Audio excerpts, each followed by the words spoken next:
everybody has an opinion and a podcast. So join me for good hang. It's rough out there. We're just trying to lighten it up. Listen on America's #1 podcast network, iHeart. Open your free iHeart app and listen now. iHeart is America's #1 podcast network. Open the free iHeart app and listen to podcasts like this. 2 miles from glass spires of downtown lies the South River. 2021 and 2022, the woods became a home to activists from all gathered to stop nearby construction of massive trains. Nicknamed Rothschild. There, in the forest, built a different country.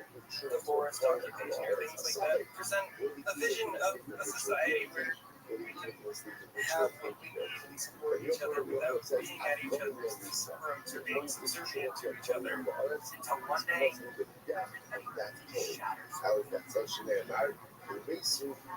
At approximately 9 o'clock this morning, law enforcement retrieved various sectors of the property. An individual, without warning, shot Georgia State Road.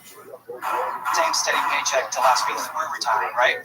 So we need to focus on risk and make sure we're not taking on any extra risk than necessary to accomplish our goals. Question number 9, having a clear vision for retirement can make all the difference. So how do you eliminate some of those potential blind spots? Yeah, we call it a retirement roadmap. People need a roadmap, right? If you're going to a new restaurant, a new venue, or whatever, you're more than likely, even if you've been there before, you're probably going to put it into GPS. You can be on your phone or drive, listen to music, and just end up at the destination safely.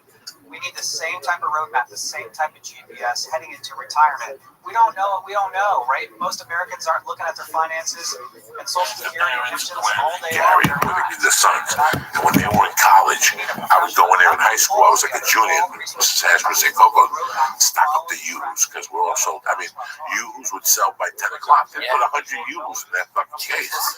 But it was all day, Lee. It was all day. The teachers busy all day, man. The school got so pissed that they told people that you weren't allowed to leave the school for lunch now. Why? Because they want the cafeteria to make money. So fucking they caught you at halfway. No, you have to understand. All the food distribution in North Jersey is handled by a lot of people you don't want no fucking problems with. You know what I mean? All right, so people stay and eat the goddamn food. All right, they got contracts off the ass. They would suspend. So you would suspend us, but Mr. Hash would go, "Fuck that, go in the back." I'm not gonna let him go in the back. But if I say, "Hey guys," that means run out the back door. So for a year, until they moved that law, we would sit in the back of Hashways and delete the fucking thing, while the school teachers were in front looking for it, and the truant officers, the whole thing. Fucking hysterical. Man, there was no goddamn good place in my shit town. I got no good stories. You know, we had fried bologna sandwiches. Like, oh my God, you hear that? That's your grandma rolling off. When I went back in That just '93, lady just flipping right in the grave. oh my God, when I went back in '93, I stayed with my buddy in Sea Caucus named Mike Running, and down the block from his house was a fucking deli that I'll put it up against any deli ever. But their fucking claim to fame was they had peppers stuffed with mozzarella sauce. Oh my God, with mozzarella cheese and a little sauce, and I go in there in the morning. Just the green peppers? Just a fucking like a pepper, and it's a spicy pepper. It was like that peppercini, So right? you had to get 3 of them and a sandwich, so you could eat the pepper while you're eating the fucking sandwich. That type of old school deli. You know, different types of delis, but that was Right. What the fuck 3 fat guys gotta talk about food for? Because we're all stoned and it sounds great. But it's crazy what today signifies in the Catholic religion, and a lot of other religions it's also Well, there. I mean, our good friend George, God rest his mama's soul. She's passed this year, and you know it's hard, man. My Uncle Jim passed this year. It's hard. You know, you see people at the end of their life. That cancer is a miserable thing, man.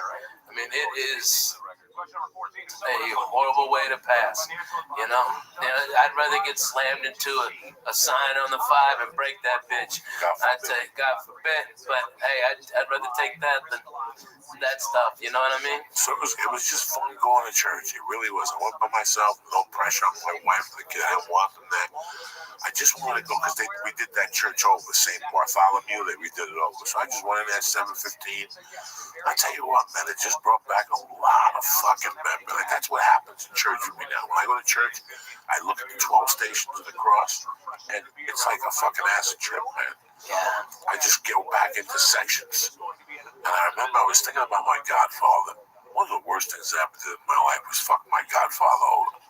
After church, I went home and I tried to find him. On Facebook? Nah, he's those fucking Cubans don't go on Facebook. He lives in the Keys.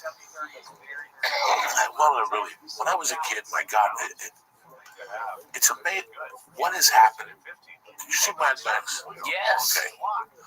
The question that fucked me in that movie is who killed the world? Oh, yeah, man. People ask me, who killed the world? You know what, man? They've killed the fucking world already. The world is half dead and we don't even know. No, it's more than half dead. Trick-or-treating this week. I saw trick-or-treating now. There's no kids out in the daytime. I mean, these are great areas to trick-or-treat. I didn't get one. At night, I saw kids, but they're confined. The parents put the fear of God into these kids. Yeah. You know, Friday night, I went to this trunk-or-treat. You know what, man? Did Mercy have a great time? Fuck yeah, she had a great time. You know, did I have a great time? Fuck yeah, watching her and watching the kids and watching my wife. I dressed up. I put fangs in my mouth, and she kept saying, "No, thank you, Daddy." Would you take the fucking fangs out of your mouth? No, thank you, Daddy. And she would keep tugging my cape. No, thank you, Daddy. It was the cutest fucking thing. I went in there and I had a great time. We got that 5:30. The dinner they made us was, you know, not bad. It was a cheeseburger with macaroni salad. It was a barbecue. I enjoyed it. And then I watched her play ball with other kids, and I could tell that we're halfway there. We're okay. We got an okay kid. The ball hit her in the face 3 times. She didn't cry. Some little boy dressed up as Captain America got hit once. He wouldn't stop crying. But when the kids left to eat, she didn't want to eat. So she stayed with me. She goes, "Daddy, come in." And I started playing ball with her. So when kids came over to play, she was like, da-da-da-da-da-da-da. And she was going fucking nuts. That was the only problem we had all night. Everything was great. But back to trunk or treat. It's like cars get together. It's like a beautiful car show. And they back up and they open their trunks and they have kids and they sit in front of the trunks with disguises. And I tell you what. Is it like a lowrider club or hot rods and stuff like that? No. It was just all these fucking Studio City people. Oh, yeah. You know, whatever they are. I don't know what was. I didn't talk to one. I talked to maybe 2 parents and the principal. Man, you know, I've done that same thing with Mexican clubs, bro. They are the nicest. They had a whole goat cooking. Okay, I mean, it was the real deal. Yo. Old ladies was making tortillas. Okay.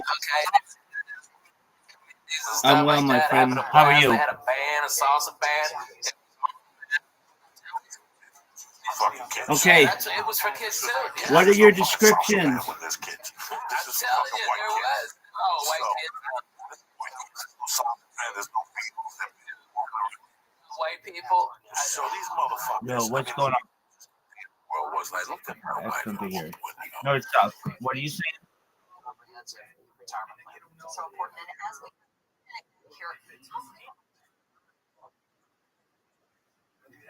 Okay, I hope you feel better. North, south. What are you saying?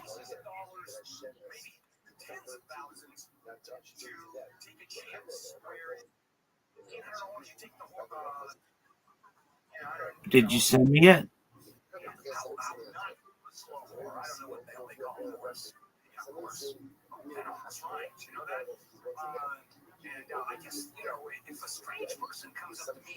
Did you send me it?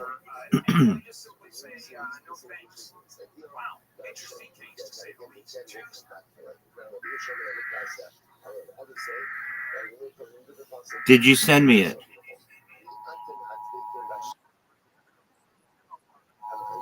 Yeah, I know. You sent the video. The videos are fine. You need to send me the description and the title.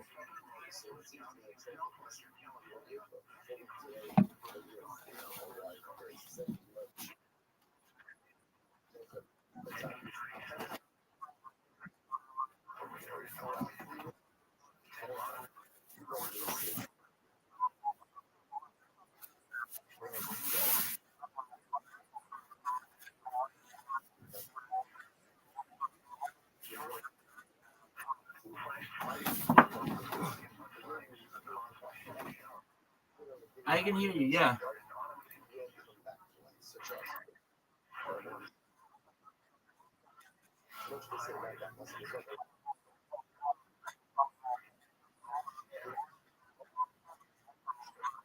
David. Send me the description and the title.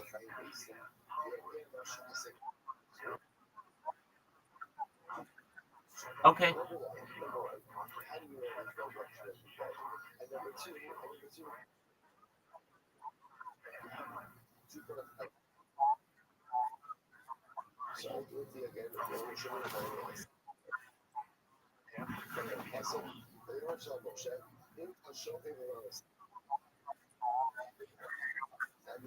On Discord, okay. That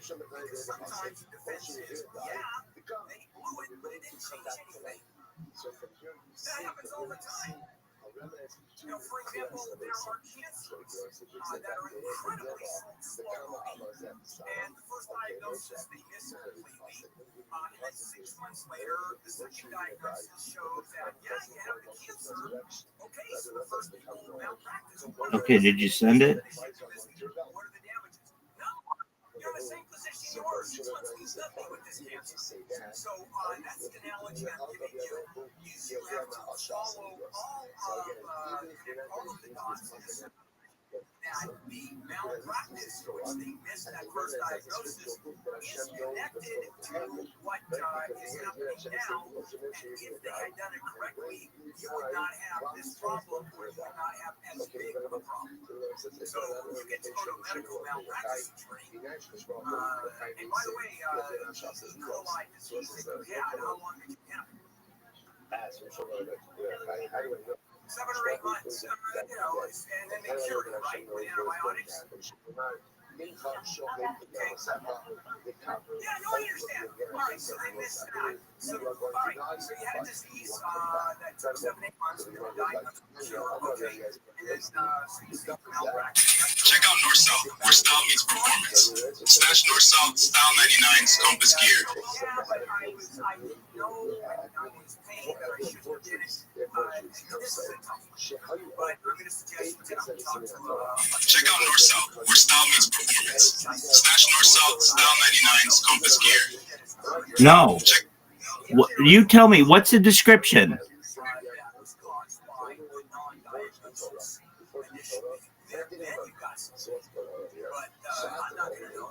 David, what's the description? Yeah.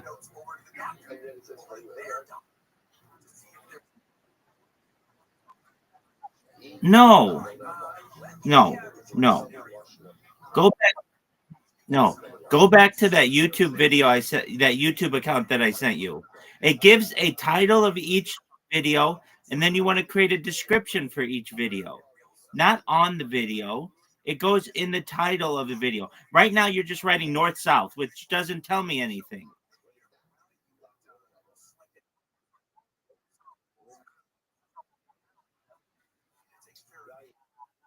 And title. And you want to ask it to make hashtag. You're going to post 10 of them, but you want to take the one down that you currently have. It doesn't have a description, and it doesn't have a good title.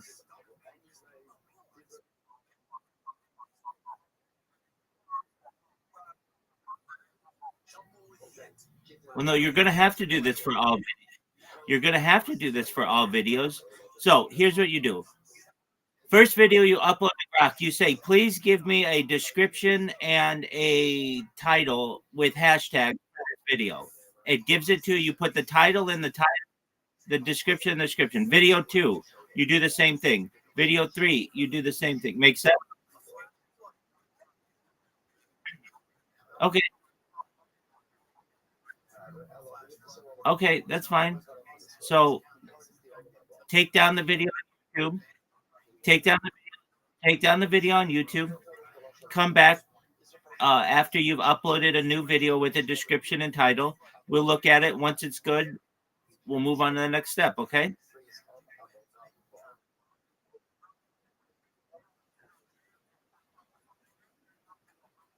Baby. One step at a time. I'll make you the best chiller on Twitter Spaces. Literally, you have like 20 minutes worth of work before you get to that, but you got to get this stuff done first.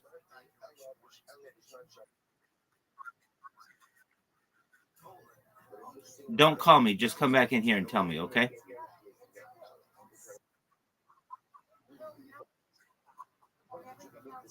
All right, David. So go do it, and then I'll be here. Good. There you go, big dog.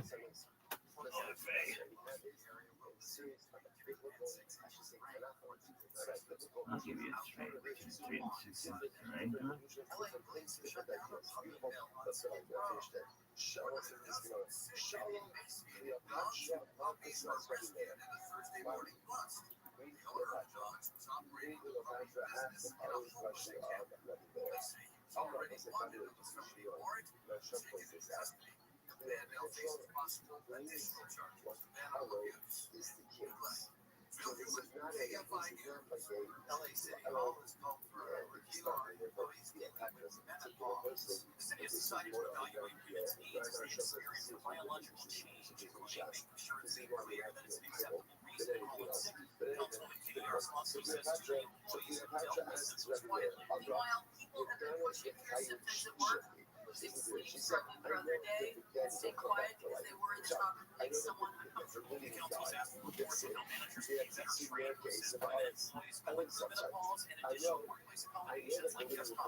What the fuck is this? I know.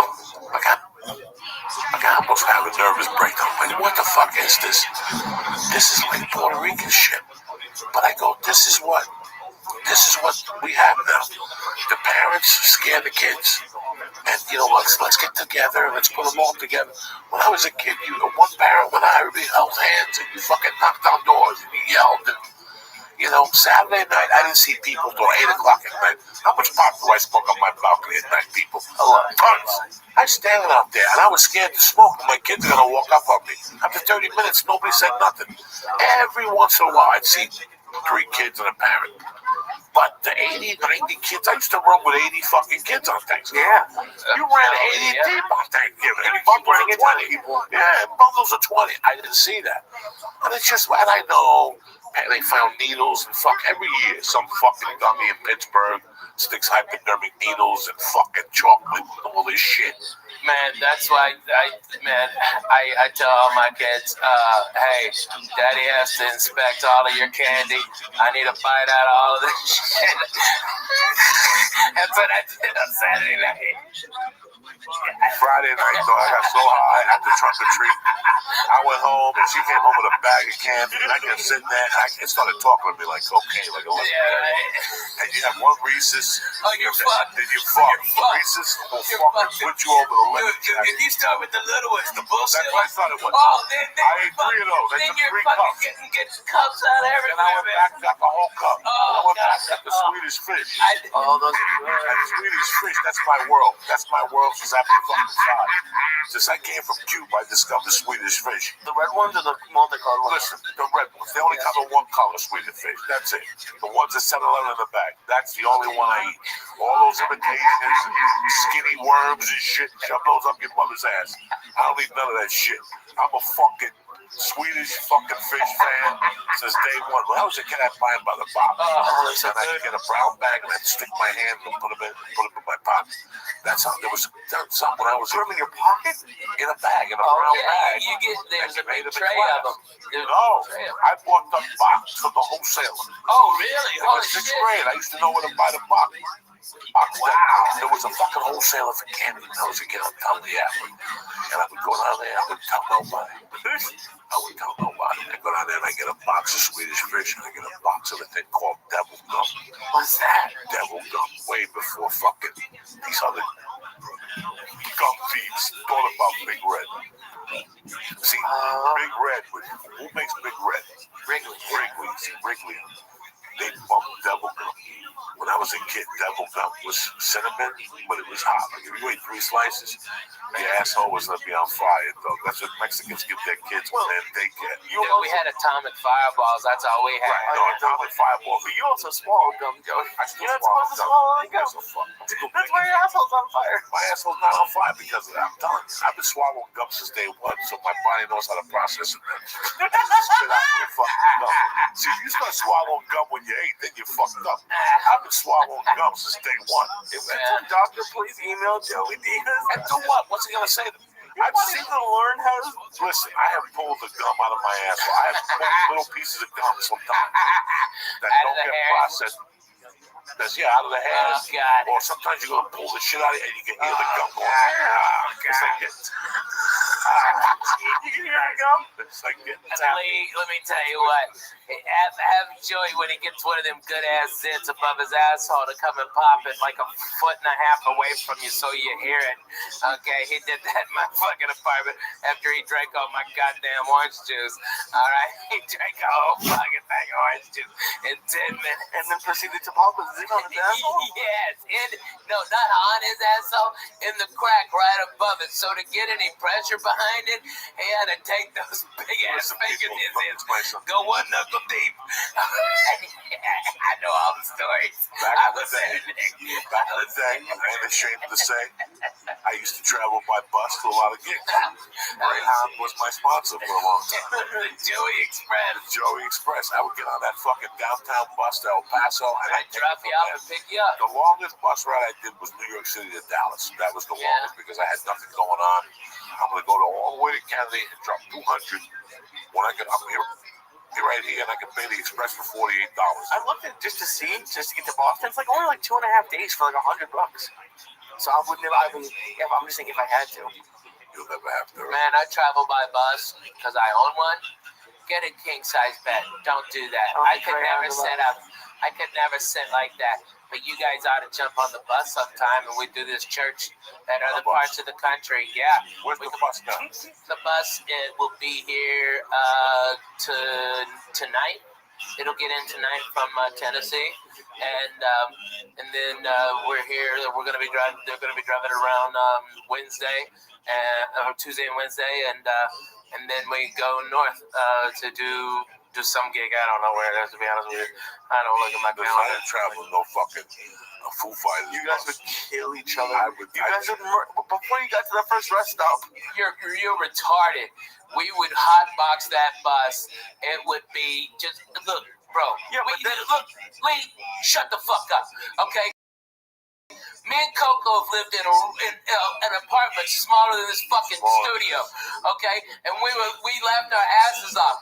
And when the doors were open and the windows were open because it was so fucking hot and we couldn't hardly go to sleep because it was noisy as shit, we put on Joy Medina.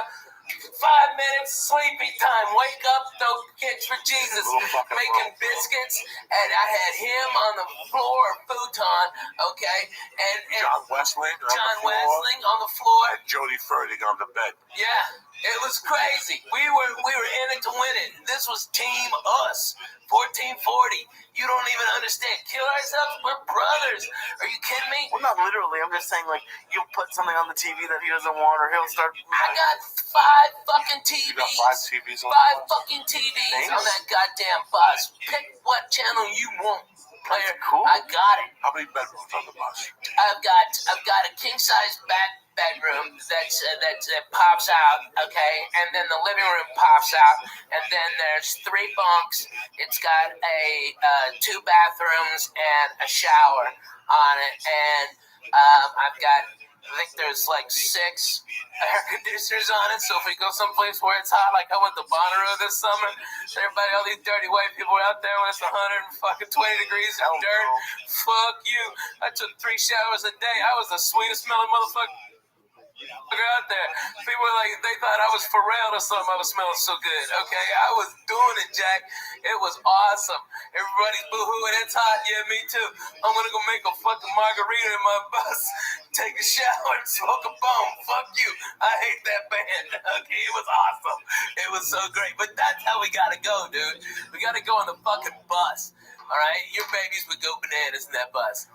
Your baby would love that fucking bus. Fucking monster. I can't go for that. No, I just hate it expired. Like, what do you think will happen? You get stuck in that gum. You know what happened? Let me tell you what happened.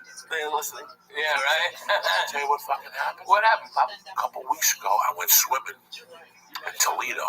And I got in the fucking plane the next day and I got an ear infection, right? Oh, my God. And I was sitting there and I'll tell you, man, I'm you know, when you work out and you're heavy, you have to take a lead sometimes, or the other one. The other one, Aspirin. Tylenol. No, the other one. There's a lead Advil? for Advil. That's all that works at this point for big guys. When you go to jiu-jitsu, Dude, I'm past that. yeah, you get slammed on your back. When you go home and you eat your lunch, first thing you do is take an Advil, especially if you have to train the next day. Really? I've never had it. You gotta do all that shit because it lowers the inflammation. You gotta eat fucking, like smoking weed. Eat weed. Weed actually takes away the inflammatory from your fucking thing. You see the Google today? Anybody see the front page of No. Yahoo today? What did it say? More people turn to medical marijuana. Prescriptions are down. Prescriptions are down. Prescriptions are going down, man. Yeah, the opiates are going down. The opiates are going down. Yeah, the because benzos people are going realize, down. Listen, I'm telling you as your brother, you fucking go and you work out with Eddie Bravo, no savages down there at night, and you walk home, you can't move. Oh, yeah, I'm sure. I'll do an experiment with the motherfuckers. I will experiment. I will give you an lead one night, and a week later we'll do it again, and I'll give you a chunk of real hash, and you eat that hash, and you call me tomorrow, and you tell me which day makes you feel up. That's what Bruce Lee saw this. Nobody knew why he was eating marijuana 40 years ago. Danny DeSanto said it at a Hegan thing. Genius. That's why he was eating marijuana, because he knew that a leaf will kill you. Yeah. A leaf and Advil Eat your will eat your fucking liver. You gotta drink gallons of water. You take a leaf, you gotta drink fucking water throughout the daytime. That's why I don't take them at night. I take them when I get home from jiu-jitsu. Bam. So I'm not, or kettlebells. I'm not sore an hour later, whatever the fuck I do when you're sore. Sometimes you get sore from flying. Dude, I get wiped the fuck Oh, out. shit, man. First of Really? all, well, 6-hour flight, leave your fucking okay, sore, dog. all right, yeah, okay, you fly and your connection, Dallas got bumped, so now you're in fucking Chicago, and you land at B32, and yours is, next flight is at H17, and you got 15 fucking minutes, and Chicago, the fucking terminals are so close together, there's no room for a fucking one of them chairs. You give $20 to a black guy with a golf cart. No, you gotta fucking hump it, dude. You gotta fucking rock. You gotta rock. And then When you're hungry, you're fucking hungry, you gotta you rock. won't eat. There's no But eating. sometimes I take out the one night with my ear infection, I go, you know what? Somebody gave me these 2 vitamins. And they told me when they gave them to me, expired them. Let's throw them away. I said, okay, well, fuck, give me 2. Beginning of 2017, when Cardano first launched, and I'm actually her business manager and business partner on Stardogs. And about 5 years ago, 6 years ago, she came to me with the concept for Stardogs, and I thought it was brilliant. So what it is, it's a set of 10,277 full-body 3D NFT dogs. There's 7 different breeds in this Genesis collection, and 6 different jobs that they can hold. So we've got security, crew, producers, directors, actors, and superstars. So depending on which one you get, what traits they're holding, you've got opportunities to get roles in our movies. And yes, we've released movies already. Our parent company, Rothschild Entertainment, has been in business for over 20 years, producing films, doing marketing and branding for films, celebrity management, music production, and all of that. But over the last 2 years, under Stardogs, we've released 9 films theatrically here in the U.S., and we've actually put our private sale holders into a few of those movies. So they got to be on set, they got to be seen in the movie, and like when they went to go see it on the big screen they saw themselves. In fact, one of them was actually in the official trailer as well, and they all got paid as actors because they're SAG-AFTRA films. So that's just one of our utilities. We have other opportunities as well where you can submit script ideas. You can shadow a director for a day, a producer for a day. You can attend our red carpet events. We've already held one of our red carpet events at the Hollywood Museum. We had people from Web3 there. We had the Altcoin Daily Twins. We had Crypto Wendy O there. We had Sandy Carter from Unstoppable Domains. They were a partner of ours for the event.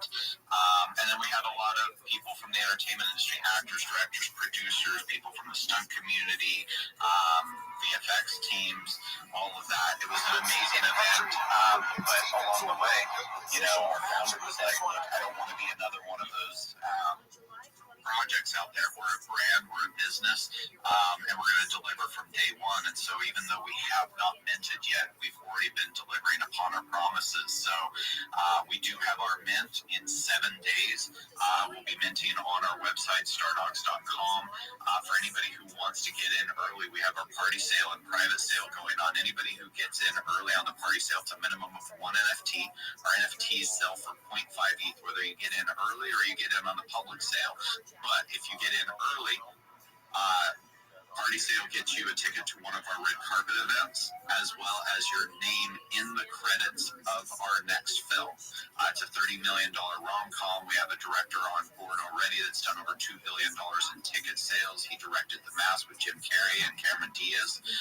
If you get in on the private sale, that's buy the NFTs, get you lifetime access to all of our red carpet events, name in the credits, and as I mentioned before, we reach out to our private sale holders when there's different opportunities as well. So, like I said, some of them have already been able to be in some of our films. And then if you get in the first 24 hours of our public sale next Saturday, you will get your name in the credits of our upcoming film as well. So there's 3 ways to get your names in the film. But if you want access to our red carpet events, guaranteed access, get in early. And, if you have any questions, feel free to ask. We've been building in the space for over 5 years. We have our metaverse as well, Income Island. We've already got different companies and brands building in there. We've been live for 4 years with our metaverse. People are comparing our graphics to Grand Theft Auto 6, which got pushed back to November of next year again, which is a joke. But we're out, we're there, we're building, and going to continue to. So we appreciate the opportunity to chat. Thank you. Talk about a power move. What an amazing pitch that was, man. I love you guys, and I love what you're doing. I love what you've been building, and yeah, I can't wait to get my hands on some of these Star Dogs. I think they're amazing from what I see, and it's always good to have you up here, man. And I know you've been in Launch My NFT space a couple of times. I've seen you on spaces here and there, and it's really good to have you up here. And I appreciate what you're doing. And I'm going to check out the metaverse as soon as the space is over. I'm going to check out the metaverse.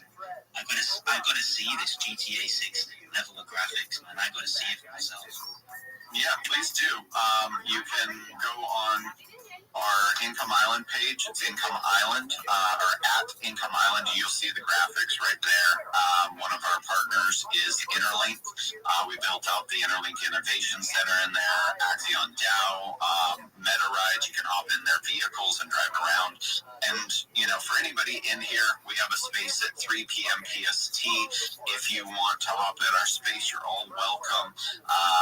Yes, we're going to be talking about the upcoming mint, but we also love to hear from our partners, hear from new brands, hear from new people. It's all about building community. So, again, I appreciate you. I appreciate all of you. And make sure you guys are following the hosts and co-hosts.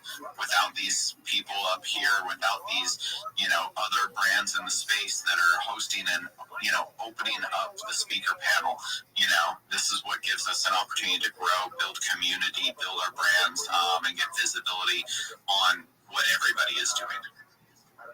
100%, 100%, and that's my ethos with everything. Is, you know, since I've been building, and I haven't been building for that long, my main focus has been on growing my network. Right, network is transferable across everything, whether you're Web 2 or Web 3. You'll never be able to buy the network and connections that you can by, you know, simply going out there, putting yourself out there and building these connections. That's something that money can't buy. And speaking of networking and partners, I want to introduce everyone. If you don't know who they are, where have you been? But I want to introduce everyone to Kendu. Kendu, how are you doing, my man? You okay? Hello, testing. Can you hear me okay? Can hear you crystal clear, my friend. Awesome. How is everyone? Thanks for the invite to the spaces. Yeah, doing good, man, doing good. A little bit lacking today, so I needed some Kendu energy to build me back up. But is this Josh speaking, yeah? It is Josh. How's the holiday, man? Great. I got sick for most of it, unfortunately, but I did get my diving license, which is like a big bucket list item for me. So I'm now certified scuba Josh. Okay, well maybe you're gonna have to start working in Nigeria with Tom, who's one of the. I don't think so. But awesome, man. But yeah, tell us, for everyone who doesn't know about Kendu, tell us a little bit more about what you guys are doing, because it's I've always been in awe of what you guys do and how you do it, but I'm not going to do it justice, and you will be able to tell everyone about it better than me. So go ahead, man. Sure. So I think, I think everyone's a little bit tired of most of the meme coin space at the moment, and for good reason. You know, you have like 400 pump funds for the most, horrible things. You've got presidents and celebrities launching meme coins, which are essentially just, slow rugs. And I can understand why there's an aversion to that.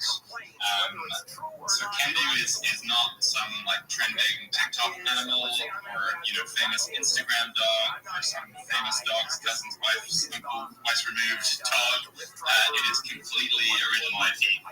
So Kendu is it does not rely on narrative at all. You hear that word thrown around the space. Well, what's the narrative?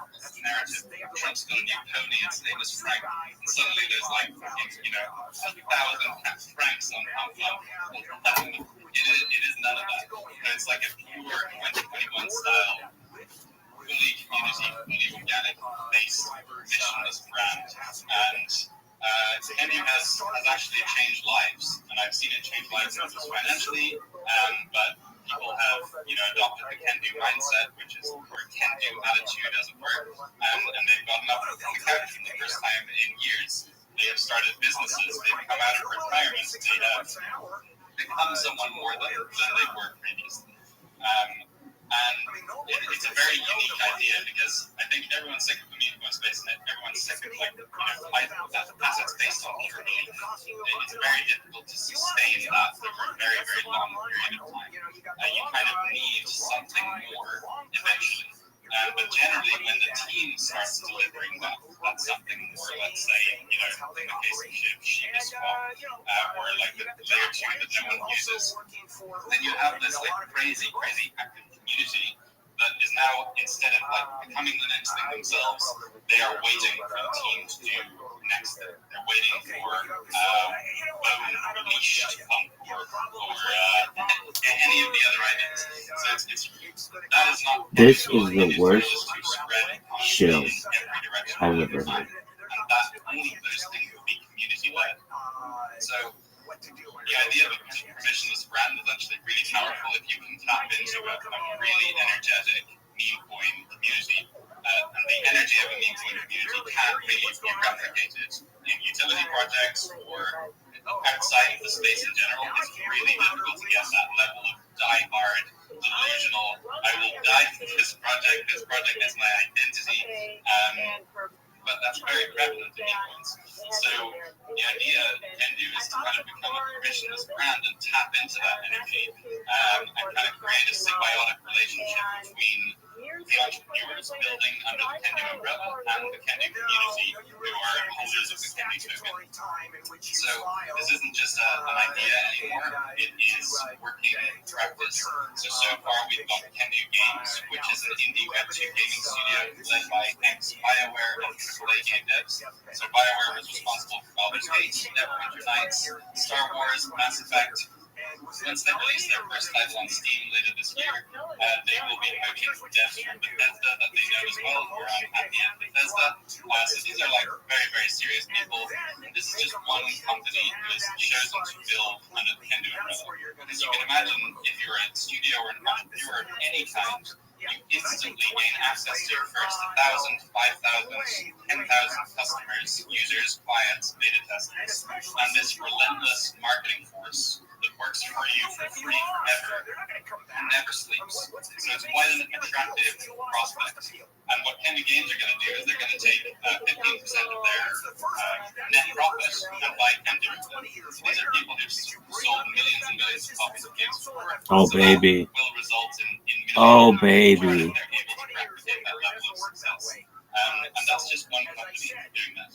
Then there's Kendu Energy Drinks led by other members of the community, which have just sold close to 7,000 cans at this stage. They've shipped globally, they're being put into restaurants and cafes and everything, all by the community, all like decentralized growth in its beautiful form. People are putting them in their local barbers. It's really cool to witness. There's Kendu Coffee shipping out of the UK. There's Kendu vending machines. There's Kendu Entertainment, which is an events company in India. There's countless Kendu merch stalls. There's a Kendu hot dog stand in Florida, randomly enough. But it's the thing, it doesn't really need to be like huge stuff. It doesn't need to be on the scale of Kendu Games or Kendu Energy. It should be just local. You can use your passions, use and get involved, and still bring like tangible benefits to Kendu. While benefiting yourself as well through, awareness, customer campaigns, or instant customer access. There's Kendu Beer in the European Union. There's a street team. We have food festivals. There's vapes. There's plushies. There's organic cutty care. There's Slice, which is meat rubs, spice mixes, seasonings. There's Kendu Unleashed, which is a new initiative for extreme sports. So we're sponsoring up-and-coming extreme sports athletes. There's just so much more in the works all of the time. So that's the kind of general idea of Kendu, is this giant permissionless umbrella corporation where, the culture and ethos is to funnel if you're benefiting from the community, to funnel profits back into the project itself through direct buys, through marketing, and none of that is George, hot as fuck. In the spirit of decentralization. There's no contracts involved. Your mother is better looking. I've been here since 2016 and I've never seen anything remotely close to Kendu. So 16 people in the Kendu community have tattoos of Kendu on their bodies. Oh, get this motherfucker. We've got a lower HHI score than SPX, Giga, and essentially all major memes. HHI is a measure of how decentralized the project is. We've got 32K on Twitter. We've got 5.5K in our subreddit. Actually, 6K now, which is one of the biggest crypto community subreddits on the entire platform. We've got 10K in Telegram, really dominant presence on newer platforms like StockBits, and we are approaching the 20K holder sweet spot, which all of whom organically hold the token. So, huge body of work. We're on Ethereum base in Solana. I really recommend anyone here, if they're interested in dipping their toes and learning a bit more, just to head into the Telegram. It's t.me/Kendu, and you'll find yourself in crypto. Oh, baby. It's a very, very, very special group. And yeah, our app is 284 mil. We're currently trading much lower than that. So as long as the market recovers, which I think is inevitable, risk-on assets are going to do well. Money, the dollar is going to go to zero because money is going to get cheaper and cheaper. Rates are going to get cut.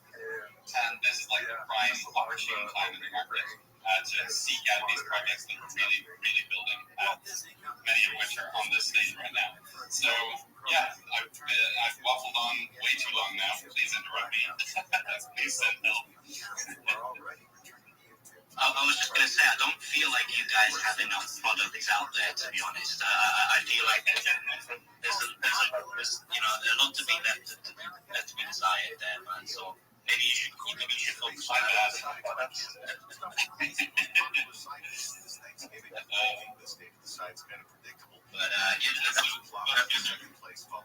that's awesome, man. And I've been fortunate enough to be partnered with you guys for a little while now, and I've seen the community how they really rally around you guys and what you do, and they support each and every product that comes out of the Kendu ecosystem. And there's one video that made me like instantly fall in love with Kendu, and it was one of your holders, I believe, or one of the team is a fighter pilot for the U.S. Navy, I think, or he's basically U.S. military. Yeah, as F-35s. Yeah, he's an F-35 pilot, and you just see him like with a Kendu energy drink, and then the camera pans up to a fighter plane, and I'm like, you just can't get much cooler than that. I ain't gonna lie.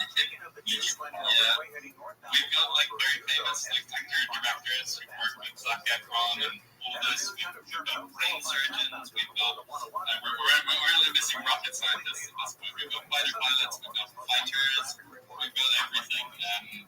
So yeah, it's a huge opportunity to network as well in the Kendu community. Like there's going to be someone who knows someone who can help you with almost no matter what you're thinking about. And there's a new initiative for entrepreneurs who might be listening, who might be thinking about building a product.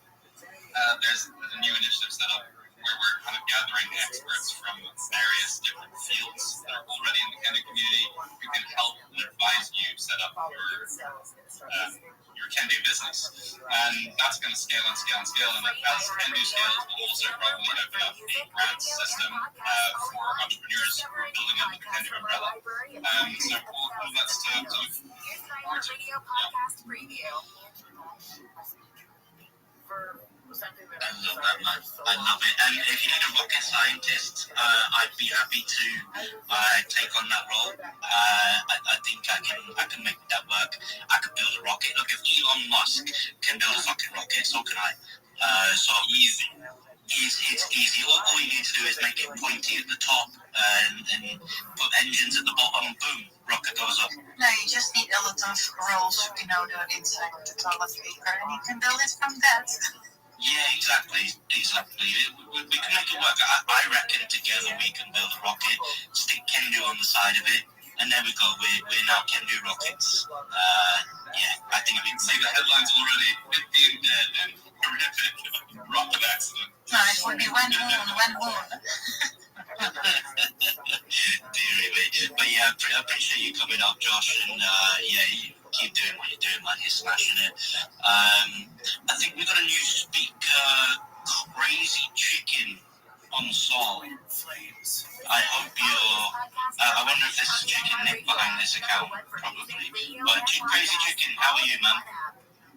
Are you with us? I think that they were trying to unmute it, maybe. Oh, yeah. Odds are good you'll find a burnt orange color. I can't hear anything. No, I can't hear either. I always get PTSD from Twitter. When people are looking as if they're about to speak and they're not speaking, it proper sends me sideways. No, you know what's bad? The 10 seconds when you join the speaker's phone and you don't hear what's happening, and then you enter the conversation and you missed out on 10 seconds, and you're like, okay, did he ask me a question? Am I supposed to talk now, or am I supposed to wait, or what's happening? Yeah, I mean, look, I don't have the best track record with spaces. I notoriously rock my own spaces, I rug it up people's spaces, and now I've even transitioned, and this has happened a couple of times in the last couple of weeks, shamelessly for me, I've actually fallen asleep on spaces. So I fell asleep on the launch of my NFT space. I was up there for 3 hours as a speaker, didn't say a single fucking word. And the same thing happened yesterday on TassHub Space. Jake, are you still here with us? Now that we've got some people in the room, do you want to tell everyone about TassHub before I go to Crazy Chickens and Rabbi Rothschild? We're putting the media back in social media. Follow us now everywhere at KFIEM640. As well. I pulled Morris there for a second. I was about to message Bernie and be like, you're going to get Jake in line, man. I need a Kendo energy drink. You did. Yeah. I guess I've been listening in as I'm working here, and I love everything I'm hearing from everyone. This is the community that is rallying around these projects that are truly building things is just phenomenal. Little bit about TassHub again. For those that don't already know, TassHub is building the newest Web3 social-fi, adult-fi, you name it, you can do it. We're not going to hold anybody back. If you can find a way to monetize, then as long as Broad keeps on 3D printing stuff, you can sell it there. Sorry, I'm actually, normally I do sales, and I got brought in to actually do a project yet. Working with my hands today. I was going to say, I think we pulled you off guard, haven't we? Well, a little bit. I didn't even realize that I was still up as a speaker. I thought for sure you would throw me down by now. I couldn't do that to you. If I let you go down there, I have to let Cocky Noob come back up. And, we cannot have Cocky Noob up here. Yeah, we definitely cannot. I had to keep all good fun. But the real question, Jake, is do you believe in God?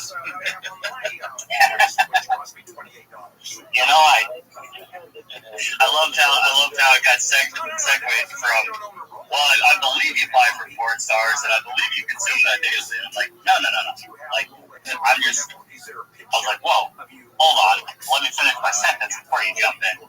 Oh, no. But anyway, TassHub, social-fi, adult-fi, you name it, you can do it. As long as it's legal. As long as it's nothing illegal, it's the Web3 playground being built for crypto enthusiasts, for people that are sick of everybody taking a cut. One of the biggest things that when I'm talking, especially, I talk to a lot of the different content creators, and that's kind of been one of my big things, just recruiting creators. And, not only does OnlyFans take 20% of every dollar you make, but they also report you to the IRS. And if you want to be truly decentralized and you want to be able to break away from that, TassHub is the way. TassHub is the future. X is trash. Telegram is trash. If you want it to be built, if you think that it is a function that makes sense for TassHub to build, tell us. Let us know. One of our delays, one of the reasons why our official beta launch has been delayed is because of, we're working directly with creators, and so in the way that they are able to set prices and everything like that, we kind of thought, as we were building it, okay, individual price per picture or per post made sense. But what the creators have given us for feedback is what they would rather have to where when they want to have somebody purchase something, they want it to be and the entire album is purchasable at once. And so Photos has gone back and he is recoding all of that, and which meant he had to go way back to the very beginning And so a lot of things happening, a lot of big updates coming out. The way that we have shifted to where no matter what, anything on your For You page there will not be any vulgar, no explicit content on the For You page. So that means that we will be able to have a mobile app for Android and iPhone, which is absolutely phenomenal because the easier it is for the creators, the better it is for everyone.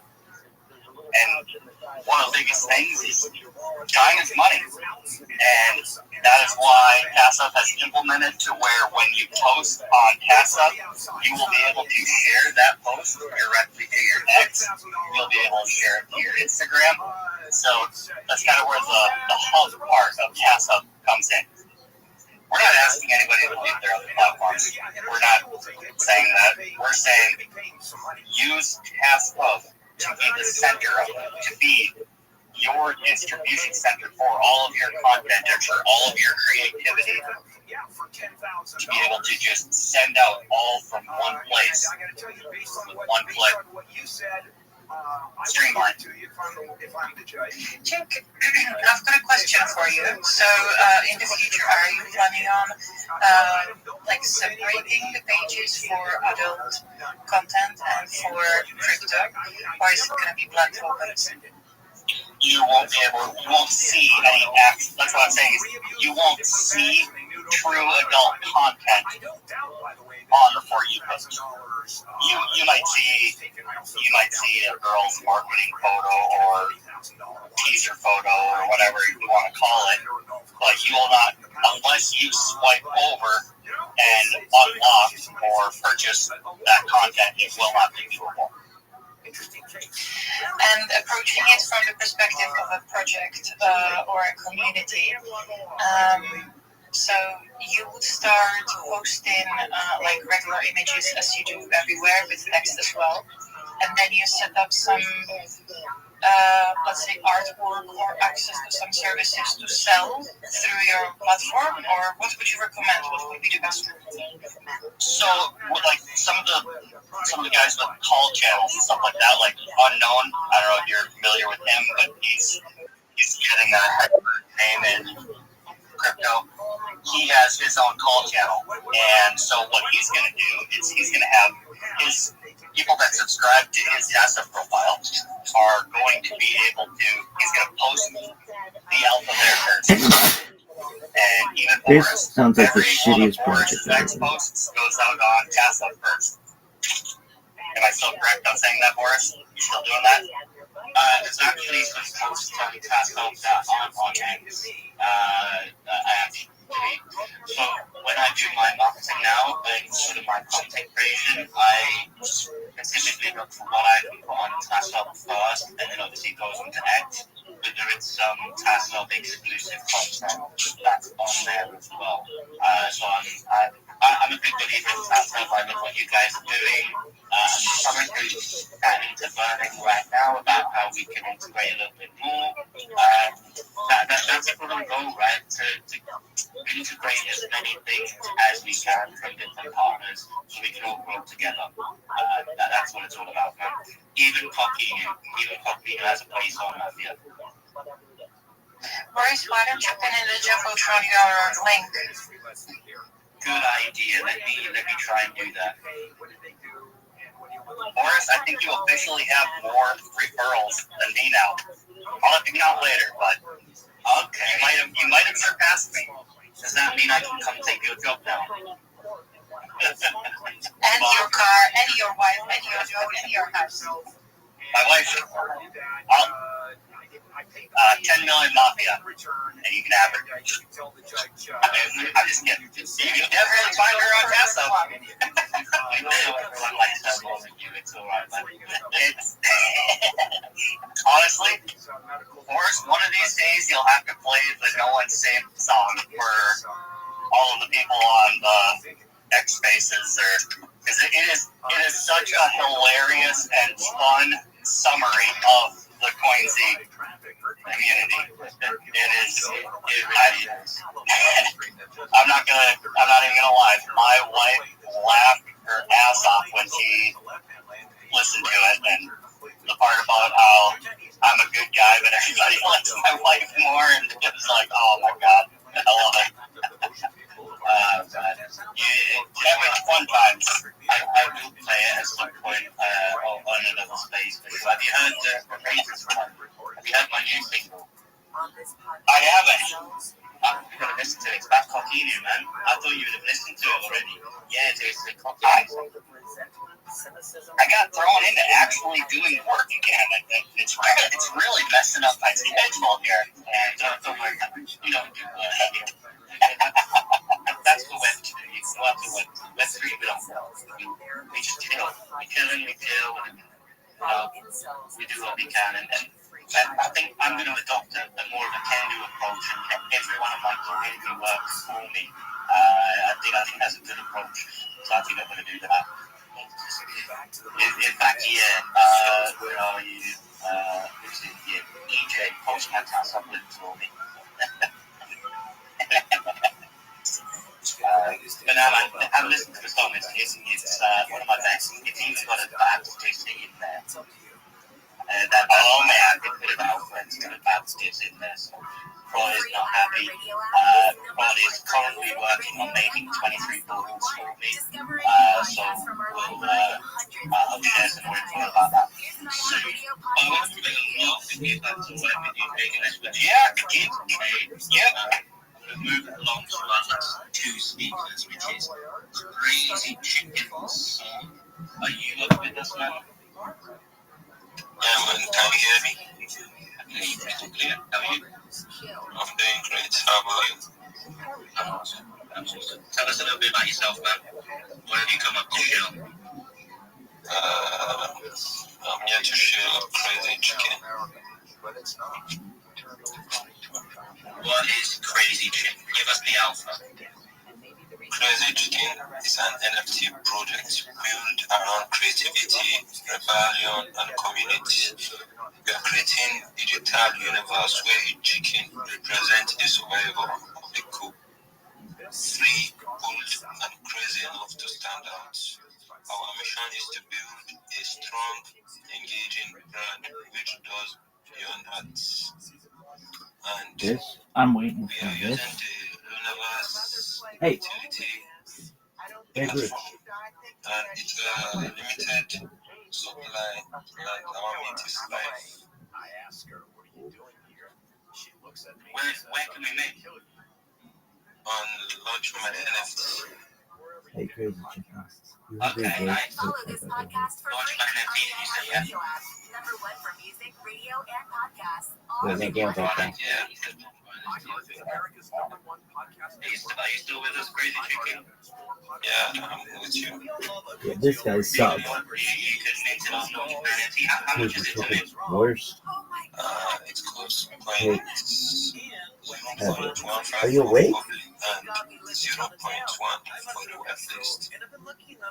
Okay, nice. Is the whitelist open for people to join, or is that already been done? People can still join. This is the worst pitch I've ever heard. I'm gonna straight up tell him Anyone that. who wants whitelist should send me his wallet address so I can add that. Yeah, sure, man. I'll send you a DM, and I'll just drop you a follow as well on this account. I'll follow you on the Matthew account as well. But yeah, thanks for coming up, man. And how long has the project been up for? Has it been up for a while? I would hide under the desk. We are just building. Dog, this is the most horseshit pitch I've ever heard.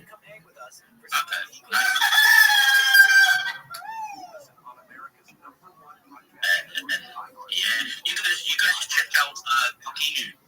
Coquino's listeners.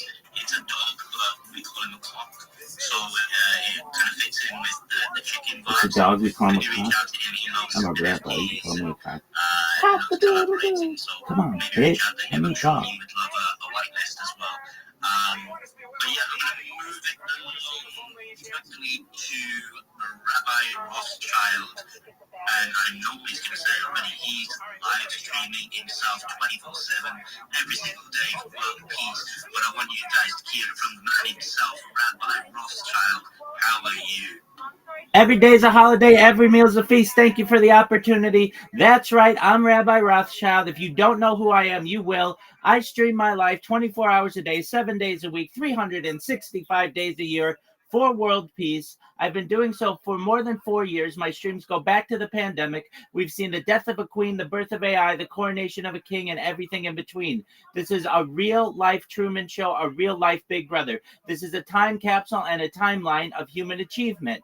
In the 1990s, Bill Gates coined the phrase content is king, and I'm making it true today. I'm king of the internet. This is the biggest event in global history, and here is why. In 2018, The Economist magazine stated that data had overtaken petroleum as Earth's #1 resource, and I have more data archived on the internet than any person ever, which is making me a very influential person, and I'm going to go viral, and when I do, I want to make you, your friends, your family, all independently wealthy if you're not already. I want to make sure that you have generational wealth if you don't already, and I want you to be able to start charities and philanthropic organizations of your own.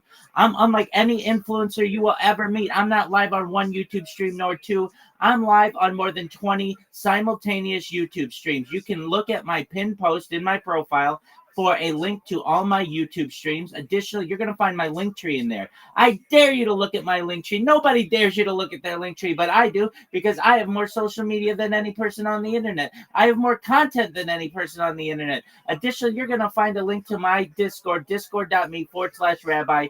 Head in there, join it, connect with us. We just surpassed 2,500 people, and we're still growing. In addition to streaming my life for world peace and wanting to make you all rich, I want to help end world hunger through the use of technology, such as agricultural drones, floating greenhouses, saltwater greenhouses, hydroponics, vertical farming, cloud seeding. I want to help end world thirst. I'm sponsored by a cryptocurrency that's worth about $100 million, and one of the things that we do is we build wells, water towers in developing nations such as Nigeria for the benefit of the less fortunate. Additionally, I'm an advocate for the Life Straw program, and most importantly, desalination technology, where we pump earth seawater onto land to make it drinkable. If you're a reply guy, if you're a social media marketer, if you're a shiller, if you're a raider, and you want to partner with the best for free, I want to be your coach, I want to be your mentor, I want to be your friend. Hop into my Discord. I'm live 24 hours a day. I'd love to help you. But most of all, I want you to know that I'm here to support you both personally and professionally. Send me a DM. I will respond. Follow me. I will follow back. I want you to know that I'm here to be a positive person in your world. I'm here to have an optimistic view on the future. And most of all, I want to give people hope. And with that, I sincerely want to thank you for the opportunity to share.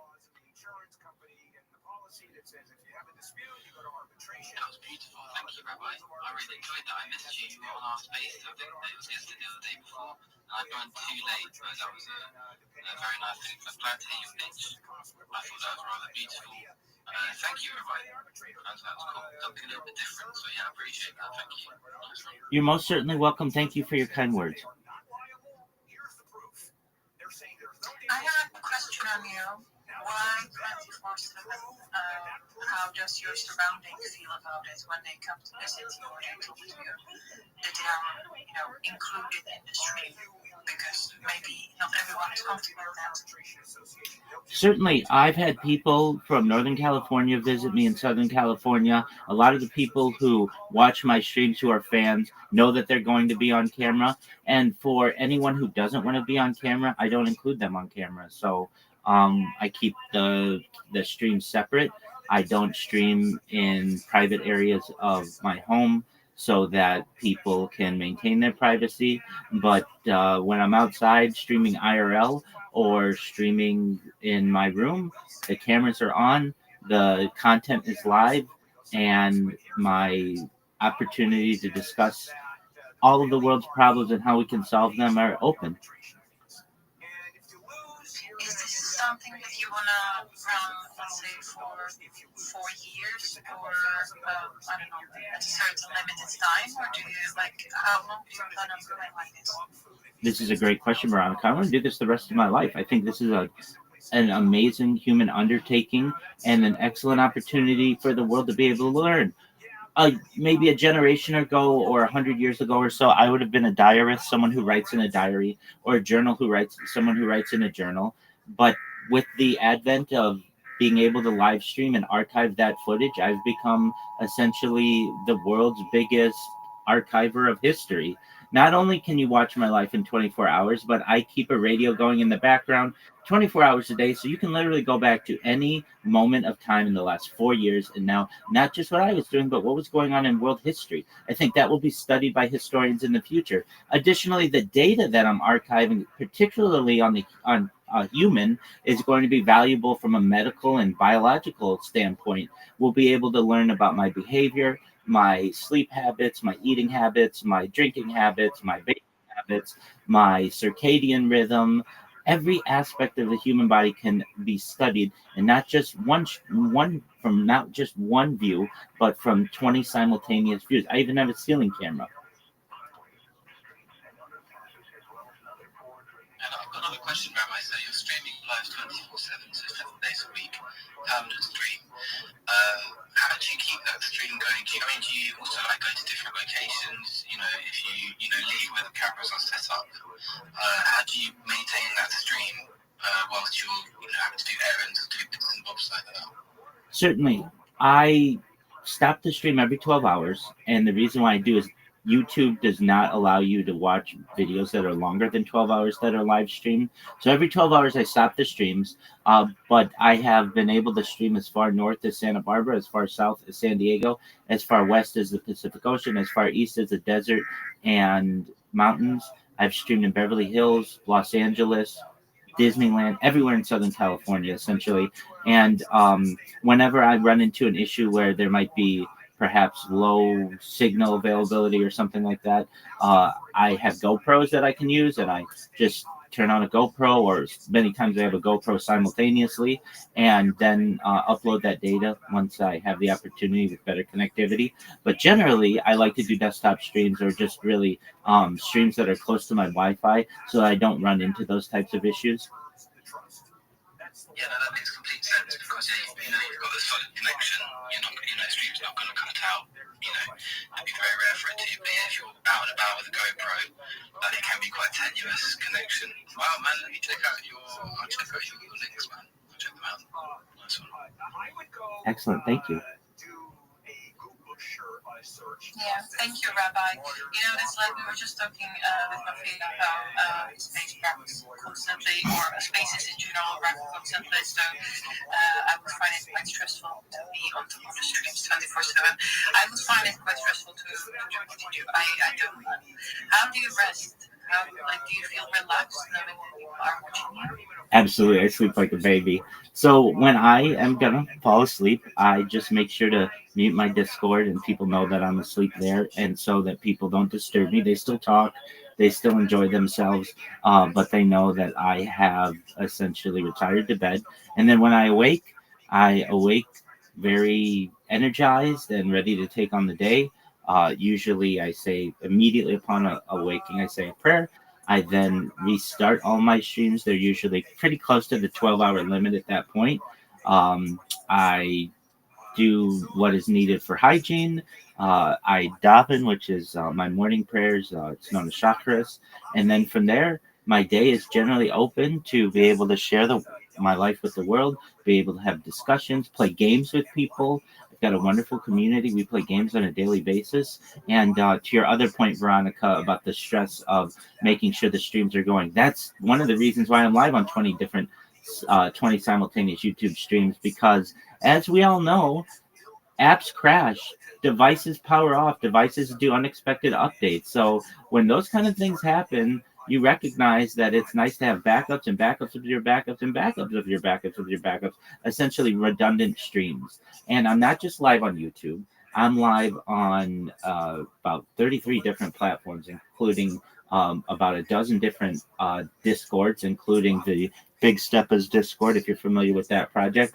I have been running 24/7 YouTube, 24/7 Twitter Spaces myself since February that are on video.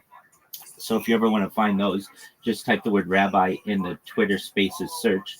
and you will find my account that is streaming those, and they're all on video, so that is a different aspect of Twitter Spaces. If you want to connect with me, though, the best place to do it is in Discord. I'm live on Pump Fun. I'm live on Twitch. I have over 49,000 followers on Twitch. I'm live on Rumble. I'm live on YouNow. I'm live on DLive. I'm live on Trovo, and quite a few others that you likely have never heard of because they're only popular in one country or another, like Africa, which actually coincidentally is popular in South Korea, and Bilibili, which is popular in China. So I do my best to be as uncancelable as possible as well, to ensure that I have the redundant streams, which lessens the amount of stress that I have on myself, and do my best to share my life with the world on any platform that is convenient for the viewer. And Rabbi, can I ask one more question, if I may? Absolutely. So why the name Rabbi Rothschild? I'm a rabbi. Rabbi is the Hebrew word for teacher, and my last name is Rothschild. Oh, okay, fair enough. Very good answer. Very cool. Can I ask? On that name, nice. And you don't have to answer if that's an uncomfortable question, but on Saturdays you shouldn't really be working.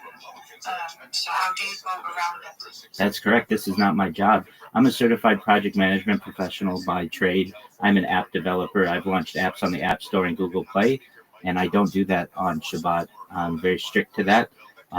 And there's nothing against necessarily speaking on Twitter Spaces in the Bible.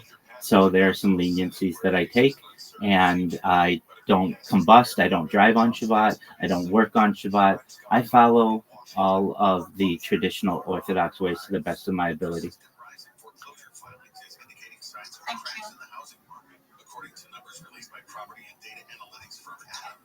Maybe I will put a few more requests. I don't know how long you go on the space for, if we can bring them up, or if we are going to be closing down soon. How are you inside?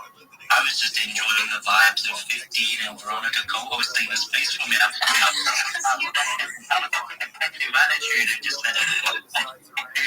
I appreciate you guys. Yeah, because you were getting ready to be the rocket scientist with all the loop rolls and everything, right? Yeah. In the backyard. Yeah, Reach for the stars. Have we booked the Tiger trip yet? No, we have not. Let's speak to Tiger Crib and see what the common requests can hear. Right now in Burbank, it's 59. In Palmdale, it's 56. It's 58 in Manhattan Beach, and in El Monte, it's 59. From the KFI 24-hour newsroom, I'm Michael Cass. Traffic. Good news out of Lockton out of Glenbridge. We could use some distance on this rainy day. 210 eastbound before the 2, the Glenville Freeway. An accident involving an overturned SUV cleared from the 4 right-hand lanes, but you still have a slowdown starting at Ocean View Boulevard. 605 southbound before Lower Azusa Road. A vehicle spun out and crashed into the center divider median, so lanes are blocked here. Southgate, 710 southbound approaching Firestone Boulevard. An electric vehicle crashed into the center divider median. 2 right-hand lanes are now blocked. Back up to Atlantic Boulevard. Right near our studios here in Burbank, East 134 at Pass Avenue. It's an accident tying up the 2 right-hand lanes. A couple of vehicles, 2 of them spun out and crashed into the center divider wall. Expect reduced speeds coming away from the North Hollywood Freeway split on the East 134. They ask a lot of Joe CJ Carter, throw the football deep down the field. It's the nation averaging 10 yards per attempt. You go back and watch their very first game at Miami. In the first half, they had the training wheels up. Lots of wide receiver screens. Hey, let's not just put the game in his hands, let's let him manage it. But from the second half of that game on, they've been letting him take shots. After the penalty, again, it's Raritan. Raritan gets past the first one-lead tackle, and then that 6'7" frame right down the sideline. Well, it's a nice play design by offensive coordinator Mike Denbrock because the fake to love in the backfield is going to freeze Kyle Lewis at linebacker right here. That allows Raritan to beat him outside. Good play design. A 6'7" tight end, as you mentioned, Joe. So athletic. Just a couple months ago, 17 yards a catch. we That's did third set most a record of with any the tight end in the Ethiopian country. government. We got 714 million trees planted in 24 hours, which is more than any other day in history. And next World Environment Day, we are going to get to the 1 billion trees planted in 24 hours. And right now, we're Brazil ahead at COP30, the biggest environmental conference, and Miles getting a hold on Eli Raritan. He got beat on a corner route. He did the smart thing. He knew he was going to get run right by.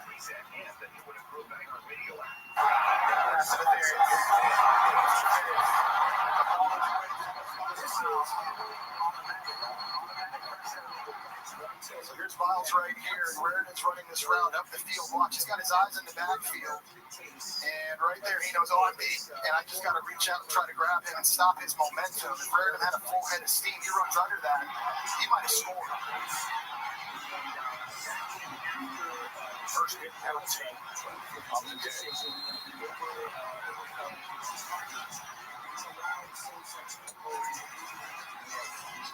Love.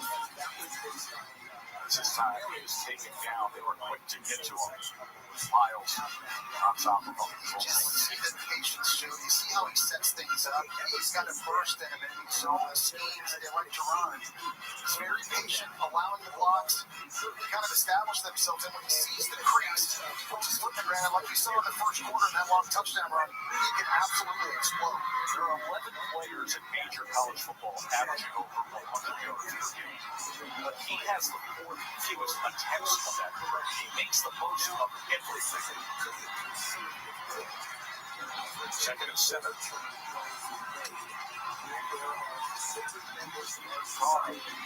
Backed up to the 46, and then he goes underneath to Love. Love is forced out of bounds by Battle. Well, I'm impressed with how C.J. Carr is responding on this drive after throwing the interception on the last one, and that time doing a nice job being flushed out, finding the check down. You like it there if you're Jeremiah Love to understand where the first down marker is. I think he could have turned it up and gotten the 2 extra yards and moved the sticks. Instead, it's 32.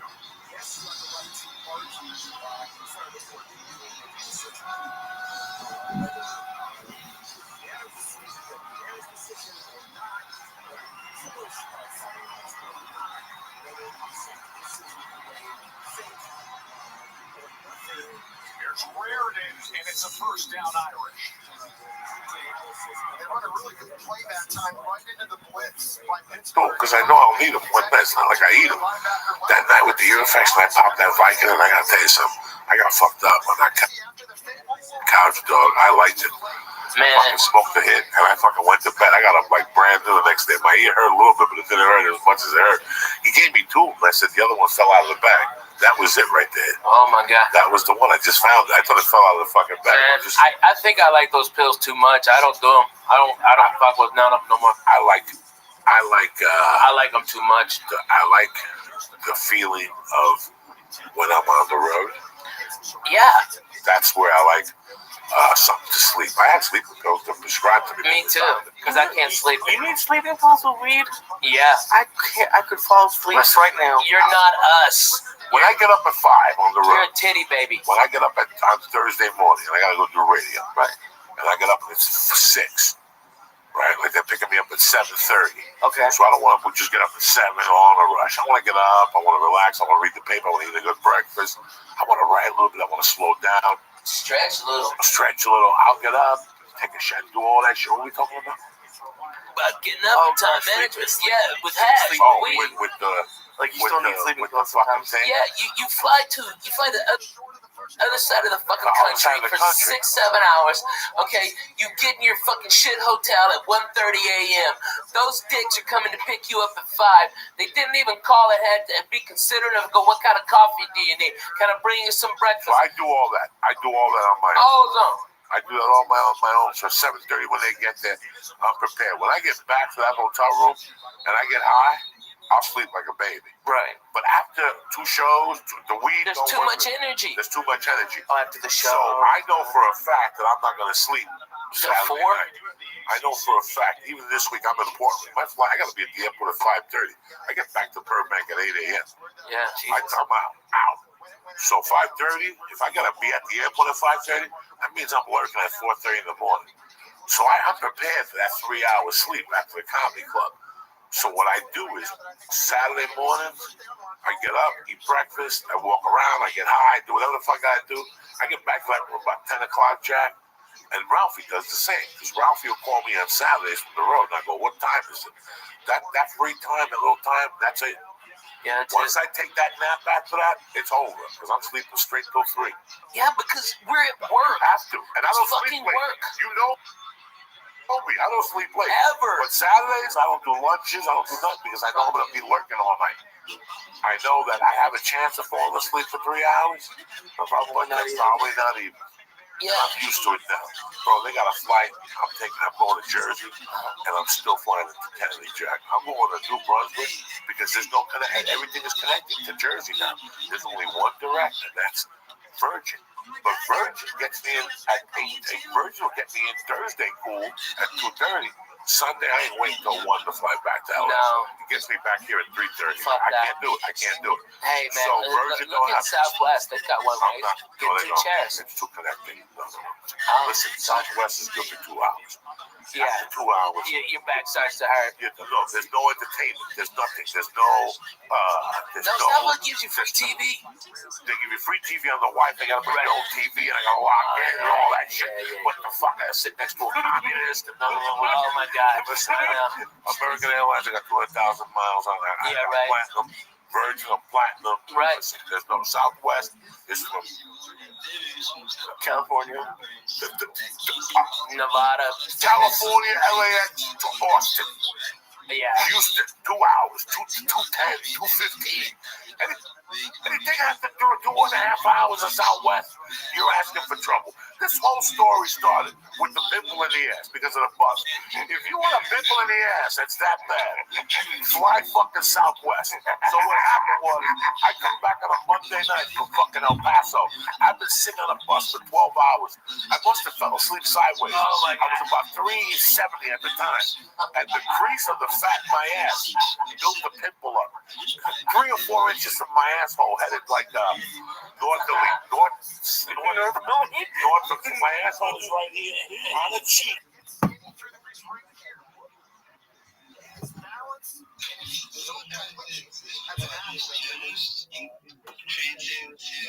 Creating a lot of things.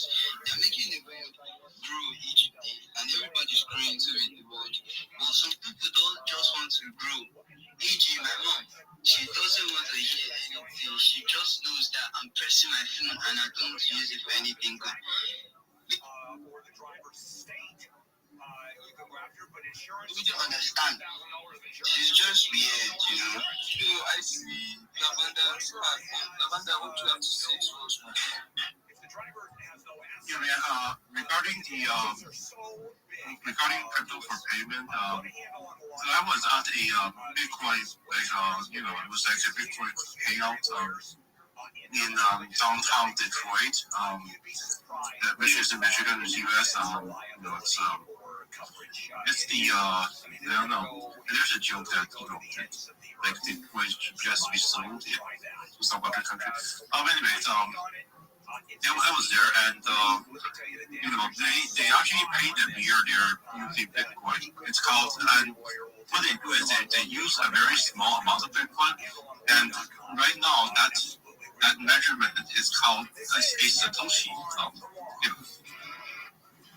And I think the meetup organizer, he said that the reason that crypto hasn't taken off is because every year, for sure, like they're having more stuff that is that is paid in crypto, but for businesses, when they pay tax, when we pay tax, they cannot pay in Soluna, and everybody has to pay tax at the end of the year, and businesses cannot take like 80% of their payment in Soluna because when they have to pay tax, they have to convert it, and then and right. The thing with Soluna and whatnot is that stuff is not stable, and if they took it and then then they keep it toward the end of the year, it could actually collapse by 30-40%, and then they have to take out a bunch of for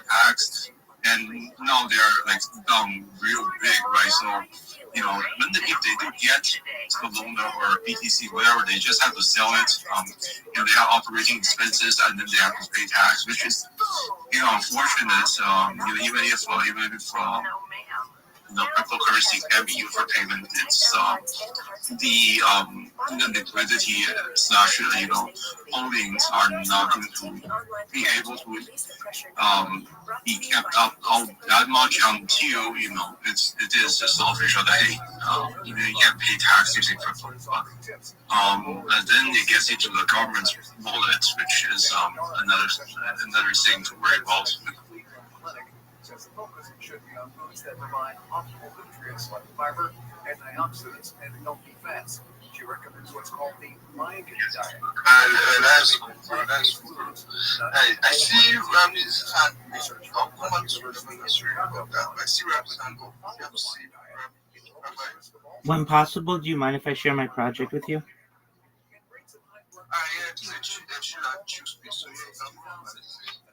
Excellent. Thank you so much for the opportunity. Apologies, first and foremost. I know many of you have heard my shill. I'm Rabbi Rothschild. If you don't already know who I am, you will. I stream my life 24 hours a day, 7 days a week, 365 days a year for world peace. My streams go back to the pandemic. We've seen the death of a queen, the birth of AI, the coronation of a king, and everything in between. This is a real-life Truman Show, a real-life Big Brother. This is a timeline or a time capsule of human achievement. In the 1990s, Bill Gates coined the phrase, content is king, and I'm making it true today. I'm king of the internet. This is the biggest event in global history, and here's why. In 2018, The Economist magazine stated that data had overtaken petroleum as Earth's #1 resource.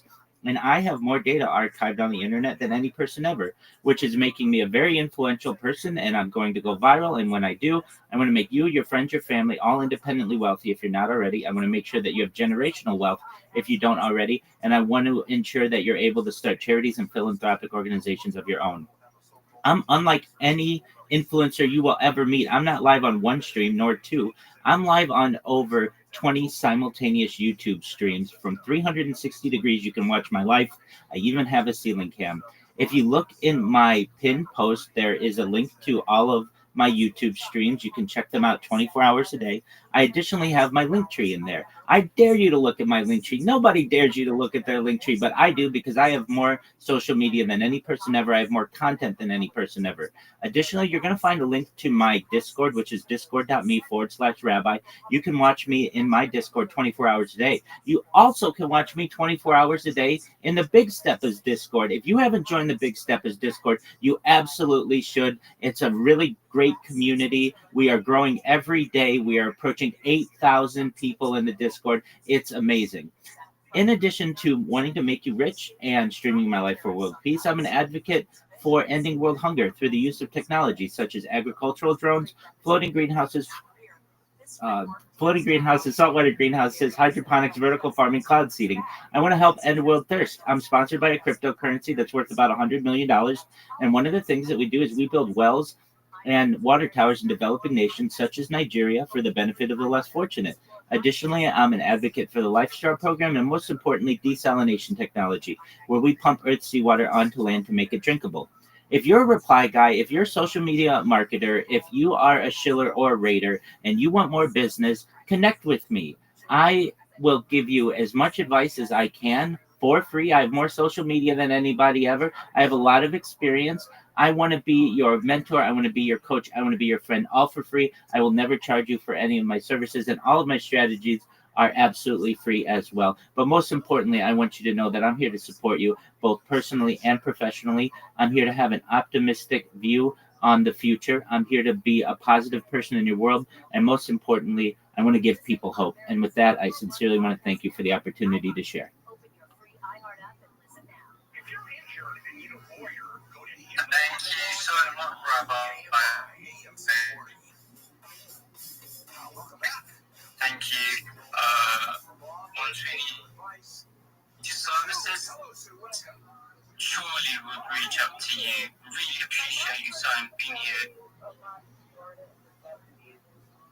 title is in her name and her 4 children, which includes me. It was written as tenants in common. It should have been joint tenancy, we're finding out.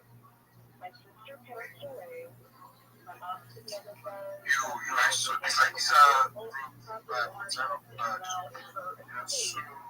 see. It's like what kind of Property ownership is now in mom's estate. So yeah, good morning, good afternoon, good evening, good night, depending upon which part of the world you are speaking from. Hello, kings and queens. First of all, I want to greet my wonderful host, that is Damini. I'm hoping that I'm pronouncing your name correctly. And my co-host, that is Elsa and OV50. Thank you so much for giving us this platform to grow and to gain some followers. And you're really working in the field of global village. That is like whole world is like a one village where we can sit together and we can gain connections and engagements. I can also see my good mutual, that is 22K. Although we haven't talked much, but yeah, she's always very good into the DMs. So gratitude precious to you as well. So guys, this is Bhavesh, and I'm a massive game spaces host, co-host and driver. I'm not only hosting and driving the Indian game spaces where I belong to, but I also used to drive Uganda, Nigeria, Kenya game spaces as well, because I have so many mutuals out there. So if you're really looking for the followers, you can simply follow me and turn on my notification. Wherever I go, I used to drive and I used to do the co-hosting or hosting. So you can engage with me and I will help you to gain some followers. Apart from this, as you can see, I have a monetized account and I'm receiving my payout continuously. I got my payouts 5 consecutive times. And I also run a Telegram group. I'm the owner and admin of so many Telegram groups where we will do the activities and try to fetch some likes, comments, and repost for the verified accounts. So it's really working for me nicely. So those who want to be a part of my Telegram group to do some activities with the verified accounts of different part of the world, you can simply drop a hi into my DM. I will check it out and I will add you into my Telegram group for sure. And it will ultimately going to help you. So guys, if you really wanted to become successful next, you can't become successful alone. You need to have some great following base and especially massive engagers. So this is your boy Bhavesh from India. I'm a massive engager. Let's go and grab my account, hit the follow button hard, turn on my post notification and connect with me. If you scratch my back, I will scratch yours for sure. Thank you so much. Have a wonderful day or night, whatever part of the world you belong to. Thank you so much. We don't care. We want your name off. Alright, I'm putting you right now. And just check it out once and be the part of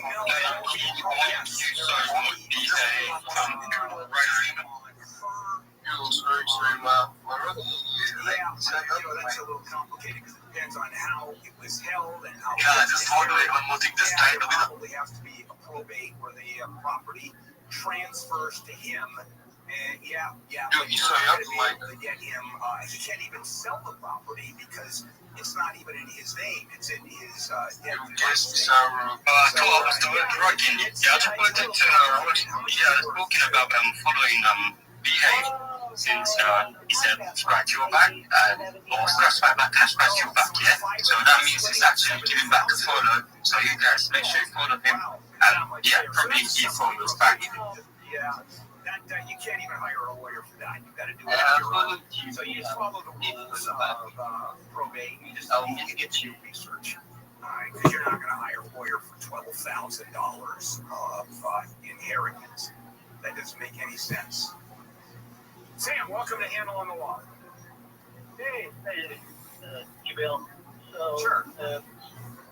So One of my friends, he basically retired a long time ago, and he had irrevocable trust. And I think he had it.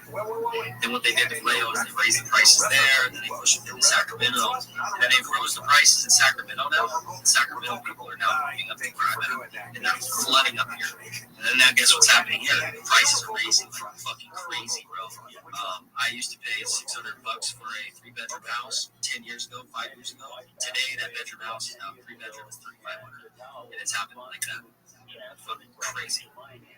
That is crazy.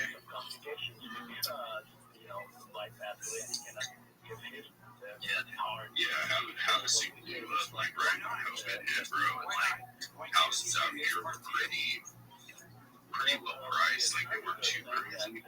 And then when COVID happened, bro, everybody from California started coming out here because we didn't have restrictions out here, like in Arizona. Like we didn't have mask restrictions. Like we were still shopping, like we were still going to restaurants and shit. Like so were we in Redding, bro.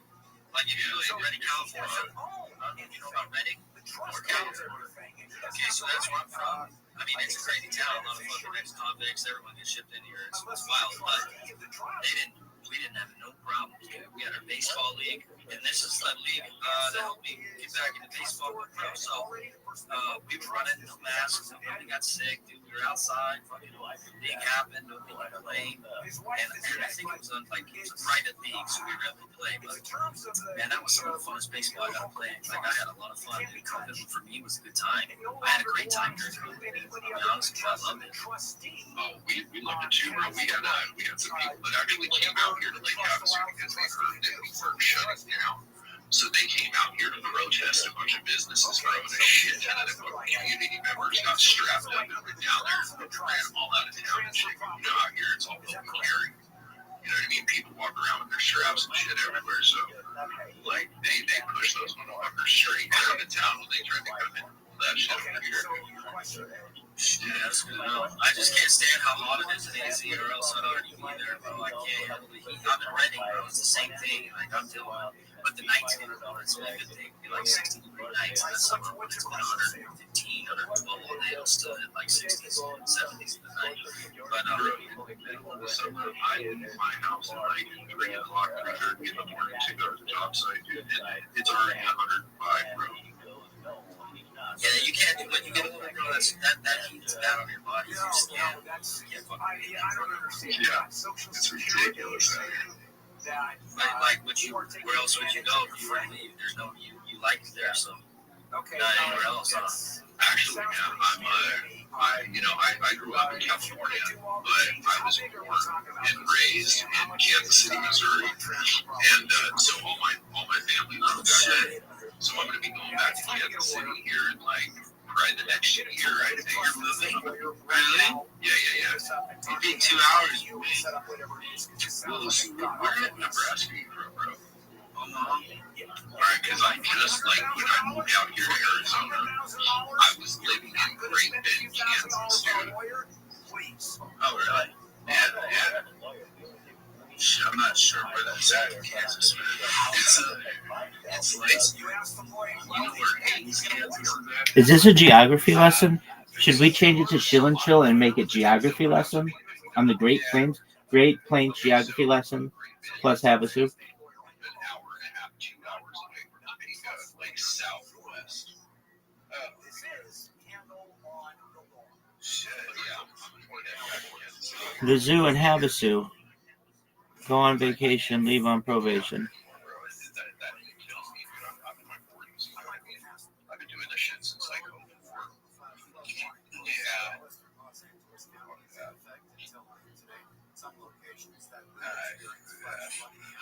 The heat, man. Fuck. It's hot today. Plus, this is another thing, bro. Like, out here, dude, I can't buy a house. Like, I can't touch a fucking house for anything under like 400, 500,000, and that's for some little shit box 3-bedroom house that has nothing to it. You know what I mean? Right? Like, I can go back home and spend 300,000, 400,000 in a fucking spread. Our emergency operations center has been activated, and city crews are on standby to respond to any fallen trees or impacts to roadways. evacuation warnings have been issued for parts of all. I'm here, guys. I was talking to my chick. A man on board inmate walked away from And I'm drinking my fucking Officials with the California Department of I didn't know you were from fucking Zaccan. I mean, I think you were on the Senate the other day. What's the Cali life like for you compared to going out there? Is that like more slowed down? No. Is this a geography lesson? I'll tell you how to live in California. I'll tell you how to live anywhere. Just because of the slow-paced lifestyle back there. You know what I mean? Like, I love that. I love it, bro. Like, I love, like, it's, you gotta remember, like, I learned to drive in California. I went to high school in Southern California, you know, so I grew up around that entire culture. You know what I mean? That punk rock, bro-ho, surf skate, fucking, you know, like, that was the culture. So when I left that culture and went back to Kansas, I was like, where the fuck am I at? You know? Here, I'm gonna judge you real quick. I think you'd be hella good at skating. Can you skate? Oh, yeah. I skate, surf, fucking snowboard. Like, I spent my winters up in Big Bear Mountain. I spent a lot of it. Where else am I gonna go? I know, man, dog. I'm just saying, yeah, you're right. It was Big Bear, it was Snow Summit, or it was right Mountain High. You know what I mean? Mountain High, I think in the past, Mountain High got bought by Big Bear Mountain. They're all owned by the same one now. Right. But you could, yeah, you're right. For local, it ain't that bad of a drive. It's like I mean, snowboard in Southern California, bro. It's sick. You can't even drive in Rabbi. Where I lived, I lived in a little town in the base of a mountain called Kaiba. So where I lived, we were like a 45-minute drive to Bear Mountain. You know what I mean? Right. I know where you type is. Where's you typing? There's one north on this house. And I went snowboarding one And I know where they both. and then the very next weekend, bro, I went down to, I think it was down to Laguna and fucking went winter shredding out Laguna, dude. It was pretty nice. I tripped out the fact that I could actually snowboard and surf. What a throw! What a catch! It was kind of crazy, but yeah. No, that's one thing you could do. You could do it in the Bay Area too. We could be at Tahoe one morning, we could be at Santa Cruz surfing the next day. No, that's too far. Yeah, Cali's awesome, bro. I need to go surfing again. Like, I was a surf instructor in Maui. I really surfed in Cali because I was in Portland. My family's from SoCal. Like, I put those pictures of my uncle. They grew up doing that dog. He was a big part of it. Like, my family was a big part of that LA. After they made a movie about him. Hi, Miss Aquarius. How are you? Went to that church.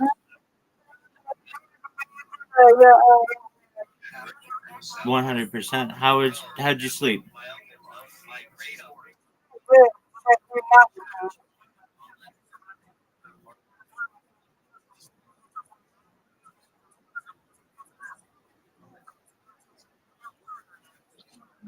Oh no, that's no fun.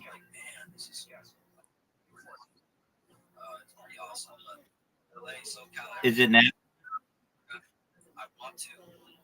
Is it nap time?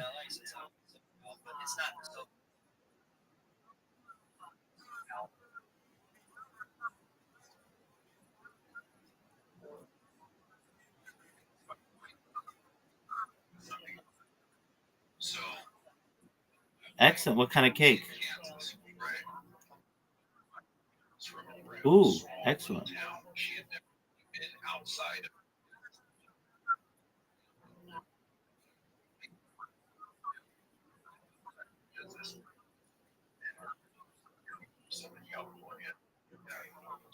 Well, that.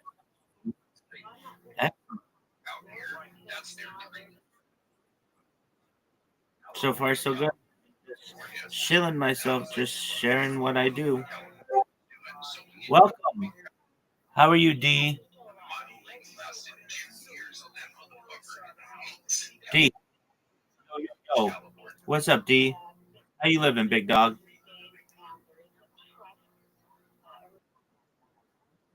Excellent. How'd you find out about me, D?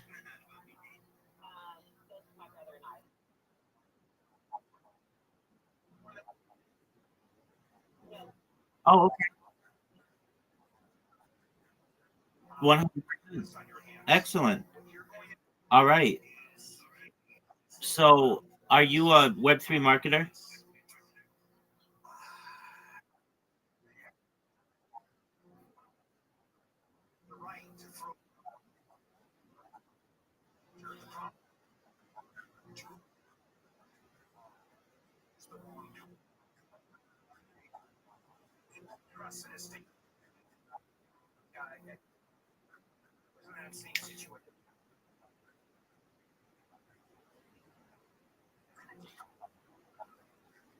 That's great. Are you? Do you have a link tree? Do you have a link tree?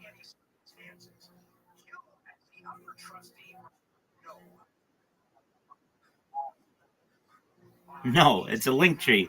It's a website that has all your social media on it.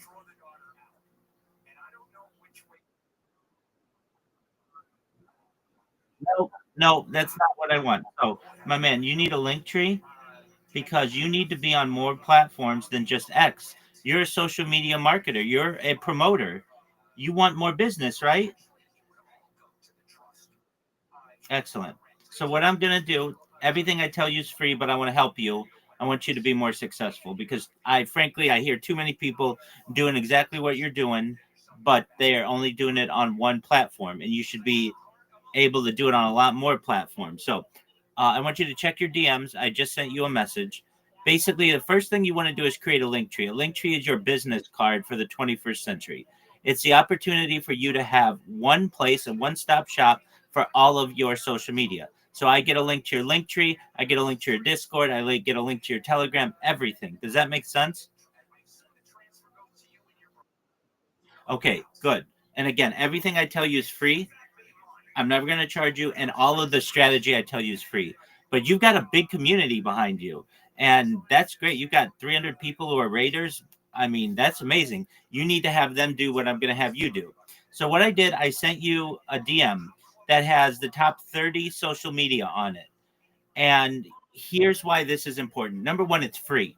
Number two, you're a social media promoter. You want to help people with projects. But right now, all you're doing, and I know this, is when somebody posts something on social media or on Twitter, you like it, you comment it on it, and you repost it, and then you have your raiders do the same, right? That's about it, correct? Exactly, which is cool, and that can help. But that's just Twitter, and Twitter's somewhat small in the social media world in 2025. It's not small, but it's not the number two website in the world, YouTube. It's not the number one website in the world, Google. It's not the fastest growing platform like TikTok. It's not as big as Facebook. So, what I'm saying to you is, I want you to be able to promote other projects on these. So what you're going to do, it's going to take you a couple days, but you're going to create all this different social media. So you're going to create a YouTube if you don't already, and a Telegram, and a Facebook, and a WhatsApp, and an Instagram, and a TikTok, and a Snapchat, and a Pinterest, and a Reddit, all of these. And here's why. When you're going to a customer and you say, hey, I want to help you with your project, you want to be able to say, I'm the best social media marketer in Web3. And here's why. Everybody else is just going to repost your content and like your content and comment on it. I'm going to take your content and I'm going to put it on my 30 social media platforms. You're going to be everywhere, which means you're going to show up number one in Google, number one in YouTube, number one in TikTok, number one in Twitch, number one in Reddit. And that's what you want to be able to say to your customers, right? Okay, so the strategy that you use, I'm going to walk you through it. You're going to create a link tree. You're going to put all your social media in it that you currently have, and you're going to create the social media that you don't have. It's going to take you a little while. You're just going to have skeleton accounts. Then what I'm going to do, you're going to come back here. I'm going to look at it. Once it's good, we're going to optimize your profile picture. We're going to optimize your profile. Then we're going to put content on your social media, including using Grok to make videos for yourself that promote you, that are really exciting and efficient and straight to the point, and they market you very well. Then what we're going to do is we're going to teach you how to make memes and market yourself with memes. Then I'm going to teach you how to clip people's spaces, how to tag the host, the co-host, and put hashtags. Then from there, we're going to get your pitch down. You're going to have a 30-second pitch, a 60-second pitch, and a 3-minute pitch. And then when you go and you market yourself, just like you're doing right now, you're going to be much more successful, because you're not going to, this is what you're doing right now, or what many people who are doing what you're doing, this is what they do. When they come into a Twitter space, they say, GM to the host, GM to the co-host, GM to the speakers, GM to the audience. My name is XYZ. I hope everybody's having a good day today. Are you all having a good day? That's good. That's good. I want you to know that I want to help you with your project. I am someone who has a rating team. We have 300 people. And look, that's fine. That's great. But I want you to be able to come in and say, I'm the best Web3 marketer on the internet. And here's why. My rating team and I have supercharged social media profiles. You can look at us on linktree.com/D_VI. You can see all of my 30 different platforms where I'm going to post your content. Not only that, but we are going to cross-pollinate on different social media platforms. I'm going to make sure that you get 30 times more DMs, 30 times more people buying your cryptocurrency, 30 times more people buying your NFT, 30 times more impressions on your posts. And it's all for the same price that my competitors charge. You just should understand that I'm better than they are, and my DMs are open. I want to partner with you. I want to start working with you immediately. So please send me a DM and we can start working. That's what you want to be able to say, right? Exactly. So instead of you just marketing on Twitter, which is good, and you've got a great team to be able to do it, you want to supercharge your social media profiles, and everything that I tell you is free. So these are just options that you should be, of which you should be taking advantage if you're a social media marketer, if you're a project promoter, and you're going to get more business. This does 3 things for you. This strategy. Number 1, it allows you to post on more things, which opens your network, which connects you with more people. Number 2, it gives you 30 more ways to get business, because somebody might see something that you posted on Reddit or on YouTube or on Facebook or on Instagram, and they may say, hey, I want you to do that for my project. And number 3, it makes it much more difficult for people to impersonate you. You don't want people to impersonate you. You've worked hard for your good name and your reputation. You want people to know that when they find you on a platform, that it's you and not somebody who stole your name, right? Exactly. Okay, so what you want to do, I sent you the list of all the social media that you need. You create your Linktree account, you start creating this different social media. When you're done, it's going to take you some time, and you're going to be like, wow, this is a lot of work. But just know that you have to do it one time of your life. And once you've done it, you're going to start getting organic follows. You're going to get people who start commenting and sending you DMs, but they won't do that if you don't have the account. So the first thing to do is create the accounts, link them to your link tree. You're going to come back in here. I'm going to review it. We're going to optimize your profiles and your profile descriptions, your profile picture. We're going to put quality content on your social media. Then what we're going to do, I'm going to teach you how to use meme generators to create not just entertaining content, but also how to market yourself with that. We're going to teach you how to clip people's spaces. We're going to get your elevator pitch down, a 30-second, a 60-second, and a 3-minute. And then you're going to be on your own. You're going to have more business. Sound like a plan? Excellent. Excellent. Yeah, absolutely. And I'm here if you have questions, okay? I'm always live. You're welcome. And when you do this, then you're going to have your 300 friends do it. And you guys are going to be a powerhouse. Nobody's going to be able to stop you.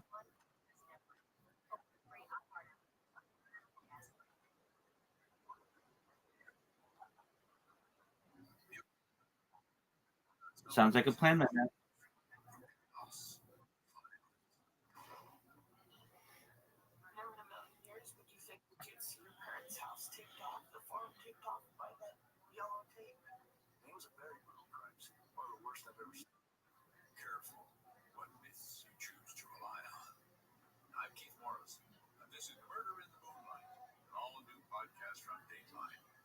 Listen to all episodes now, completely free. Listen on America's #1 podcast network, iHeart. Open your free iHeart app and listen now. A new report says there's a young homebuyer crisis in the U.S. According to the National Association of Realtors, the typical age of first-time buyers climbed to an all-time high of 40 years. The report also says the number of first-time homebuyers have dropped to a record low of 21% in 2025. On top of that, a Coldwell Banker report says 84% of Gen Z says they're putting off major life milestones like getting married and having kids just to afford to buy a home. Waymo's driverless taxis are picking up speed in 3 cities: Mount Madison, Florida. Company freeway routes are now being offered to select riders in Phoenix, Los Angeles, and San Francisco. Waymo plans to expand to Miami, Washington, D.C., San Diego, and London next year. It's also started testing cars in New York City and Tokyo. Disney reportedly losing millions of dollars per day as its ongoing carrier dispute with YouTube TV continues. Tim Trujillo explains. According to reports from the Wrap, Disney could be out $16 million in lost revenue if the stalemate reaches 14 days. Disney-owned channels like ABC, ESPN, and others have been dark on the Google-based subscription streamer since Halloween. That's prompted the service to offer a $20 rebate to customers to compensate them for the disruption. And this week, we had to say goodbye to a tiny monetary unit of payment. The U.S. Into action as the starting place kicker today. Trey Bukowski falling ill on Thursday. On the inside, I got a pimple that stuck out an inch. And it was developing. Like it started with an inch. How did he find it so quickly? How did I find it? I couldn't sit. Every time I went to sit, I'm like, wow, something hurts. And then he pulled the hair out. So I took the fucking mirror, and this is the days when I was flexing. In my apartment? Fuck yeah, I took my mirror, and I had to look at my ass and bent over. Guys, it was a whitehead on my ass. Oh my God. That was throbbing. It hurt so much. And I couldn't take it when I'm sitting there talking to Ralphie. And I remember that he was telling me a story about something. And I'm sitting there, I finally open up my pants from the front.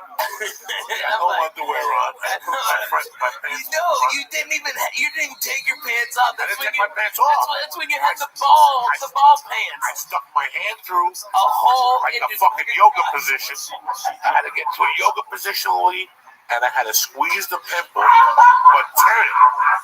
But I had to turn the skin down so it would go pop. And Lee, you could hear it go pop, and it was just a yellow ball of pus. I had to go back in, and I had with my fingernails. I had to take the fucking, took a piece of skin out. Like, you take stuff out of them? Yeah. You have an ingrown hair from sitting twisted on a muscle forward. If you sit down all day, you will have pimples on your ass dramatically. All those fat people that walk around and work in offices, look at their ass from time to time. Oh my God. They got a big, it's like strippers. Some reason strippers always got a big white head. If you look at a stripper's ass when she's dancing close, look up close, and you always see a little white head on their cheek. I'm just teasing. It's just a joke. Lee's going in. It's like, really, it's just for the experience. I didn't know you had to pull stuff out of them. Well, when it's an ingrown hair like that, that on your ass. Yeah, and it was a long hair too. I saw it. Made me vomit a little bit in my mouth. Totally gross. Terrible. I know. People think that comedy, when you sell those buses for that long, and now it's you fly so much over the years. Man. And Southwest, I love them. I'm not saying that they're a bad airline, not at all. Southwest is thick, fast, Burbank. I take Southwest up for whatever that thing is, the level. A-level. I love Southwest. I used to hate the way they board, but they board much quicker. Dude, so much quicker. So much better. It works so much better. Get the fuck on. Fuck you, get on. Fuck you, get on. 8:15, 8:30. You get a seat in the aisle. You sit there. You give people dirty looks as they walk by. I had to do the math because I forgot to check in one time, and I was like B30 or something, B20. But I did the math. There's like 96 aisle and window seats.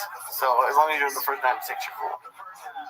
You did the math? I got nervous, dude. Man, you are that's the Jewish thing you've ever said to me. And I'm a chubby guy. I haven't had them in years.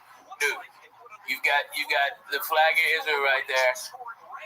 And that is the Jewish thing you've ever said, that you counted all the fucking windows in the house. Seats, but not the Really? Oh my God. Dude, here's what I do. Because I'm fat, I got to buy 2 seats, right? And I don't mind. That's no big deal. Here's how cool fucking Southwest is, though. If that plane ain't full, they give me one of those seats back for free.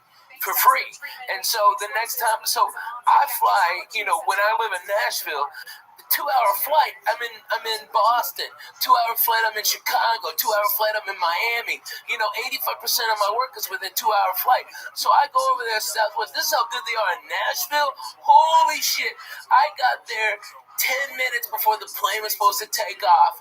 And they go, Ralphie, we've already got you checked in. The plane is now having mechanical problems. And as soon as you get on, it'll be fixed. Okay, and they rushed. This was before the TSA bypass, all that bullshit. They were like, just pat him down, get him on the plane, and they wheeled me on one of them go-karts. Cause this is how much Southwest loves you. They got me to that plane as soon as I stepped on. Hey, the problem solved! Yay! Everybody clapped. I had my 2 seats right there waiting for me like a doctor, and those guys love me. They come out. They're the best. Burbank is cool. Southwest Burbank are nice cool. People. Real That's nice. Orlando Casillo's daughter. Oh yeah. She works there. She's the front desk manager. So sometimes I get there. What are you? Whatever. If I know she's there, you got clap. Yeah. One time she took me into the Southwest thing and I was eating food. Sandwiches from the fucking lunchroom. They had a party. I'm in the party. She goes, you got delayed, so you might as well come with me. And I went into the thing, and they had little sandwiches cut up with potato chips. People from Southwest were back there eating. And she put me right in the thing. She goes, I'll come back and get you. They're really nice. I didn't say they were a bad. No, but it's not that comfortable. It's not that comfortable. Here's the thing. It's not that comfortable if the plane is packed and we're a fat fuck. Right. Okay, my shoulder goes on Southwest. Man, me too. Oh my God. I get shoulder pain on Southwest. I know. I made a mistake. I connected one time to save $300 with 2 papers, because you're always looking to save. Right. Fly. And flying is something that if you're looking to save, you're going to have an uncomfortable journey. Prepare for it. Go on their website. Look at the options. United has a thing where they give you a bigger seat and they give you security clearance. Yeah. For $75. It's worth every dime. Yeah. Because that means I'm walking in the first class line. Right. There's That's first worth class, $75. business class, and then there's economy. The economy. The United offers that. You have to scroll all the way down. It's $75 each way. It's worth it. So fucking worth it. Worth it. You just buy it. Today's economy is worth it. Goddamn worth it. A couple weeks ago, I was upgraded to first class, and I still didn't almost make the flight because of the security line.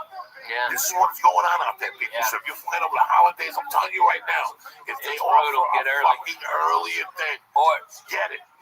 If you have a passport, by the way, and you're travel a lot, just go get TSA pre-approved. It takes about 5 minutes, okay, which utterly scared the living shit out of me, that I show up with my passport and my ID, and they asked me like 6 questions, like, do you love America? Of course. Are you allied with any of the a terrorist group against the country? And I go, not only do I fucking hate them fucking cocksucking dirty sons of bitches, okay, they shot at me, fuck you, all right, I hate Russians, I'm bona fide, Jack, fuck that. And they go, have a nice day, Mr. May. I raise my hand, sign a piece of paper, boom, had it then. And all you do is go up there. You don't have to take anything off. No, I know. No shoes, no fucking. They emailed me, and I showed my wife. Is it true that you have to give them like access to your social media, or is that bullshit? No, that's bullshit. What are you talking about? I hear stuff. I don't know. That's Yo, bullshit. Madara. But you know what? Though? How are you? It would be smart, and let me tell you, every business. What's good?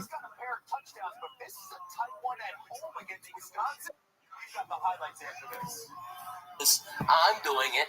I put on the bus a tower, a mobile cell phone tower, Wi-Fi rather, like the largest one you can get on in a mobile unit, and so it's free Wi-Fi at all my shows. All right, but what happens to log in is I get all your information. So next time I'm in the area, I can hit you up and go, hey, I'm here. All right, and that's how I do it. I provide. It costs me a lot of money to do it, but at least I get something in exchange, and they get free internet. You know what I mean? Right. That's cool. It's really cool, and that's what you got to do for people. But businesses all around are doing that. But you know what they do? It's not like on Southwest, you give them their email, and if you got like an iPad or something, you can watch real TV, and they've got movies on there too. All right, and you can flip channels, and it's real time, and that's for free instead of like, what is it, Boeing or something like that? That's like fucking $22. Goddamn, and it's shit. You can't work Twitters or nothing. But that's garbage. That's way too fucking much. I mean, like a month. So Southwest gives you free Wi-Fi. Yeah. But it's what you want to watch. I don't get it here. So you just have to. But they don't want to pay for screens. So you could bring out your tablet and log in. Just log in. Just hit accept. And then they have like a whole bunch of TV stations. Yeah, but you can get all your Wi-Fi, everything on there, and everything. Especially if you're A-list, you get everything. You get all of it for free.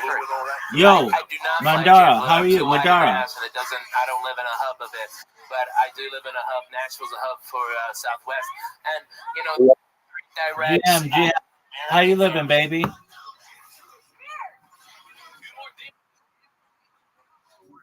What's good? What's new?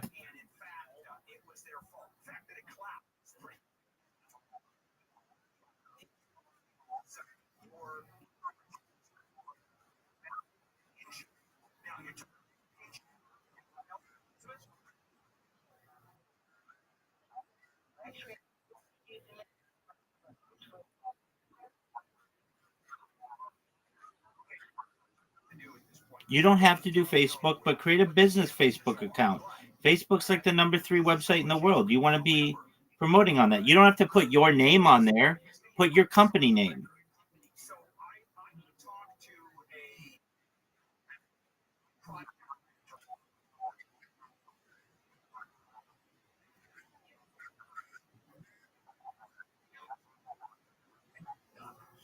Okay, I mean, okay, I understand, but you're not going to get more business.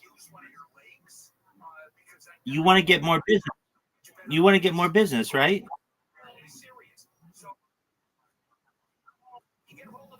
Exactly. So if you create these accounts, then nobody can steal them from you.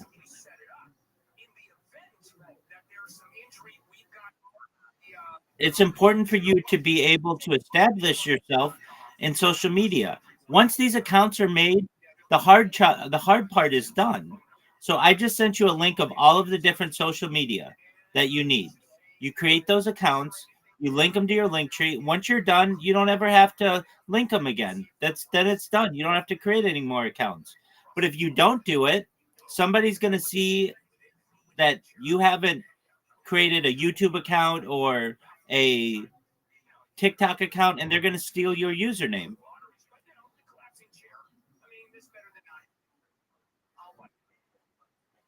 Okay, that's great. So I put a, a, a list of all of the social media that you need. I sent it to you in a DM. Check it out. And that's what you have to do. And then when you're done, it's done. And then you have a lot more platforms to be able to get business and to be able to promote the project. That's what you want to be able to do, right? You get it. You get it. You get it. It's just a little bit of work. But Madeira, when you're done with it, you'll be proud of yourself. You'll say, I have more social media than anybody else, and nobody can stop me.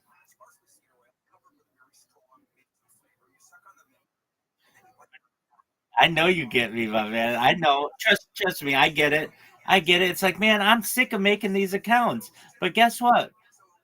That's how you're going to make money. You're going to be able to say to people in Twitter spaces, my name is Madeira and I'm the best marketer in Web3. And here's why. I'm not just going to promote you on Twitter like all of my competition. I'm going to promote you on YouTube, the #2 website in the world. When people Google you, the #1 website in the world, you're going to show up #1. My competition's not going to be able to do that for you.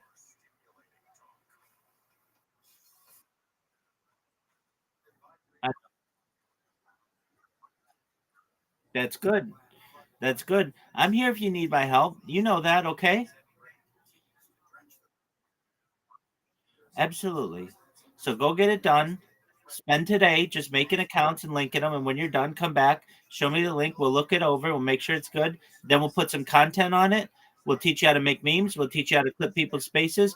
We'll get your 30-second shill down, your 60-second pitch down, your 2-minute or your 3-minute pitch down. And you're going to be getting business by Monday.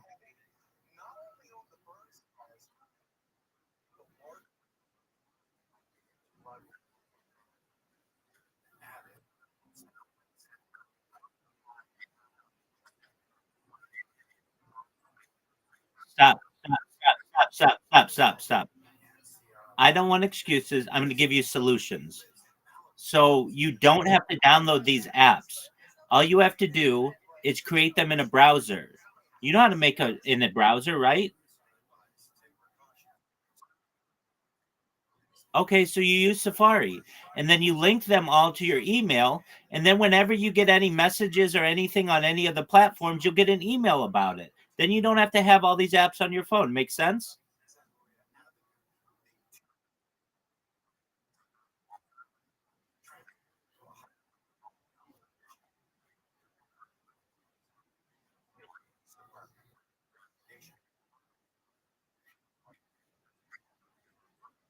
I don't want you to either. You've got a winning strategy. Now take advantage of it. Sounds like a plan, my friend.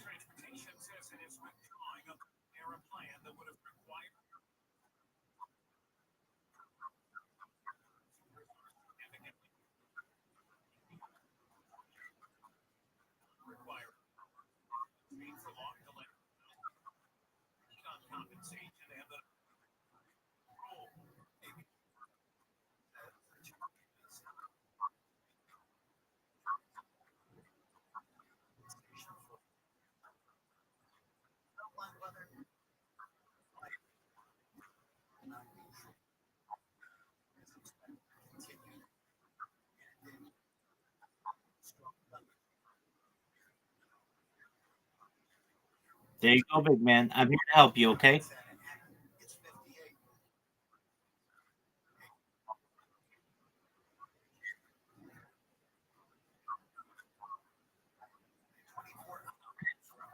You'll get it.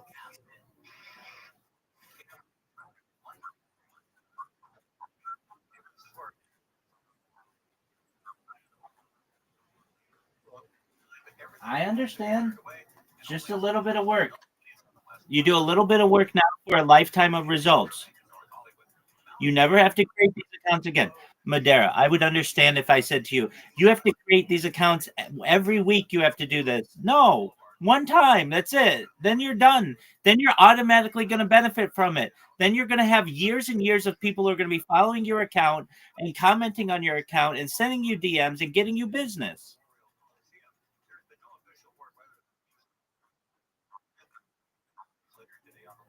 It is massive. You've got that right, big man.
a night of horror that shocked the country with its brutality and its mystery. Who could commit such horrible crimes and why? The family was targeted, most of them targeted while they were sleeping. Whoever done it? No, the family. Oh, they were turned up, damage. Did they have secrets and meet someone that wanted them dead? Were they innocent victims?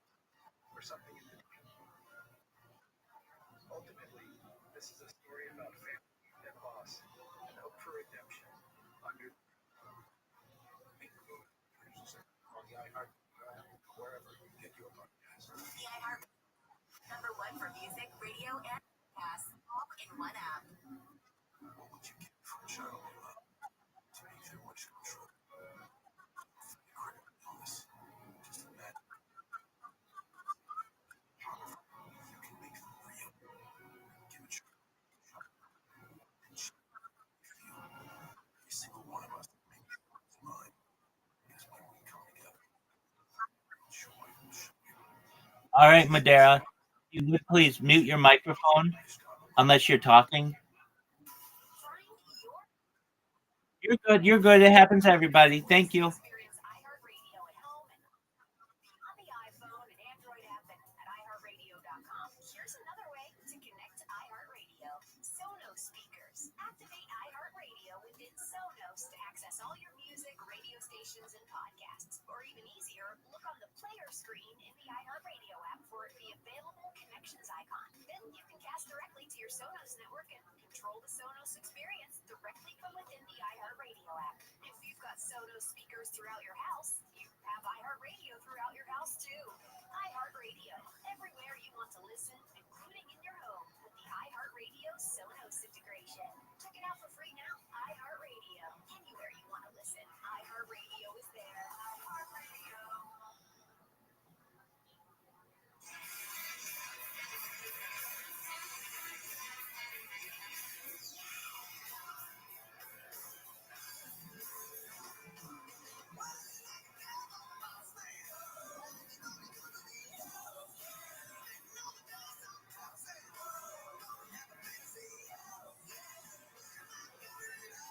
After years of saying no, is Tesla finally caving to CarPlay? Apple launches a digital ID you can use at the airport. And Amazon's AI can now buy stuff for you at the price you name. Plus, your tech questions answered. What's going on? I'm Rich DeViro, and this is Rich on Tech. This is the show where I talk about the tech stuff I think you should know about. It's also the place where I answer your questions about technology. I believe that tech should be interesting, useful, and fun. Let's open up those phone lines at 888-RICH-101. That's 888-742-4101. Give me a call if you have a question about technology. Email is also open. Just go to richontech.tv and hit contact. All right, we've got some great guests this week. Allison Johnson, senior reviewer at The Verge, is going to share her review of the OnePlus 15 and why, if you love battery life, this might be the phone for you. And later, Jamie Siminoff, founder of Ring, is going to join to talk about his new book, Ding Dong, and how his garage project grew into a $1 billion. All that aside, I do like their mission. I like their base, and I also like Stormy's laugh. I think Stormy wants to add something to my critique. Sounds like. What's up, Stormy? It's a donkey. What, ponies? Ponies are. Wait, what? Are donkeys? They're mixed. Wait, are donkeys ponies and ponies donkeys? Serious No, question? they're different species, too. What do you mean species? Horses They're and different horses. species. It's not a horse. A donkey is not a horse. Oh, so what? It's like saying a wolf and a dog are the same. They're from the same, but they're not the same. Yeah, they're the same species. They're breed of donkey. Random fact, donkeys kill wolves and coyotes. They How? stomp them out. They stomp them. Yep. That makes sense. Like, they don't have sharp teeth. Like, how do they do it? They just do it with their feet. Yes, they have sharp teeth. Have you ever been bit by one? No, I haven't. It hurts. Really? Okay. Oh my God, it does. It left bruises. Yeah, I'm sorry. No, you're fine. Dixon, I love what you're doing. I have a question. How did you do the voices for yours? For your game? We have no voices. We have no sounds. Are you really telling me you're doing a game without a voice actress? We definitely need sound. So, if you would like to collaborate, Absolutely. we are definitely down to train Cody, get some free games on the house, 6 base caves. There we go. Let's talk on the sidelines because, I want to get my music out there. And I also am a voice actress. I used to do voice acting for Mortal Kombat Online. So, yeah. Annihilation. Can you catch the drift there? You have to have some fun on this show, and I think we do have a lot of fun. All right, that's awesome. Thank you, Stormy. I appreciate you. Pixel Ponies, appreciate your show. Definitely following you. Gonna keep track of these little cute little Pixel Ponies.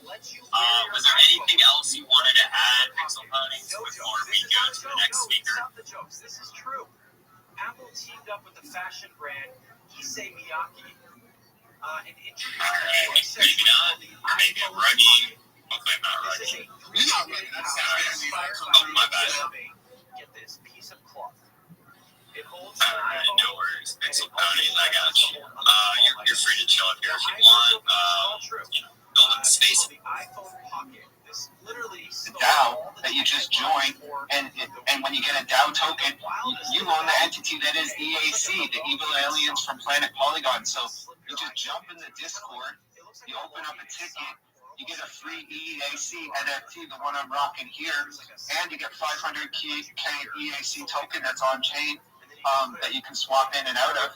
It's that easy, folks. You just join, 2 clicks. You're 2 clicks away from free gifts. And why? You're like, why is this evil alien giving me free gifts? That's super sus, bro. Well, it's super simple. It's an engaged earn DAO, so you can get even more by just chatting and earning XP. But when you see that you can make profits every day from having a liquidity pool position or yo, what up, Sal? NFTs, that you're going to choose to invest because why don't you like even more free money? So that is the catch, my friends. Join EAC. I'll pin it up there. I hope to see all of you in the Discord getting your free EAC Alien NFT and 500k EAC token.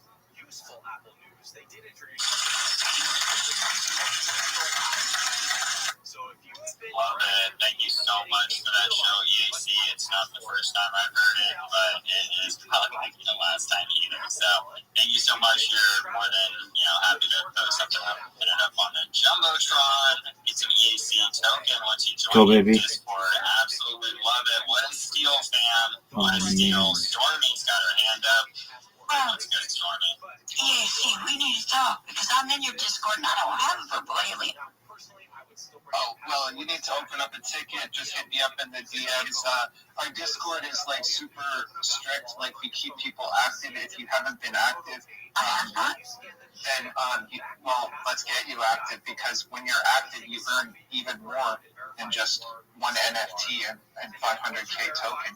You can earn ownership of the entity and even more. So there's lots of fun ways to keep you active. There's people in there playing games that earn you token rewards as well. So yeah, just hit me up. Any of you, just hit me up with the DM. We'll get you hooked up with those gifts. So if you're going into a club, Awesome. Thank you so much, EAC. Appreciate you for coming up and chilling. EAC. Me too, bro. Mountain Dew. Appreciate you grinding, putting on those spaces. Shout out Major Flowers. And you're right. You'll see me again because it don't matter. Markets are red. I just grind harder. That's right, man. That's right. Let's go. Freaking love it. Give me the energy I need. Yeah, today's been kind of an off day for me, fam. I don't know where all my energy's gone, but yeah, maybe I'm a little under the weather. Who knows? But to say all that, we do have a hand up here from Rabbi Rothschild. What's good, fam? I think we'll go to him real quick to see what's up with this show, and then after him, I think we'll cut to some for the last 30 minutes of our space here. We may run a little bit earlier. What's good, Robbie, Rothschild? What's good, Sam? Happy Saturday. Happy Saturday. Every day is a holiday. Every meal is a feast. Do you mind if I share with the room my project? Yeah, of course. This is a chill and chill space. You're more than happy to share as much. We do about 5, maybe 6 minute chills at the longest. But yeah, go for it, Robbie. Appreciate you being here. Thank you so much for the opportunity. I'm Rabbi Rothschild. If you don't know who I am, you will. I stream my life 24 hours a day, 7 days a week, 365 days a year for world peace. I've been doing so for more than 4 years. My streams go back to the pandemic. We've seen the death of a queen, the birth of AI, the coronation of a king, and everything in between. This is a real-life Truman Show, a real-life Big Brother. This is a timeline or a time capsule of human achievement. In the 1990s, Bill Gates coined the phrase content is king, and I'm making it true today. I'm king of the internet. This is the biggest event in global history, and here's why. In 2018, The Economist magazine stated that data had overtaken petroleum as Earth's #1 resource, and I have more data archived on the internet than any person ever, which is making me very influential, and I will go viral soon, and when I do, I want to make you, your friends, your family, all independently wealthy. If you're not already, I want to make sure that you have generational wealth if you don't already, and I want to make sure that you have the opportunity to be able to start charities and philanthropic organizations of your own. I am unlike any influencer that you're ever going to meet. I'm not live on one YouTube stream nor 2 YouTube streams. I'm live on 20 simultaneous YouTube streams. You can watch my life in 360 degrees. I even have a ceiling camera. All of those angles are available in my pinned post in my profile. You'll see a link to my YouTube streams there. Additionally, you're going to find a link to my link tree. I dare you to look at my link tree. I have more social media than any person in global history. I have more content than anybody in global history. Take a look at it. It would take you years just to go through some of my accounts. Additionally, there's a link to my Discord there. We just surpassed 2,500 people in the Discord. I'm live there 24 hours a day. I'd love to connect with you. In addition to making you rich and wanting to help bring world peace, I'm an advocate for ending world hunger through the use of technology such as agricultural drones, floating greenhouses, hydroponics, vertical farming, cloud seeding. I want to help bring world thirst I want to help end world thirst. I'm sponsored by a cryptocurrency that's worth about $100 million. And one of the things that we do is we build wells and water towers in developing nations such as Nigeria for the benefit of the less fortunate. Additionally, I'm an advocate for the LifeStraw program and most importantly, desalination technology, where we pump Earth seawater onto land to make it drinkable. If you're a reply guy, if you are a social media manager, if you are a shiller, if you have a project, if you are a raider and you want to connect, please send me a DM, follow me, I'll follow back. I want you to know that all the advice that I give you is free. I will never charge you for anything. The strategies that we'll use to ensure that your project is properly promoted are all free, and I am open to you 24 hours in my Discord. You're not going to get that type of teamwork anywhere else. But most importantly, I want you to know that I'm here to support you both personally and professionally. I'm here to be a positive person in your world. I'm here to have an optimistic view of the future. And most importantly, I want to give people hope. And with that, I sincerely appreciate the opportunity to share. Awesome. Thank you so much, Robbie Rothschild. Make sure to follow you. Yeah, it sounds like you've definitely been doing this for a while. Definitely appreciate this show. Curious, what chain are you on? Certainly the cryptocurrency that sponsors me, it's on Ethereum. It's known as Harry Potter Obama Sonic 10 Inu. It's one of the OG meme coins. It's worth about $100 million. The ticker's Bitcoin. Gotcha. Yes, I'm very familiar with that Ethereum project. Awesome. Thank you so much for that. I'm going to throw the mic over to Stormy if she had any questions. I do. Rabbi, greetings and hello. Thank you for coming up, first of all. Second of all, I have some personal questions. Just because what you're doing fascinates me. I'm a Twitter gamer, and I kind of live for the gaming life. And what you're doing is putting your entire personal life out for everybody to see every aspect of it. Does it not get depressing? Does it not feel like everything you're doing is watched by somebody? I couldn't do it. How can you? I mean, it's amazing that you do, but what's it like from your Great question, Stormy. I love it. Essentially, I see myself as a modern day diarist, someone who would write in a diary, or modern day journalist, someone who would write in a journal, except for the modern age. Uh, Generally, I don't really get bothered by the people watching me.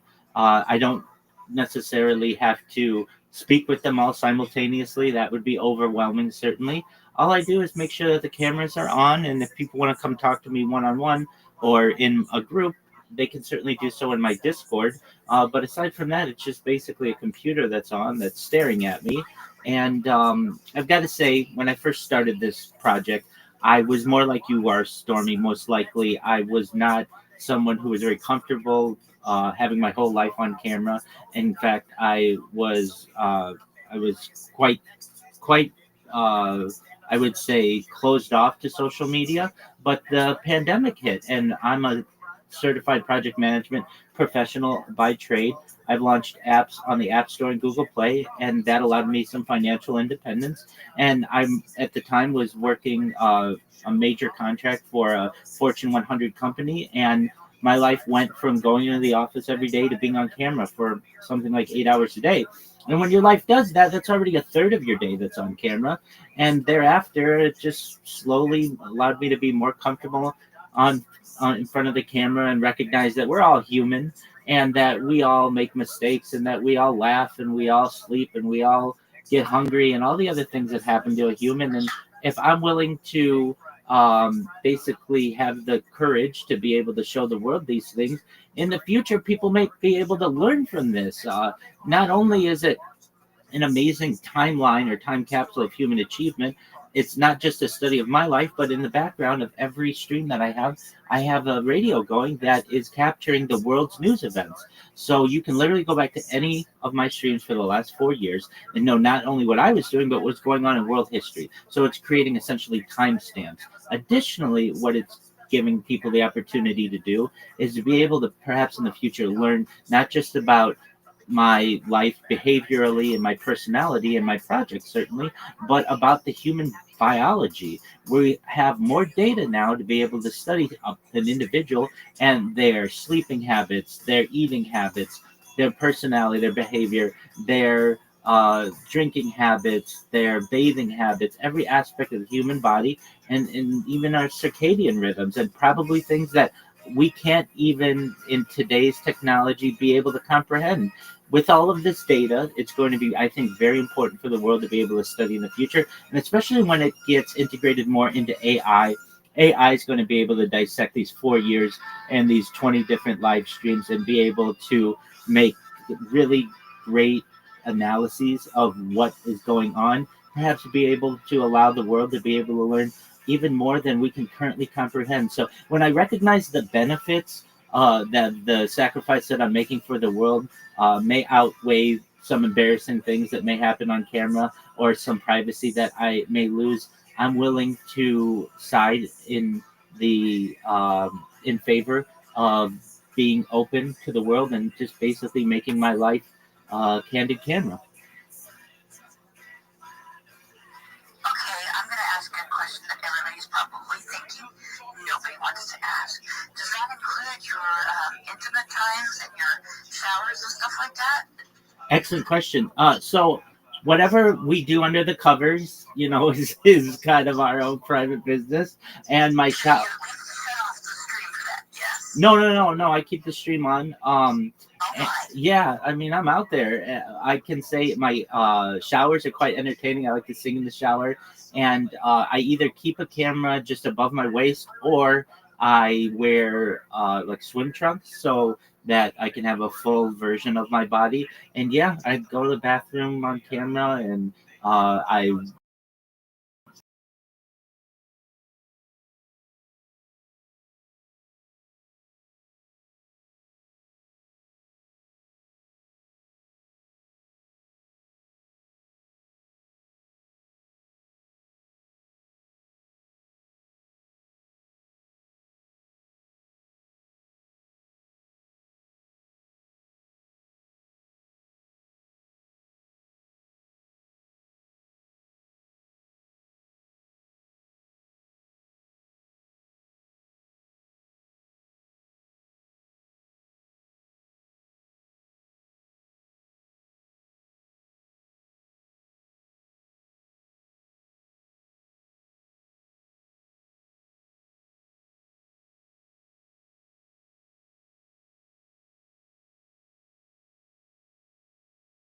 Additionally, the direct link is in my profile. You can get it there. It's also in my name.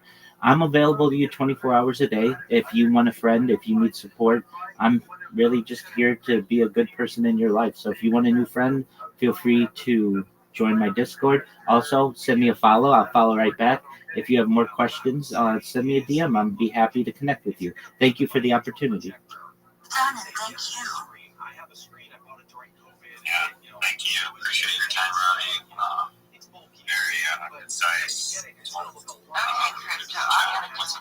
repeat after me. Rabbi. That's what I said, Rabbi. Okay, that's what you said. Rabbi. That's what I said. Literally, why are you correcting me? Because I'm a female. This is my job. Yeah, I've noticed a lot of people. We're gonna cut to some music, fam. When we get back, we'll get some more updates. Crypto Fam Radio. If you guys have a project that you want to share with us, chill, come up. We're doing 5-minute chills. Big shout out to everyone in Spaces. Suey Life, I see you. Big shout out to you.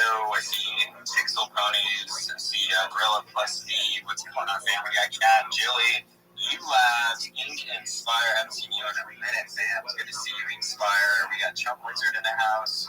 Jerome 10ST. You got Aaron down there. That little mixed cat. Allie Wise. We got Ben's and me. XGIMI.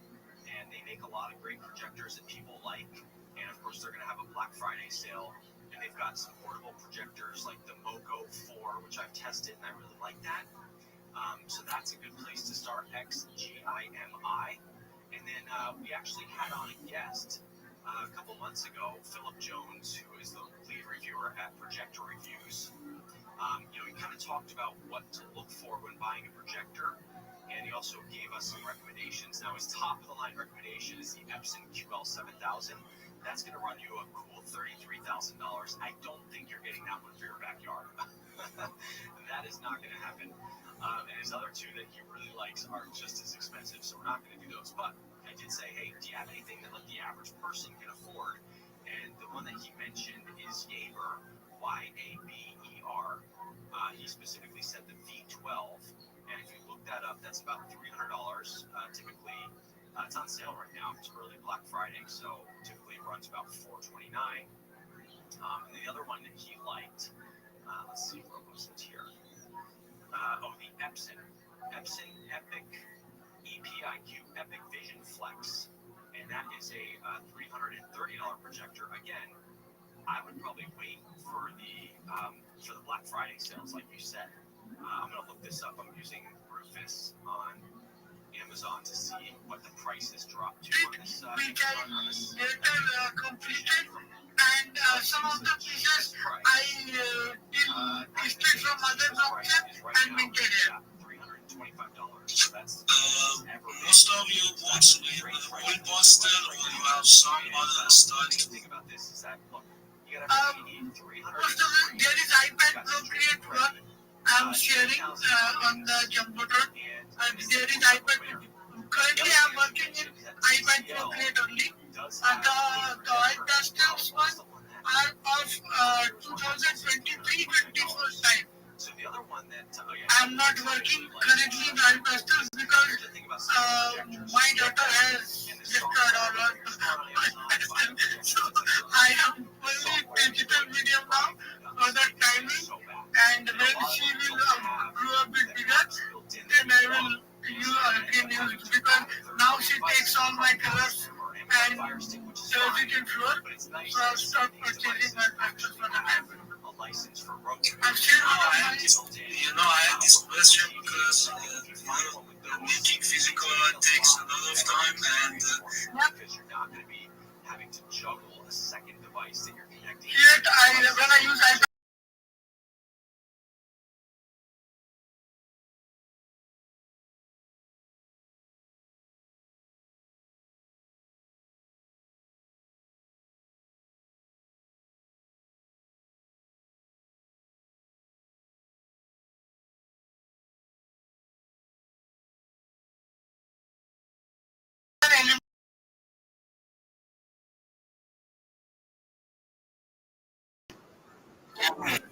Yo, what's going on? I'm in the middle of a Twitter space.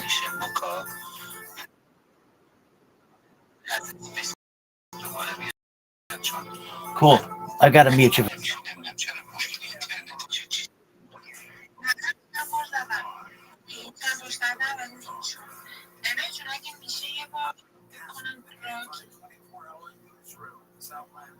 اوکی بریم خورشید رو بشنویم. خورشید خیلی وقت منتظره. بعد امیرعلی پریسا خورشید درود بر تو. خوبی؟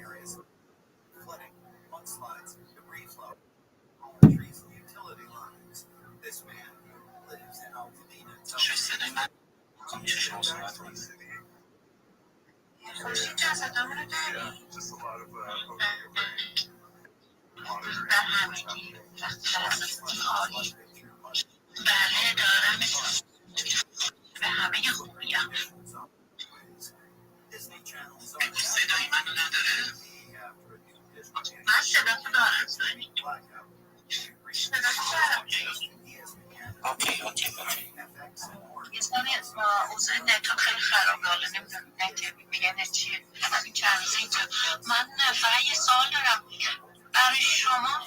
اینجوریه خیلی ویو ریخته نمیدونم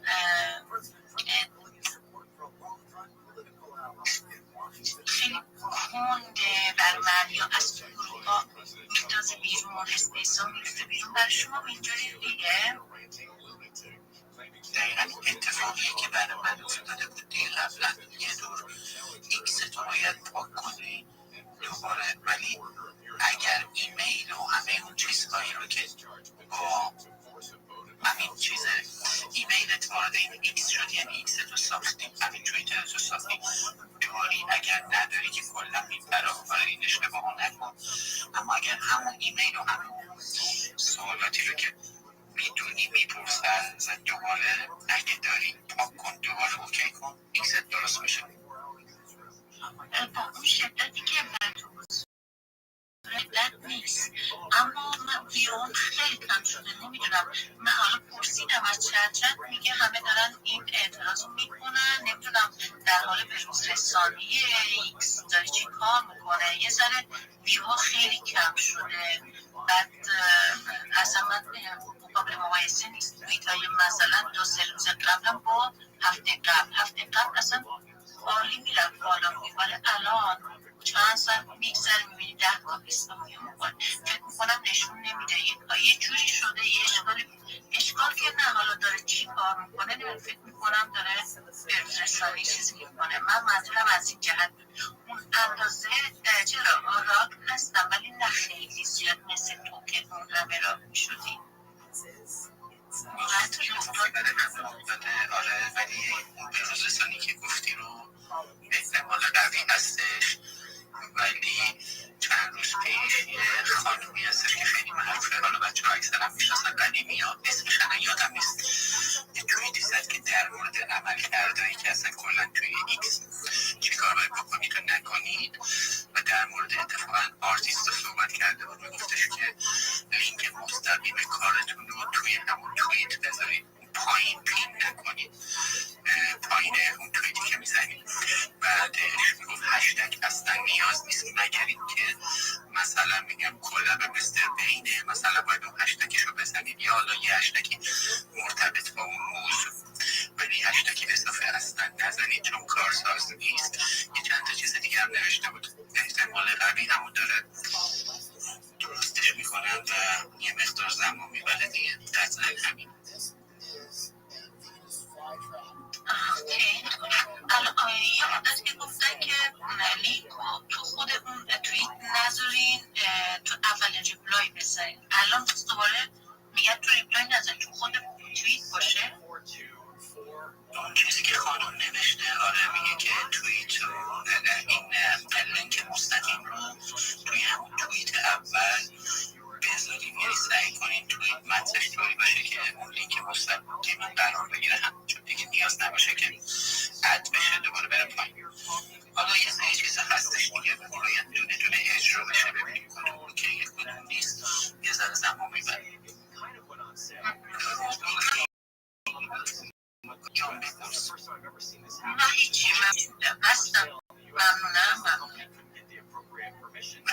انجاری بالا بذار پین کن مکن رابی خیلی وقت تنویز کرده میشناسی آیدی رابی Hello, how are you? Do you mind if I share my project with you?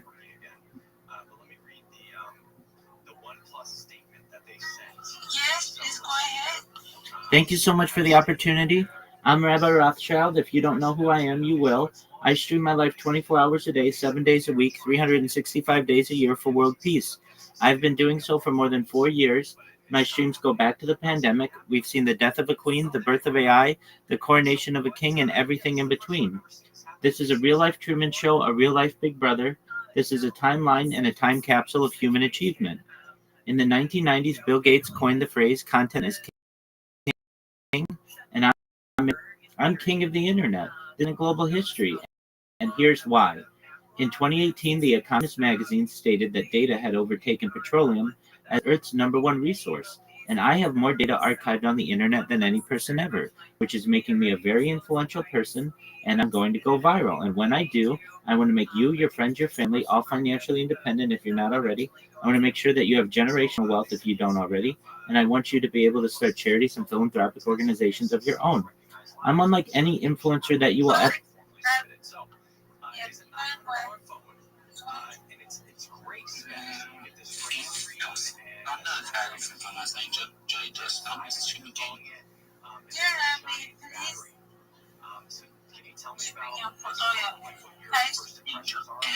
NFT artist space Rabbi.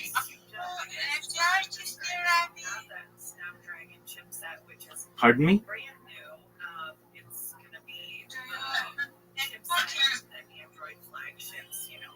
Actually, Ravi, we are all here NFT artists here. Means we are mostly artists and putting our work on blockchain. So this is the space for that. I understand. I'm sponsored by an NFT. It's known as Sprotos. I'm sponsored by a cryptocurrency. It's known as ticker Bitcoin. I would advise, if possible, in the title, then you say NFT shill and chilling, because if not, then you think anybody can chill and chill. But I am sponsored by cryptocurrency and an NFT. It's known as the Sproto. Thank you, Rabbi. Thank you so much. Thank you so much. خیلی وقت منتظره همیشه توی خوبی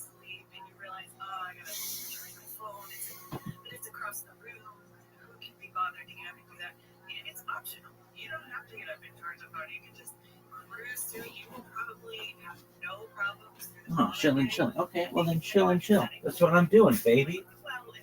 Fuck you. No, they're cool. But like, seriously. Also, I would say don't put it in English. Oh, this isn't fucking Farsi. NFT chill and chill. Okay, well then put in your jibber jabber, and then I won't find it. So, garbage. Y'all want to see athleticism at its finest? What's this move? What is this bullshit? Hey guys, my name is the router. Oh dog, you wanted to stream? How about I just refresh myself twice? What? Why not, baby? What? I don't know. I just felt like it, dog. Come on, you little bitch. Texas A&M sucking dick. Fucking Aggies. I knew they'd fucking blow it, but not to the Gamecocks. This is the worst. Oh, Rabbi, we thought this is an NFT show and chill. Oh, okay, and it's in Farsi. Okay, why don't you fucking put it in your jibber jabber and don't say shill and chill if you can't shill. Oh, You mean you need help marketing your fucking space? Oh, this isn't a fucking chill and chill. This isn't a Farsi NFT secret meeting. Oh, okay, why don't you fucking put that?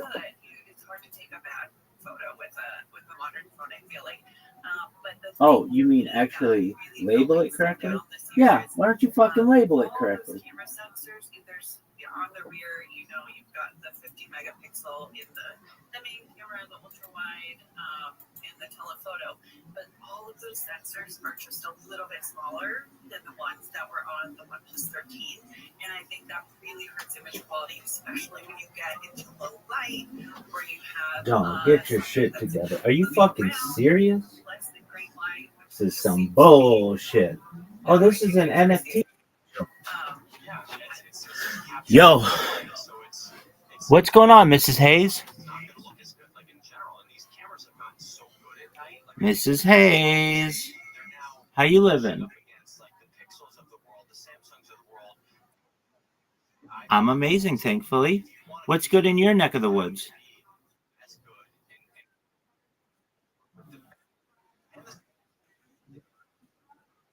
Excellent, I appreciate that. I am just promoting myself in Twitter Spaces. You know how it is, right? 100%. If I may ask, what are you up to today aside from working? What do you got projects you're working on?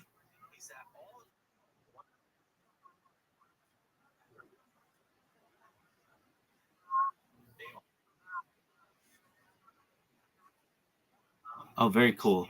I am going to these chill and chills and promoting myself, and then I have a strategy. So I basically go in and tell everybody my spiel, and many times they're like, "That's really cool," and then I get a lot of people who want to be able to market themselves better, so they come in here, and then I work on a strategy with them, uh, and it works 100% of the time. Basically, a lot of these people are just Twitter, social media content creators, or maybe Telegram, but they're not utilizing all of the different platforms that they should be. And if they're promoting a project, they should be wanting their project that they're promoting to show number one in Google rankings, number one in YouTube rankings, number one in Facebook. Whenever anybody searches for the project, it should show up as number one. That should be their goal. So what I do is I give them a list of all of the major social media, which is about 30 different platforms, but it's all free. Everything I say is free, and I have them connect their link tree to all their social media. And then what I do is we put content on it, usually using Grok or Sora 2, and then we optimize their profile. We ensure that they are able, or they know how to create memes using meme generators, and also market themselves with those memes by tagging themselves and also putting their link tree in the corner of the meme. And I teach them how to clip people's spaces, especially tagging the host, co-host, all of that. And then I get their elevator pitch down. We work on a 30-second elevator pitch, a 60-second, and a 3-minute, and then they're off to the races. They leave the nest then, and they're able to market themselves and their projects much more effectively.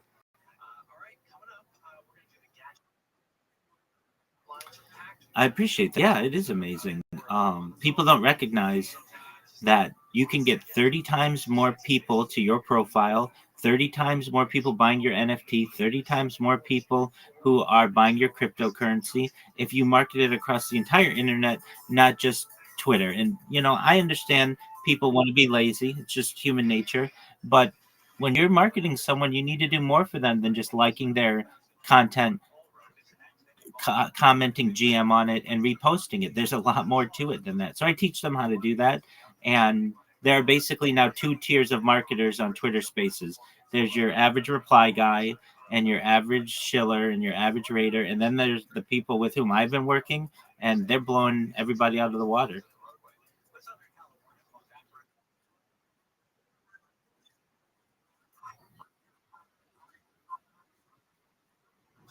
I do my best to, absolutely. So I've been helping people with that, and just enjoying the day. We have some people in here who spend either the night in here, or sometimes they spend some of the days, or I've got people who live in here 24/7 with me. Just depends on what people want to do, and everybody kind of just does their own thing. And if they need to communicate, they certainly do. So that's what we've got going in the Discord.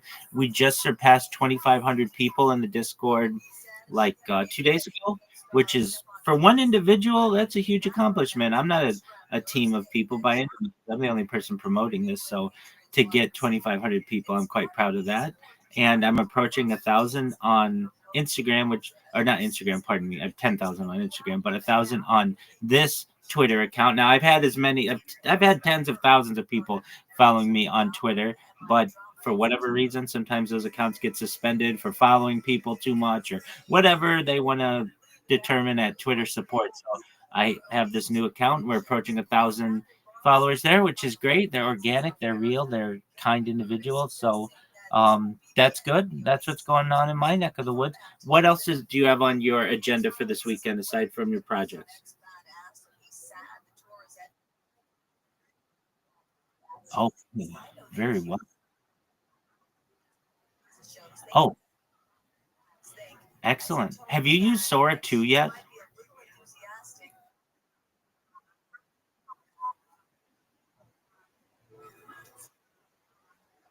Oh, it's amazing, Mrs. Hayes. You've got to check it out. It is so much fun. It makes really creative, funny videos, really accurate videos by just using prompts. You just like ChatGPT, you type in whatever you want. Elephant riding a unicycle on a spaceship, and in about 3 minutes, you're gonna have an amazing video, whatever you want it to be. And then if you really want some entertainment, you go on Instagram and you see what people have created, and they're so funny. I mean, normally AI doesn't make me laugh, but this stuff makes me laugh. They'll have like Tupac Shakur and Mr. Rogers rolling a joint and telling jokes, and it's like these two worlds that you would have never seen interact previously. Or you'll have Einstein and Elvis playing tennis, or you'll have um, people like the Queen of England running a marathon.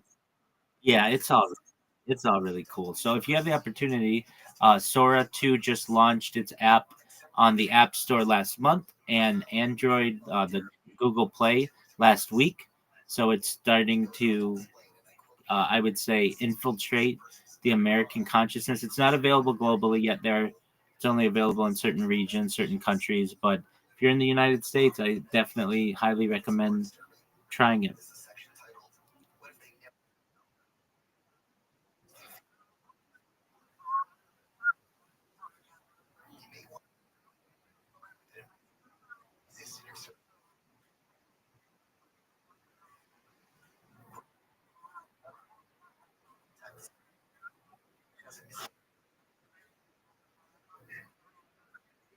Exactly. And we're using, at least I'm using it for, a lot of people who just want to market themselves to put up content on their social media, but they don't want to spend a lot of time on it. And certainly they don't want to spend any money on it.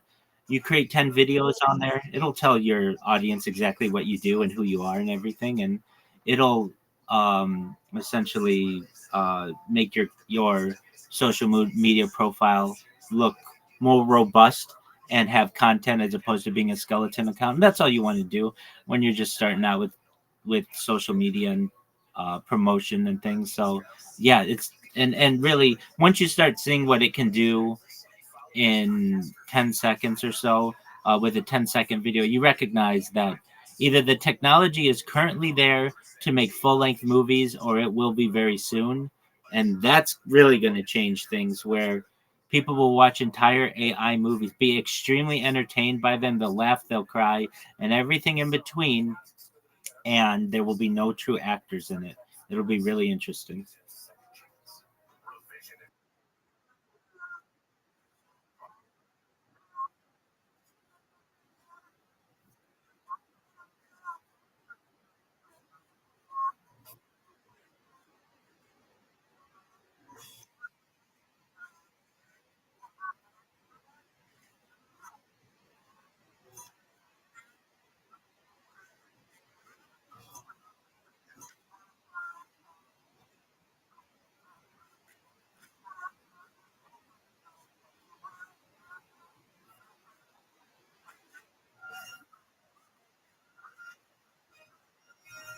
Oh, I think you're exactly right. Um, it's this becomes this monoculture of the world and a hive mind. That's why I do my best to escape it. My life is all raw, uncut footage that is no AI generation, and basically, I think will be seen as a diamond in the rough in the future, where we may have what's known as the dead internet theory.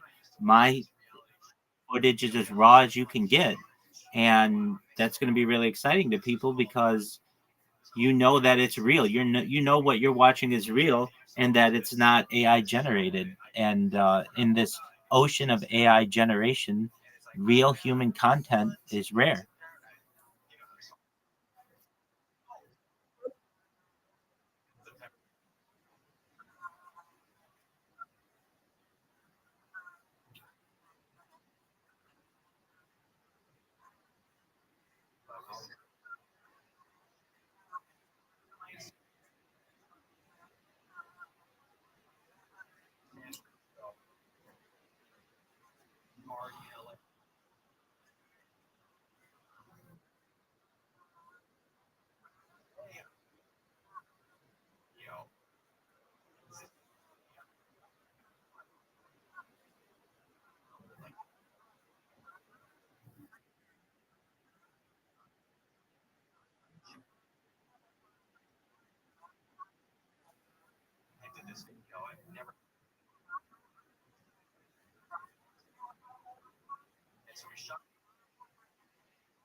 Oh, I totally understand what you're saying. Yeah, in terms of the Twitter spaces, you're right. Everybody kind of has their own way.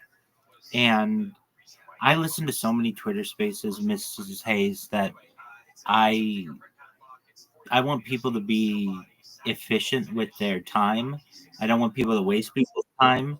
And too often, it's the same GM to the host, GM to the co-host, GM to the speakers, GM to the audience. How are you all today? And they literally just answered this question like 50 times in a row. And it's just like get to the point. At least I'm in these chill and chill spaces. And a major part of that is chill. Have your stuff down, know what you want to talk about, and then we can get into all of the other stuff that you want to talk about if there are follow-up questions or whatever, and then let's move on to the next person. There are a lot of options on Twitter spaces if you want to go into other spaces and have deep discussions, and I think those are valuable too, and I love having those. Mrs. Hayes, do you know about the website? It's called spacesdashboard.com. No, spacesdashboard.com. It's going to change your life. So I'm sure you are as well. I am in with my device, whether it's an Android or an iOS, not privy to all of the different spaces that are going on. Usually I'm shown anywhere between a dozen to 2 dozen spaces. I don't really know how Twitter evaluates what I'm going to see or what I'm not going to see. But if you go to spacesdashboard.com, it shows you all of the spaces that are happening simultaneously. And you will be shocked. There are 600 different English speaking spaces going on at any given time. There are, and English isn't even the number one language on Twitter spaces. Japanese is, and then Arabic, and then English. It's amazing to me that we aren't being shown this. And additionally, what it will do, you can organize the spaces by their different topics. So maybe you want to be in a cryptocurrency or an NFT space or a world politics space or a just chill space, whatever. You can just press the little tabs and it will just organize everything the way that you want. Additionally, you can organize either by size of the space or chronologically. So you can get spaces that just started or have been going for a long time, whatever you want. It just gives you a lot more options. And, you know, when we're looking for great people with whom to network and get to know and such, it's nice to have more options available than just the same old spaces that you're being shown on Twitter by your device. So I highly recommend Spaces Dashboard. It is a game-changing app, game-changing website if you're looking to make new friends.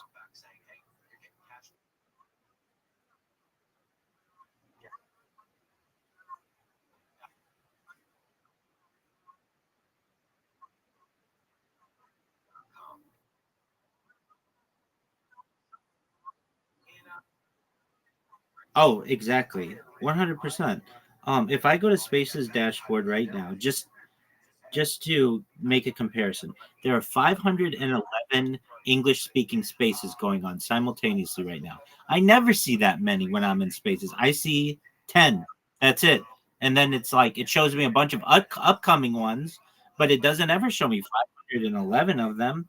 And to just give you an idea of what their topics are in the biggest ones, number one, I don't know what this is, but the crumbling of the House of Witches has 3,300 people in it right now. And then the number two has 1,000 people, BJK. I don't even know what that is. The next is 826, Coffee with Danish. The next is 807, is diversity under threat in India under the BJP government.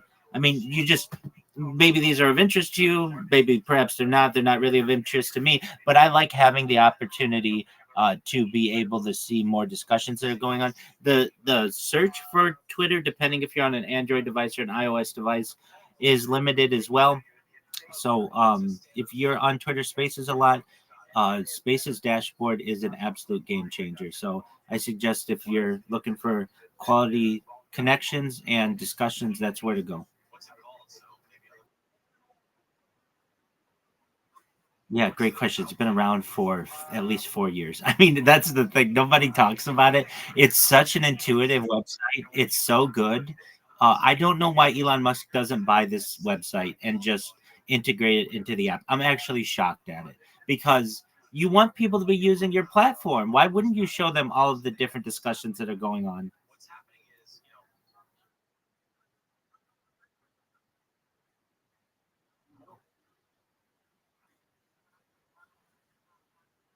That's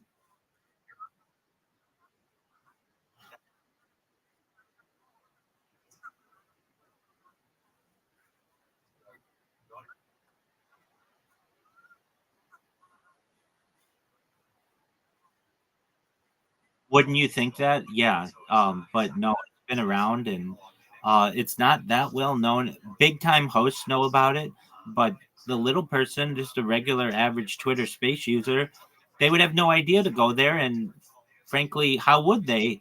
There isn't a lot of uh, promotion of it. So whenever anybody's asking me, hey, Rabbi, do you have any alpha in the Twitter space realm? I always say, do you all know about Twitter spaces, spacesdashboard.com? And those that do are like, oh, yeah, I use it every day. That's how I find the spaces. I don't use the Twitter app. And then other people are like, no, what's that? And it's like, you can get all the recordings of the different spaces in there. You can not only see who's in all the spaces, but how big their network is. And that's not really, that relevant to maybe the two of us, but to some people it may be. So that basically combines all of the network of the speakers that are in a space, and it gives you just many more options to be able to filter spaces and to be able to see statistics on spaces. How long a space is running. That's a very good metric that Twitter doesn't show you. It doesn't tell you how long the space has been going. You might hear the space host saying we've been running this for 8 hours or whatever it is, but it doesn't ever, there's not like a timer on it. but Spaces dashboard will show you all of that. But that's like basic metrics that I would think that Twitter would be in.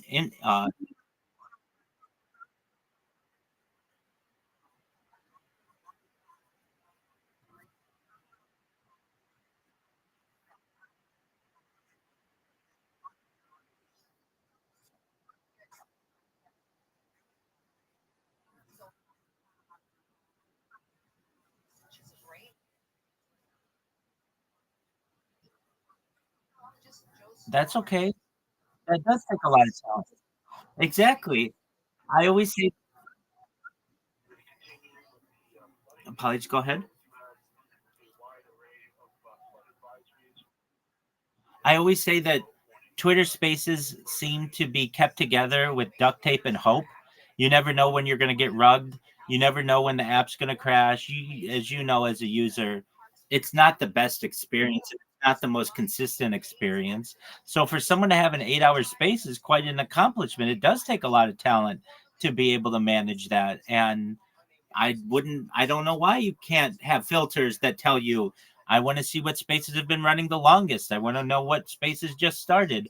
I want to know the different topics that people are discussing. I might want a different language, or perhaps video spaces. That's another interesting one. So, Mrs. Hayes, I run a 24/7 Twitter video space, and I have since February. Now, I don't really market it. I mean, people join it, but whenever they join, I just tell them to join my Discord because I can hear them better.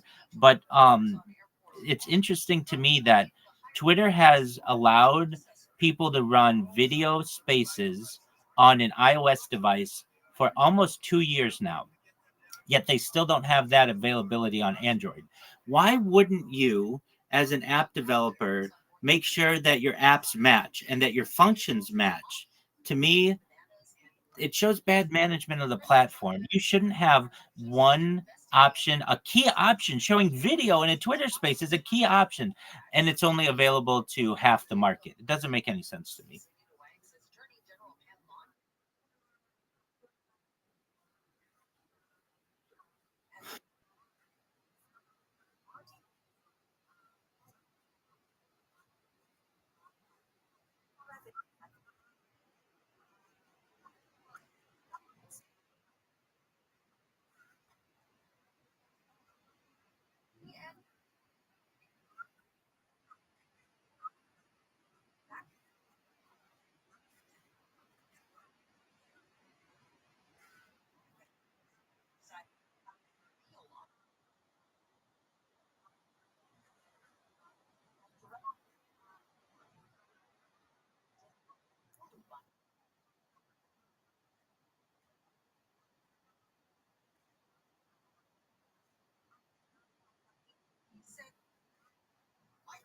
Well, that very well could be, but at least Elon Musk has just announced, as at least on paper, stock options, the first trillionaire, and he bought the app for $44 billion. I can't imagine that it's that much more expensive to just allow Android users to be able to show their camera, because you're right.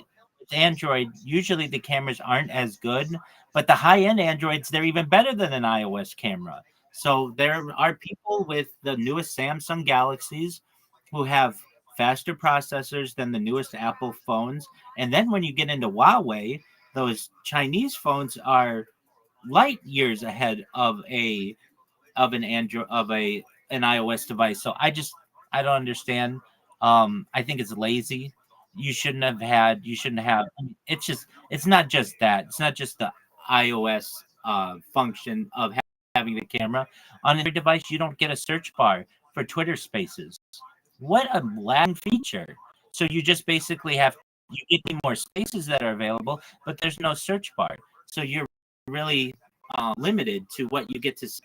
And in my opinion, I'm an app developer. I've successfully launched major apps on the App Store and Google.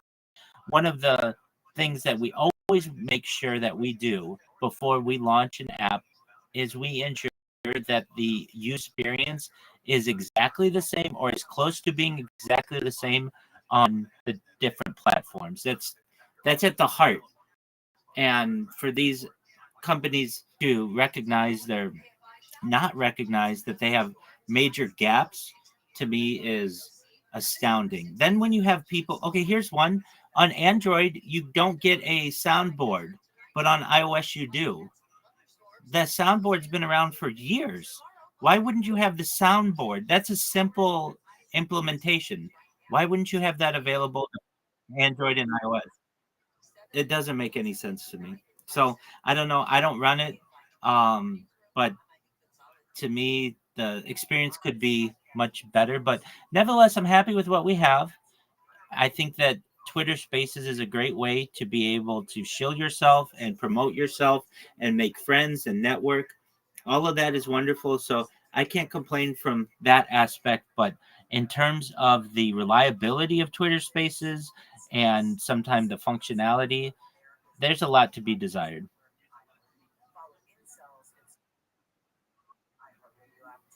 Excellent. Well, with that,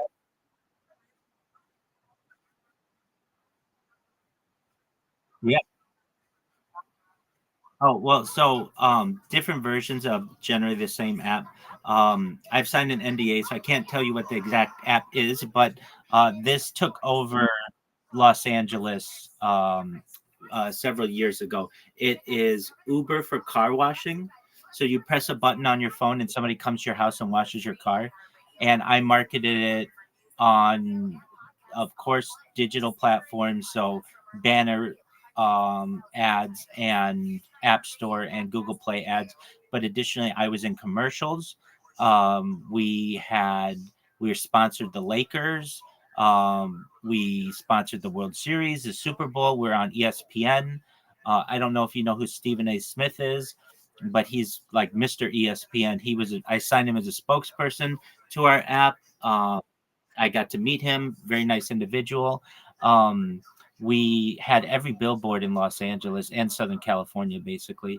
So, without saying the name of it, basically, you just press a button on your phone. Somebody comes out and washes your car. I mean, does it get any better than that? It's an extremely convenient service, and especially during the pandemic, we saw a giant upswing in our need and our service. So, the app has millions of downloads, and I I will tell you this: if you're wondering, well, why haven't I? If I told you, then you probably haven't heard of it. And you're like, well, why haven't I heard of it? Why isn't it available in my town? What ended up happening is the app became very successful, and the state of California in 2020 uh, had something called they proposed a bill and it was passed by the governor Newsom called AB5, which changed the categorization of what an independent contractor is. This was known as basically the Uber and Lyft law. If you recall, basically Uber and Lyft were going to have to categorize their drivers as employees, and this law got passed.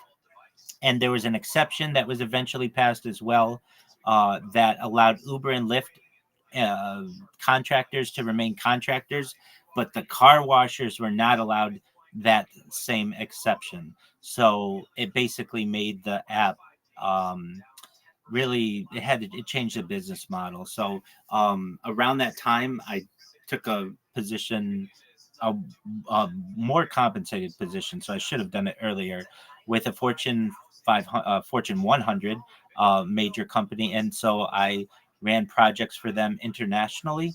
So everywhere from Asia, Oceania to Africa, Middle East, Europe, and certainly Latin America, North America. So I launched apps within the company on different platforms as well. So I have both external app development experience and internal app uh, company experience. Just one moment, we have a new friend here. What? How are you, Naho Dween? How are you? Can you hear me? If you keep saying huh, I'm gonna let you. I'm gonna remove you from the call. How are you? Can you hear me? My friend, can you hear me? I'm going to give you 10 seconds to say hi. Okay, well, if you're going to be like that, then you can do that somewhere else. We appreciate the opportunity to have you here, but that is not how we want to communicate. So take care, my friend. I hope you have a good day. Apologies for that, Mrs. Hayes. You never know who you're going to get in a Discord, as I'm sure you're aware. But yeah, so I do have app development experience internally with companies and externally, and I've worked in both the startup community and for major corporations, and they both have their benefits and their disadvantages. But the I really when I say I've launched apps, there are different versions of the same app that you put out 1.0, 2.0, 3.0, et cetera, et cetera. And then I've also launched apps internally with companies. So that's my app development history.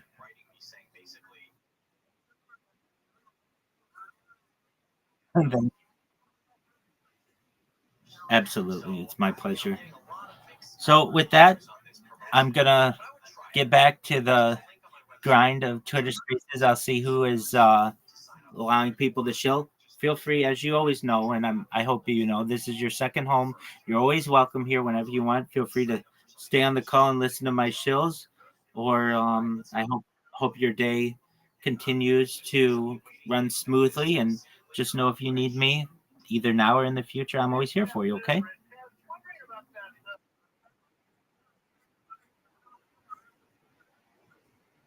Excellent. Sounds great, Mrs. Hayes. Take care.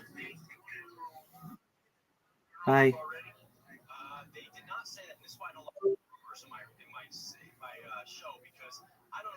Shout out to Mrs. Hayes.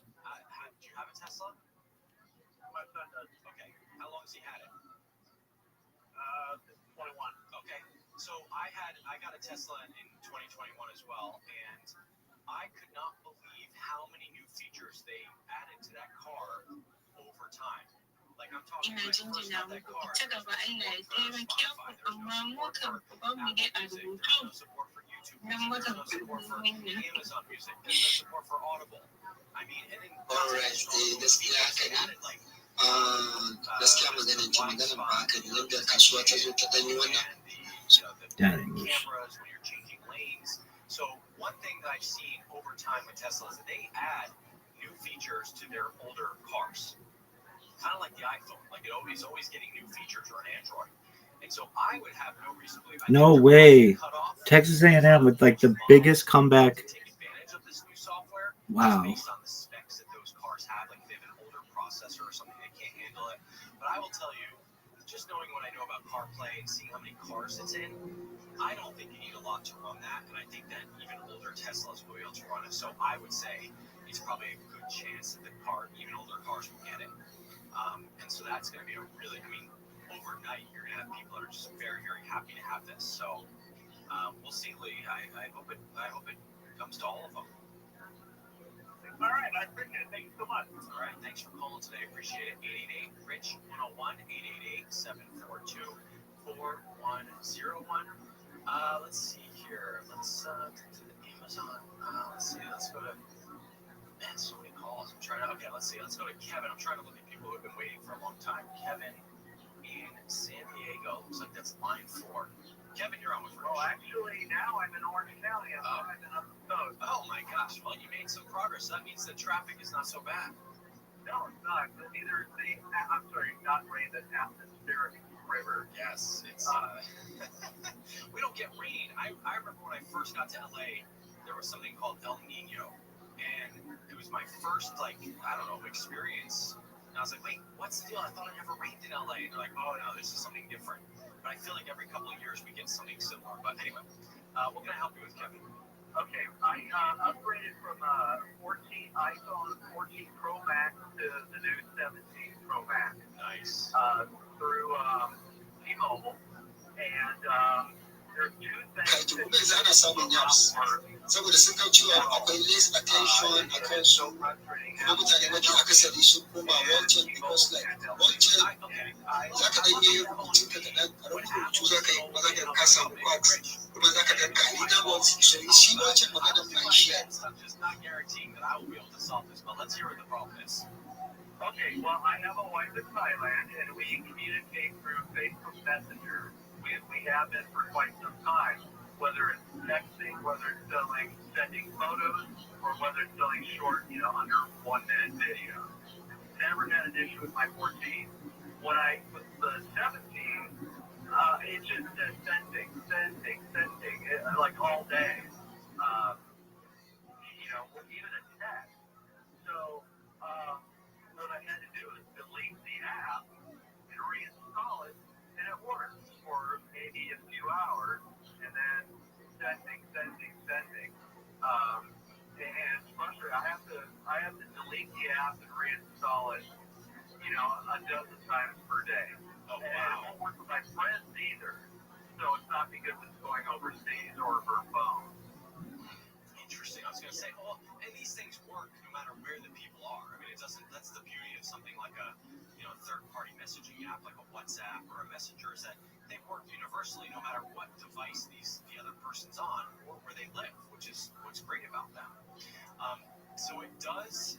Okay, and so you've deleted the app and it'll start to work and then it stops working. Yeah, and every single time. Yeah, it'll work a couple of times. And then it'll just, an hour goes by, she'll send another text, or I'll send a text, and it's just sending. And it's only, is it her or is it everyone? You just said it's everyone, you fuck. That is, that's a head scratcher. Have you tried a different app with her, like a WhatsApp, just out of curiosity? Yeah, WhatsApp works fine. It works fine. Okay, so it's just Messenger. Interesting. Well, I would say, you've deleted the app, and when you delete the app, do you restart your phone? I have done that, and or I just delete it, reinstall it, and it'll work. Okay. Temporarily. Okay. I'm looking at like device. I'm looking if there's any sort of options inside the Messenger app that would be doing this. That would maybe be like restricting this or somehow slowing it down. I'm looking and seeing. I mean, you can't really an iPhone. I would say if it's Android, you can be able to like clear out the cache or something like that. An iPhone, you really can't do that. So there's not really a way to kind of, besides deleting an app, there's not much more you can do. Here's my question: what about if you try sending a message on your desktop? Does it still give you the same error? I have not yet tried that. In fact, I've never used the Messenger on my desktop. Okay. Well, I'm going to assign you some homework, and you have to call me back, and let's try that. So I want you to go to messenger.com and try logging in and seeing if you get the hangups there. If you don't get the hangups there, then something has to do with your phone. And if you get the hangups there, then it's something on your account. So that's what I would do is try that first. Get back to me, Kevin, next week, and or send me an email. We can diagnose and see what's happening there. I would think. I mean, this sounds like a very, very odd thing because usually it's so simple to use apps like this. Like they just work everywhere. And unless I would say your phone had a storage problem, like if there was no storage available on your phone, that's really the only thing I can think of that would be causing this to happen. Because if you've got Wi-Fi and you've got your signal, you're fine. Unless you're using like a VPN or some sort of ad blocker that's even. No, he doesn't have any of that shit. It's the app that is not working. Those things as well.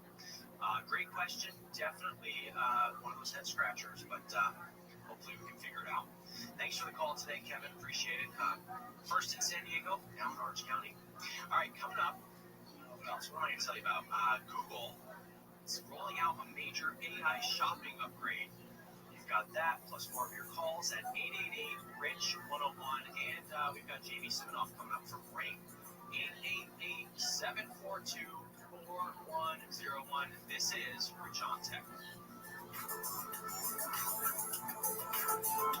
Rich DeMuro, Rich on Tech on KFI AM 640. Time now for a news update.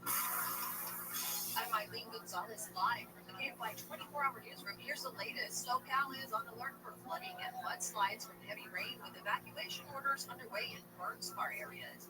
And a ticket sold in Georgia matched all 6 numbers in the latest drawing of the multi-state Mega Millions lottery, claiming a $980 million prize. More news at the bottom of the hour. Right now, let's go to a crash on the 405 and see. Your road, 405 northbound, transition to the 605 northbound is blocked with an accident. This is where a pickup truck went over the side and knocked down a light pole. The CHP and Caltrans taxi crews are on the scene. Not all that far from there, 405 southbound before Seal Beach Boulevard. This is where a vehicle crashed into the center divider median and then bounced over toward the right shoulder. No delays either direction of the 405 between Long Beach and Mill, 405, in spite of these problems. And in Costa Mesa, 73 northbound just before Bear Street, vehicles spun out into the carpool lane. The Southern California's most accurate traffic report is on my car. On this podcast, cells unpack and emergent mindset. Also, we know in the world of resentment, cynicism, anger against women, and a deadly tomorrow. Tomorrow is the day of retribution. The day in which you have vowed my revenge. This is Incels. Listen to Incels on America's #1 podcast network, iHeart. Follow Incels and start listening on the free iHeartRadio app today. The free iHeartRadio app is #1 for music, radio, and podcasts, all in one. Discover a new podcast from our library of over 350,000 titles. Here's an iHeartRadio podcast preview. Never gonna take me. Hidden in the shadows. I tell them that I know that they're the ones who are running the largest child-abuse websites on the darknet. The journalists working to expose the darkest corners of the internet. That's your playroom floor.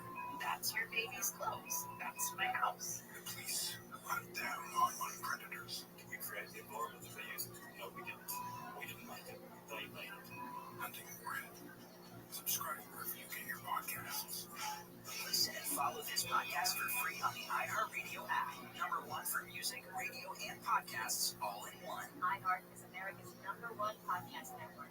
Open the free iHeart app and explore podcasts like this. A few miles from glass spires in Midtown Atlanta lies the South River Forest. In 2021 and 2022, the woods became a home to activists from all over the country. I found a struggle worth fighting for. Gathered to stop the nearby construction of a massive training facility nicknamed Top Sea. There, in the forest, we built a different community. The forest occupation or things like that present a vision of a society where we can have what we need and support each other without being at each other's throats or being subservient to each other. Until one day, everything shatters. At approximately 9 o'clock this morning, as law enforcement was moving to various sectors of the property, an individual, without warning, shot Galena. drove through. What I heard was a full clip unload. It was just like a whole mess of shots, just like blasting off. From Wondery, Inside Media, Tenderfoot TV, This space sucks. We got about 150 to 200 protesters that rushed into offices now. I'm Matthew Shue. Follow We Came to the Forest. They so that Come on, you little bitch. Listen on America's #1 podcast network, iHeart. Open your free iHeart app and listen now. Water, it doesn't come out of a bottle. And ice on your planes are filthy. Really? Yeah. I just got off You're filthy. The Ford Report with Neil Sabera this afternoon at 2 on KFI and on demand anytime on the iHeartRadio app.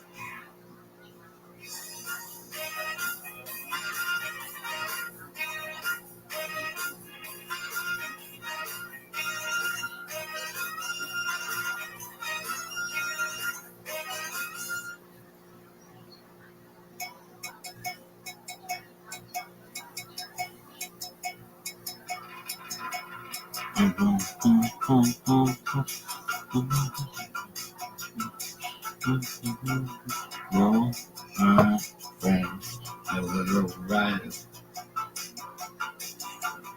Low rider is a little higher. Boo, boo, boo, boo, boo, boo, boo. Boo, boo, boo, boo, boo. Let's go to Adam in Orlando. Boo, boo, boo, boo, boo, boo. Boo, boo, boo, boo, boo.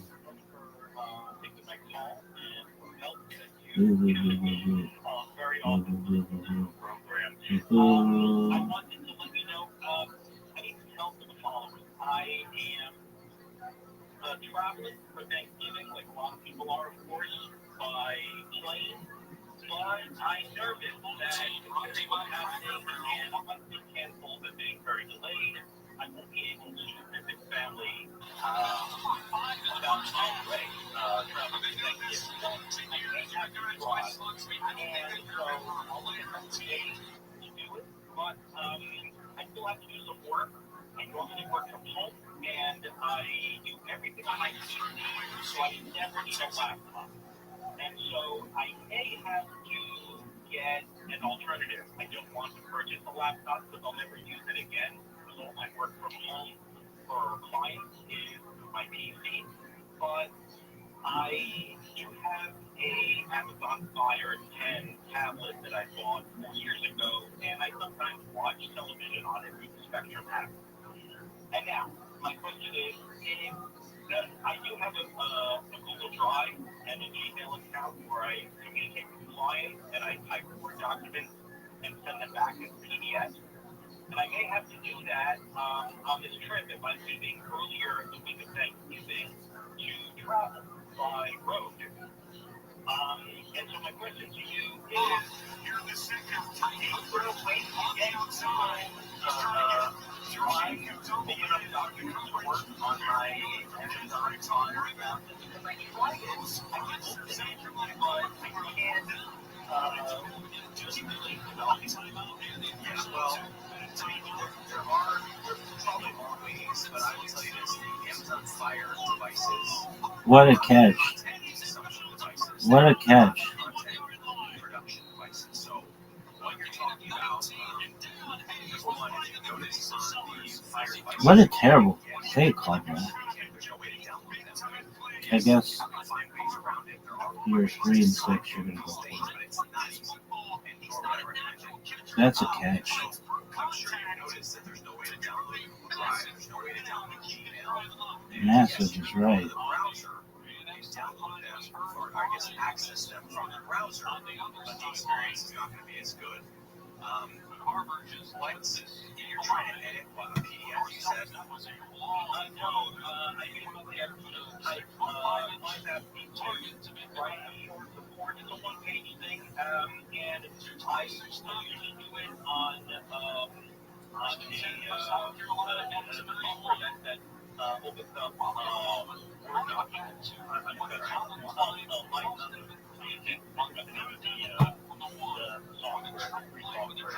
LibreOffice.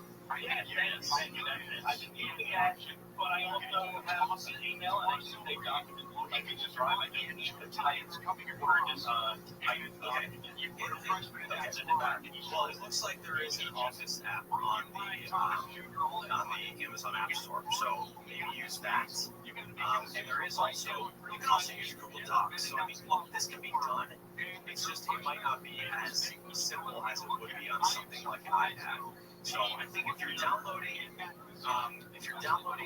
documents, you can go to Google Drive, drive.google.com on the tablet from the browser. Do what you need to do, download the document, whatever, and then look in the App Store, or it might be pre-installed for Microsoft Office. I'm not sure. I think if it's pre-installed, it should work out of the box without payment. You can do that, and then you can use that to edit the documents there. There's some other apps I'm looking online here. It looks like there's something called Office Suite you might be able to use in the App Store. But basically, you're at the upgrade the Amazon App Store. So I guess it's still on the tablet. For Android, I guess it's not there anymore. So if I go in here, Amazon App Store, I'm just looking up Word, and let's see here. So it's got Office 365 and something called Office Suite. So those are what you're going to want to use to do this work on there. And then, of course, you can save the documents, email them back, go to gmail.com, I'll be honest, Mitch, I really, sorry, Adam, I'll be honest, Adam, I would say, in a hurry. It solves all these problems. It's just Too much time. Such a better experience than what you're talking about here. I just really feel like the fire tablets are great for watching stuff and consuming content. They're just not so good for actually producing content or editing or any of that kind of stuff. But it can be done. It's just a matter of finding the right apps. I think if you do the 365 or the Office Suite and the web versions of Gmail and Drive, you should be able to do this. Now, typing them out, that's a whole other subject. Typing them out. If you were on iPad, I'd say just download an app to type out like Whisper Flow, and it would be amazing. You could just dictate everything. But I'm not sure that's on this tablet. All right, good question. Thanks so much, Adam in Orlando. 888-RICH-101-888-792-4101. Coming up, we're going to talk with Jamie Sinali, founder of Rave.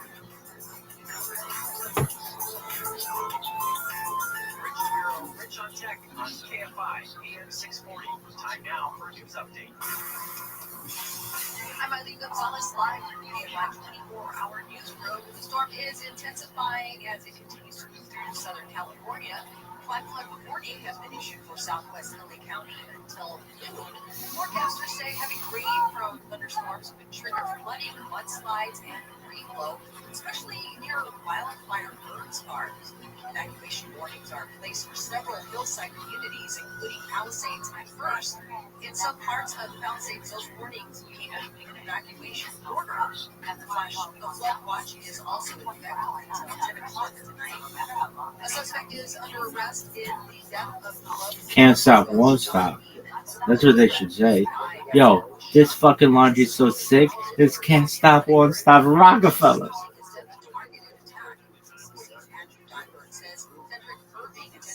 There's nothing in the Bible about being on Twitter Spaces.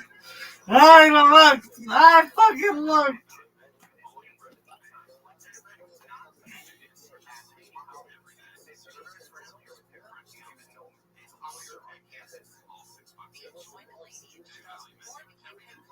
Dog.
You know, what is it?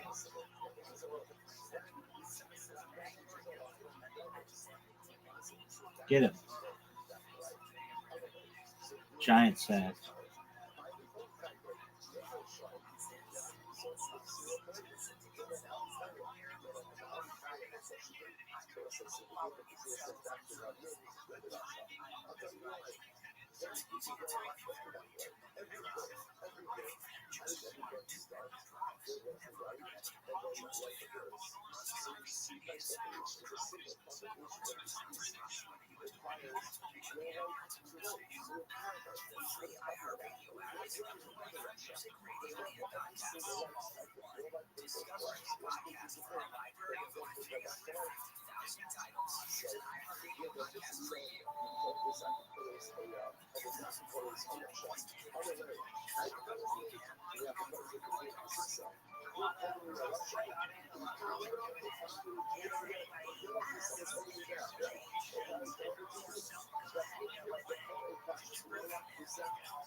Get him. Oh, he's fucked. These Gamecocks are fucked.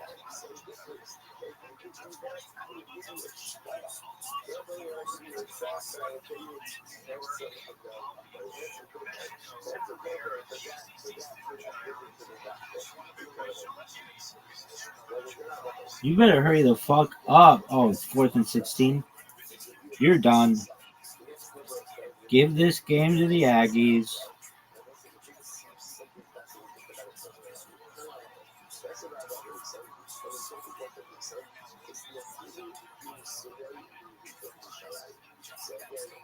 Oh, what a terrible play call. What a terrible decision. That was awful. What a fucking comeback. Damn, that bitch can get it.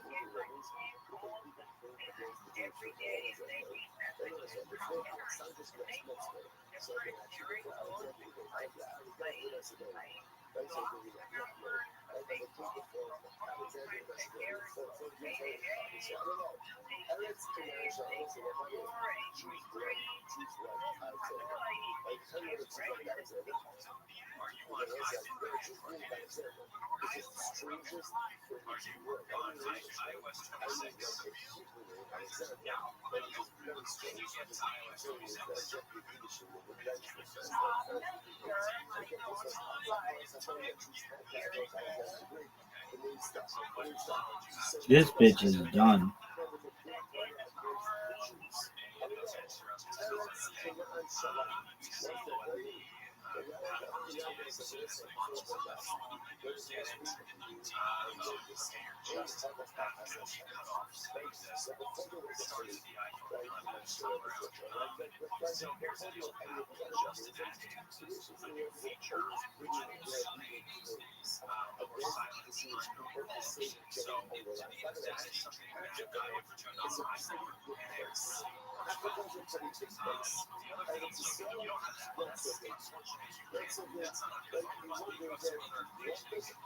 What a fucking comeback. Good on you, Texas A&M, because you look like dog shit.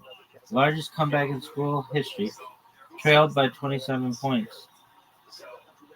That's pretty fucking incredible. I'm impressed. I'm happy about it.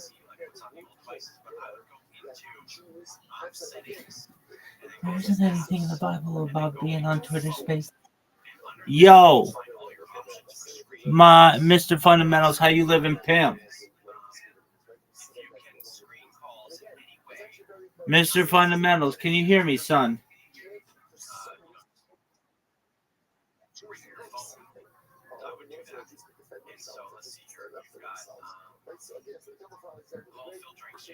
Take your time.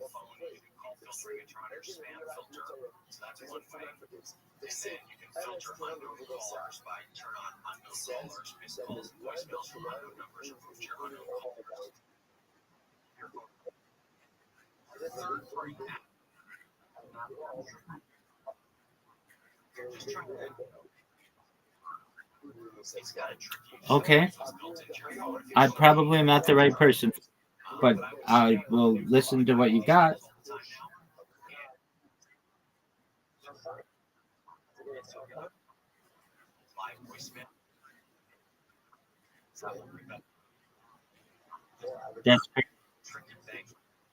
That's correct. Data overtook petroleum as the number one resource on Earth in 2018.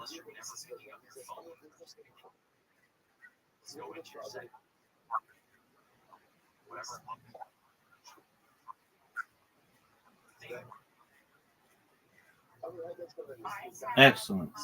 All right. So how do you want to save the stock market data? That's the first question.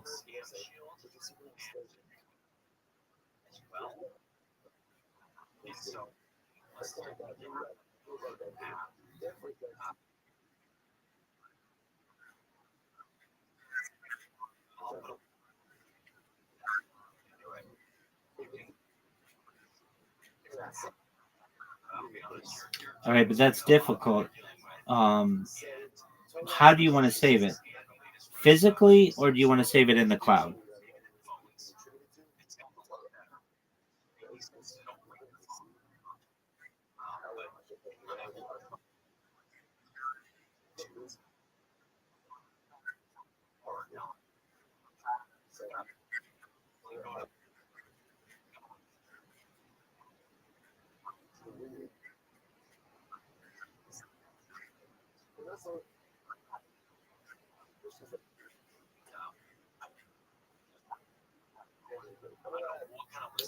Okay, and what kind of data are we talking about in terms of the stock market? Like, is this going to be daily openings and closings, or second by second?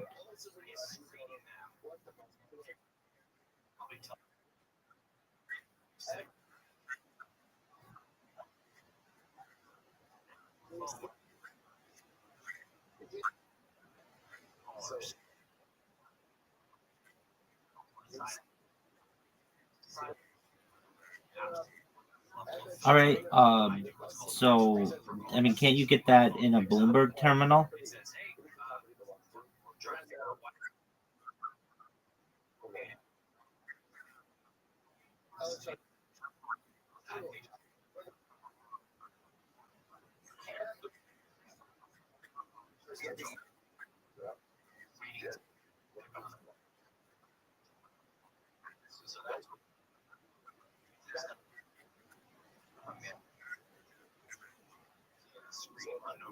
Right. Exactly. So, I mean, are you trying to build a competitor to those websites?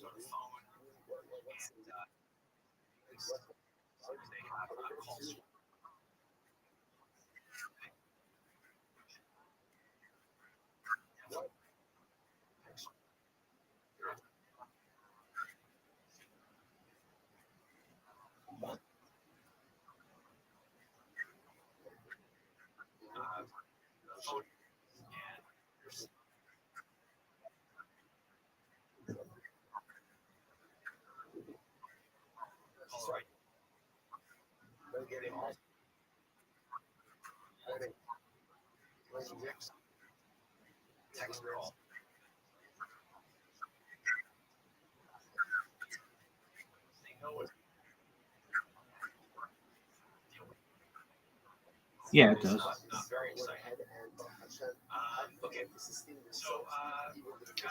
I mean, when you look at,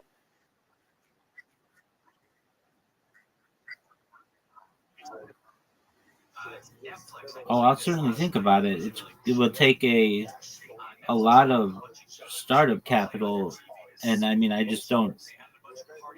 don't think that it's in your best interest to have this giant undertaking when there are already organizations that provide this data. If anything, you might query the organizations that already provide the data and archive it.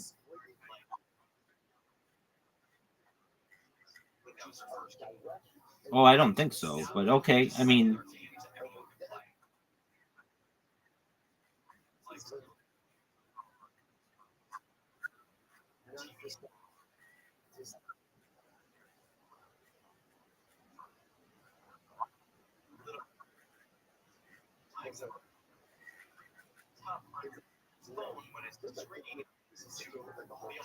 okay. Well, I'm here if you need my support. You let me know what you need from me, and I'll do my best to assist. Sounds great, Mr. Fundamentals. Take care, my friend. That's So that was my only downside to this. That's really interesting because you're playing so fast. But otherwise, I loved it. And I was like, oh, this is cool. This includes on Netflix. I don't think people are going to sign up for Netflix to get these games, but it's like a nice value add. And you can play them on your phone as well. Ooh. On your TV, go to Netflix, check out Dictionary, Tetris Time Warp, Boggle, all kinds of cool stuff you can play from your TV. And by the way, they're going to add new games, puzzle games, puzzle games. So they're going to add Sudoku, crosswords, and word searches.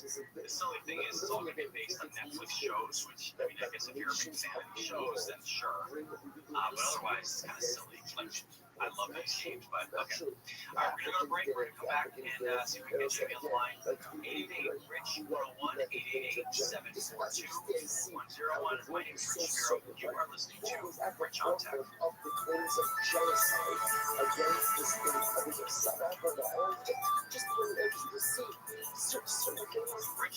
Rich on Tech on KFI, AM 640. Time now for a news update. I'm Eileen Gonzalez, live with KFI 24-hour newsroom. Here's the latest. LA City Council has ordered towards on-house police, female employees going to menopause to be better accommodated at the office. And more than $78 million is heading to school districts across SoCal to help pay for zero-emission buses. More news at the top of the hour. Right now, let's go to Crash on 57 in Brea. Yeah, you fucking bullshit.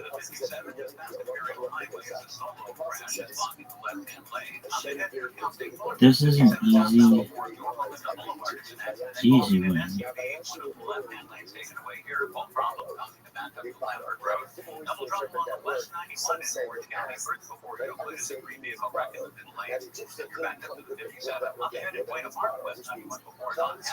Miss it. Lock it. Stop it. Yo. What up, Geiger?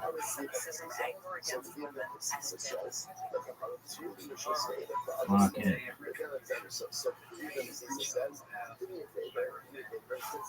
Nailed it.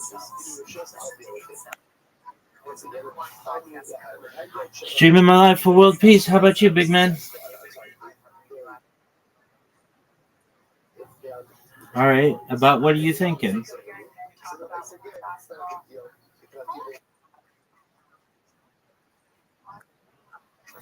October 1st, 2017. Hit me with it. What happened of note October 1st, 2017?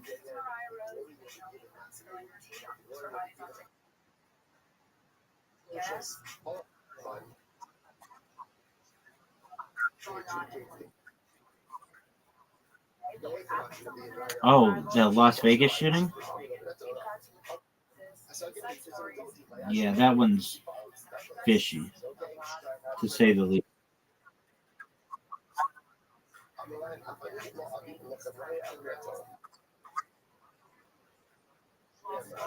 All right, well, wash those dishes, big man.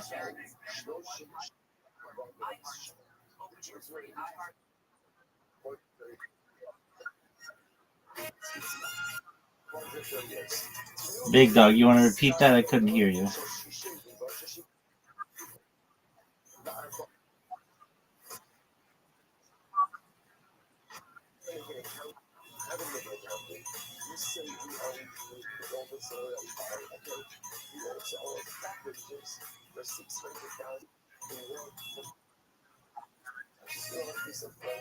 You have a 50-year mortgage?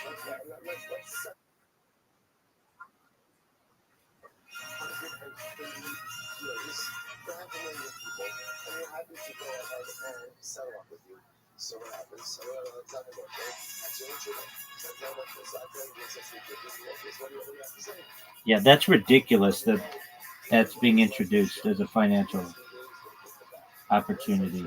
Oh, it's ridiculous. The term mortgage is Latin for the debt that you don't pay till you die.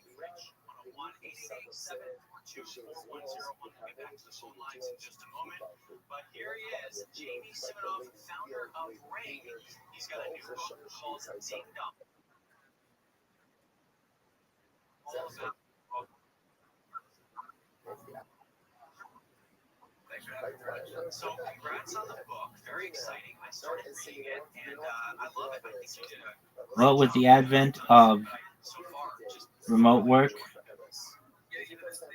you can work anywhere.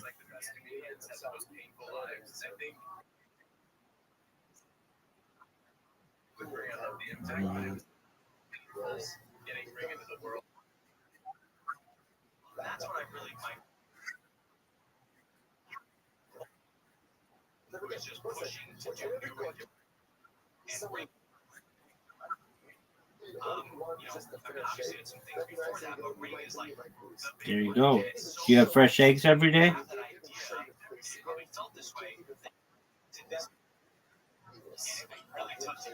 Good on you, big man.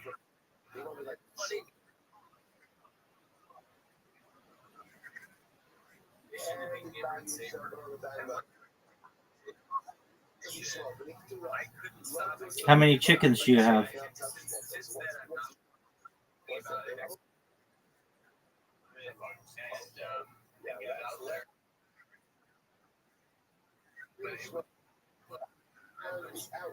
Oh yeah, definitely. Pretty successful. I mean, look, you work in a neighborhood and every door, it's like, what must be so cool for you to walk down the street and just see, like, your dream is on doors everywhere. I mean, you go anywhere, you see these things, so it's there. And also, it's interesting because last time we talked to you on the show, you had left Ring, and now you're back at Ring, so your mission is, like, probably even more clear now. In my life, 4 years. I love Ring, I love what we're doing, especially so much more we can do. Yeah, 4 years.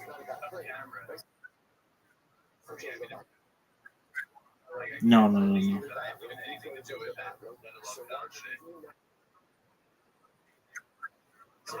Thanks, big man.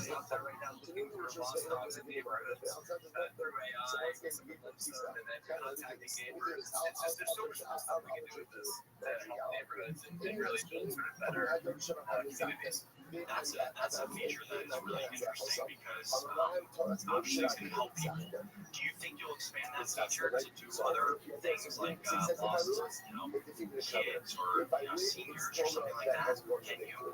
I think each use case of the things that are make sure people understanding consequences are not there. People be very careful. So right now, What's on your agenda for today?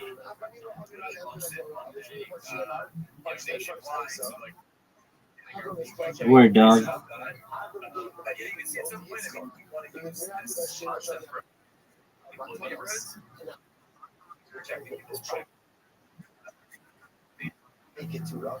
Oh, that's tight. What are you building?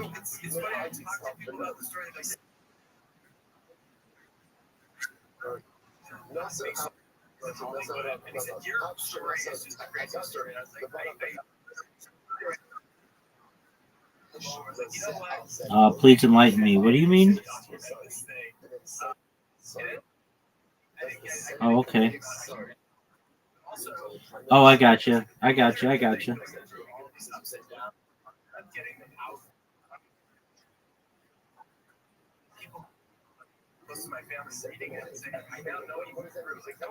Very well.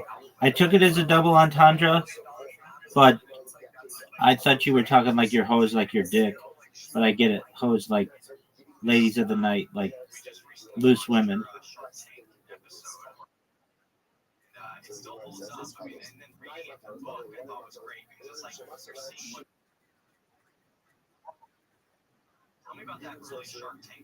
Okay.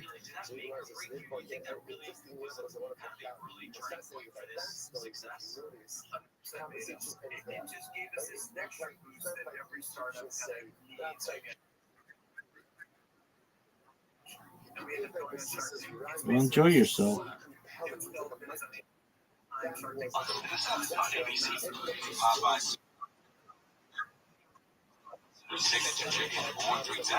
Okay.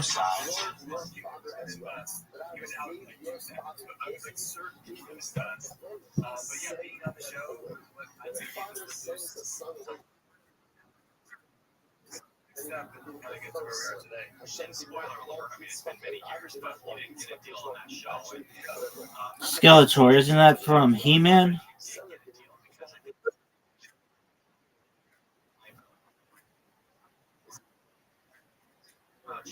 Number one, New Jersey connection. You're from New Jersey. You mentioned a couple things. If you're from New Jersey, you said something about Jersey in the book, and then you're in the Palisades. The garage was.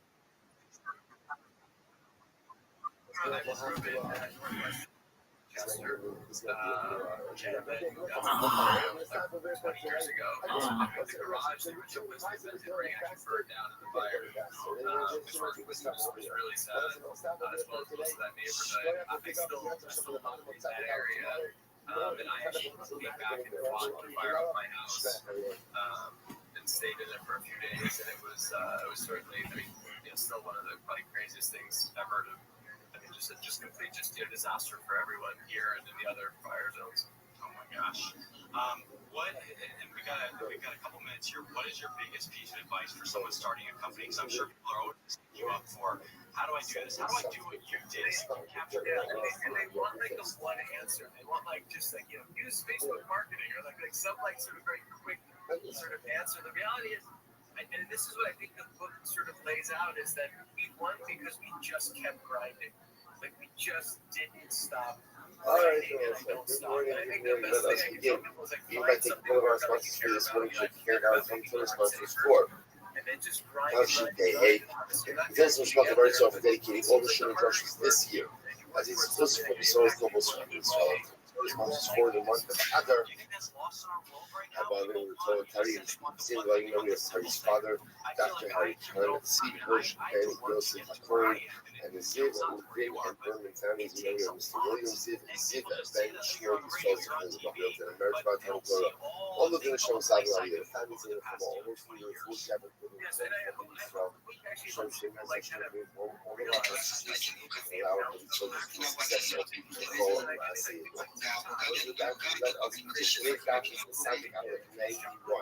we have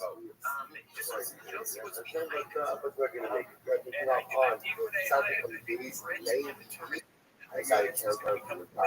So we are 2, 4, 6, and flies down from the top. Very small time. So again, she already showed it on color.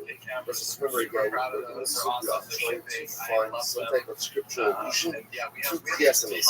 Right? So when we let this business be a thing, so what we ended up last yesterday is a passage that says, "It was Satan who as Trumas Hashem Aaron."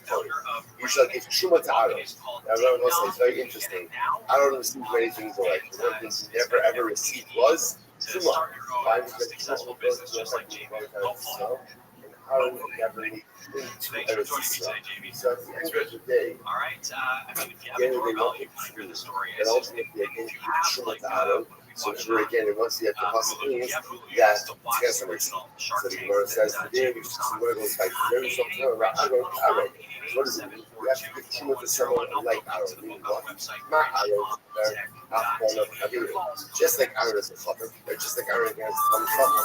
And then those how to go ahead and deal with Truma in the appropriate way. So again, generally, you have to أنا بشوارع أنا جالس. لا شيء بس نشوف الكوين على الأرض. أدي نشوف شو والكوين بيزيد. شلنا يعمل يوشي شراي مصي ماش الكوين اللي بينه من جفاس وبيحسبوا الفراسات.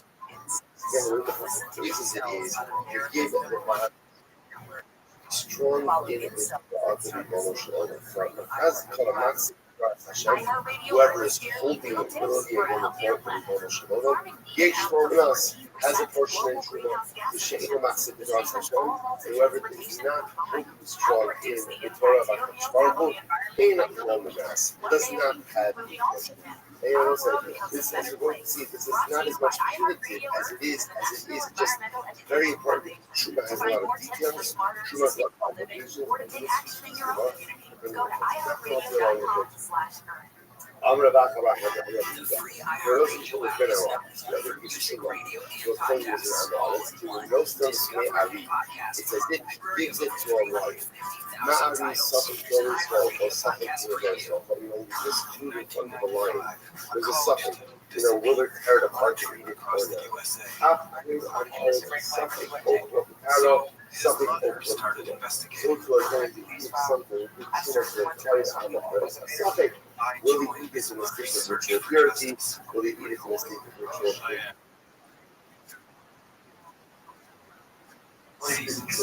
Oh, I stop the streams every 12 hours. That way they That way they archive on YouTube. Prepare for the latest forecasts, up-to-date traffic, and rate updates. KFI has you covered.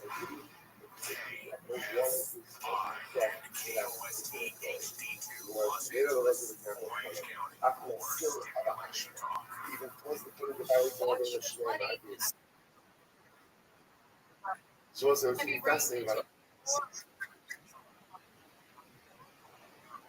getting Yeah. the claim is only a facet. There's only something good if the claim knows what to do. Yeah, It doesn't have to handle it. that's not even really practical at this point in where technology is. Your stream key would expire after 24 hours on most platforms.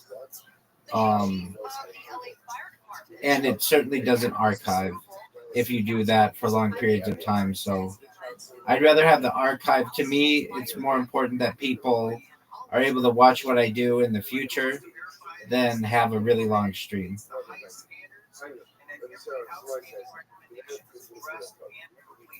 Again, a biblical the guy that knows he has is very interesting. He told me, because he says, and I will establish, I will uphold my original covenant with them. If yes, Lahem, to them. I love that. It's very interesting. Because it doesn't say, I'm upholding my covenant to give you Lahem, rather it's Lahem to them. Is an unforgettable experience. Half the population goes through menopause. Yet we still treat it like it's a secret. I love Lahem. The message is the singers. Abraham Yaakov, he Lahem Eretz Yisrael. So President Trump is defending U.S. military strikes on suspected drugs smuggling from for decades. Interdiction efforts ViralRabbi says the U.S. has carried out at least 20 strikes on boats on the coast without providing any evidence of drug smuggling.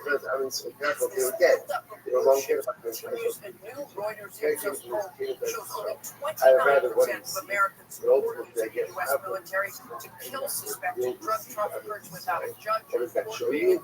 Yes, I see. Several lawmakers have also raised questions about the legal of the strike. Yeah, fine.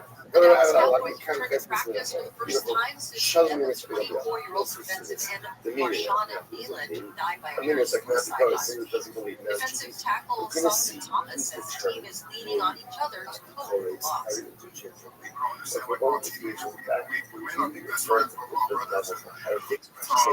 People that don't believe in certain things. Showing me is what they are. Players will wear a helmet decal in honor of the rest of the season. A friend didn't need is getting rare. They reject it. We'll see what happens. So number one, what's the right way? Sit. I never showed Moshe. In the front, showcase the number seven. They come. Pretty explicit. As Hashem says to Moshe, you're going to deliver again, die. You're leaving your forefathers to come. And you are going to arrive. Wow, pretty explicit. Yes, I think it's good. No. They said it really well. You're putting the camera in the wrong place. I don't know. You kill Bob, they come up as that. So, we read the blessing is that start of Moshe. They're going to die. After he died, they come up as that. People are going to rebel. When you die, Moshe adopted him to come. He's not playing on Moshe. I'm trying to overcome what's going on other people. Incredible. You know, it's yes. We're not a what's the thing about it's saved. It's a running show. Oh, yes, about the areas of fight. Crazy. We're running show. Those who sleep dust will once again wake up to remember this. I mean, the same place to Hashem. To clear the statement. Vilma, they say Shkaki Echesma. If he has a bird, then Echesma brought back to life. Who did Echesma bring back to life? That's the explanation, right? That's the drive, the value of the dry bones. Then we got the specific exercise. Next, the function of the series. If you kept like the guy at home, hold it and go to your shirt. Don't go very 6 days. The consequence of so is the again that phrase, Dovabay is sage show. The lips of those who sleep will move. Sleep on reference to death. Lips they will move in the reference that once again was key. Yes, listen, the criminal of pushing actions was said out. Yes, so the reader said, the meaning said, Jesus said that like the real, Jesus refers to as sometimes the lips of the dead move to the grave. Now, when the lips of the dead move to the grave,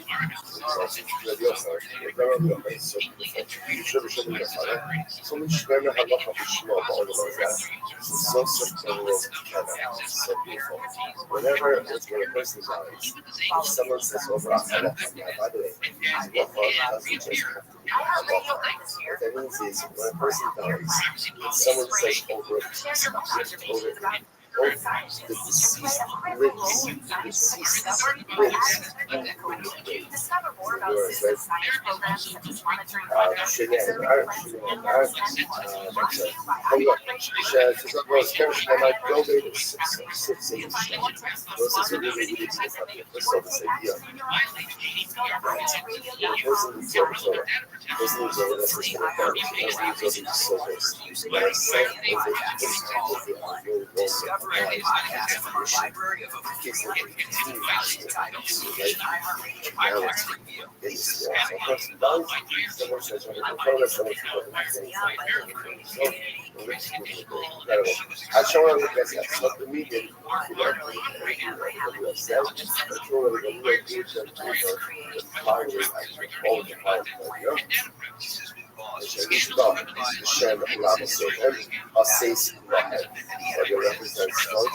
that Hashem has sworn to give over to you. Now, I should say to them, Allah, the head, the way you see all the reference to incredible, once again, giving over to them, who's them, the assumption of this is happening, keeps so the way you see an explicit vision of this idea that Hashem, but again, the dead will come back. So, here's what I'm going to guys that I would say, when we look at the concept, this is so beautiful. The after activation of Hashem, others say that literally translated what is it?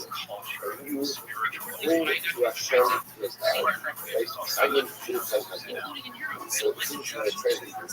You are live as every day, or you are fully alive. And it's a sense of love. Shida, the kind of full time. That is absolutely so what for us. Even the ocean, all of anyone from this even at a time when everyone else is dead, you will be alive. The idea that we more than your husband, I feel like the rest of our program, ultimately getting into a control, I include that Ayom means you will come back to life. Even on the day where everyone else is dead, you will come back to life. Such a beautiful, incredible story. So we were like, Shalom, much to say about that. But if we have time, I'll come back to it. Shalom, Robian as the Shalom Canadian. So ultimately, again, Romans, as the Shalom Canadian, what did they ask? The United States, roughly, the Canadian Basin, the Organic Ascendios. So they answered the Shalom Canadian, the two-part question. Number one, how do we know that that's correct? And number two, how do we know that Hashem knows what's going to happen? So I'm going to put on the guys that right? So So it's best to have those people say, answer both of those these questions. filters طبعا out. حصل غير شامل كيف الشغل اللي أنا سافر become Amazon seller. So again, when somebody made the passage, Oshi is going to die, become, and we're going to come back to life. So from here you see, a remnant of yes, and it's so you know, so it's that the film the camera Amazon seller. Okay, there's that. It's not really the passage. The passage is, you know, Oshi is going to die, if it doesn't turn out in resurrection, or the other so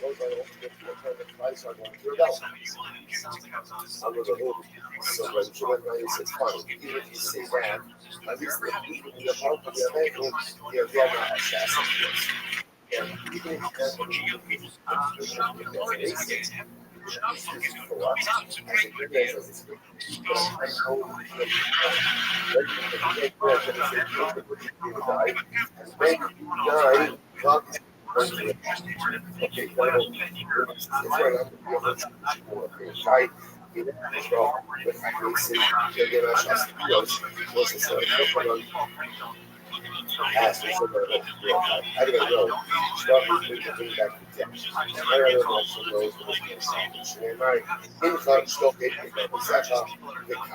ultimately a chance of something as a new you're going to die. I'm not going to this covers that.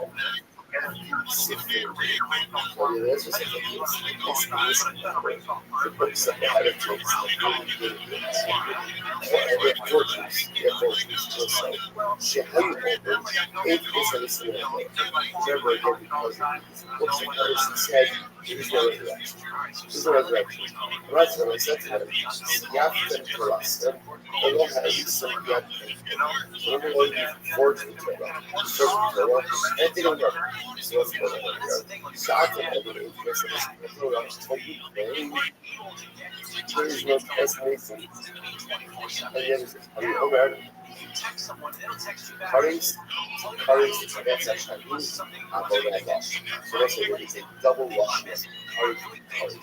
Why does that washing? Because it says 25 actually Abonaba. Price the price for all of us. Abonaba, so the price means that the single cut off in this store. Abonaba is the single with us, but it's not. Like it's not the first one. When you see ultimately again, value for first customers. Price, and then so let's talk about all your other value. But maybe we look at value. They try to make price. I would say they get us from price to price. Price, you know what I'm saying? Price, about anyway. People call it the compliment. When you said that, that's just a colloquial expression. Okay, people are looking for currency, much better than Kiva says in the Russian currency, currency will come. Very small. The look like as a show, you have it yourself, as it says, last video was showing the huge roadshow of are the three roads, or the same everything which may not know. There was a I love and you haven't seen Dad yet, but wait till you fucking see him. His body crazy. His face part always lays never to time. Sometimes your husband know that Nash dick is like at least 10 inches. Okay, I just want to flip the story. So one time I met this guy at Tinder and I made this dumb mistake of letting him sleep over, like not really wanting to fucking hook up. And I like woke up in the morning and like my asshole was a little sore. And I remember, I don't warn you watch when you use a vibrator. Okay, not I don't watch porn when you use a vibrator. I just think my imagination is vibration enough. I just feel like my own husband. I'm like, you never get, wait, that's kind of smaller, but I could never do that. Yeah. And so I was usually when your husband's like, that would be really much. I know. First of all, that's a fucking red flag. I'm not like, Joe, I love you, girl. If you want to work, all for that. But like any man that doesn't want to have a joint bank account or isn't being transparent with his accounts or has separate accounts, that's a fucking red flag. This is not a two-way street. This is a one-way street. His money is our money, and my money is my money. And look, have I only been $600 for content creating? Why? I don't know. But that's my money. Okay? I don't know if you get it. I love him on the phone. I never watched the show, but like, he's on my podcast. Like, oh yeah, Chase Crawford, Jacob Flaherty, Austin Butler, Cleopatra asks Rabbi, I'm wrong. Okay, so I'm beginning a lot of comments that I'm using my husband for clout, and yeah, that's exactly what it is. No lies were told. I am leveraging the support I have. It's kind of like nepotism, but like my husband, my spouse, Incredible. what's I wrong know with it's that? been talking about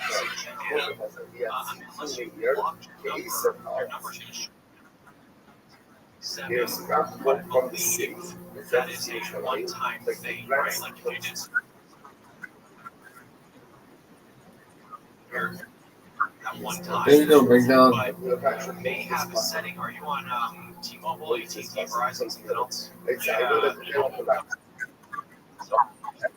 Is a setting for T-Mobile. If you go to your settings and then apps, But then come back to life. So they come and back you from scroll cold. to where it So they says come show back to my make cold. caller ID.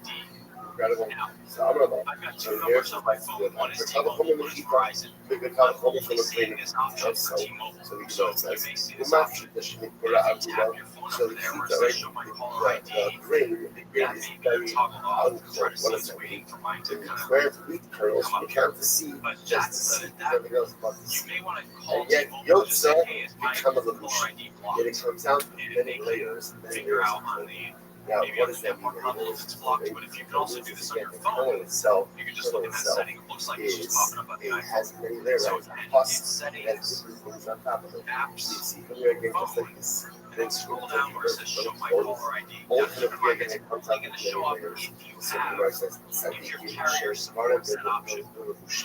And not every carrier does. Because like I said, I've got Verizon and T-Mobile on this phone. Verizon is not showing that option. T-Mobile is. So you can go in there and show that. The other thing is what shows up when you call someone on an iPhone, which is called a contact poster. As well. And that's the one where it just shows like the picture and things like that. Just You want to change the way a that fascination question.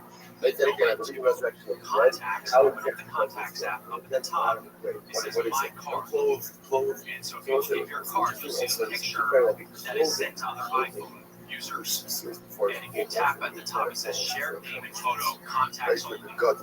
So you can customize what this, they call the contact poster, what that looks like. And you can customize that. If you scroll down, you can choose your name, your first name, last name, and then you can say it says share automatically. And you can choose always ask for contacts only. They're not going to share it. Or like Calarasa, like naked, unclothed, like blue light, person, part of thanks for calling and Justin as well. 888 Rich or 101 resurrected life, Coming somehow up this hour, continuity of your previous life. Vasant Are you born with your clothing? In other words, you come back, and again, I have no thinking with machines. I have no It's all about how so we can again, save control. this resurrection of my previous life, so like the back of my clothing, or again, and I don't get clothing is an effect of that. Because it responds, resurrected life is a continuity of previous life. So I say it's so fascinating because what it does is it pushes us, and that's an intellectual effect here in this world. Because the way I live here, that's only impacts me in this world. That only impacts me in a world called Haba, which is the place where I go after I die, but it even impacts me in resurrected life as well. Everything I do in this world follows me in the multiple stages. Such a profound thing. I know the case for Caesar. Caesar is a I'm listening to Shakti Chaim. I heard that you guys say that the dead can come to life. Okay, so it's interesting. So you're supposed to kill Hashra, who believe in Catholicism, but just had some detailed questions about it. So you see here that Caesar doesn't believe it. Caesar doesn't real. I don't understand. You guys say the Shakti Chaim, they don't come back to life. I don't understand how that works. The dead ultimately again become dust, right? And dust can't come back to life. Dust can't come back to life. So the Gemara says, top of Tzadikah, 91a, Amru Hu, Arke, Shafke, Va'anam HaKatzor. Again, these pieces are fascinating. So the daughter of Caesar said to Romeo, I got this, right? She wanted to answer this particular question. Okay, so she says, so Va'anam HaKatzor. Shniyot, second line, sounds about for raise 91a, second line is Shniyot to each people. To fashionables, creators of stuff. Like, how do you each people, like Rashi says in Shniyot to big feet, people being there.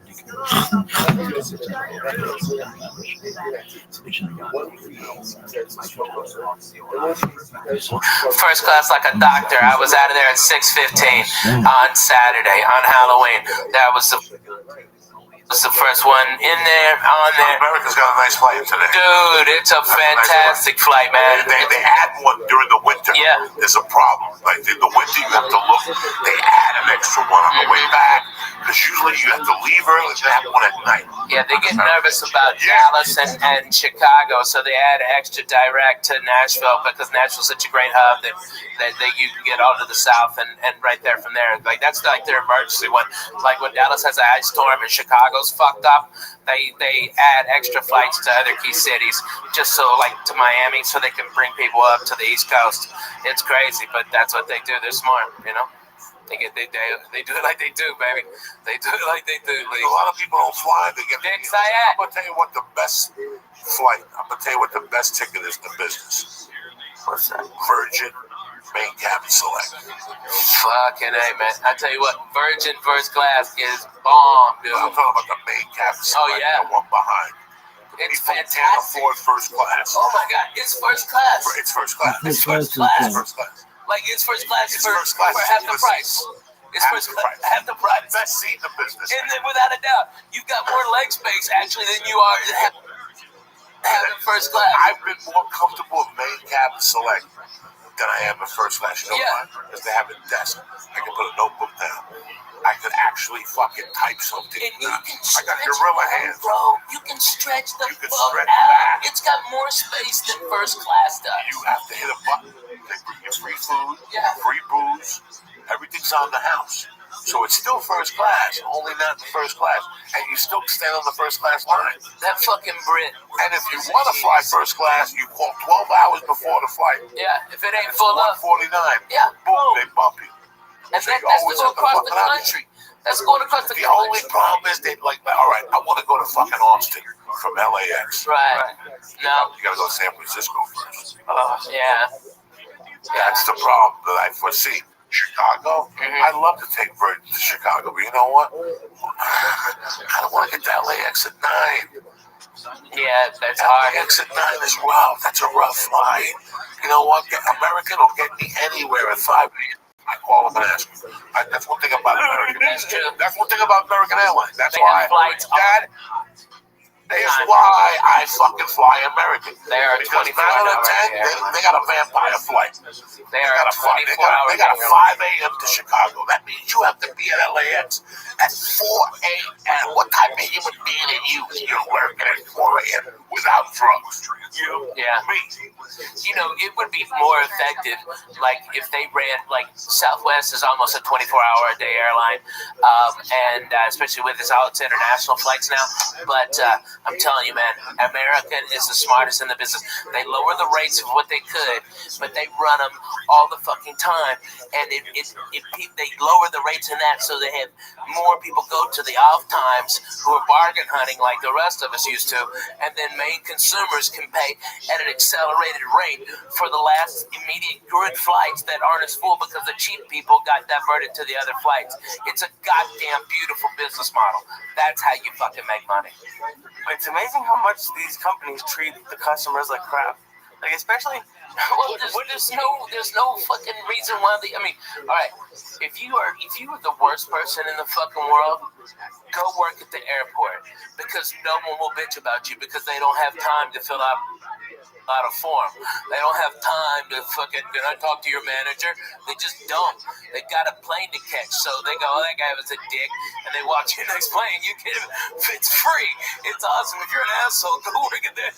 About a year ago, I made a really bad mistake. This is the type of person I am because I know it's a corporation.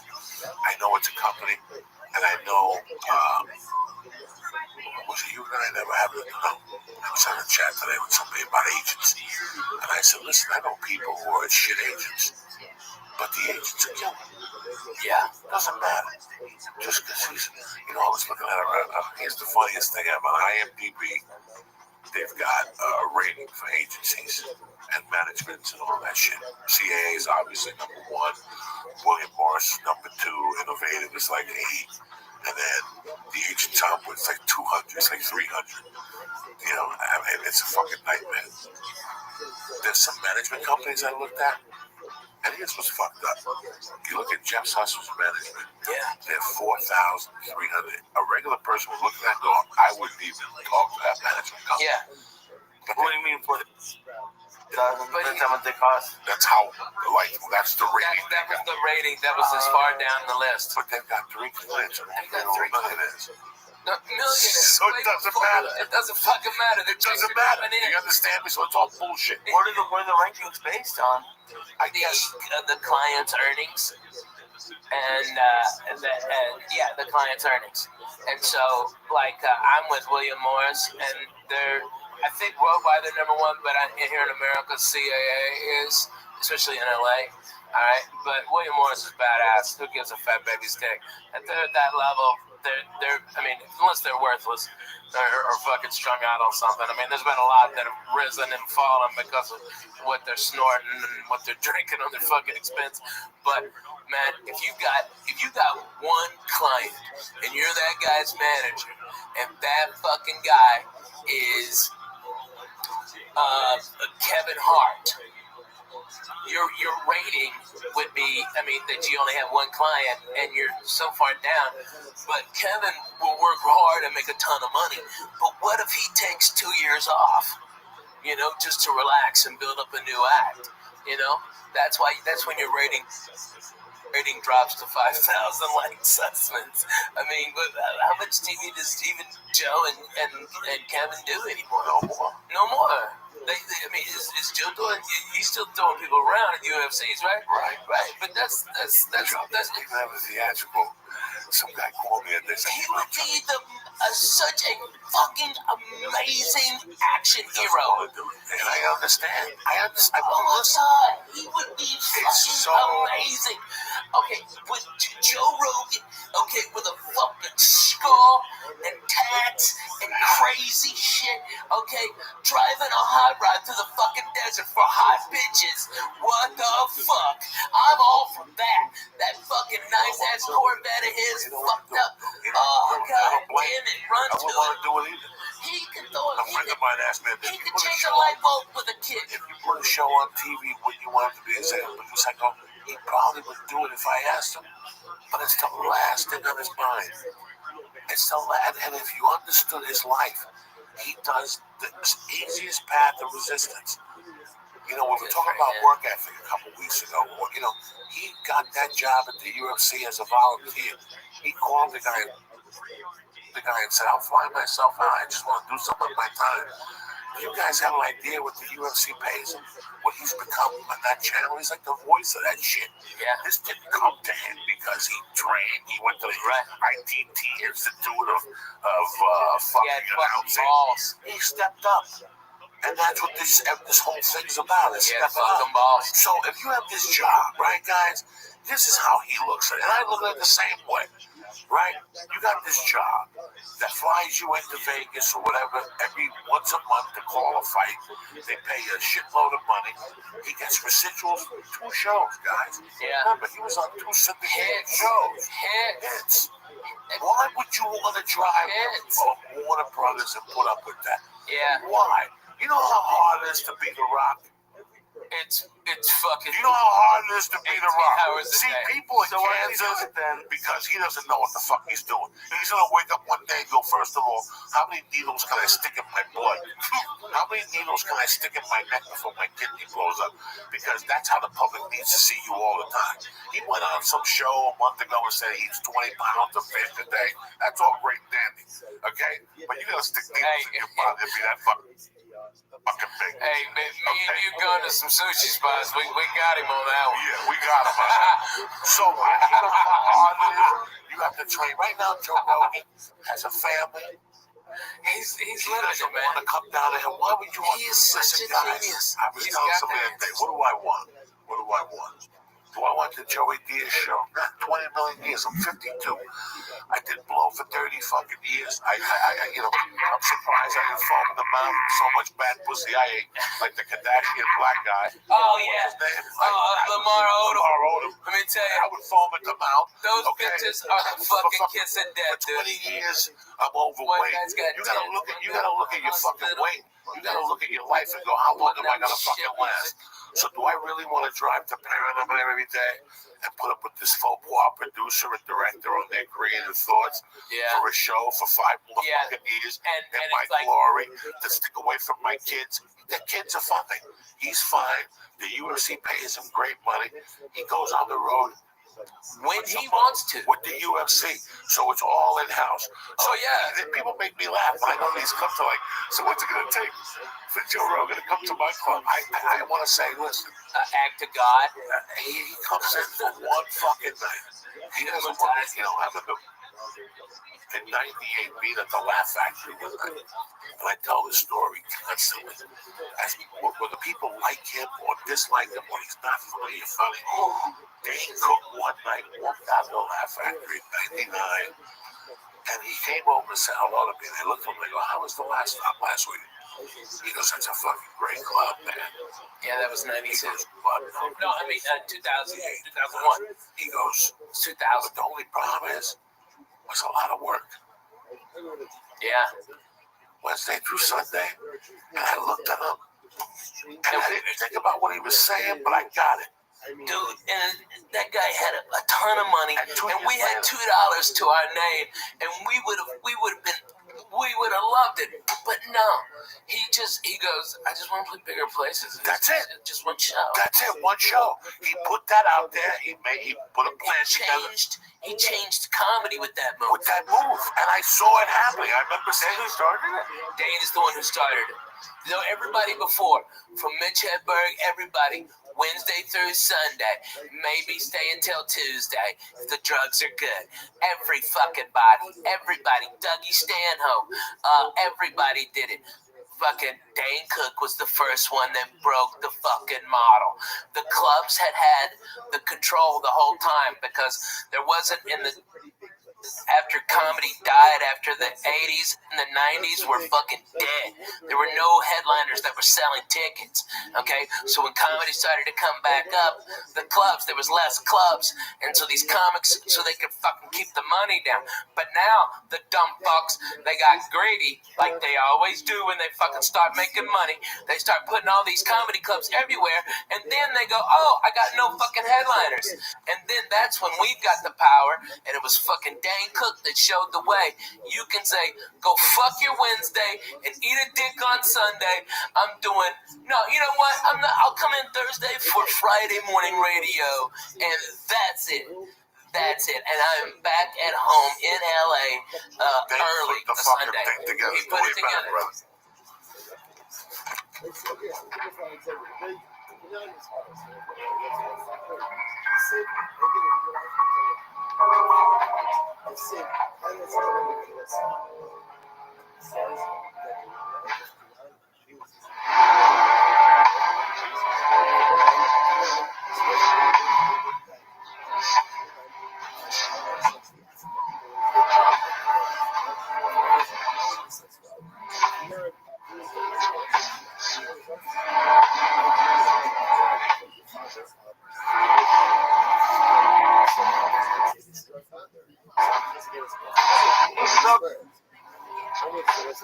Somebody.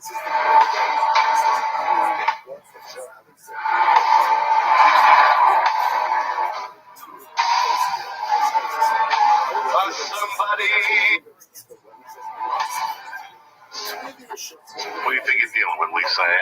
That motherfucker, you. Jesus Christ. Huh? These troubles are good. Fuck yeah, they're good. Lisa, I'm dealing with. And you want me to tell you why the only reason I went to church was the other day? What? Because it was the 36th anniversary of the night. That morning was the 36th anniversary of the day I got home. Stephen Villos called the show, my friend Stephen Villos, a couple times. He had a party one night. He had a party in August that year, and he had older brothers. This kid, Stephen Villos, you never met him, Ralphie. No. Great kid. He's got a cover band called the Past Masters, and they had a shed. And when we were growing up, his brothers were part of this crew, and they fucking had parties. Not big drug parties. They weren't drug parties. They were about music, and they did crazy things. Like they would eat glass, fucking, like eat them houses, had off. So one day, this is way before I was. This is 70 fucking times, my friend. So 79, I went over there one day for a party, and the only young kids that were invited to the party were me, Fabrillo, and this connected. And at this party, they took a garbage can, and they filled it up with everything they had. They put Hawaiian punch in it, and they took bees. Remember, he called and told the story that the brothers took bees. Try not to think about eating bees. Put them in the fucking thing. So, and with ice. And this stuff had like 151 rum. My God. It tasted terrible. So fucking, to scoop it out, you had to do this. It was in a garbage can, and it had chunks of fruit in it. And I'm back there smoking pot. The next thing you know, I'm getting woken up in Sisulo's front yard. Anthony Sisulo, he's in Dallas, Texas. And I'm getting woken up by Ray Ernesto. Ray Ernesto was a cop from the neighborhood that would come down and play basketball on Sundays. But he always wore colored socks that drove me crazy. And at the end of the fight, at the end of the basketball game, that was the argument. Ray, you gotta go home with your colored socks. I'm gonna punch you in the mouth. Fuck you, Ray. You're gonna punch me in the mouth. You're fucking 40. I'm fucking 10. Go fuck yourself, Ray. But Ray was a cool motherfucker. Ray picked me up. He was going, what happened? I'm like, I don't know. I blacked out.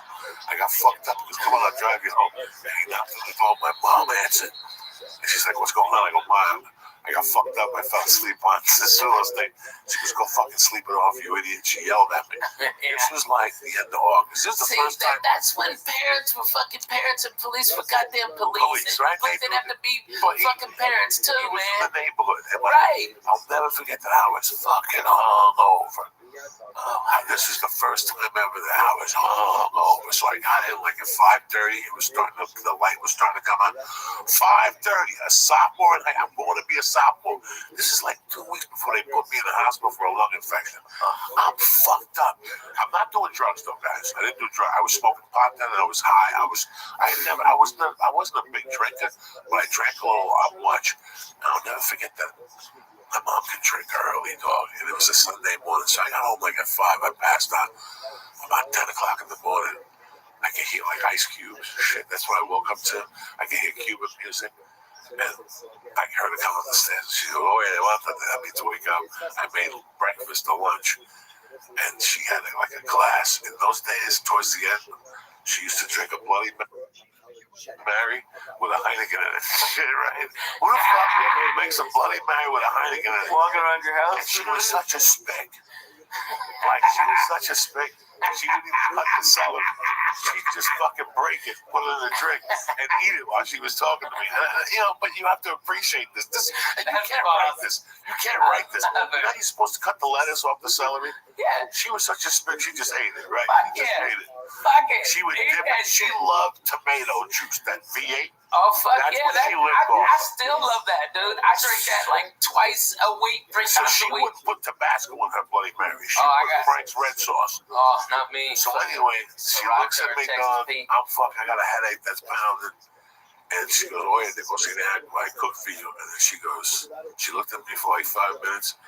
She took a piece of her celery and she goes, Now you know what I feel like in the morning. And she fucking walked out. I'll never forget. And that was like a prolific thing in my world. Like I never thought about it again. Okay, so it's August of fucking.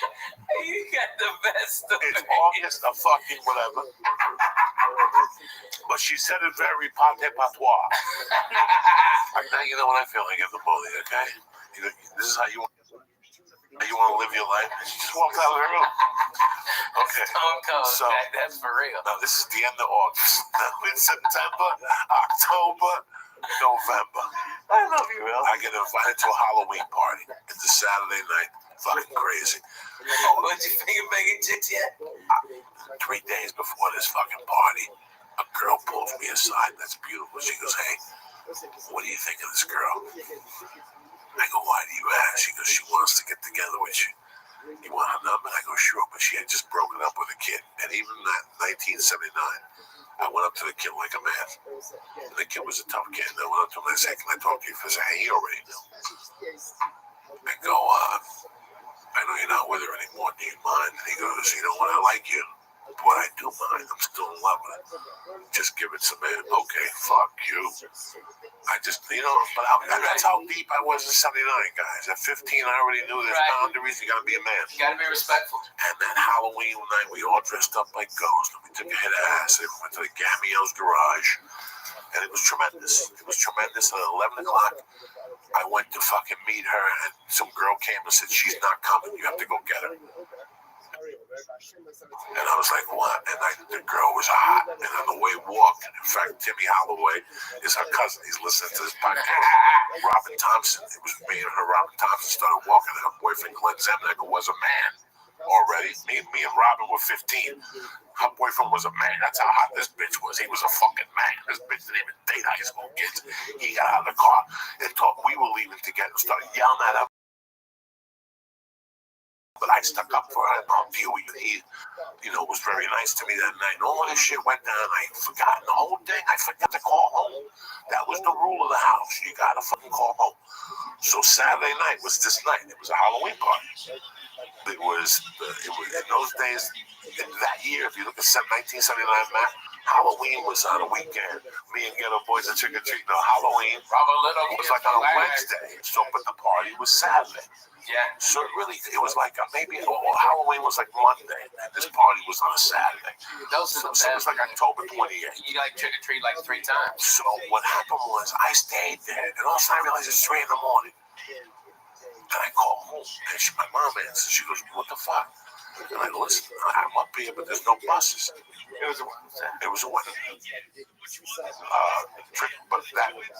But what was the date on the fucking Saturday night, Lee?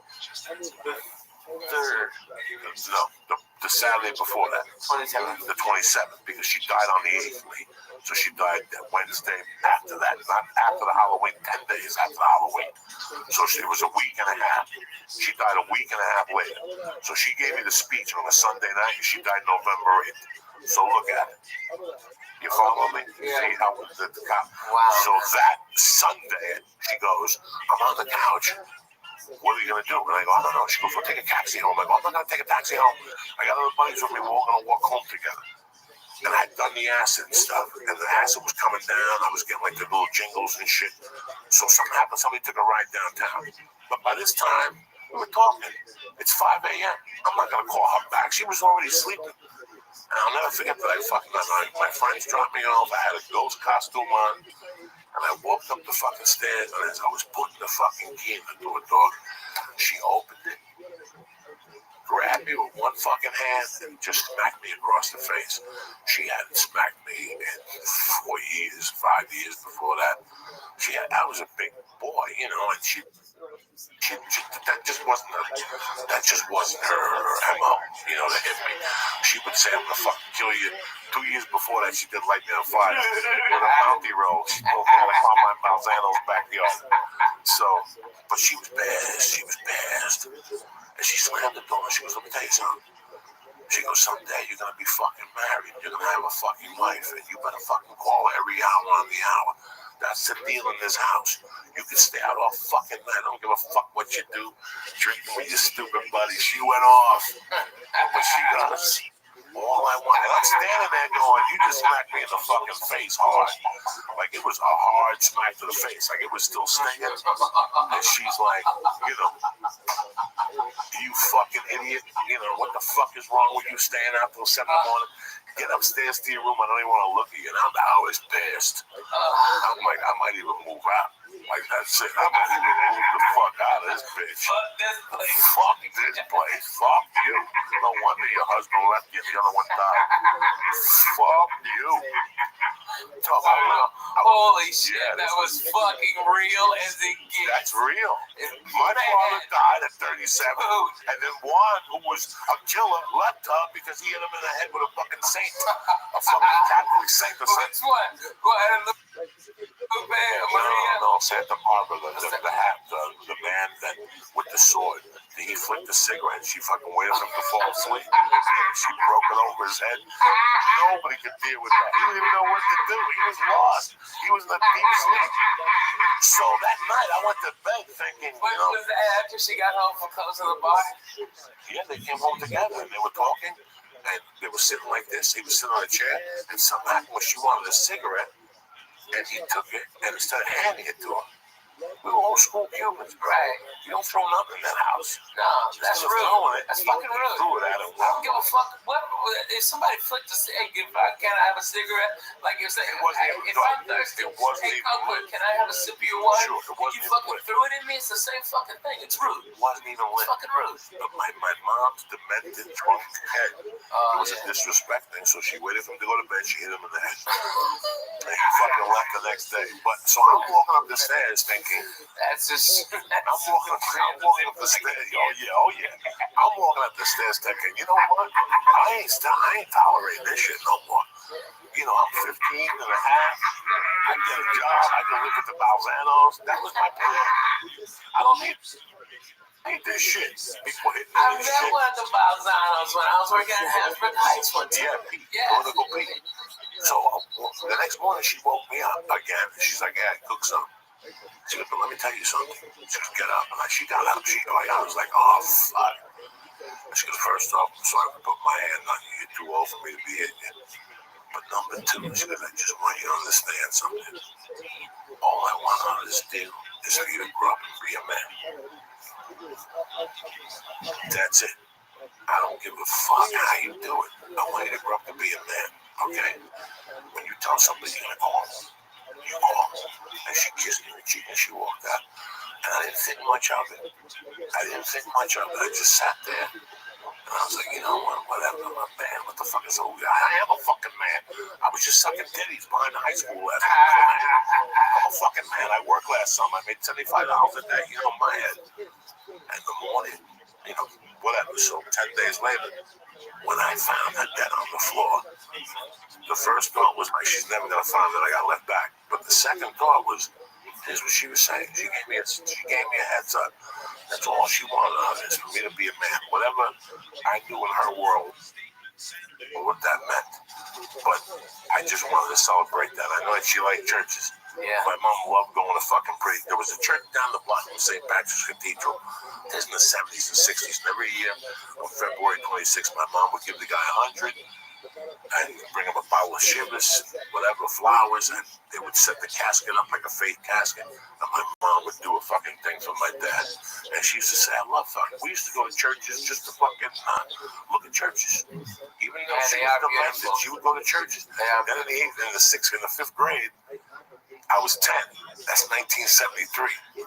And that year, something happened. The New York Mets went to the playoffs, the NLCS playoffs against, look it up, Lisa, against the Cincinnati Reds. What am I looking up? Look up the New York Mets against the Cincinnati Reds, 1973. Oh, poor Mets. This is how the Royals whipped the shit out of them. They beat them with 17 picks, and they did it right there. And fucking, I mean, fucking, who's that black guy? Spike Lee took his hat back off. Okay, Jerry Seinfeld was boo-hooing back to his $1 billion. Okay. And the little team from nowhere. Fucking no money, Royals.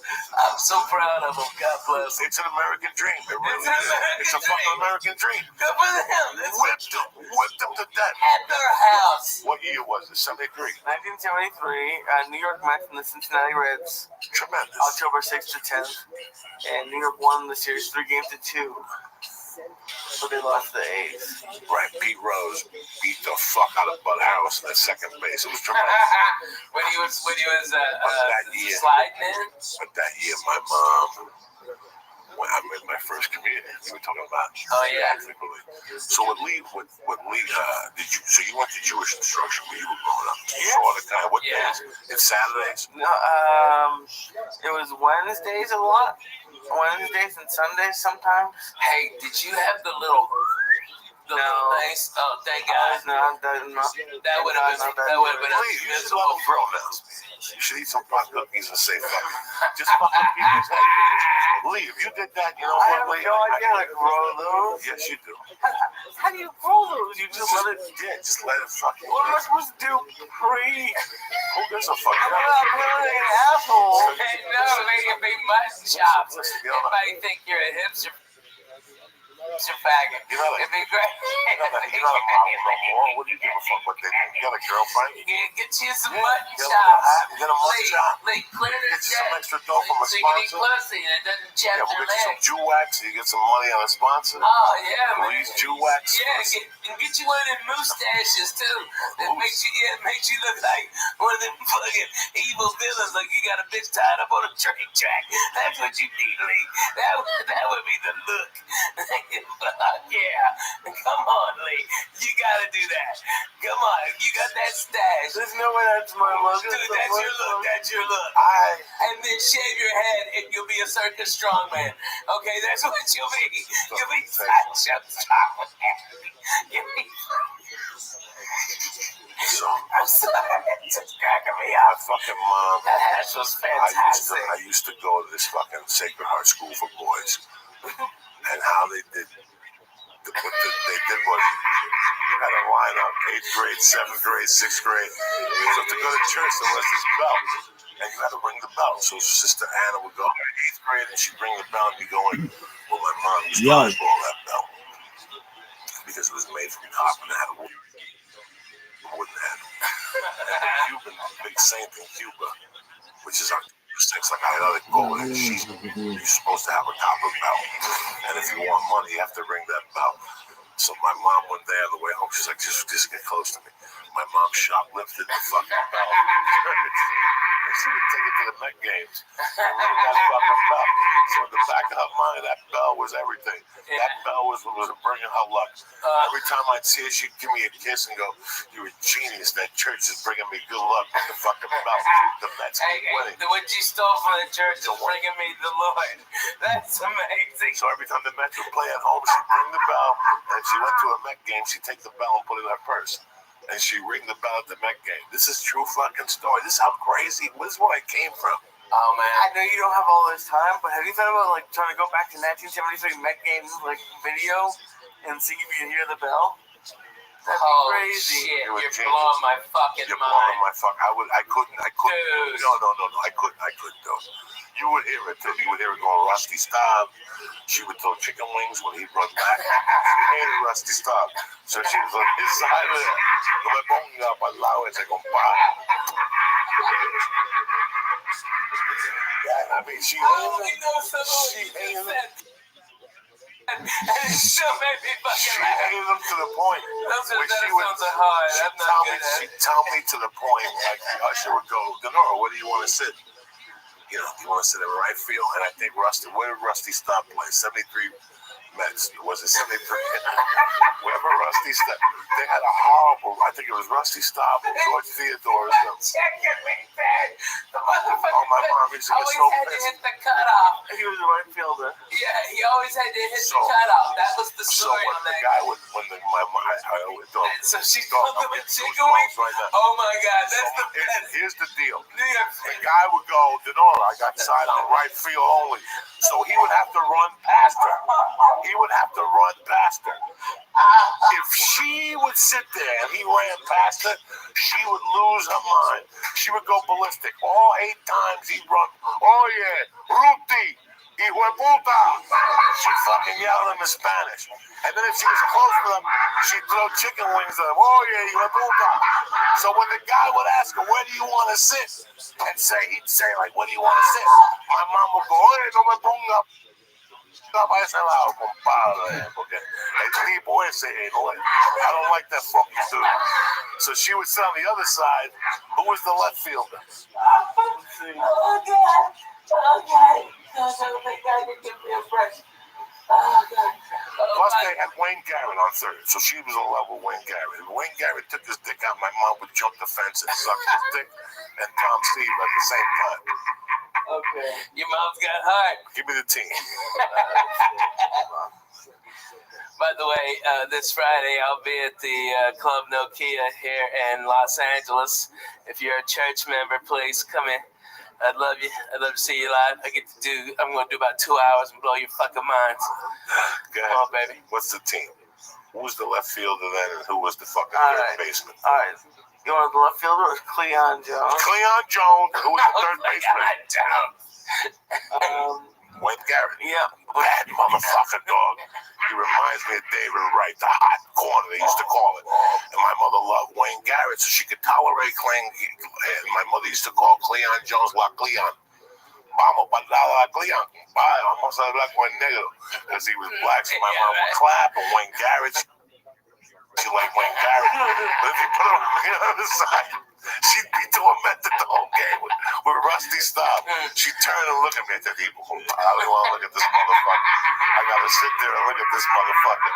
So, Why did you like him? What did he do?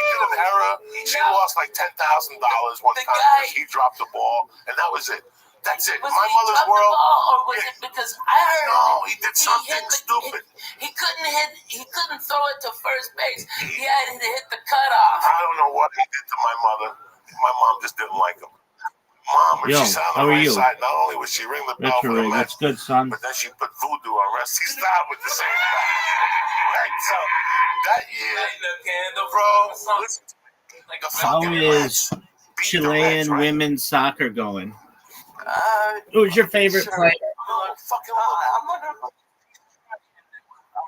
Yeah, you did. Do you understand? Did you blow your winning bet? That was to beat the Reds. It's beginning a All right. dynasty. So, what are you gonna bet today? Are you gonna bet UFC? You know, there's a UFC today. You know what happened?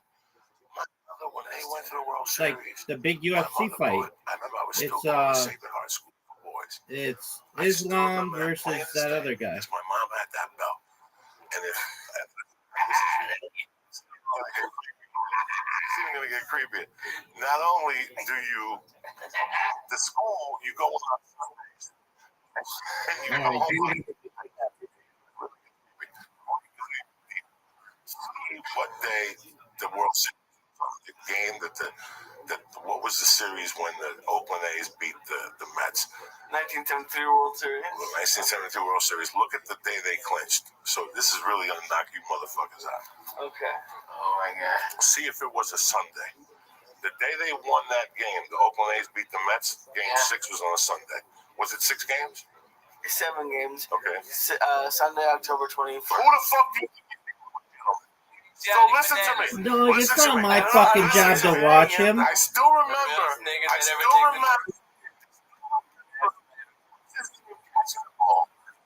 Yeah, because I'm sexy. What do you want me to do about Let's it? go. We're going back to that fucking school. And on the way, her like playing. Doug, I don't know where he And is. she wouldn't even look at that fucking belt. Shout out So to for the Ice last 3 Poseidon. months, all she does is she loves this belt. She put the belt whole time that night, light a candle next to it, cut a chicken head. Who are you betting, Alabama or Oklahoma? Go. The day the Mets lost, somebody got in the car because usually she and my stepdad or one of my mom's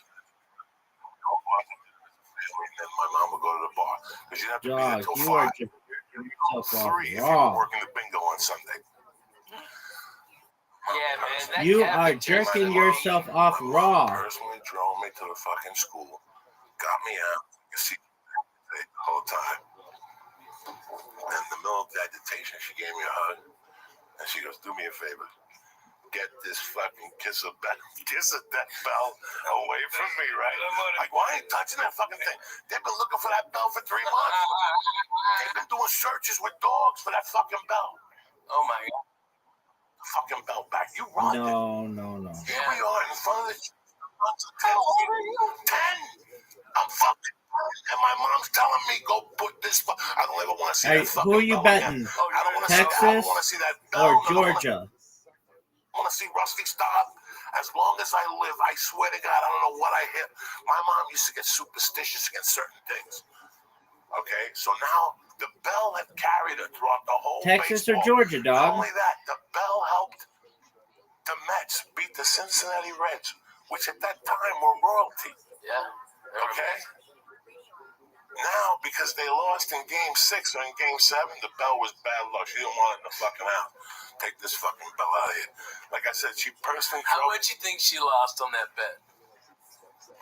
Because you know she bet the shit out of the Mets. 50,000. Jesus. I'd hate that motherfucker too. My mother... I'd burn that bell. My mother had a gambling problem. What women today think with those slot machines.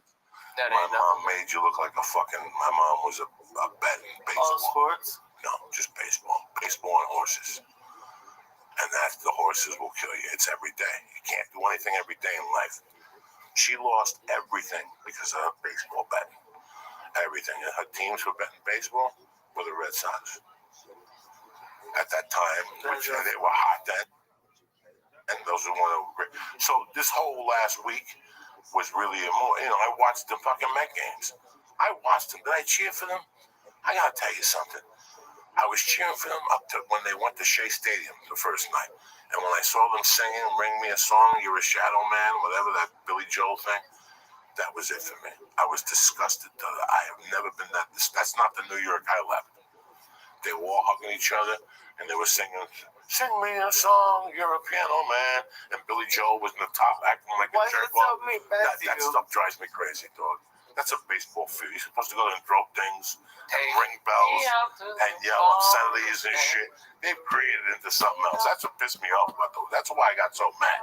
I'm like, so you sang for 2 nights. Also, when they're getting beat up in shade. No, that's why I kept tweeting last night. Didn't you see what I was tweeting last night? Where's fucking Billy Joel? Get him singing. That's the night they won. The night that he fucking sang that song. Now they're losing. Where's Billy fucking Joe when you need him? Where the fuck is that cocksucker? Go fuck yourself, Billy Joe. That's what I was pissed off. No, Kansas City. Let me tell you what song what Kansas City played. Kansas City played what my man Brad Pitt was trying to sell. Moneyball. Moneyball is, and you know why? Did you watch the series? Fuck yeah, Fucko didn't watch it, and I was disgusted with him. Are you serious? Did you I watch even that watched piece it. of shit Monday night game? Did you watch that fucking football game? That was hot garbage. What were you watching? I was here. He was here. Let me tell you What the something. fuck? You got a Kansas City fucking 9-foot TV behind you. No, he don't like. He said he don't watch it unless it's. I love the World Series. Retarded. That's American as What fuck. were you doing? Were you playing some? He was here working though. He was here working. Playing a shooting He was here working. One of those Let me screens tell you had one of them fake shooting games on it. No. He wasn't. He was shooting somebody in fucking in Belarus right now, and they're both cussing out 30 fucking Russians. He knows he can't. I know. He was Googling his fucking cousins. All right. Whoa, listen. Yeah. Did you notice what Kansas City did? And I love that. I hate when people forget about the game. Small ball.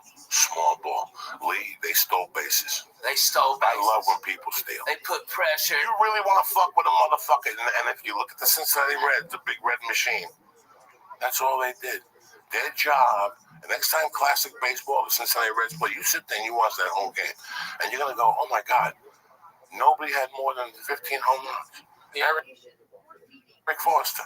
Small ball. Small ball. The main job they did was steal. Single. Get a single and steal. Stealing singles is something that's forgotten about. Yeah, man. You know that's why Ricky Henderson played baseball so long and for so many teams. Because think about it. He played for the Red Sox. He played for everybody. Ricky Henny played for everybody. Listen, Ricky was goofball dumb, but he was one of the greatest baseball players to ever get behind. All right? This guy, if you've got a pitcher and he is out of business at 96 pitches, and Ricky gets on base with a bunt or a fucking single or a walk sometimes, he gets on there, he jumps out. That guy's going to have to throw over there 3 or 4 times.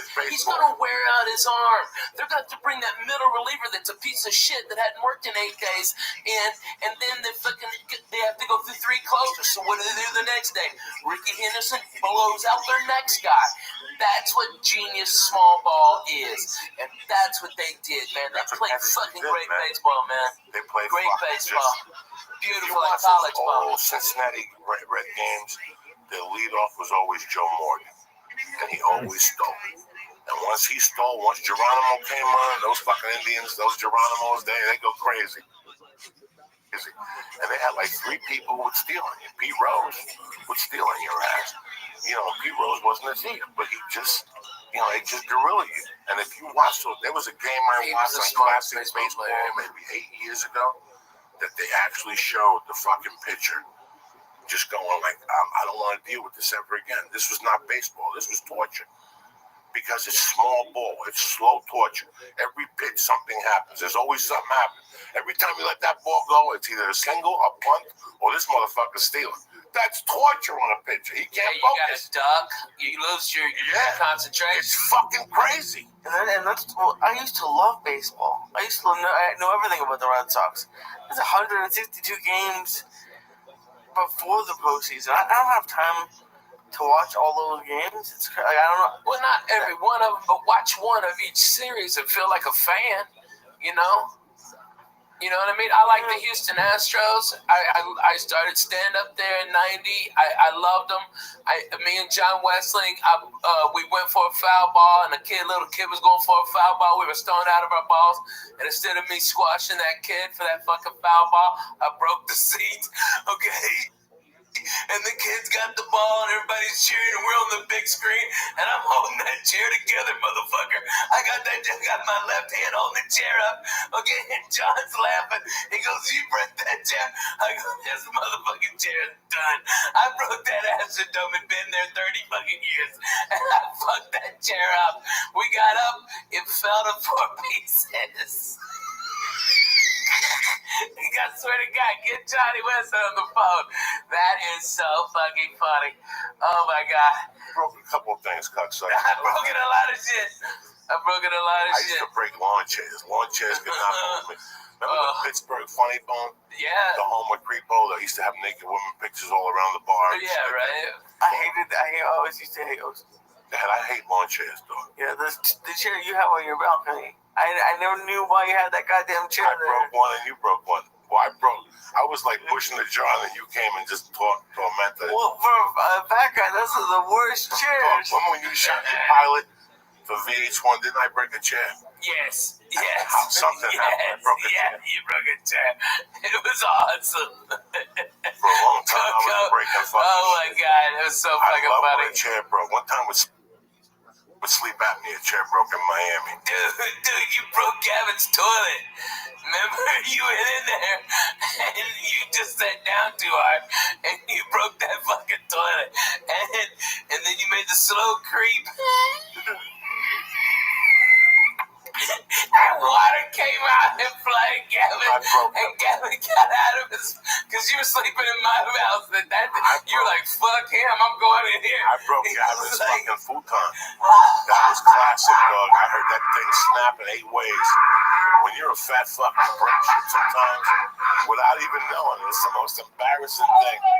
Living like a fat fuck, so you break a ton of shit. Clothes, I have ripped clothes. I remember one time in somebody's car in a Jeep they had. I went to get the handle and I went to pull up and half the fucking roof came down. Oh man, Stop being a fat motherfucker. man, ain't nothing easy. Let me do some shout outs and get the fuck out of here. I'd like to thank Mike and Mary Johnson at Unique Bows. Thank you very much for the bows. We put them on a little hair for Halloween. Thank you for listening. Rusty Shackelford, Dead Squad Dallas, and the rest of you I crazy love those guys, man. Sandman, Benito Munoz, Sean Cappuccino, Jimmy Carroll, and Kirk Brooks. You know who I know is watching? Is my man D in Colorado, who's a cool motherfucker. Yeah, I know D in Colorado, that motherfucker has got weed 15 foot tall. 15, the biggest ass buds. He's a good dude. Dude, he's a great guy, man. That guy's cut from rare. I just talked to him on Twitter a couple days ago. He's a good dude. Yeah, he's a good dude, man. He's a good dude. I like that. You have to do that. What's up with you, Tarzan? We're going to kettlebells tomorrow? Hell yeah. You staying for jiu-jitsu? We're going to bust it. We're going. What the That fuck? sounds gonna kill us. Let's do it. Let's fucking go. I got shit on. I got to take headshots on Wednesday. Stupid shit. Yeah, I'm going to In and Out. All right, you fucking gonna get real. Okay, we're three fat guys. You're gonna talk about workout sessions now. We're talking about fucking assholes. Breaking beds. That's why. I just thought about them. I buy better beds, motherfucker. That's what I did. Fuck breaking them. Buy the best. Bro, he wants me to flip over my back. I can't do it. I've never in my life been able to do it. He's like, oh, just do it. I'm like, can't. It's never gonna happen. Who gives a fuck? You go there and you do the best you can. Don't worry about doing nothing. Oh, you can't do something. Oh my God. No, I know. I'm just easy. Okay. I can't believe I can join this conversation, but I can actually. And be relevant. Holy shit.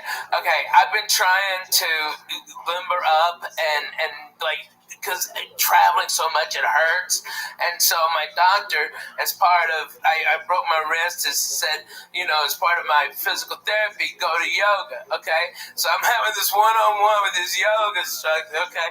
I'm going down, and I got my legs spread as far as I can, and the fucking yoga mat split in the middle. And my balls hit the fucking floor, and I almost passed the fuck out. My fucking thighs have been killing me for 3 weeks. Dude, I swear to God, I did the full splits like I was trying to block a goal. It was the worst. Oh, you ripped it? Oh my God, dude. I think I ripped my groin muscles, all this shit. I ripped that yoga mat right down the fucking middle, Coco. You're the first person I have said that to, because it's so embarrassing. But those fuckers will rip if you get fucking 450 splitting it. Oh, Jack, I busted my fuck so long to be able to get up. I didn't even know what to do. I think the instructor just pushed me back on my back. And it eased up, and oh my God. One of the worst things that ever happened to me was when I drowned in the YMCA that time. That's the title of your book. That's the title of your book. Oh my God. As a fat guy, I was never more embarrassed in my fucking life, man. I've done some fucked up shit as a fat guy. You get embarrassed about being fat. You can't fat shame. But the time I almost drowned at the Wiley fucked me up. I didn't say nothing for like 2 months. I didn't say nothing. I just snorted coke and tried to hide it and shit. That was embarrassing. I was just starting to lose weight. Things were going great for me. I lost like 8 pounds. I was still snorting blow. I was doing big blow. And I fucking got up one morning and Terry went to work and I overslept. And I said, fuck it, I gotta swim. And I went over to the Y and the Y is packed. I used to go to the Fat Man pool. It's this little Russian pool. Right, it was like 4 feet, but it was 96 degrees, so it's like a therapeutic pool. And I would walk around, and then if there was nobody in, I would do laps. And then it's short laps, and nobody would see you. If you go to the big pool, there's kids, and people see you, and there's lifeguards. I was still too embarrassed. I'm not gonna be a fat guy who wears a t-shirt in the pool. No, I am. I'm a hot mess. You don't want to see me. So I said, fuck I keep all this head. I'm gonna go in there without a t-shirt. Lee, I was 400 pounds. There was fat everywhere, Lee. and I'd sit in the sauna, and I'd make believe like I was losing weight in the sauna. Then I'd go in the steam bath. Then I'd jump in the pool. And I'd do this every morning at 5 a.m. I did this to start off, but I was still snorting blow. So in my mind, if I ate sushi and I went to the steam room, I would sweat the cocaine out. I wasn't a fiend no more. So now it's 2 in the afternoon, Lee. I go across the street to the Y. I'm still a little hungover on the blow. And the fucking steam pool is packed with kids jumping up and down. And I'm like, I can't do my fucking laps. But the adult pool, the lap pool, was wide open. Oh, shit. I go, fuck this. I swam when I lived in Bolden. I've been swimming for 3 weeks. I'm ready for the big fucking pool. Why am I swimming with these fucking fat fucks for? I went over there, I put my name on the blackboard, guys. I put my goggles in. And on the deep end, I jumped. Just the cold water hitting me, bro. It just shocked my body. It just shocked my fat little body. And then I'm trying to swim. I'm swimming. I'm putting everything I can. I'm turning my head. I'm remembering my form. And I look up, Lee, and I haven't even moved like 5 feet. I'm fucking sideways. But by this time, I'm out of air. Like I was smoking 2 or 3 packs of cigarettes a day. I'm dying. I'm 10 feet out, but I can't swim back. And my feet can't take it, so I'm just holding on to the rope. And people are swimming by me. They're going, come on, let go of the rope. Come on, swim. And I'm like, guys, I'm dying. I'm trying to get the shortest distance was this way.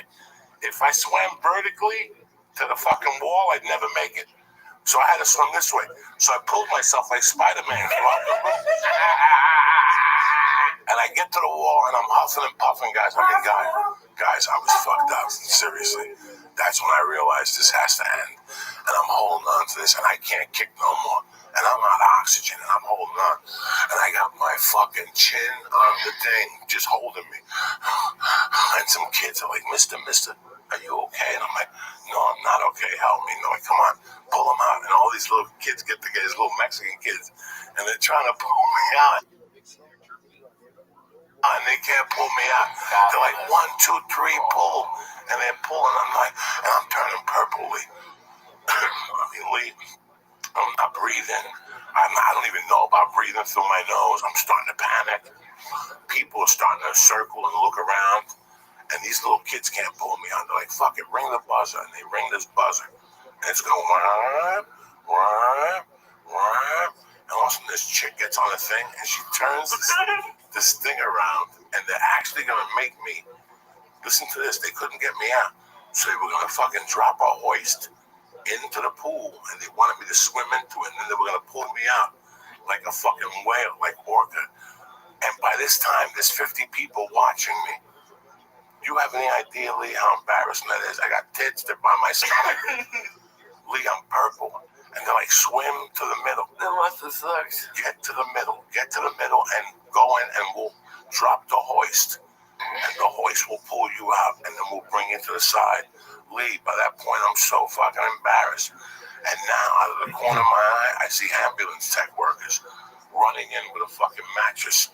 Like I got shot in Vietnam. And something made me put my fat little foot over.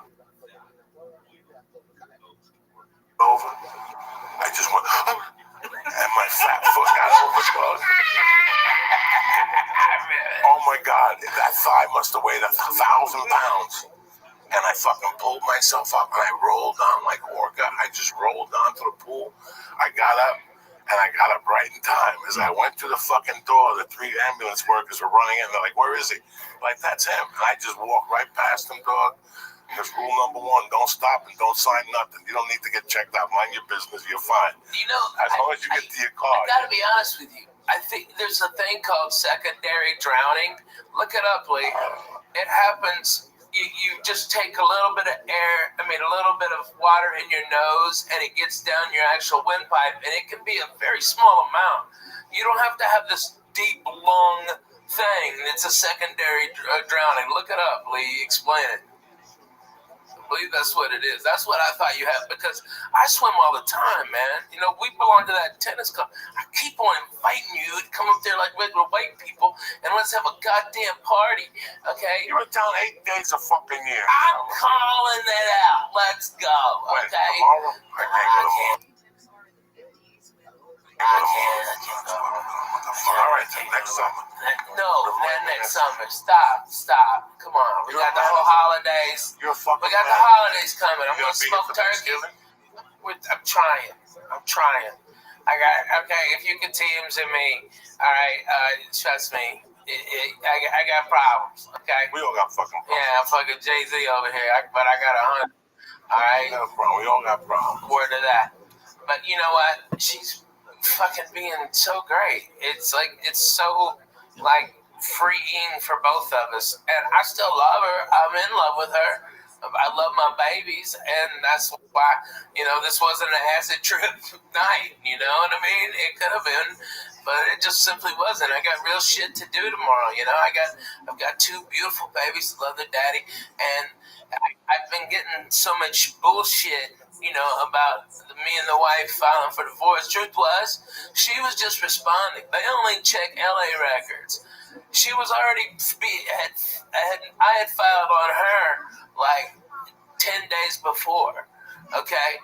And so there was going to be this big jurisdictional battle, and then my lawyer in Tennessee goes, you're going to spend about $150,000 just fighting over what state we're going to...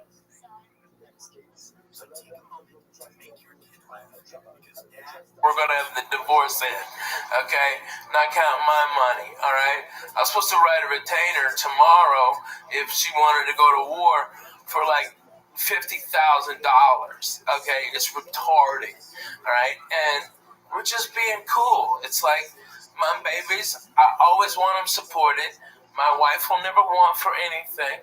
She'll have the house that she designed, okay? She can be free, and I'm a miserable person to fucking live with. Not that I'm a fat piece of shit. It's I'm work all the fucking time. I'm always.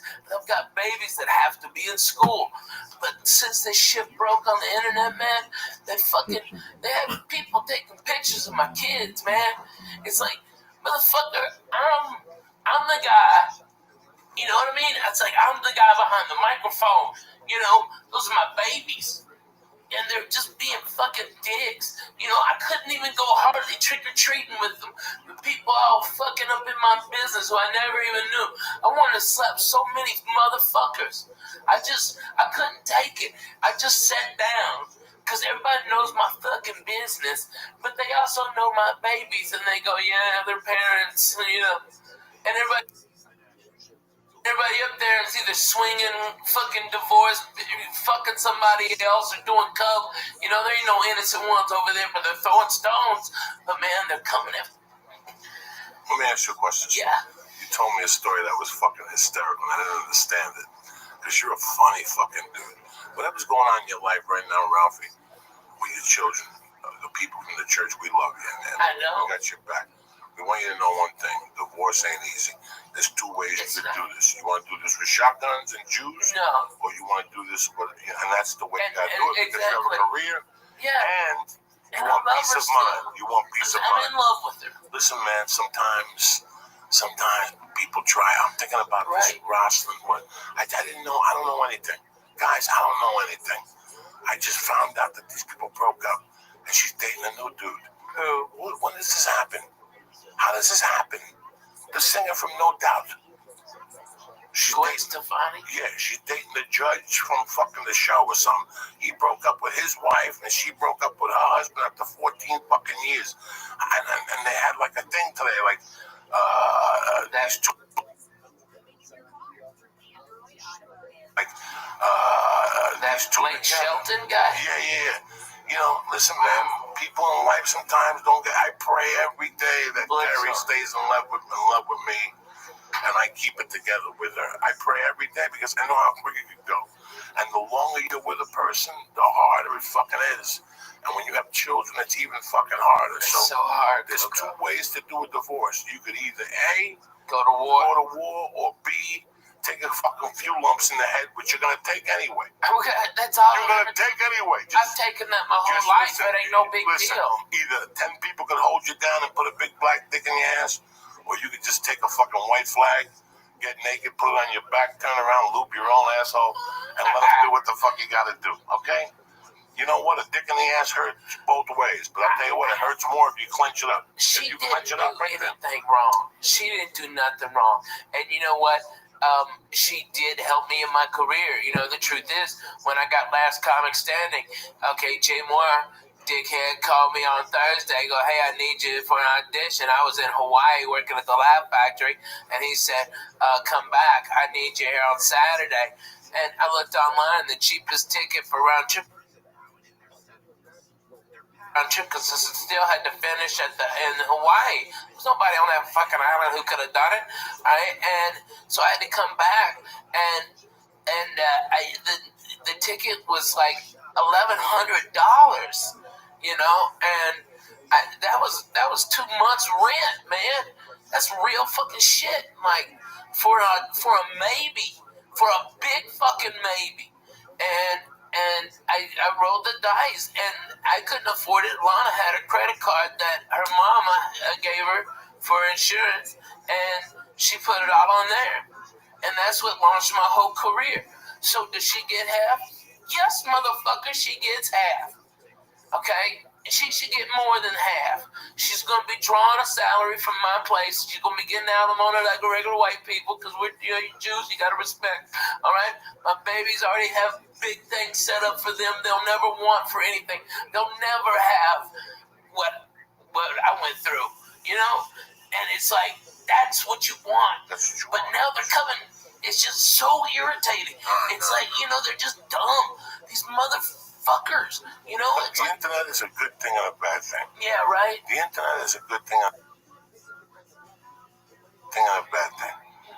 You know, I use the internet for certain things. I see people use it for other things. And that's fine. That's what the internet is. It's your expression. But sometimes if you open up your life on the internet, the result isn't going to be good. It's happened to me. It's backfired. Yeah. But in this situation with divorce and stuff, who knows? You know, and nothing's happened yet. Keep doing what you're doing. Yeah. Try to put the pieces together. Trying. Be a father. Listen, the divorce in my life had to be tougher than a prison sentence. I lost a child in the divorce. I lost dignity in the divorce. And till this day, I have animosity. I know that I'm like Michael Douglas in that was the movie when he just snapped on the 405. Walking tall, standing tall, when he started shooting people. Yeah. Last straw. You know, when I saw that movie really scared me. Why? You ever see that movie? Where he goes nuts on the 405. Yeah, he's lost his job. The drug dealer goes to mug him, and all of a sudden he shoots him. He goes, "You want my briefcase?" He's pretty funny in that. Yeah. And now Duval is looking for him. It's a cliche type movie, but I always saw that happening to me with my ex-wife. That's how bad of a divorce it was. I forgave my stepfather. Till this day, I talk to old school Cubans, and they always say, "Fuck him. He never gave you what was coming to you." You know what? So I gotta go get what was coming to me. That was my frame of thought back then. He didn't give me my mother's money. What do you want me to do? You want me to shoot him? For 3 years, I lived with that. I was preparing to hide under a car and grab his foot and shoot him. Where's his money now? So I shoot him and kill him. How am I gonna get his money now? So I had a terrible idea, and I hated him for fucking years. And one day I go, "What? This is the guy that raised me. Would you give me $300,000? What was I going to do with it? Was I going to invest? Was I going to buy a building? No. You'd be dead. I was going to buy a coca plant off some fucking... Fuck yeah. So in a way, he saved my fucking life, you know? So I forgave him over the years. And I forgave him. That was it. When he died, I didn't go to the funeral. I sent flowers. I went to see his wife, and then she died. But I let it go. I got to tell you something. I had such a I bad don't have divorce. any anger. I have right only love. No, I know. I don't care. Right now, I've already seen all the numbers. I just love my babies. Listen, I have to get another place here, and I hate it out here. Listen, has nothing to do with numbers. Okay, there's levels of a divorce. When she walked out of the house, she goes, "Listen, I'm just gonna be a Mahalo Dura, you come over anytime you want. Let me just get some space. And I was cool with that. I'm like looking at it going, this is a dream come true. I could work on comedy. I wanted to be a fucking comedian. I just got out of prison. I was doing the working stiff stuff, and I go, fuck it. I want to do fucking comedy. And all of a sudden, it went from one thing to another. I hope it doesn't go there for you. I hope you handle it maturely. I love my babies. I love my wife. I hope that the attorneys don't get a hold of this and turn it into something else. They're not. I hope that, because that's what happened with me. Yeah. Once attorneys get in illegal, and once the fine print, there's a fine print. Yeah. And once that fine print comes out, Lisa, there ain't no coming back. And that fine print has to exist. It has to exist. The law says it has to exist. And sometimes that hurts, you know. So, you know, you have our love, you have my love always. I call you every day. Hang on. I know. I send you videos of a little Spanish guy. You gotta knock it out with that, man. I'm the real deal. It's like, I'm the real deal. I've been through a divorce. I've been through a separation. Guys, it is brutal. I always advise people, keep it together. Keep it together. Well, no, I disagree. But if there's no love, there's no love. No, if there's no love, there's no love. You have love. No. So we both have so much love for each other, but it's like, here's the real deal, okay? I have really fucking bad PTSD, and now I'm properly medicated by probably the best. He's the head of psychiatry at Vanderbilt. He's fucking amazing. He's got me chemically dialed in. I sleep 8 hours. I'm up. I don't take naps. I walk. I feel great. He's done it all. He's fucking amazing. All right? But before I got properly medicated, I was a fucking nut and a complete asshole. Okay? You know what you do after 2 years you of showed up on denying? us with the Elvis glasses. You started to worry me that day.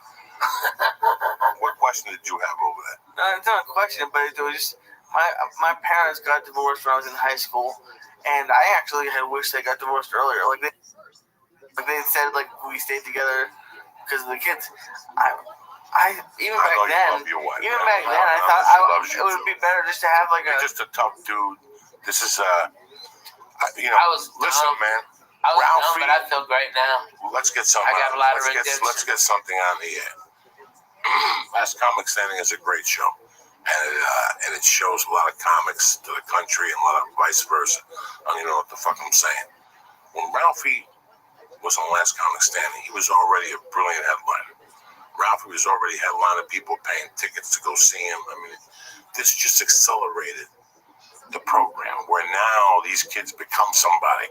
Ralphie May was already somebody. You follow me? Ralphie May was already somebody.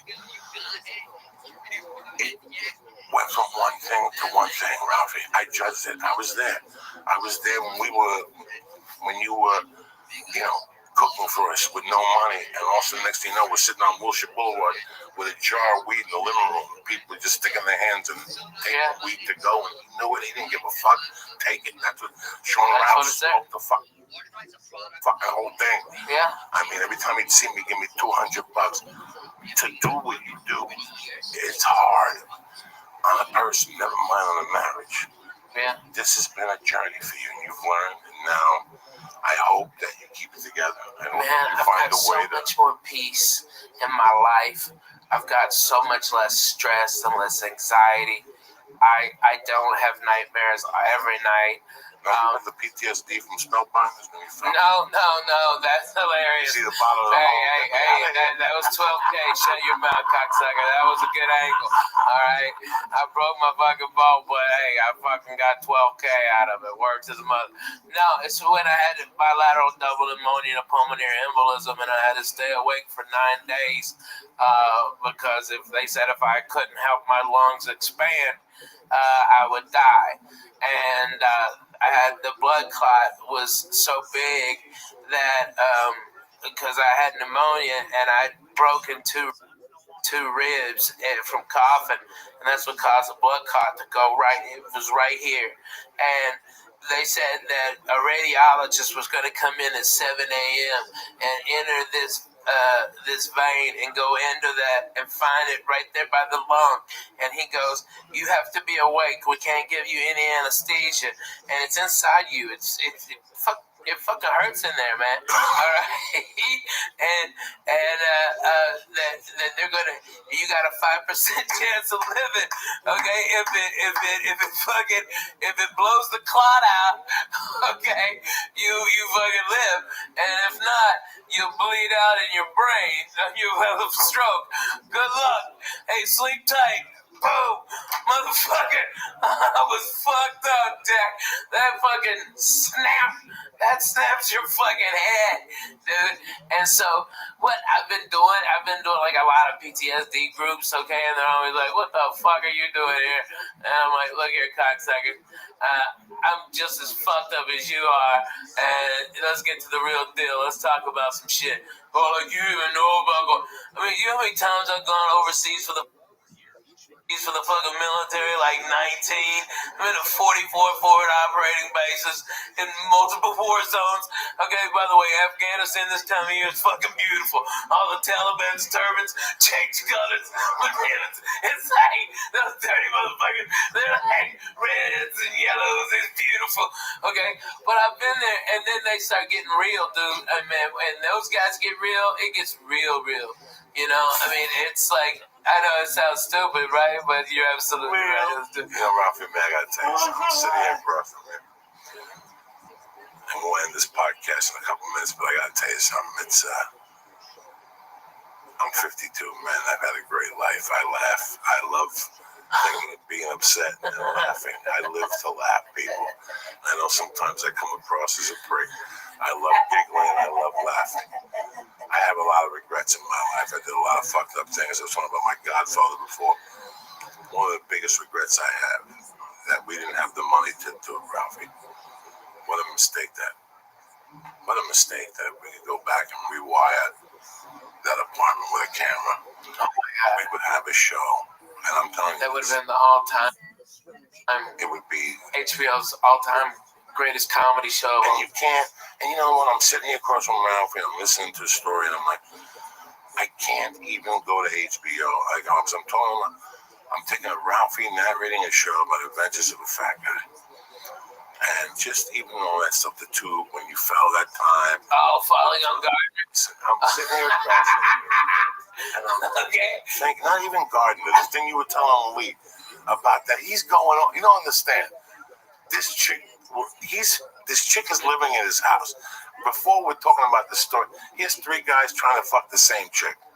It's miserable. I'm the only one not trying to fuck her. But you wanted to fuck. If your face fell into an asshole, it wouldn't have been the worst thing. It wouldn't have been the worst thing. So something happened. They're having an argument.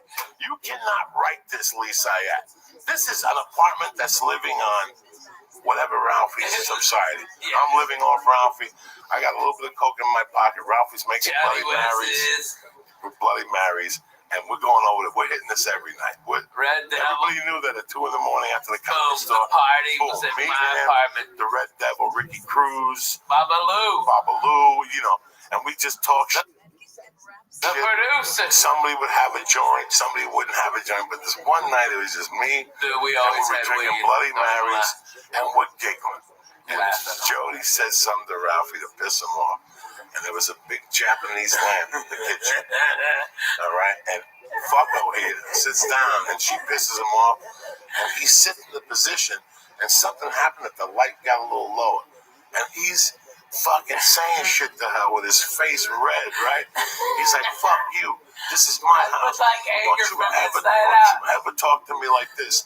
This is my fucking house. You believe this, Coco? She's my guest and she's talking to me like this. This is my vodka. Something. And he, in the middle of his rage, he's like, ah, and he stops because the light bulb is burning his head. It burned my hair. You can't write that. You cannot write that. That's Inspector Clouseau type shit. I had to wear a hat for like 3 weeks. I was like Junior Josh Wolf. I always had a hat on. You busted that toilet in your house. No, it was Gavin's. It was Gavin's. You fucked up Gavin. Slim Jim Magoo. Stop. You also shit. Have a shower and then push it down with your toe, motherfucker. Okay, I know the real you, Coco. Alright, you can bullshit with these other faggots, but I'm bona fide. Okay, I was there at the beginning. Okay, I was fucking. Okay, lighting the bum on fire. You lighting the bum. Eating people's pussy. If that apartment building had a fucking camera, oh my god, we would be multi-millionaires. I tell the story that I brought Shayma there, and she was giving these people, drug dealers wanted to fuck Shayma. Oh, so and hard. I left her downstairs in Gavin's apartment with Gavin and the Armenian. And she's dancing. And she's dancing, telling ESPN stories. And I come back at 5, and there's one guy doing horrible impressions. Yeah, oh my god, remember horrible impressions? Oh my god. Every time they give her a hot garbage. She's hot garbage. Bro, she's all coked out. I'm still and this Disney bitch like breaks out into like Joe Pesci. You have no idea, Lee. Hey, shut up, bitch. Dance, take them titties out. Okay, that's what she told her. Did you remember that? You fucking told her. Goes, yeah, whatever, bitch. Take them titties out. I always loved her. I still talk to her when I go to Vegas. Is she in Vegas now? That's awesome. She is so cool. Good. She opens for everybody. She got a little gig. She's a dude. I bet she's making a fucking mint. She's 45. She dances in a Kings and a lesbian bar. She's like 26. Yeah, she's 20. She dances at a fucking lesbian bar, but she keeps marrying gay guys by mistake. What? She hooked up with that dude in Alaska. I had to do this gig. What? Listen to me. About 15 years ago, I got to do this gig. She married a gay dude? Listen to me. I had to do this gig in Alaska one time. And took a Charlie's. And at one of those, for one of those people. And I canceled. I got like this stupid TV show for NBC. And I had to cancel.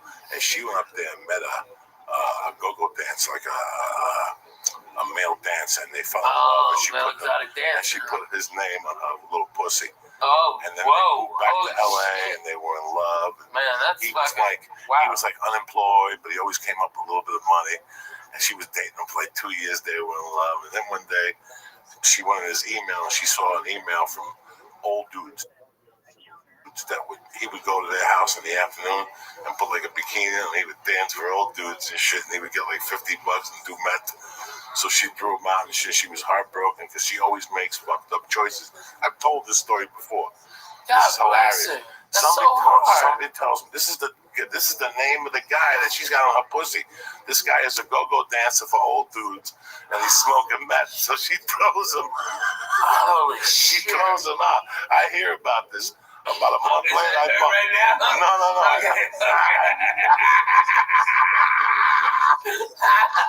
I bump into her, and she says to me, "How you doing?" Blah blah blah. We're going back and forth.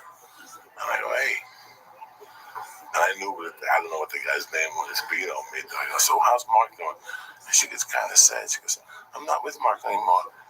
And that's a shame. I go, "Listen, I know this old dude."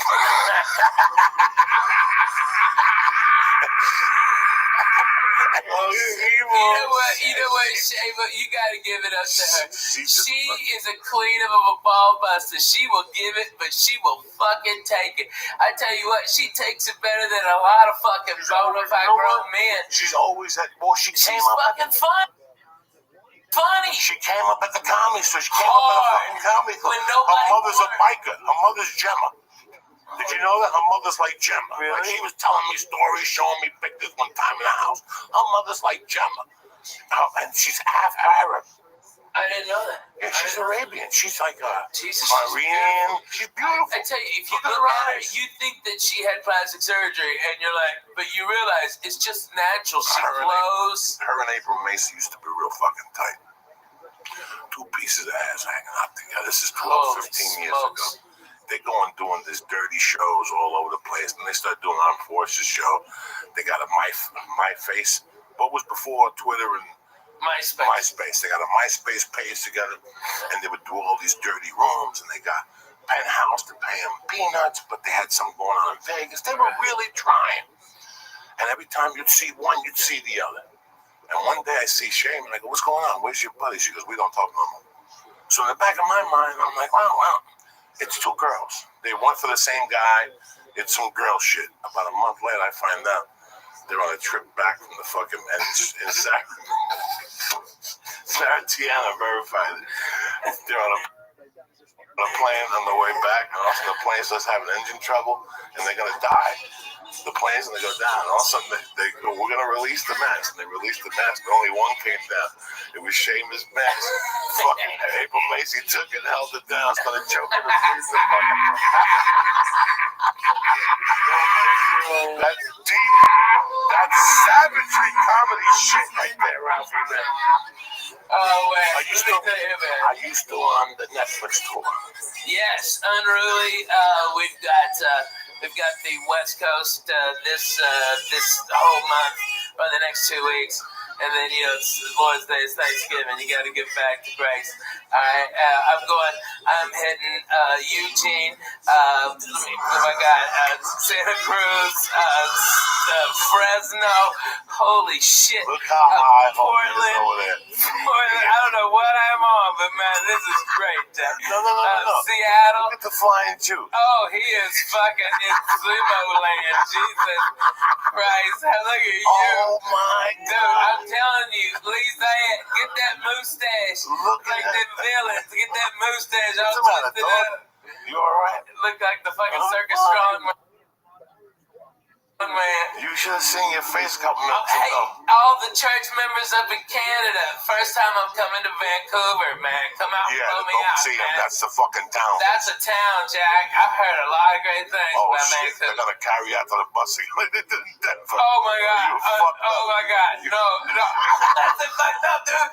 I had to go through Utah. Those cocksuckers. The cops searched me. Those motherfuckers asked me if I did cocaine. I'm like, the fact that I'm this fat and can talk to you proves I cannot do cocaine. I've never done it. Okay?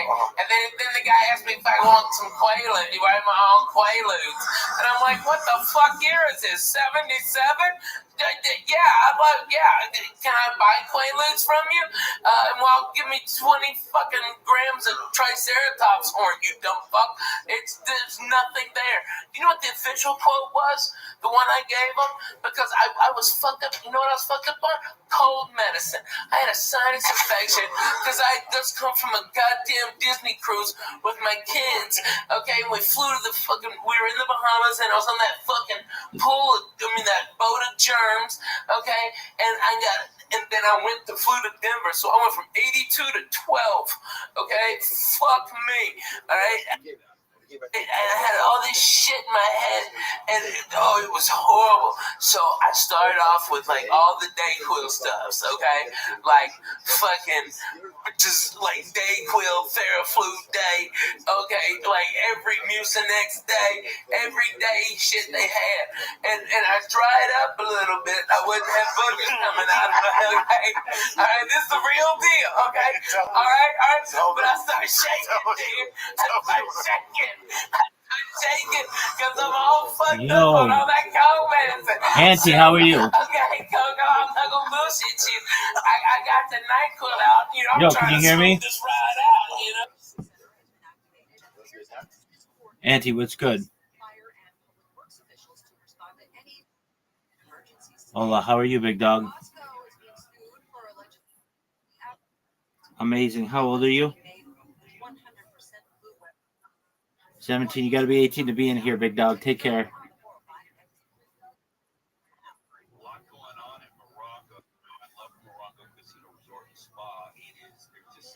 I don't know what the fuck that was, but you're going to get banned for it.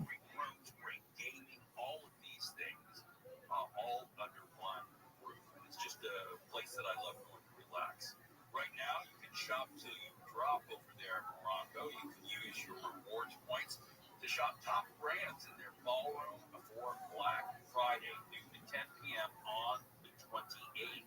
You don't want to miss that opportunity. A million reasons to give thanks as well. There's over 1 million in progressive jackpots and slots and table games. Brett Michaels rocks the World Tour November 21st. That's coming up this week. His only SoCal show, by the way, only at Bronco. Cash blast. 10 rewards card players will win up to $500 every half hour Fridays, 6 to 11 p.m. Make sure to get in on that. And Cozy Comfort Fridays. Get a gift, a great gift when you earn 3,000 points on your rewards card on Fridays. He is with that rewards card. Morongo Casino Resort and Spa celebrating 20 years of good times. Local weather for KFI, rainy and cool today with temps in the 50s. Overnight lows expected to drop into the 40s. This report is brought to you by Mothers Against Drunk Driving. Let's go to a crash on the 405 in Westwood. Southbound side of the 405 before Wilshire Boulevard. Someone lost control of their vehicle and that vehicle spun out over to the right-hand shoulder. And up ahead, leaving the west side, 405 southbound, you're slow between the 10 Santa Monica Freeway and the 90 Marina Freeway. Golden State Freeway, 5 northbound at Tuxford, a truck and an SUV tangled this crash blocking the left-hand lane. And you have no delays leaving Burbank on the north Golden State Freeway. 605 northbound at Beverly Boulevard is a stalled vehicle blocking lanes. The Southern California's most accurate traffic reports. I'm Mike Morris. On this podcast, Incels, we unpack an emerging mindset. Also, we know In the world of resentment, cynicism, anger against women, and a deadly tipping. tomorrow is the day of retribution. The day in which I will have my revenge.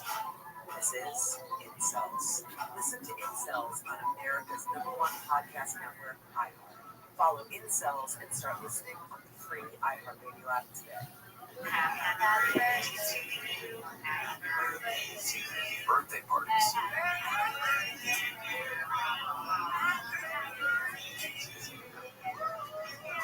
Getting back to the moments we miss starts with getting informed. Get the latest info about COVID-19 vaccines at getvaccineanswers.org. It's up to you. Brought to you by iHeartRadio and the Ad Council. The free iHeartRadio app is #1 for music, radio, and podcasts, all in one. Discover a new podcast from our library of over 350,000 titles. Here's an iHeartRadio podcast preview.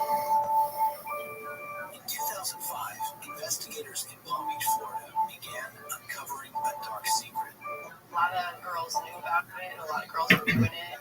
If anybody asks if you're over the age of 18, just go ahead and go with it. There was a wealthy man in Palm Beach who was offering young girls a way to make money. That man was Jeffrey Epstein, and he had set up a system designed to bring him underage girls. Local police and the federal government would investigate and, by their count, find dozens of victims. Epstein would become one of the world's most infamous predators, who could have faced decades in prison, but served just 13 months in his own wing of a county jail. Why would you cut this deal with Jeffrey Epstein? Epstein's abuse would span years and cross state lines. New York, Palm Beach, New Mexico, Paris, Virgin Islands, and each one of those residences is an alleged crime scene. I'm ABC's Mark Remillard, and with a team of journalists from the ABC News Investigative Unit, we've traveled around the country to look at Jeffrey Epstein and the allegations of his horrifying abuse, to hear from the girls who suffered it, who are now women fighting to recover from it. Truth and Lies, Jeffrey Epstein. Listen and follow this podcast for free on the iHeartRadio app. #1 for music, radio, and podcasts, all in one. Find your iHeartRadio everywhere. There are hundreds of ways to experience iHeartRadio at home and on the go, beyond the iPhone and Android app and at iHeartRadio.com. Here's another way to connect to iHeartRadio. Just ask Google Assistant for your favorite radio stations, and iHeartRadio will be there for you on your Google Home, Google Mini Nest Hub, Nest Mini, Android TV, and any device that uses your Google Assistant. The convenience of playing all your favorites hands-free. Just say, okay, Google, play to get your favorite AM FM stations from iHeartRadio. iHeartRadio, everywhere you want to listen, including in your home and office through your Google Home, Google Nest Hub Mini, Nest Mini, Android TV, and any device that is Google Assistant powered. Check it out for free now. iHeartRadio, anywhere you want to listen, iHeartRadio is there.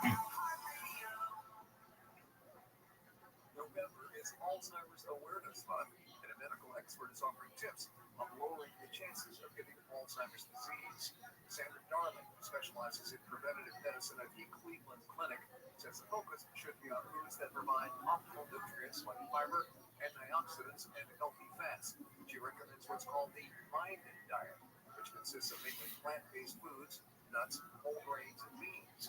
Research from Rush University in Chicago found that when people follow the MIND diet, it lowers the risk of Alzheimer's compared to people that were not following. And rates of high blood pressure in children have almost doubled since 2000.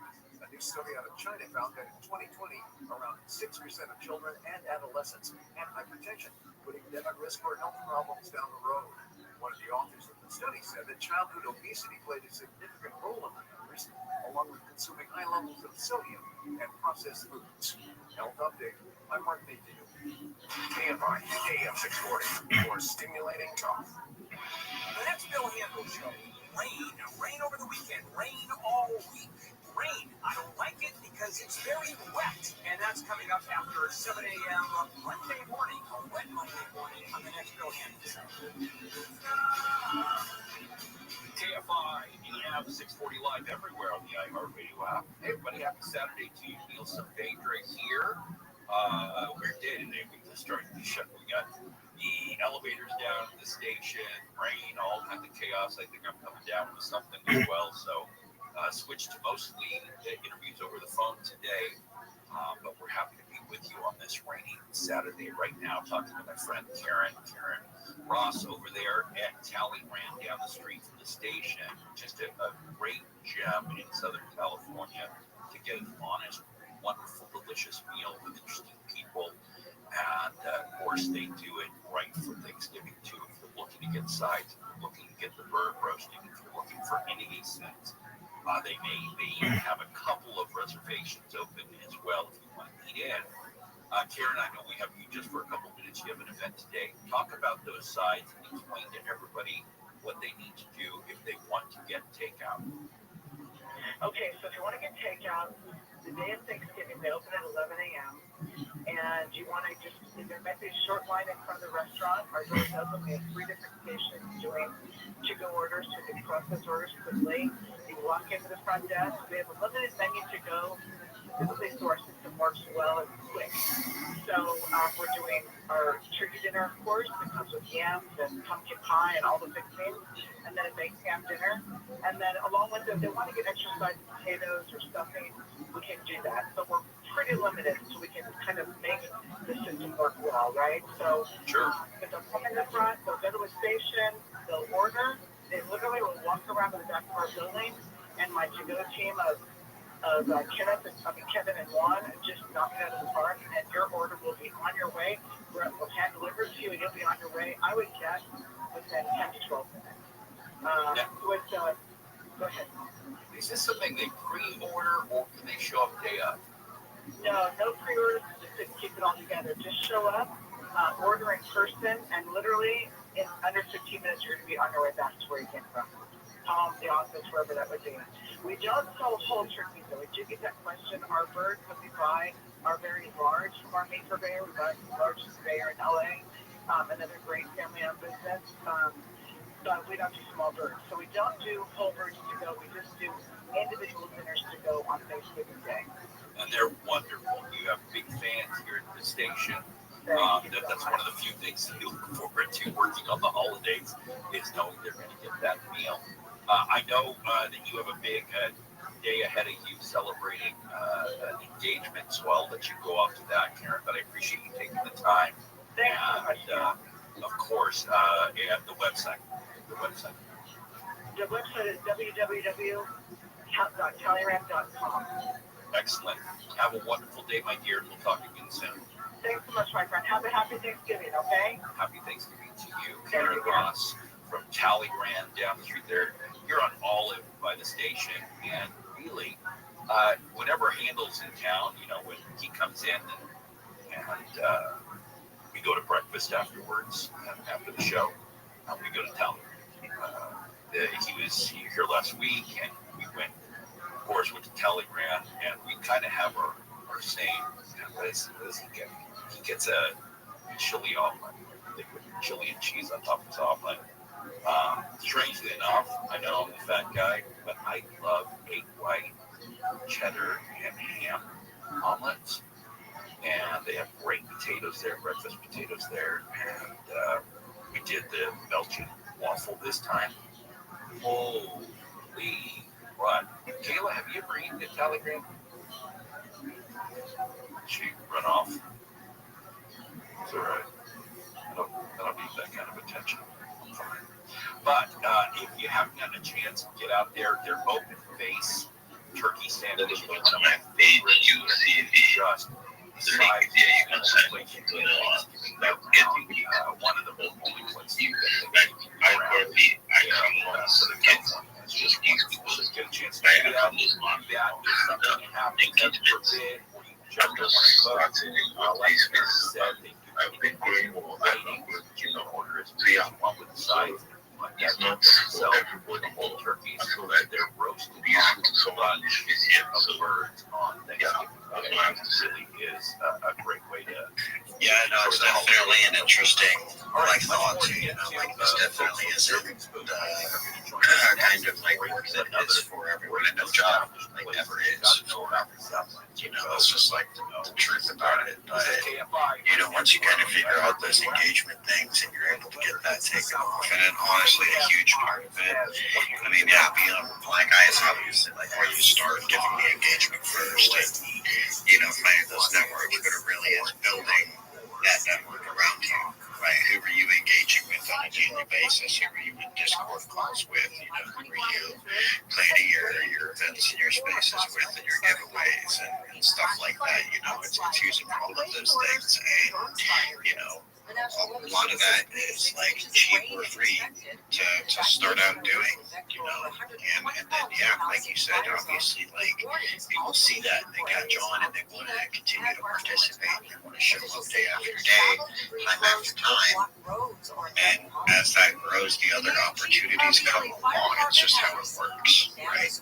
So thank you so much for coming up and sharing that. I think that's great topic. We're all just trying to grow. We're all just trying to find that engagement opportunity. So absolutely, guys, make sure that you're giving a follow to Oracle. Make sure that you guys are giving max engagements. All of the tweets up on the Jumbotron. Art's doing that giveaway. Currently, Trench is finishing up with work right now. He's going to head home, and then we're going to do the announcement for the winners. So that is going to be cooking during this space as well. And guys, I'll let you know a little bit of alpha. I might have something in the works with other projects. We're doing some NFT giveaways sometime soon. Not the direct tardias, we can still be doing some of those NFTs, but we're going to be cooking on an awful lot. So, Miss, did you know that you have a twin down in the audience? Yeah, I've seen him around for some time, and I've always been curious as to why he has it's not the same, girl. Look at the background. It's only different by the background, but I'm just you gotta change it up, bro. I had it first. I don't know what this is. Did you? I don't know what you think this is. It's not a game around here. It's trying to change your bro, he is a vegetarian. He ran my PFP, and I am now this. Call me Oppenheimer. There's no way come on. It was just an NFT project until it wasn't. Well, Oppenheimer is he's request to come up. Would you start? I don't know. You're the one who started it. I agree. I got some it's part of the show. Oppenheimer, what is up, bro? I put you in the front of the line. What's going on, my guy?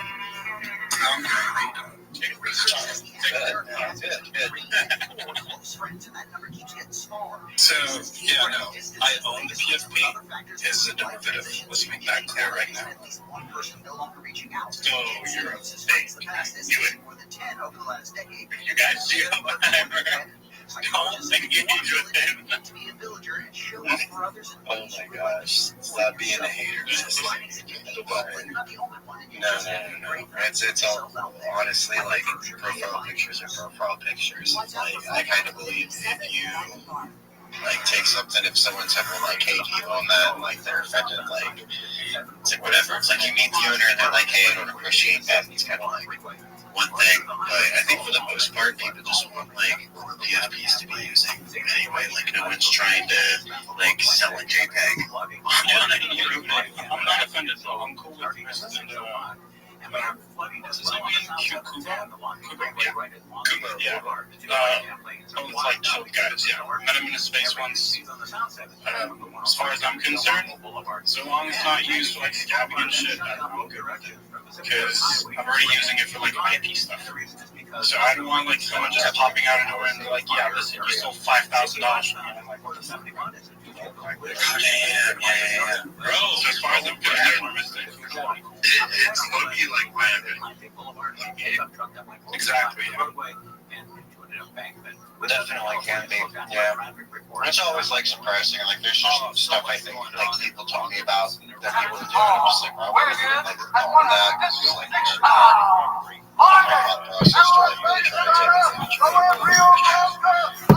You know, I'm trying to fucking mellow this drink, and then I just take a big old swallow. A fucking NyQuil. It wasn't weed. I played NyQuil roulette and lost. Okay, and you know what my wife goes? She goes, "Why didn't you use the measuring cup?" And I'm like, "What the fuck are you talking about? Measuring cup? That's that cap on the top of the fucking NyQuil. It's a measuring cup. I've never fucking used that in my goddamn life. I had no idea. Okay, I just drank it up. You know, I go like 2 shots. Fuck it. When you broke, Christ, Hey, that was your fault. That was good ass fucking drugs you gave me. Alright? Hey, that was you and gravity, motherfucker. You own that. Okay, you're a dick. And I wasn't the only one. You fucked up some shit on getting out of there. Okay, so you suck a dick. And by the way, we went to that Jack in the Box right behind his house because we were smelling all them fucking jalapeno poppers. Bullshit, fuck you. No, I didn't go to that Jack. I had to pull over. I couldn't stop laughing. I fucked up that dog. So what happened? Okay, alright.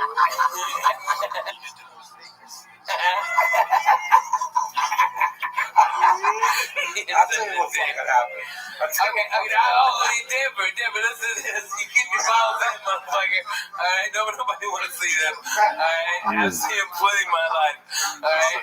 Well, put crisis out. No, man, he cut you. And let me finish this, you cocksucker. Alright? Because I know you don't believe me. But my wife goes, that's a measuring cup. And I'm like, well, I may be dumb, but you're a dirty bitch. I ain't never seen one in a dishwasher. That's just gross. You like the same cap? That's disgusting. Alright? And so I was just like, fucking hit it. But you know what I quoted them? Because they were just making lies up about me. I was like, last thing I said before I head on stage, I heard was, all I said was, yes, Mr. Cosby, I'd love another cocktail. That's all I remember. And that's just, go fuck yourself. You get fucked up on NyQuil? Dude, I was so fucked up on NyQuil. You get a bottle of NyQuil, give me a star Jack, and we'll smoke a joint, it's all over. It's all, in 92, I played the hip-hop comedy stop. Steve Harvey's and Sean McDonald's, all black, and comedy club at a hotel. Okay, and I was sitting back there with these crazy ass, like, I met this guy and he goes, yeah, my name's Willie D. Alright, and he's Willie D from the Ghetto Boys, okay?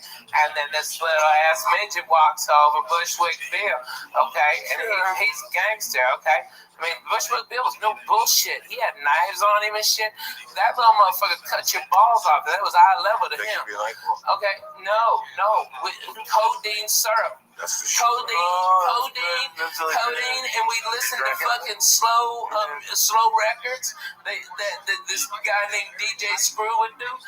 But we drink that with 7-Up, okay, or Mountain Dew. Boom, they do a Mountain Dew so they wouldn't pass out, so they just drink that syrup. All right, and we was fucked up. How much would you pour in? Because I only, like every time I get bronchitis, dude, they poured a lot in mine, okay? They poured a lot, and they shitload, and a lot of them was putting that, what's that, the raspberry liqueur, like Chambord or something. They pour Chambord in it too, so you'd have you'd have like grape soda with some Chambord and syrup. Okay, and all those fools were doing that. All of them. It was, and it was like, I didn't even know what hit me, okay, because it didn't taste. It tastes like Kool-Aid. And I was like, what? And they called me up on stage. And for whatever reason, it was the greatest set of the 4 years I've ever done comedy. And I relaxed. Yeah, but I was, I've been smoking weed in the back with this little crazy midget passing it because it was so funny to look at a midget when you're on codeine and smoking weed. And like if the midget takes the joint out of your hand, it looks so much infinitely bigger in his hand than it ever did in yours. It's crazy. Like what? Whoa. Okay, it's amazing. But I came in and blew the place apart. Got a standing ovation. All right. But a comic came on stage who hated my fucking guts. That he was trying to be like the number one guy, and he had tried to do everything, and I blew the guy out of the fucking water. Steve Harvey told me I did. Okay, it was fucking unanimous, and he starts talking shit about me being fat, like making all these fat shit jokes, and the audience turns on the guy, and then out of nowhere, you see this nickel 45, 1911, 45 caliber come up and go, and in his Bushwick Bill, and he goes, bring the fat white boy back, shut the fuck up, nigga. All right, and he was about to shoot that man, okay, because that's how gangster and fucked up this guy was, and they was like, okay, well, fuck it, okay, well, Rabbi, I had nothing fucking left. What the fuck? How can you follow what you just did? I had nothing at all. I'm like, man, I love those midgets. They've always got your back up to here. All right, and I got the fuck out. I was so scared. I'm like, he's already pulled a gun once. He's gonna shoot me for making a midget joke at him, but he loved it because he was all fucked up and falling over and shit. It was crazy, man. Midgets, when they pass out, they just kind of like, weeble wobbles, and then they go, okay? Things that big ass, okay? You never hung out with no midgets like that? Fuck no, they creep the fuck out. Me, I like them. They're good people. Shit happens. Get the fuck out of here. Word to that. Great church, by the way. Thank you for having me, Coco. Midgets getting fucked up on call. I want to drink what black people are drinking now. I saw it on Drugs Inc. What is it? That shit they drink in Memphis and the South. What is it? It's like a liquid codeine and they mix it with Kool-Aid. Oh, yeah, the syrup. Yeah, that's the exact same thing they were doing. It's just you mix codeine with a drink. No, what you do is it's cough syrup. It's cough syrup. And from prescription. I never got fucked up on that stuff. Well, I drank NyQuil as a kid. As a kid, I discovered NyQuil when I was like 9. I remember they would help you fall asleep. Oh, so I liked it, but I didn't like the feeling in the morning. I've never chugged codeine, but it's great. Just to have it's like a joint. It's like a joint. Pills get my dude. I get so fucking. I can't eat that shit. My fucking little pooper gets worn out. I can't shit and it's miserable. Fuck that. I don't do none of that shit no more, man. I drank some of that cough medicine and shit one night.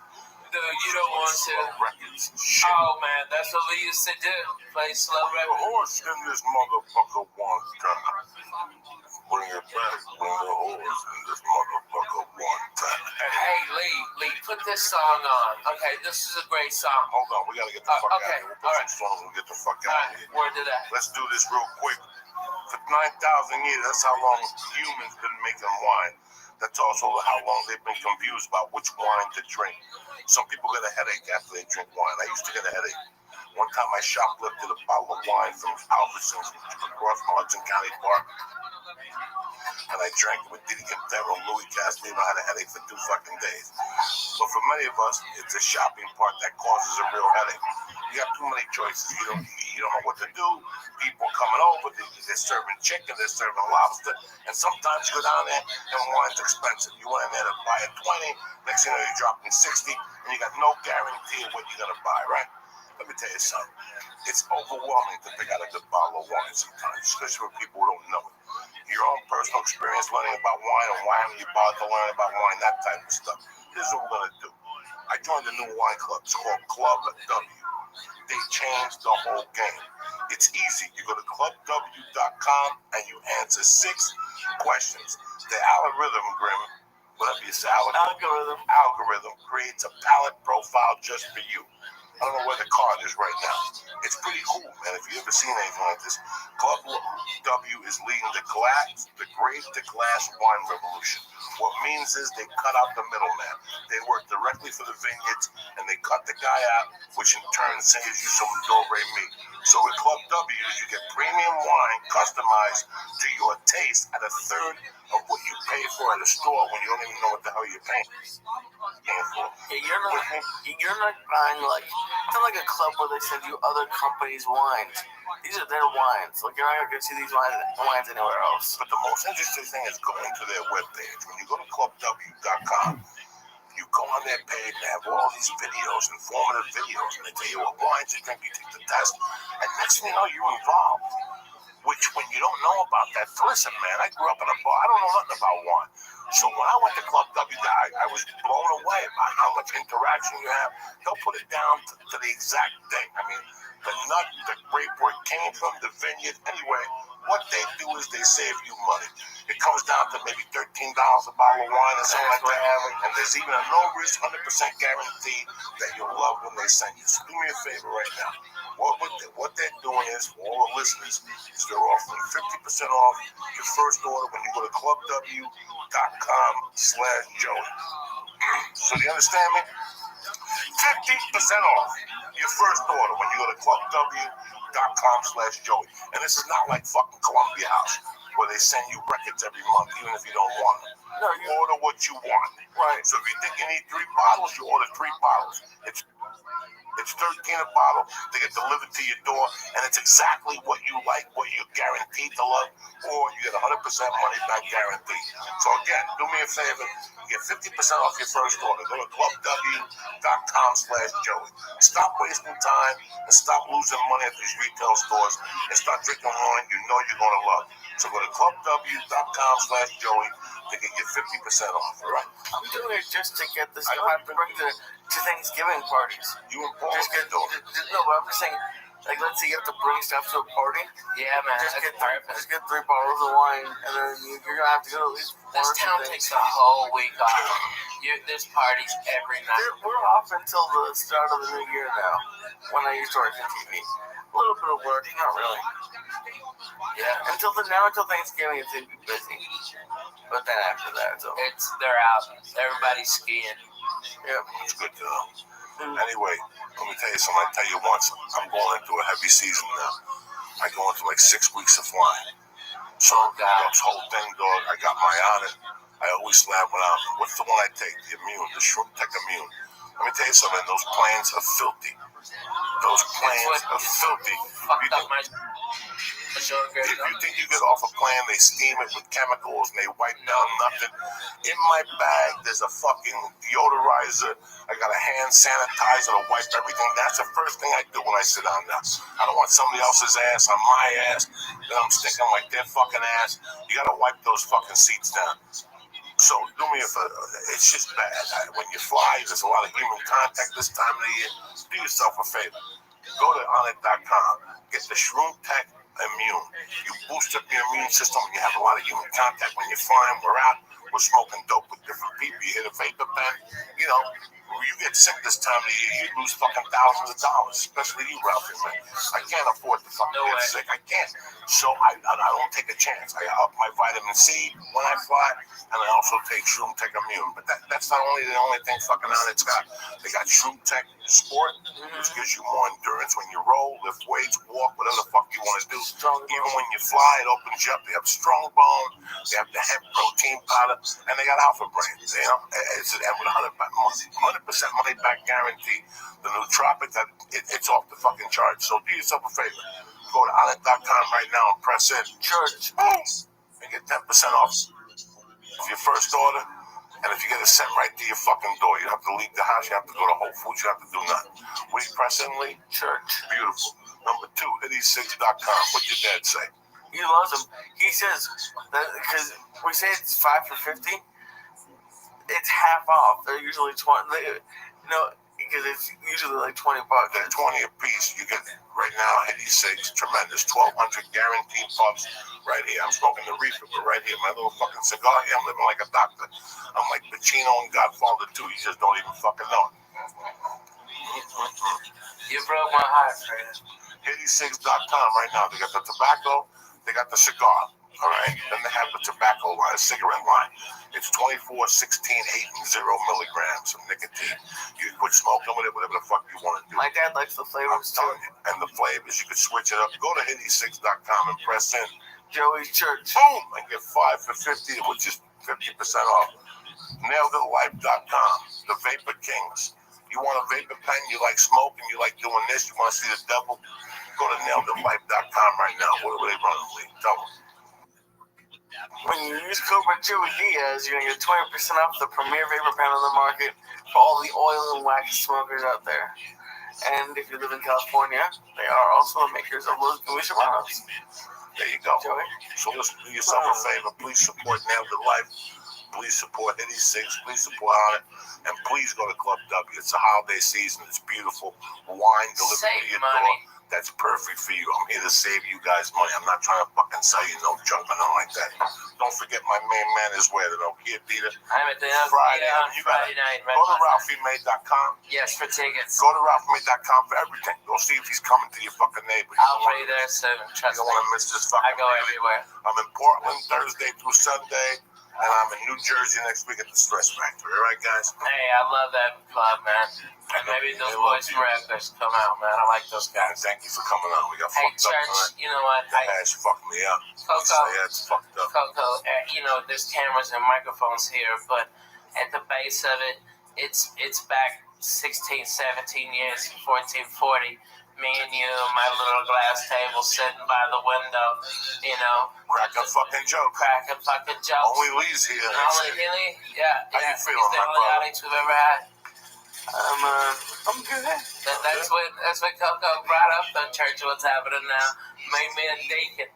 Okay? You've been there. You've been right there with us, Lee. 15 years ago. I'm proud to have you, sir. Gumbo. Close it up, Lee. Thank you, Ralph, for coming on. Don't Coco, forget, I love you. Friday night. Don't Anything be for you, brother. I love you, cocksuckers. I love you. Thank you, sir. And thank you all for having me on. I really appreciate if you stuck around. And I know I get long-winded and I'm annoying when I laugh, so I apologize if I laugh. But I love him and he makes me cry laughing, so I'm sorry. Bye. So people love you on the Oh, that's beautiful. This show was brought to you by Club W. Go to clubw.com/Joey to get 50% off of your first order.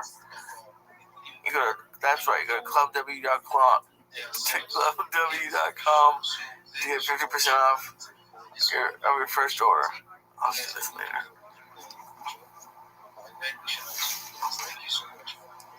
What do you want to close with, guys? Thank you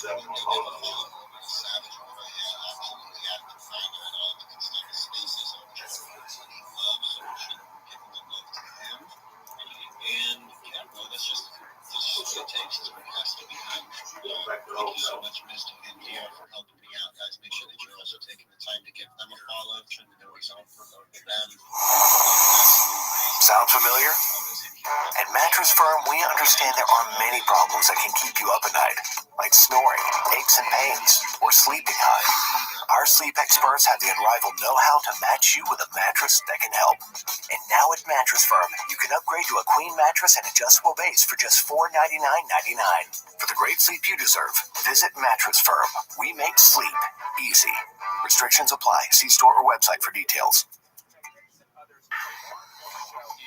This show, The Church of What's Happening Now, would like to introduce you to PetNet. Stop worrying about feeding your pets the wrong amount of food every day. The PetNet Smart Feeder will feed the healthiest portions at the right time, every time, automatically. Go to PetNet, get your PetNet Smart Feeder, plus free shipping when you go to petnet.com/Joey. That's petnet.com/Joey, petnet.com/Joey. Show is also brought to you by Onnit.com. Go to Onnit.com and use code word CHURCH to save 10% on all of their optimization products like Alpha Brain, Strongbone, New Mood, Shroom Tech Immune, and Shroom Tech Sport.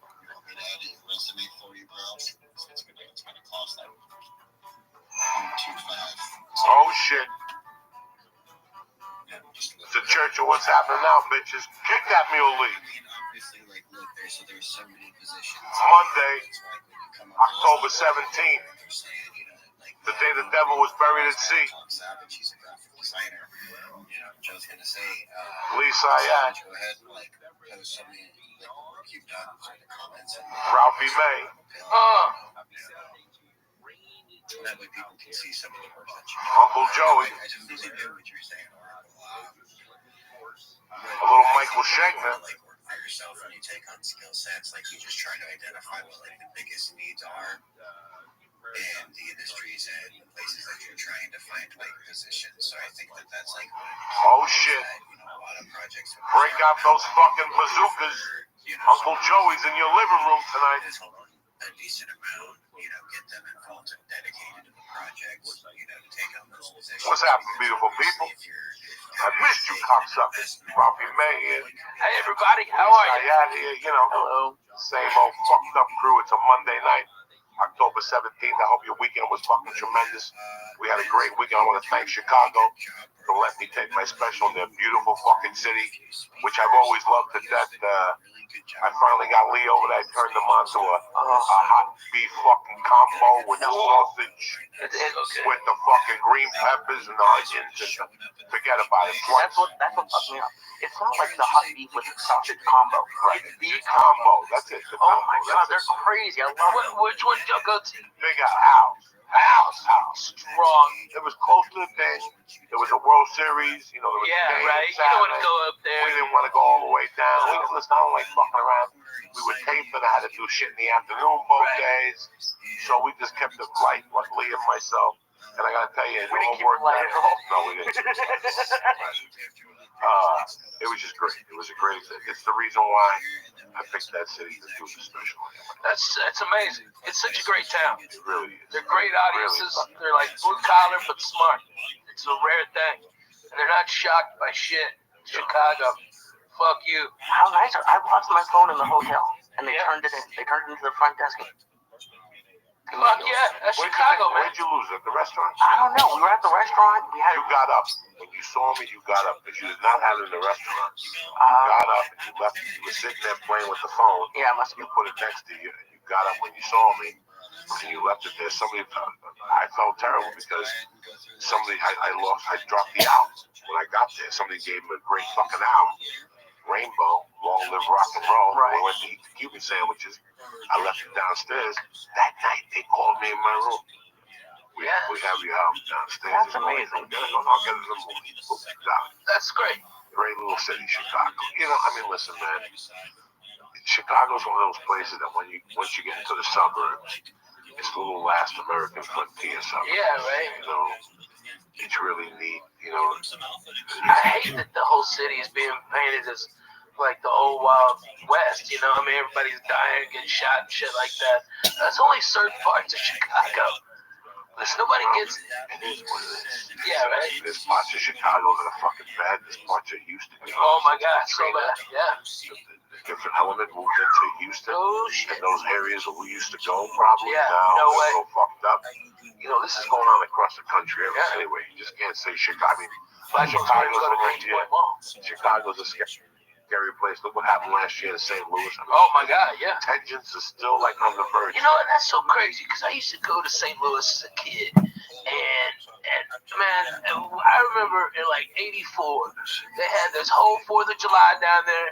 Okay, I mean, for every white guy there was 2 black guys. Okay, we're all listening to Kool and the Gang, eating fucking hot dogs like Americans. All right, fireworks. Everybody was having a blast. I can't believe that town went to what shit is today. You know what I mean? I mean, it's like I've never seen more people having more fun and no racial BS bullshit anywhere than at that fucking 4th of July. It was fucking outstanding. Kool and the Gang, you shit. Now, let me ask you this. Where were you growing up that you would go to St. Louis? Clarksville, Arkansas. That's funny because that was the big city for my wife. Yeah. Like, that's the team you watch when you grow up. Oh, yeah. In Nashville. Well, she grew up in fucking Paducah, right? No, in between. No, that's Kentucky. She grew up in, whatever the fuck, by Milan. Oh, my God. By That's Milan. like Jackson. That's like Jackson, yeah. Couple of hours. Yeah. To something, Jackson. We go to St. Louis to watch the games. Right. And then we go to Memphis to watch wrestling. And we go to Hot Springs to go to the horse races. My grandfather would get a place. Now back up. What type of wrestling was there in Memphis? Oh, shit. Was it the guys you saw on TV? Fuck no. When we saw him on local TV, I mean, that's where I first met Spittin' Dick Murdoch, fucking the Funk Brothers, okay? Man, Jerry Lawler. I saw Jerry Lawler and Kaufman fucking wrestle. And then, like, 2 weeks later, I saw Kaufman get beat by a woman. One of these big bitches from Tennessee. I mean, she's big, probably Mississippi, North Mississippi. Okay, this big bitch whipped his ass. Okay, and I saw that. Like a WWE wrestling. It's 3rd tier, but it's legendary. You know, what I mean, it was Mid-South and something else. I forget the name of the other one, but I mean, dude, I went to so much wrestling. I saw Ric Flair win the heavy metal belt from Harley Race. And it was his 2nd world championship. And then I saw Dusty Rhodes beat him. And then he beat Dusty Rhodes again for his 3rd championship. It was tremendous. Blood was everywhere. It was fantastic. That wrestling was so fucking good, dude. I remember as a kid spitting on fucking Abdullah the Butcher. I spit on it. You dirty motherfucker. Okay? I spit on him. Who else I spit on? What was her name? Were you in like the front row, or was it like? Oh yeah, man. All the kids were down there. We were fucked up on suicide cups.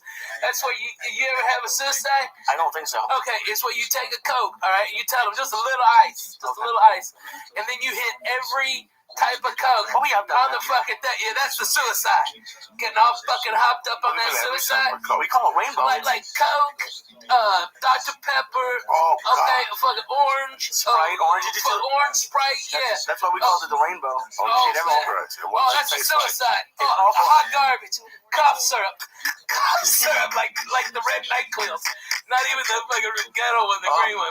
I used to work at the movie theater, and we had good ones. Oh God! Because we had like access to the ices. Oh, so yeah. we would make up drinks. We had like the white icy with Sprite was something. We had a creamsicle, which was the white icy with orange soda. Oh, so good. Man, that fucking sounds so good right now. A fucking icy. That bong is deadly, by the way. I just want you to know. I was cruising on nothing, and then fucking one hit of that. This little fucking mule. It and kicks. You know what? We've had the same bong 3 times. Because we've gotten so high, we take it to the bathroom to wash it. We leave it there. I was gonna say who's the we? Nah, it shouldn't be we unless you got a mouse in your pocket. Tell me. I fucking and I buy the same one because I know it's a. Listen, since you know, I got my first bong. Let's pretend. 1985. Yeah. I got my first bong, and I went for the mid-level one. Yeah, right. It was a purple one. I like the plastic with the fucking pistol grip and on the car. I like that one. Hold on, Robbie. This was because there was glass and then there was the plastic one, like the plexiglass. Yeah. Okay. But then some jerk off in 1985 or 86 decides to make a bong that's purple with like dark purple hinges, and it had like a carb, and the bottom was flat, but it was like this. You see that black surface there? What's that called there on the bottom? That's holding the turntable. Is it not plexiglass? Plexiglass. It was like plexiglass. Okay, so I get this fucking bong, and I use it when she gives it to me for Christmas. I use it from like Christmas to like March, and then the bong doesn't suit my needs no more. It's maybe up to here. This bong is, what is it, maybe a foot, guys? Or 12 inches high, this bong? Maybe. Yeah. Maybe. Put your dick out, measure against it. No. This bong had to be maybe 18 inches, okay? Yeah. So I used the bong till about March. She gave it to me 85 for Christmas, and I used the bong maybe till March 86. Well, somehow I was clean and sober. I was smoking dope when I was with this girl, and I was drinking, but compared to what I was doing 2 years earlier, I was fucking clean and sober. I mean, Lee, I'm talking about, Lee, what we do now times 10, but to the fact that you didn't know what you were getting yourself in. And this was clean and sober for you? This was clean and sober, I gotta say. Because there's people in my family who think I need an intervention. No, okay. Okay, so. You want a number to a good rehab? I got one. Okay, so. Sure, yeah, right. Good. You gotta assume from, okay, let's take from here to honest engine. Nobody can read what you're fucking writing. I know. I'm just trying to figure that on paper here. I don't have the master scoreboard. That's next. Yeah, right. We're gonna have the scoreboard over here so people can see it. From 80 to 85, it was always something. You know what I'm saying? I'm not a package. I'm not embarrassed to say it was because it went from. When did your mama pass? My mom passed November of '79, but before that, I was already a scallion. I don't want nobody to think that all this shit. No, already I was doing. I was already dancing for money at the bar at 6.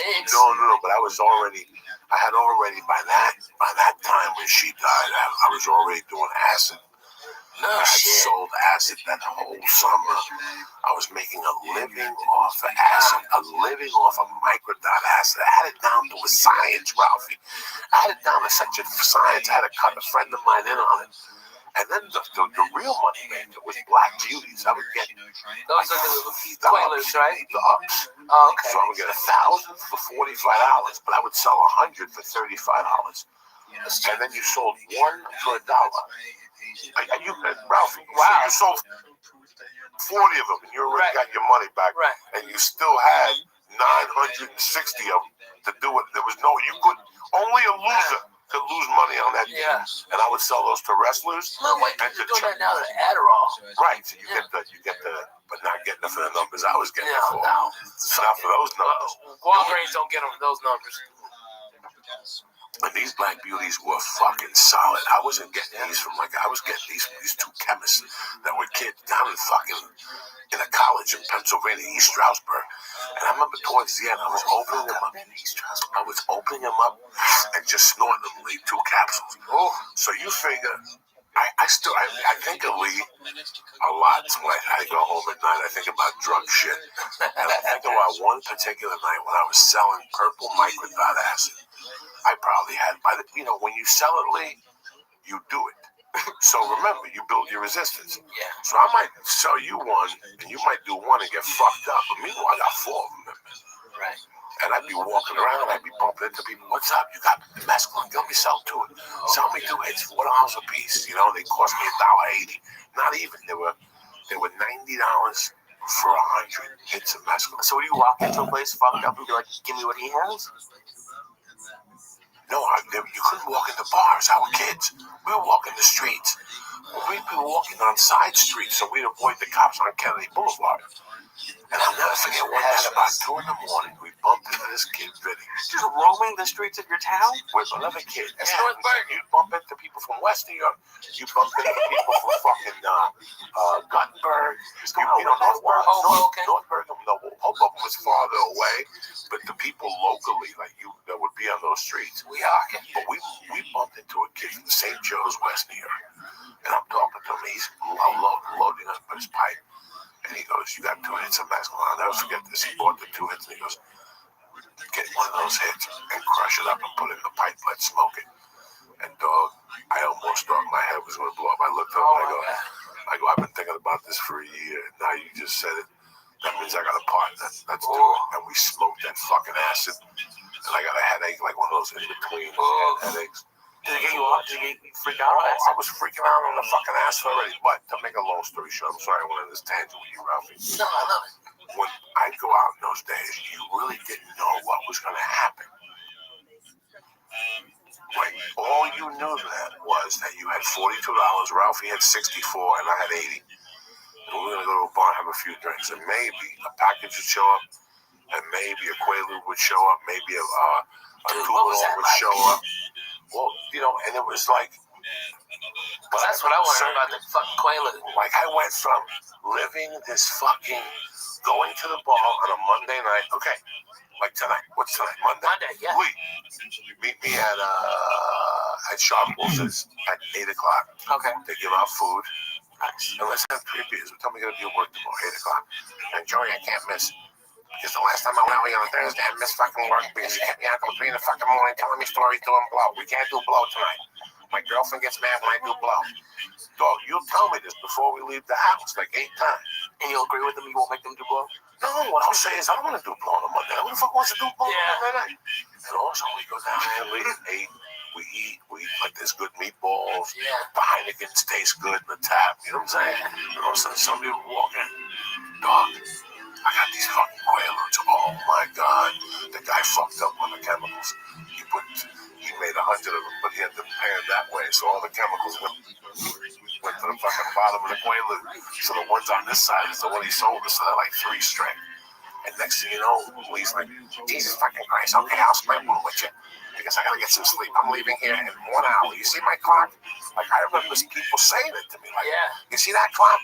In 1 hour from now, I'm gonna be the fuck out of here. And I would just sit there and go, this is when I become De Niro in Casino with Mickey Rickles. Remember when the plane was broke? When the plane broke and now they got you? That's me. At that point, that's fucking God damn it, what's his name? Don Rickles? Don Rickles, Mickey Rickles. Yeah. At that point, Lee, that's when you come back and you go, that was Paula. I gotta leave here in 1 hour, Joey, okay? Don't do nothing to me. I ate the half a Quaalude, that's it. No, I'm not gonna have another drink. What are you gonna do? Ralphie just bought fucking round. You gotta have another fucking drink. And in that meantime, some skinny fuck with a missing tooth walks in and goes, Don, hey man, you wanna buy a gram of blow for $75? Give me 25 and I'll give you 50 next week. I mean, and you sit there going, it's Monday fucking night. What else could happen here? And all of a sudden, fire walks in. Just get fire. Joe Lucci's guns. And he walks. Did he hit a light bulb and set his hair on fire? And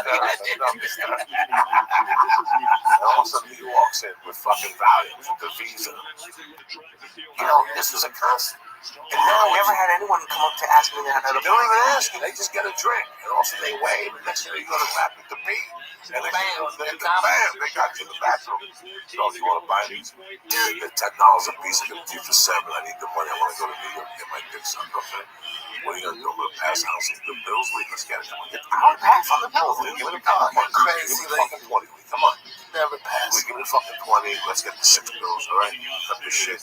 And that's it, Lee. That's how quick it happens. You went out thinking you were going to have orange juice and a hamburger and watch the game. And you're going home jacked to the gills at 5 with the gram of blow in your pocket and 6 Quaaludes you didn't want. And your dick's mysteriously wet. Well, because I owe you $20, I gave you 3 of the Quaaludes to hold. You know what I'm saying? Yeah. Because I don't want to be. I don't want to be. Oh, man. George would be holding and didn't even know it. He didn't check the inside pocket. So that was off your drugs, essentially? No, not like some people carry it sometimes. Listen, not the Coke. The Coke always went home with Pop. Okay, don't get me wrong. The package, there was no putting away there was people that said, "Oh yeah, Graham lasts me a year. I do 2 lines and put it away. That's great." That's great. Once I stopped, it ain't stopped. It's like M&Ms. It's like cigarettes. It's like anything else you put in front of me. I think that honestly, okay, for the people at home, okay, Coco is the head preach man over at the church. What's happening now? I've been a member of the church. I might have been the first member. It was just the first member. It was us. We started. It was us. And okay, the last time I saw Coco do exactly what because he's talking about the '80s, like he was a demon then. 10 years ago, Thanksgiving, pardon me. Coco did a 1/4 ounce of mushrooms. He smoked nearly an ounce of my weed, drank beers all day long, and then went down and did the Comedy Store and copped. Okay, and that was the last night of evil. Oh, and acid. Acid too. He had 4 hits of acid. What? He ate a 1/4 ounce of mushrooms. I swear to God. Okay? A 1/4 ounce of purple. Alright, and then 4 hits of acid. Smoked at least an ounce of my weed. Drank all my fucking orange juice. Okay? I had to call the Canyon store twice to come up and bring more orange juice. About those sandwiches, bro. Oh, dude. Are they still there? Yeah. Tell them about the sandwiches you used to buy. Okay, I get them to set up fucking chicken salad on toast. Nice. Stop. With avocado. Chicken salad, yeah, avocado and tomato. Jesus, Lee. Damn, Lee, that was fucking straight Jew food. Tell them about the time you went to that place. You took me to that place. There was ants in your sandwich, and you sent it back. And she still gave you a bill for half the sandwich. Oh, yeah. Because she said that there was only ants on the one. Tell me. On one side. Tell me. Oh, my God. Where the fuck is that spot? The place next to the Laugh Factory. Oh, my God. Yeah. Fuck, yeah. Take me there every other Green Flats. Green Flats. The fucking bitch charged me for half the sandwich because they had ants on it. Listen, I saw it with my own eyes. Oh, my God. An ant on his arm. And I go, Ralphie, why do you have ants? And he looked at the sandwich. He goes, what the fuck? He looked at the sandwich. There was like 3 ants. Yeah. Also, he put the sandwich down. He called the waitress over. He killed like 3 ants because that was in that. She goes, which side was it? Which side was it? She fucking picked it up and came back with the half and then the bill and billed him for the whole dog. It was the most ridiculous fucking thing. They must hire the dumbest fucking people, dude. I went there at the time before that, and I got a fucking salami and egg sandwich. Okay, that's a strong move. Okay, late at night, boom, had a couple of pops, stoned as bone, boom, that's great. And they fucking fried up the salami, and they left the plastic on the outside so it burned. It's all toxic. I'm like, what the fuck? Okay, just send this back. Fuck it, I don't want to eat anything here. Then I got high with you. We went back to that fucking place. Careful. You have to be in Los Angeles on the food. Oh my God, nobody gives a shit. I tease them. You know what used to make fun of me because I would get pepperoni? The reason I haven't got pepperoni in a few months is because they would always leave the plastic on. I'd be eating it and plastic would come off with every bite. Oh my God. Where do you get Ralph's? No. I would make sandwiches. Oh my God, really? I mean, with every bite would have the ring around it, so I'd have to tell them. And like the 3rd time it happened. And I know what it makes the boss keep doing every day, going on species, talking, being co-host and stuff. I'm actually trying to go down that path soon, but it's something I'm still working on. And yeah, that's basically all I do. And any projects that need Ishila, in Madrid or Irina, you can hit me up with my DM. You can DM me.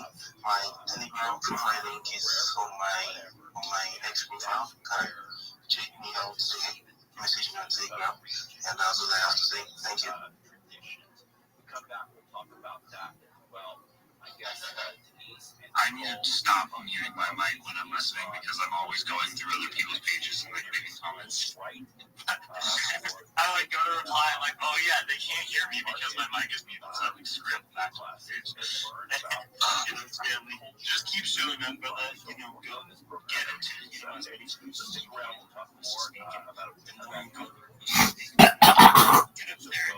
start talking. Let's get the more comfortable you're gonna feel, in those spaces, and then transition over into actually being more comfortable. But I believe in you, bro. I think you can do it. Everybody really has that.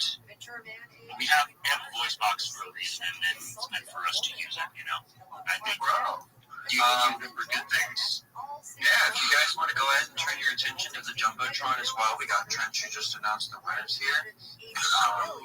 So yeah, if you got tagged in there, make sure that you drop your address below. And yeah, if you guys want to take like a screenshot of like the transaction or something, like obviously you don't have to like for all address. Yeah, I'm gonna screenshot the transaction and post it under the tag. Hell yeah, and then yeah, we'll have that content, and then we can start cooking up the next game. I'm gonna put in the Jumbotron. Which one of them they got paid? You can just put them in the comments for the post there. Congratulate the winners that way. It's not like 12 posts. Yeah, that should drop. Free iHeartRadio app is absolutely. All right. So discover a new podcast from our library of hundreds of thousands of titles. Here's an iHeartRadio podcast. There you go. Let's keep cooking. XR Trader, what is going on, fam? Hello, bro. How are you doing? As usual, it's always a pleasure being with you. And this space. Yes, bro. Thank you so much for taking the time to come back, man. Yeah. It's always a pleasure being in the space, the room given to always heal ourselves, and the community makes it easy to grow and connect. So, there's no other way to do it. This is the best way to do it. So we're grateful for this opportunity. That's all we can say. So good afternoon or good evening, depending on where you are. Good morning, good afternoon, good evening. It doesn't matter. Means Leo, everybody in the house. Greetings to you. It doesn't matter. I'm the XR trader. I am a crypto futures trader. What I basically do is I drop a lot of trading setups on my X timeline, and most of what I do is dropping educational contents in video form. So most of these contents are technical analysis based, and they are on my YouTube channel. The name of my YouTube channel is XR Trader. So on my YouTube channel, I have 200 plus videos teaching technical analysis. So if you boring. Maybe on just one of my accounts, I've got like 1,200 videos. Really? Maybe more. I don't even fucking know. I don't keep checking that shit. That shit is boring. You know what isn't? Motherfucker slanging dick 247-365 West Side. Don't get lost in all the contents. What you just do is you can go to the playlist section of my YouTube. There's a course I created. I'm currently working on a new course. The name of the course is No one cares. No one cares. I just started it recently, and it's going to be a long okay. I'm gonna just be straight up with you. That, in comparison to what I'm doing, sounds boring as fuck. But you know what the sickest shit is of all time? 247-365, baby. West Side. Bitches be taking off their shirts like it's spring break. So this series is going to be a long one. If you're into trading, this is definitely an opportunity to upgrade your game if you want to become consistent, because I don't promise you to be the best trader.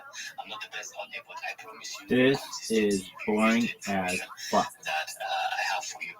And basically one thing, this kind of my own way of giving this is boring as fuck. Because when I started trading, I had the opportunity to meet a mentor who had a YouTube channel also.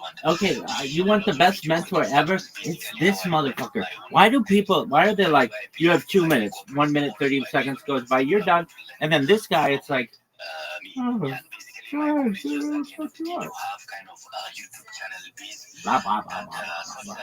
let me talk, bitch. Dude, XP Trader, I'm sure your shit is great, but you are boring as fuck. If your YouTube stream is anywhere as boring as you are, sweet. Dog, just call on me. Be like, oh, we got Rabbi in the house. How you doing, Rabbi? Be like, oh, I'm doing wonderfully, baby. You ready for this shit? Break it down now. Okay. Dog. No one gives a fuck. Israel, if you learn one thing from me, it's this. No one gives a fuck. Remember that. Why? Don't remember how to daven. Don't remember Chakras. Don't remember Minka. Don't remember Marv. All I want you to remember is this. No one gives a fuck. The worst. This is the worst. Dog, shut the fuck up and let me talk.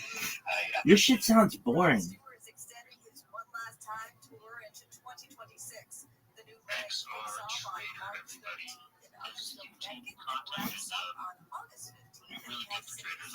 Yeah, it sounds shit.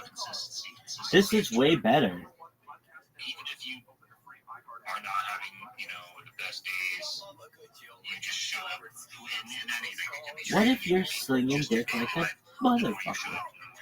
What if you're a straight up dick slanger? I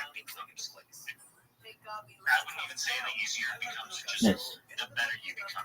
You're born. Nothing inherently gets easier. You just get Let better. this guy go. And that's where showing up every day and staying consistent with that is going to help you become better in trading the financial markets and your personal lives and literally anything you do. So, Exo Trader, thank you for coming up, brother. We appreciate you 100%. It's my pleasure, bro. It's my pleasure. Thank you so much. Let's see who else we got up here.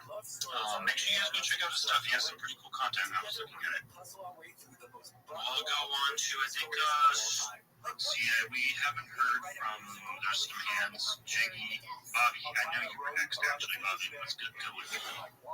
Yo, what's up, man? Welcome, everybody, from Washington, D.C. Washington, D.C. sucks. And so do you. Gotta love it, gotta love it. Bro, yeah, I know. Did you hear that we are going to be filming some content where we wrestle over Dog. to change the third letter of your name? This is the worst. I have to watch this fucking game. Come on, Sooners. I've been on the big stepper sites. I've been on the big stepper sites before. We're J1T. Have you lived in it? We're just one token, basically an asset. We buy. Your token sucks. We built the J1 cross-chain portal. Basically, you can trade. And I mean any crypto, and it means even newly formed cryptos that were formed this second. 25. How about hashtag Rabbi? Don't buy it. It's the worst. Don't buy that token. It sucks. Really? I'm serious. I don't even fucking support it. On what chain is it? I don't know. Solana? Is that in the name of a Toyota? No one knows. Come on, what is this bullshit? Let me in on this game. Maybe around Thanksgiving time. We're not really going to tell the name because it's pretty freaking awesome. That name sucks. That strategy is the worst. My goal in life has always been to use the Be as boring as fuck.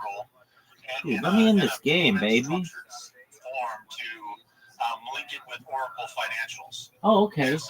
I'm just going to be straight up with you right now. Everything that you're saying right now sounds like the most boring shit I've ever heard. It's the worst. This shit sucks. And we have our NIFs, of course. This is the worst. Every NIF that's bought goes into our liquidity pool. Oh, okay. Can you skinny dip in a liquidity pool? Notice for webmaster. Continue playing. Dog, stop this. Stop it. Are there any bitches in your liquidity pool? Topless bitches are in my liquidity pool. Bottomless bitches are in my liquidity pool. These bitches are squirting like fucking fire hoses. Alright, are you done? This shit sucks. This shit is the worst. Israel, don't ever forget. This shit is the worst. You can put bloatware on my phone, but you can't give me an opportunity to watch this SEC game. Come on, you little bitch. This is the worst. This is the worst. Dog, I'm just going to be straight up with you. Your pitch sucks. All I hear is boring, boring, boring, boring, boring, boring, boring. How many hours have you live streamed today, motherfucker? How about in the last year? I'll wait. Is about average. It's as far as what it says, but across chain, there's nothing better. But that's my spiel. All right, stop him. Come on, Sooner. 4th and 6.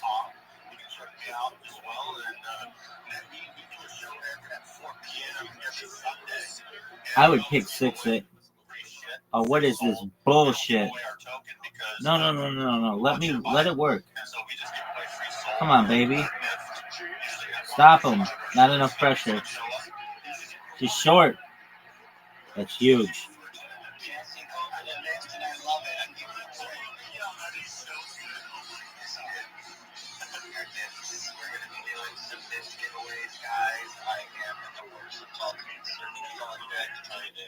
Bring you guys some extra love. We're going to be doing more giveaways with Trench in the future, and yeah, I love nips.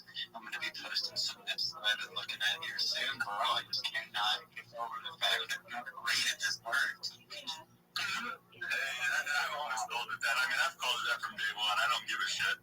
Obviously, you guys are here first.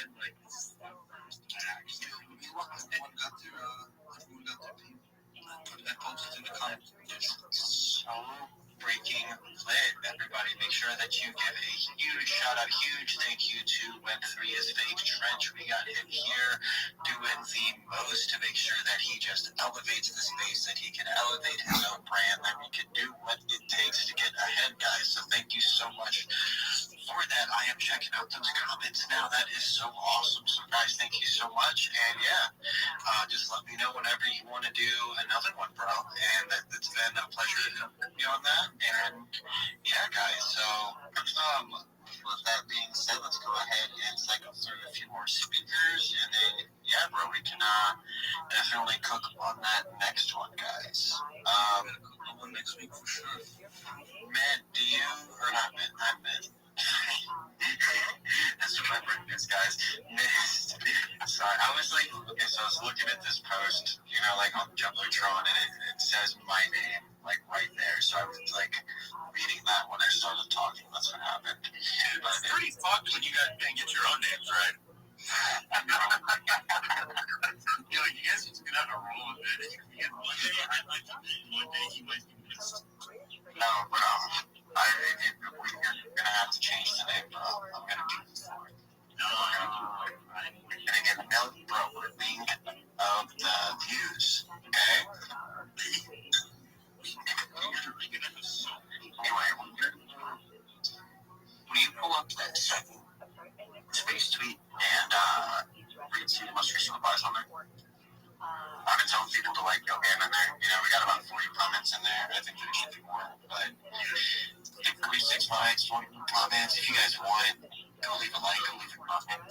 If you don't want to bookmark, if you don't want to repost, then fine. So leave me a like, leave me a comment, and Mist is going to be doing some highlights to the most active replies guys in there. So if you all want to show yourself out and you want to show, hey, I am a reply guy, I'm not just coming up here and showing it, you know, show off some of your skills in there.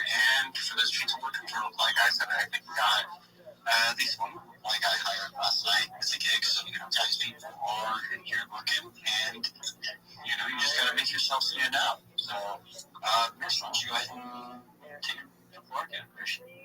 Get you to get out. Oh, you're missing me this running? Oh my gosh. Can you guys hear me? Yeah, it's probably.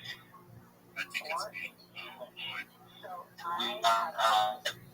And then on myself, like, on no, I think you're good, bro. I think me too is what I do. Oh, okay, because there's a big storm over here, and I'm like, maybe. Hi, Cat. It's okay. You're not going outside. It's about to storm. Anyways, let me go give a shout out to you guys. Somebody had just commented on the most recent one. Yo, you're actually a legend, bro, Leo. See, you're just telling everybody what to do. You know what you can do, Leo? Just rearrange the Jumbotron. Share that so it's like right there on the front so people are knowing exactly which one it is. And alright. Give a couple of shout outs to those guys who are in there. The next one I see is Voltage Brother. What is up? I see down there too as a request, so we'll get you up here in a minute. Just give us some time. And then we got Brit Card. What's good? Unicorn Cat Dust. That is not Unicorn Fart Dust, but Unicorn Cat Dust, David Rogers. We already know that David Rogers is Big Dog. How's it going, Big Dog? Both of you guys are big dogs. And we got Enoch down in there. Make sure you guys go and show that post some love. We want to, help the project out. And if we see the right project, the most active one, we might just show it some love. With that being said, make sure you guys are max engaging with the space tweet itself. Go down to the profile, retweet it, go into the comments and tag 3 of your friends. Get it. We wanna get as many people in here as we can. We want to get as many projects in here as we can. And by tagging them, you're gonna have the most opportunity to get your name and your voice heard and seen. Also, with that being said, go and there's so many things to do. So many things, but if you're not doing them, if we're not doing them, who is doing them? Make sure you guys are following the person to the left and following the person to your right. That is going to be one of your next best ways to engage with people and make sure, you're staying connected and being relevant in the space because there's so many freaking people out there. If you're not staying relevant, somebody's going to trample over you and you're going to become dust and you're going to be like that name, Unicorn Cat Dust or whatever it was that we just saw. Anyways, moving on, we have a couple of speakers up here. I think the next one is gonna be Sermon. Are you there, Sermon? How are you doing? Hello, GM to everyone. GM to you missed. Means I am sending my honorable greetings to you too and you. Happy Sunday. Sunday is 1 a.m. Do you remember me asking you what fucking time it was in Nigeria? What is your fucking project? This is I am a creator, a content creator. Everybody's a content creator. Chilling and then normally everyone on X is willing to your shit and sucks. He's a reply guy or girl. I hate you. So just like everyone else, I'm a reply guy. Oh, you're like everybody else.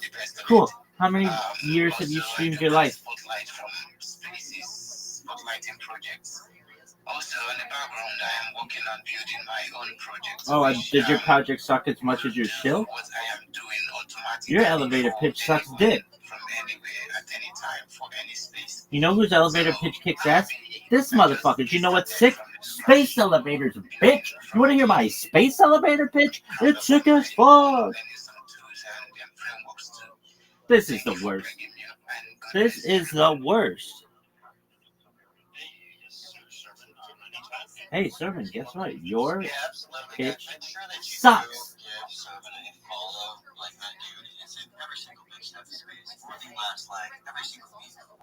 Last forever. So, you gotta give props for props are due. You gotta give love back where you're receiving it from, and it is the only way to grow, guys. Symbiotic relationships do exist. Not everything in this world has to be parasitic, and the only difference is the choices that you make and the way that you get to react to the environments you put yourself in, guys. So, just, first do good, and if you do that everywhere, then, all we're going to do is be able to see better days ahead. So, with that being said, thank you so much, Sermon. I really love the services that you provide and just the environment that you bring to every space that you join and just the love that you give back. So, thank you so much for always taking the time. Guys, make sure that you are giving him a follow. We do have him up at 3.6 followers now. I'm sure between this space, Scooby Space, or someone else's space later, we can get him past 4,000 today, guys. So make sure that if you're not already following Sermon, go and do that. Dan, I've been seeing you up here reacting pretty heavily, man. Have you gotten a chance to speak yet?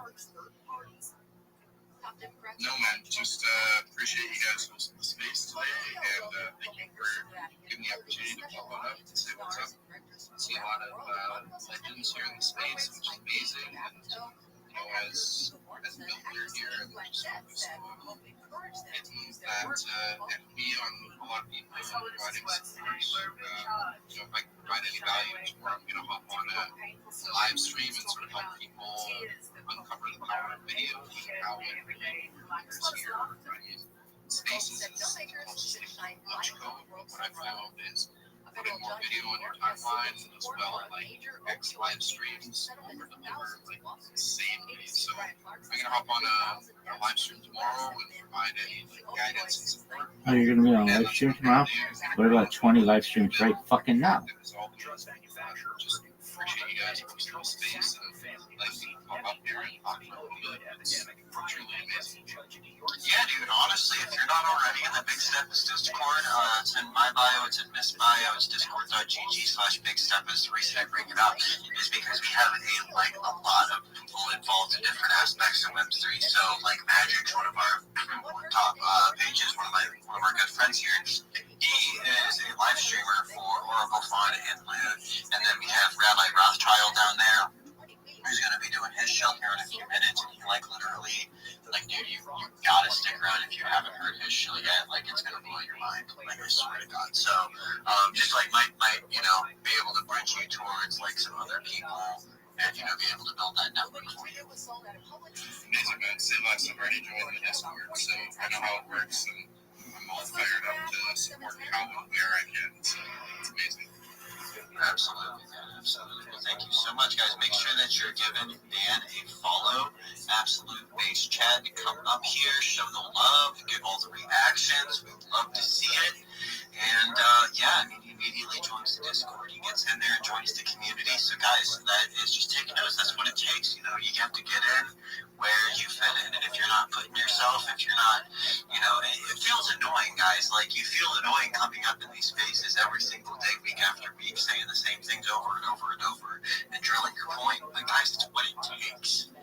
It's what's going to make you stand out. And at the end of the day, if you show that you want it more, then someone is going to give it to you. Right? So it's not about being desperate. It's about just doing the work to earn what you want, right? We got 32 Dream coming up. What is going on, 32 Dream? Yes, I missed her so much. You better on me.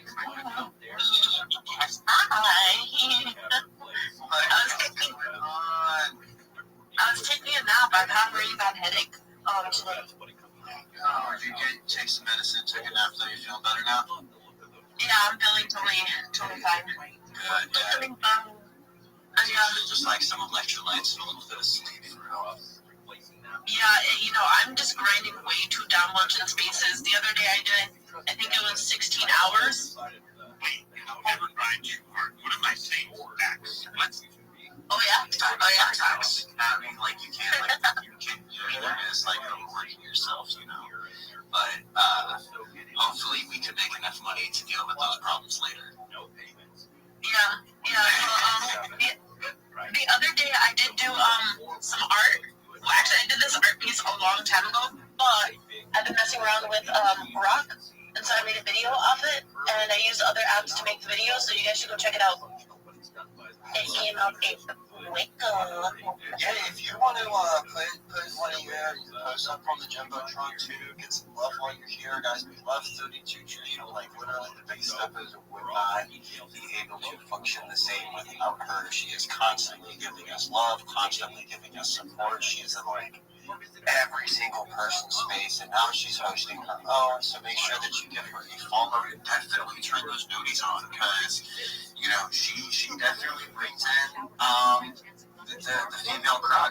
It's different people to connect with. You see a lot of these spaces and guys. It's crypto. There's a lot of guys in crypto. So if you really want to broaden those horizons and find different connections, find the best marketable positions to put yourself in. You got to be able to connect with every single demographic. That's why we like to host in different time zones, so that we can reach a global audience, right? That's why we like to host with people like 32 Dream, who is just kind and giving, and allows us to expand that network. So it's just one of those symbiotic relationships that we're talking about right this. It's your turn to eat now, isn't it? Yeah. Awesome. So yeah. No, and I see your art kind of evolving over time too. So it's pretty cool to being able to see you grow as an artist as well. Yeah, I've been going back to my old art pieces and seeing my most recent, and I think it's gotten a lot better, actually. I'm loving it. I think you would, with like the older art styles, with like some of the squishies that I was saying were scary, you could definitely do some good like Halloween collections of, like, no, for real. I'm not trying to make it scary, but I mean, it's not like scary, but it's that like realistic like texture that makes it more like realistic, imaginable, right? Like when you see something that's like whatever kind of CEL shading, you know, like more cartoony, you know, like these apes, like you feel like you're going to be watching like a kid's cartoon when you see these apes or something. You know, so it gives you like nostalgia and whereas when you see something with like a more realistic texture, it kind of like sparks a different like part of your brain, you know, and that's like where I think, like, and when I say like the horror category too, like if you're a true horror fan, like the horror stuff isn't actually scary. You know what I mean? It's like you like the corn syrup and you like the cheesiness and you like some of it. So like there's like if you lean into a lot of it like correctly, like that's why so many of those brands end up just being so successful, you know? You know, liking the corn syrup is wild. I've never heard anybody say that. I mean, like Quentin Tarantino, like every single one of his movies, whenever like blood spurts out, he does it like in a specific way. Like he has a whole brand with it, and it's like something that people look for when they watch his movies. So you know, that's what I mean. Who is that? Is that the person that does Kill Bill? Because Kill Bill. Yeah, she's like, yeah, okay. And the fact that I wasted my time, which many people did, just watching that video to try to wiggle her big toe, I'm just like, what is going on? Like, those movements are so strange. Wiggle my big toe. Yeah, that's we all know about him. But anyway, thank you so much for coming up. Please, yes, come hang out with us. Show us the love. We're going to be talking to plenty of people. We got at least 2 more hours here in the space, so we got plenty of time to get through hopefully all of our speakers today. I do want to bring up Rabbi Rothschild because we just heard from Dan. And so, you know, just always want to kind of keep some themes rolling. Rabbi Rothschild, what is going on, fam? Every day is a holiday. Every meal is a feast. Thank you for the opportunity. I'm Rabbi Rothschild. If you don't know who I am, you will. I stream my life 24 hours a day, 7 days a week, 365 days a year for world peace. Make sure you join the Big Steppers Discord. I am live in there right now. You can watch me live 24/7, 365. I want you to know my streams have been going for more than 4 years, going back to the pandemic. We've seen the death of a queen, the birth of AI, the coronation of a king, and everything in between. This is a real-life Truman Show, a real-life Big Brother. This is a timeline and a time capsule of human achievement.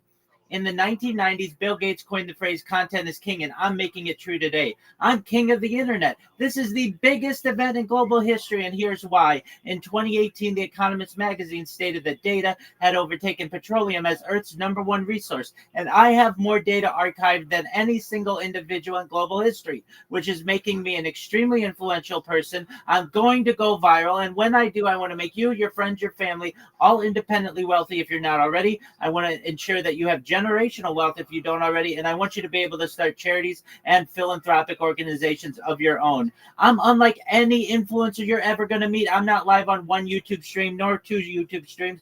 I'm live on more than 20 simultaneous YouTube streams. You can watch my life in 360 degrees. Look at my pinned post in my profile. You can see a link to my YouTubes. You can also find my link tree in there. Take a look at it. I dare you to look at my link tree. Nobody's going to dare you to look at their link tree, but I do because I have so much social media. I have more social media than anyone ever. I have more content than anyone ever. Take a look. You'll spend years looking at my accounts. Additionally, join my Discord. It's discord.me/rabbi. We just surpassed 2,500 people in there. Join the Big Steppers Discord. We just surpassed 7,500 people in there, and we're continuing to grow. More than making you wealthy and more than bringing world peace, though. In addition, I want you to know I am someone who is an advocate for ending world hunger through the use of technology, such as agricultural drones, floating greenhouses, saltwater greenhouses, hydroponics, vertical farming, cloud seeding. I want to help end world thirst. I'm sponsored by a cryptocurrency that's worth about $100 million. And one of the things that we do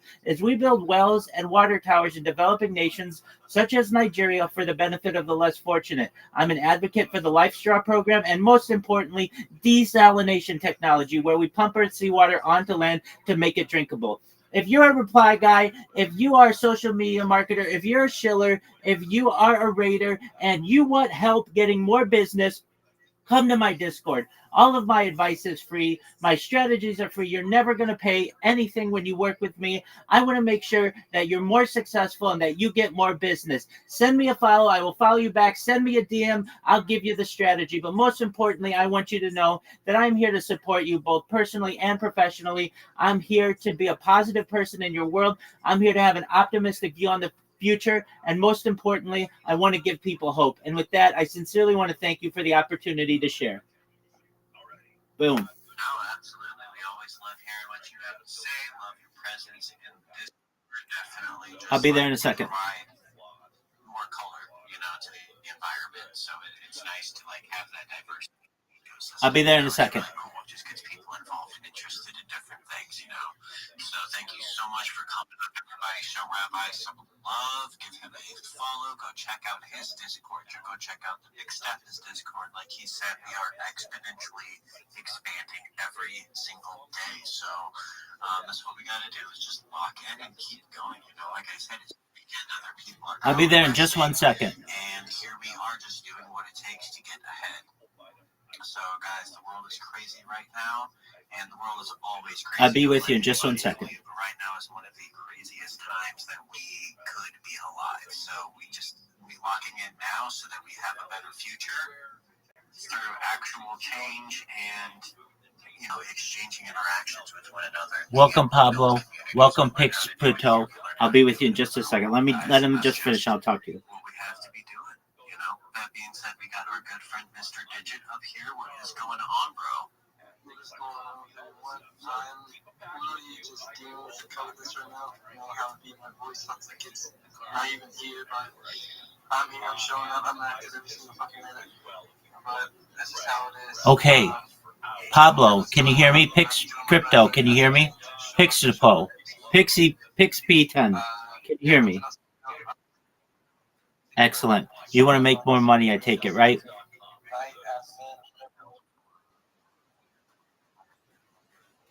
Okay, very well. Do you have a link tree? That's okay. That's perfect. Then you're like 99% of all people. Your link tree is your modern day business card. And we're going to make sure that you get a link tree and all of the social media that you need to be able to market yourself. Does that sound good? Excellent. So, Pablo, tell me about your coin.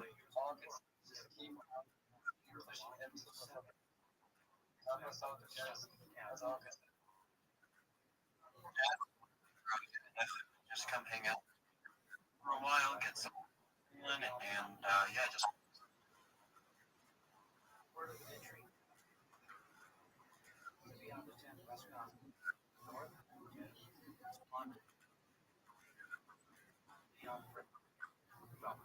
Okay, and if I may ask, what's the market cap of the coin?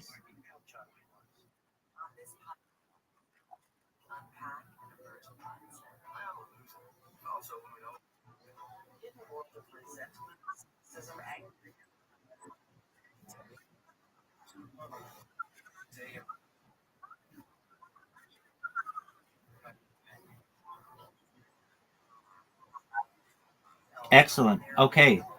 But it's not being marketed properly, correct? Okay, great. Well, you can help with that. You can also help yourself as well become a better marketer. So what I did, I just sent you a message. I'm going to go through it with you and talk to you about the strategy that I want you to use. And again, this is all free, and everything that I say is free, so you're not going to have to pay anything. But basically, I say I'm Rabbi Rothschild. I want to help you make more money as a social media marketer. Join my Discord. You already did that. Great job. All the information I give is free. I will never ask you for money. All these social media services have free options. You want to create a link tree and connect all the social media platforms available to you. Download the Linktree app or go to the Linktree website. Then I provide an example of a link tree. You don't have to look at it right now. Then you're going to see a list of a lot of social media, and you're going to say, Rabbi, that's a lot of social media. Why do I need all of that? You want to be able to promote this coin. What's the name of the coin, Pablo?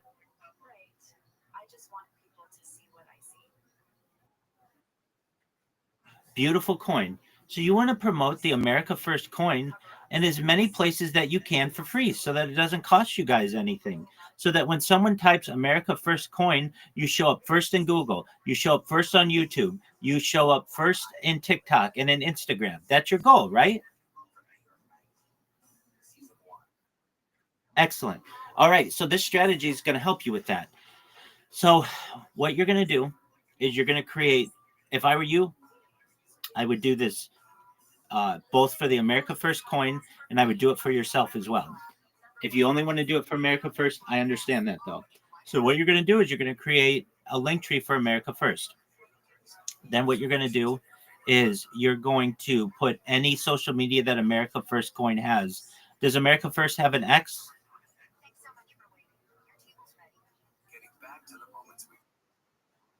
Okay, it is an X community. Does it have an X account? Okay.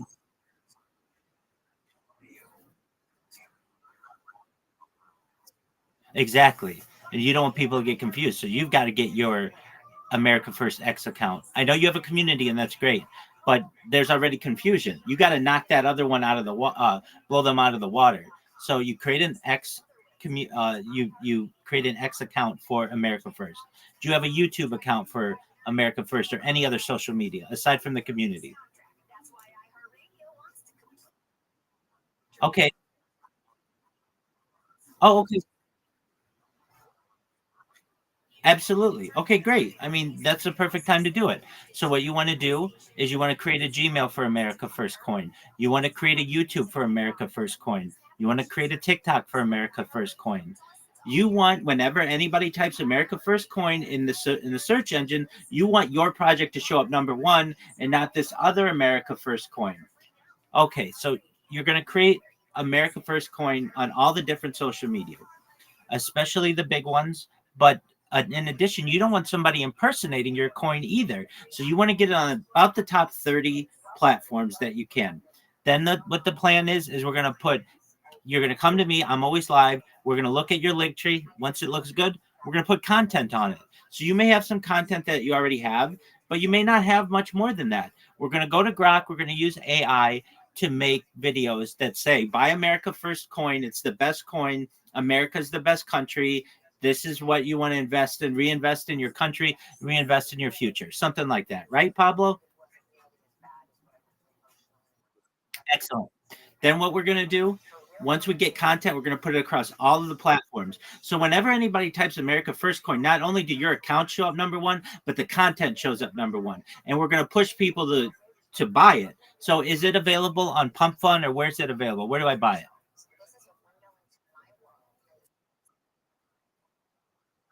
Okay, excellent. So we're going to have the links there so that people can go to those and you can put the links of those in your link tree.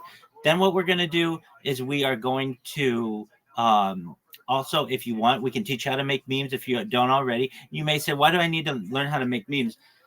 You want to be able to quickly advertise yourself for America First Coin, but more importantly, we want to put in the corner the link tree so that people know where to buy it. You can also put the link to Pump Fund and anywhere else where it's listed. Then what we're going to do is we are going to teach you, if you don't already know, how to clip spaces.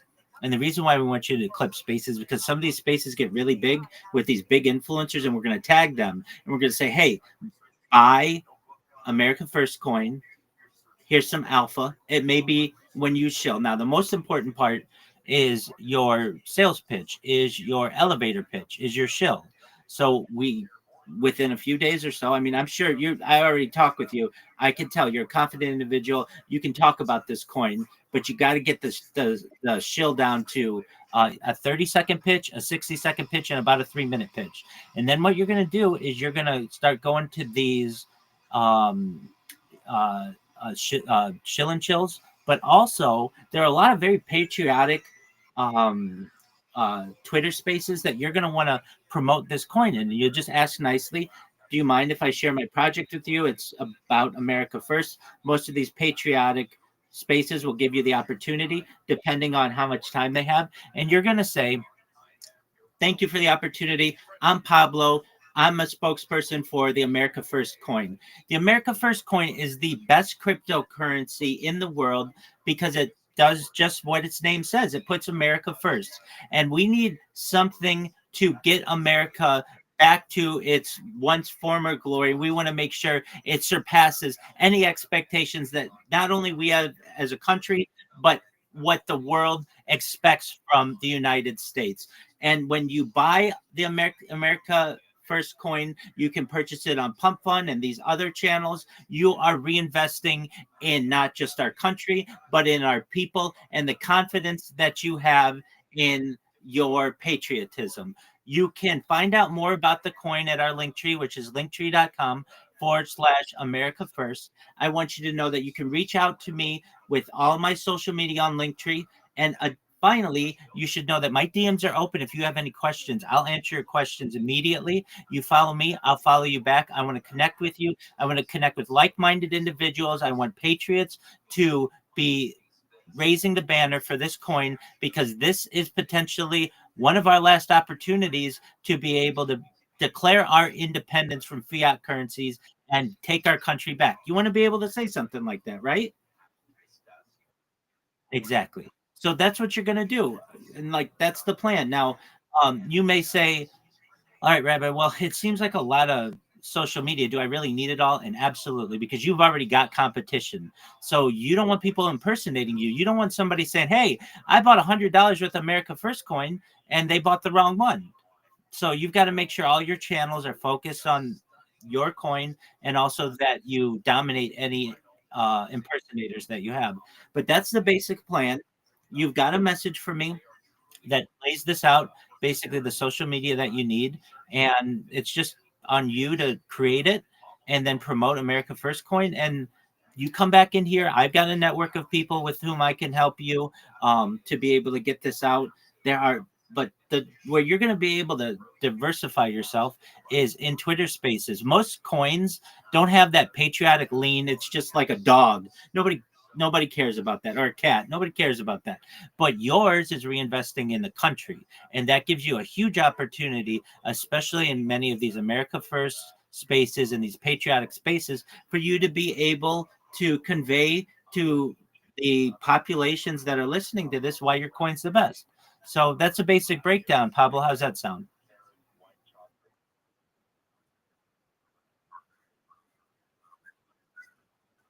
Of course you are.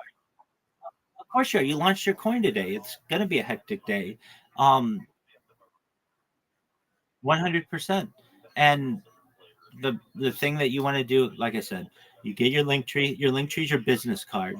And for the 21st century, you're going to be able to then just push that link. That's going to have all your links in it. So instead of saying, well, we're pumpfund.com/America First, whatever it is, you just say everything that you need is in my link tree.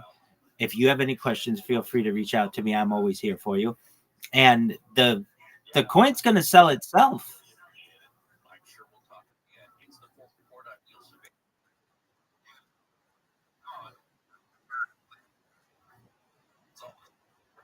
I can absolutely see why.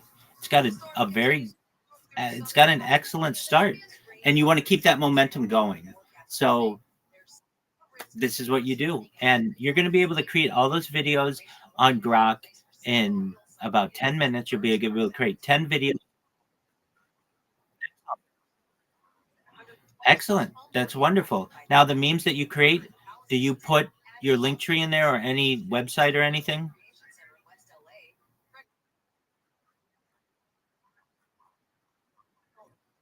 Okay, that helps, but that's a lot, to take in as well. It's easier for people to just type in a website usually, or just go to an ad. So create that X account so that people don't confuse you with the other America First coin. And I'm here to support you in any way I can. Okay. Excellent, Pablo. Don't be a stranger. You're always welcome.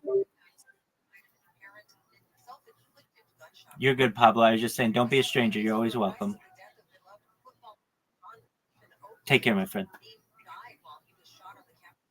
Absolutely. Pixie PTO, how are you?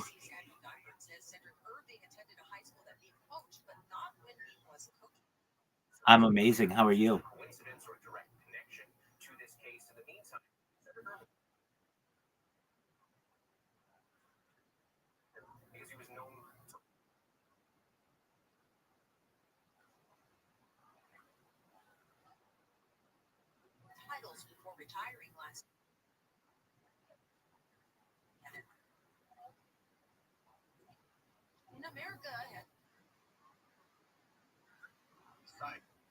Stuffing remains side dish that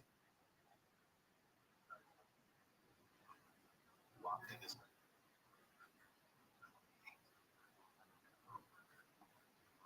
percent of America. Excellent. Are you a graphic designer? Nearly half say they'd be happy with no turkey at all, just a plate full of stuff.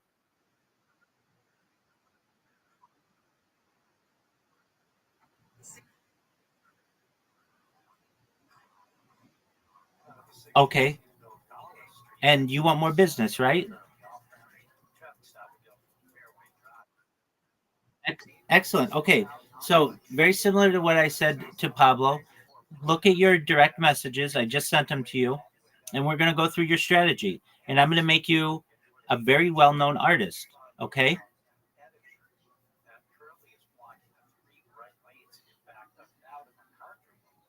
So, look at your direct messages. Can you see that I just sent you one?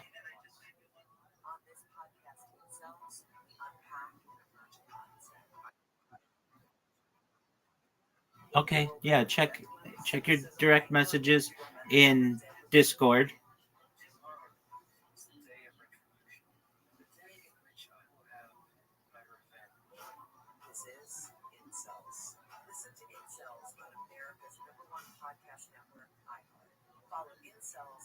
Do you see that I sent you? Absolutely. Okay, good. Absolutely. So you did the first thing, which is join my Discord, which is what you want to do. And Pixie, I'm never going to charge you anything, and all of the strategy that we're going to use isn't going to cost you any money. Everything's free. But right now, you want more business. You want more people to see your art, right? Exactly. Not enough people are seeing your art. May I ask, do you have an Instagram account?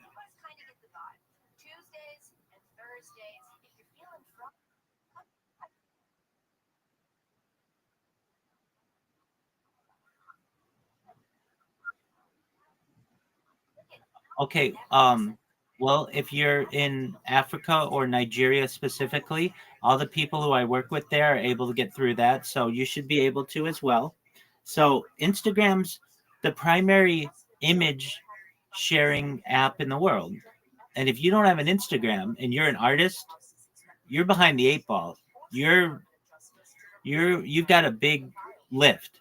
So we need you to get the social media that's free so that people can see your art. Does that make sense?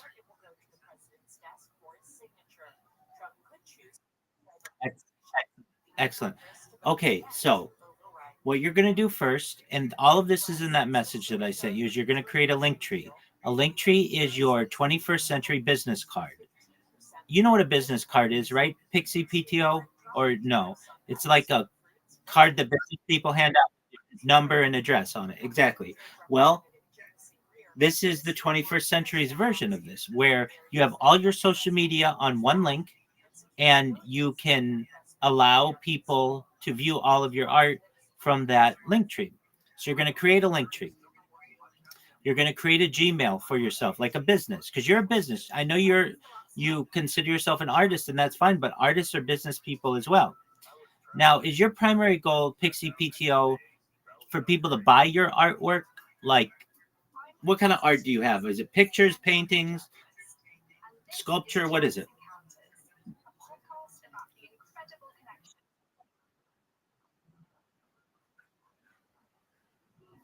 Okay. So can I buy one of these in person or or are these like NFTs?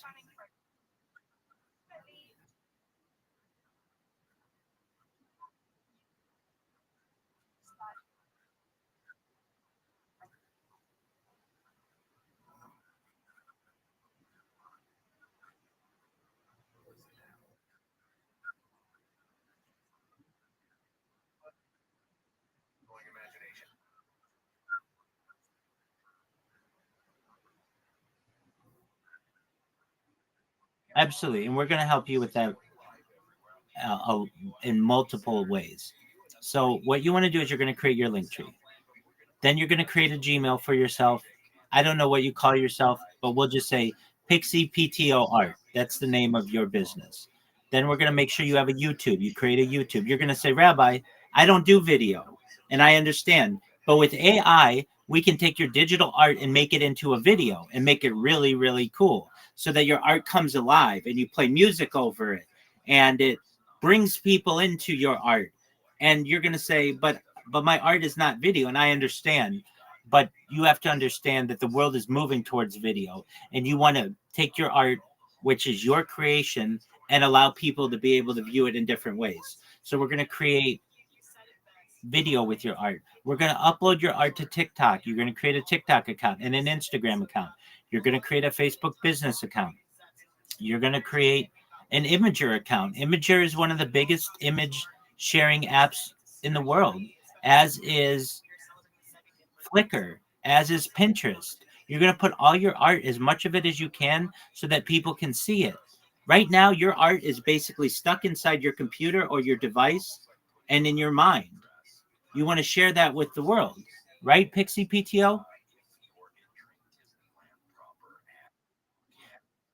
Exactly.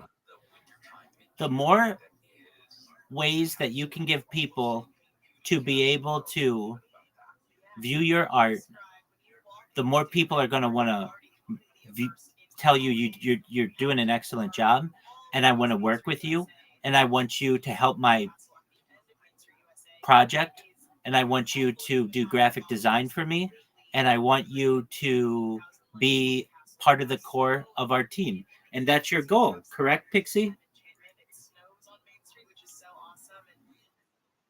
Exactly. So, Pixie, right now you have a Twitter account, you have a Discord account. Do you have a Telegram account?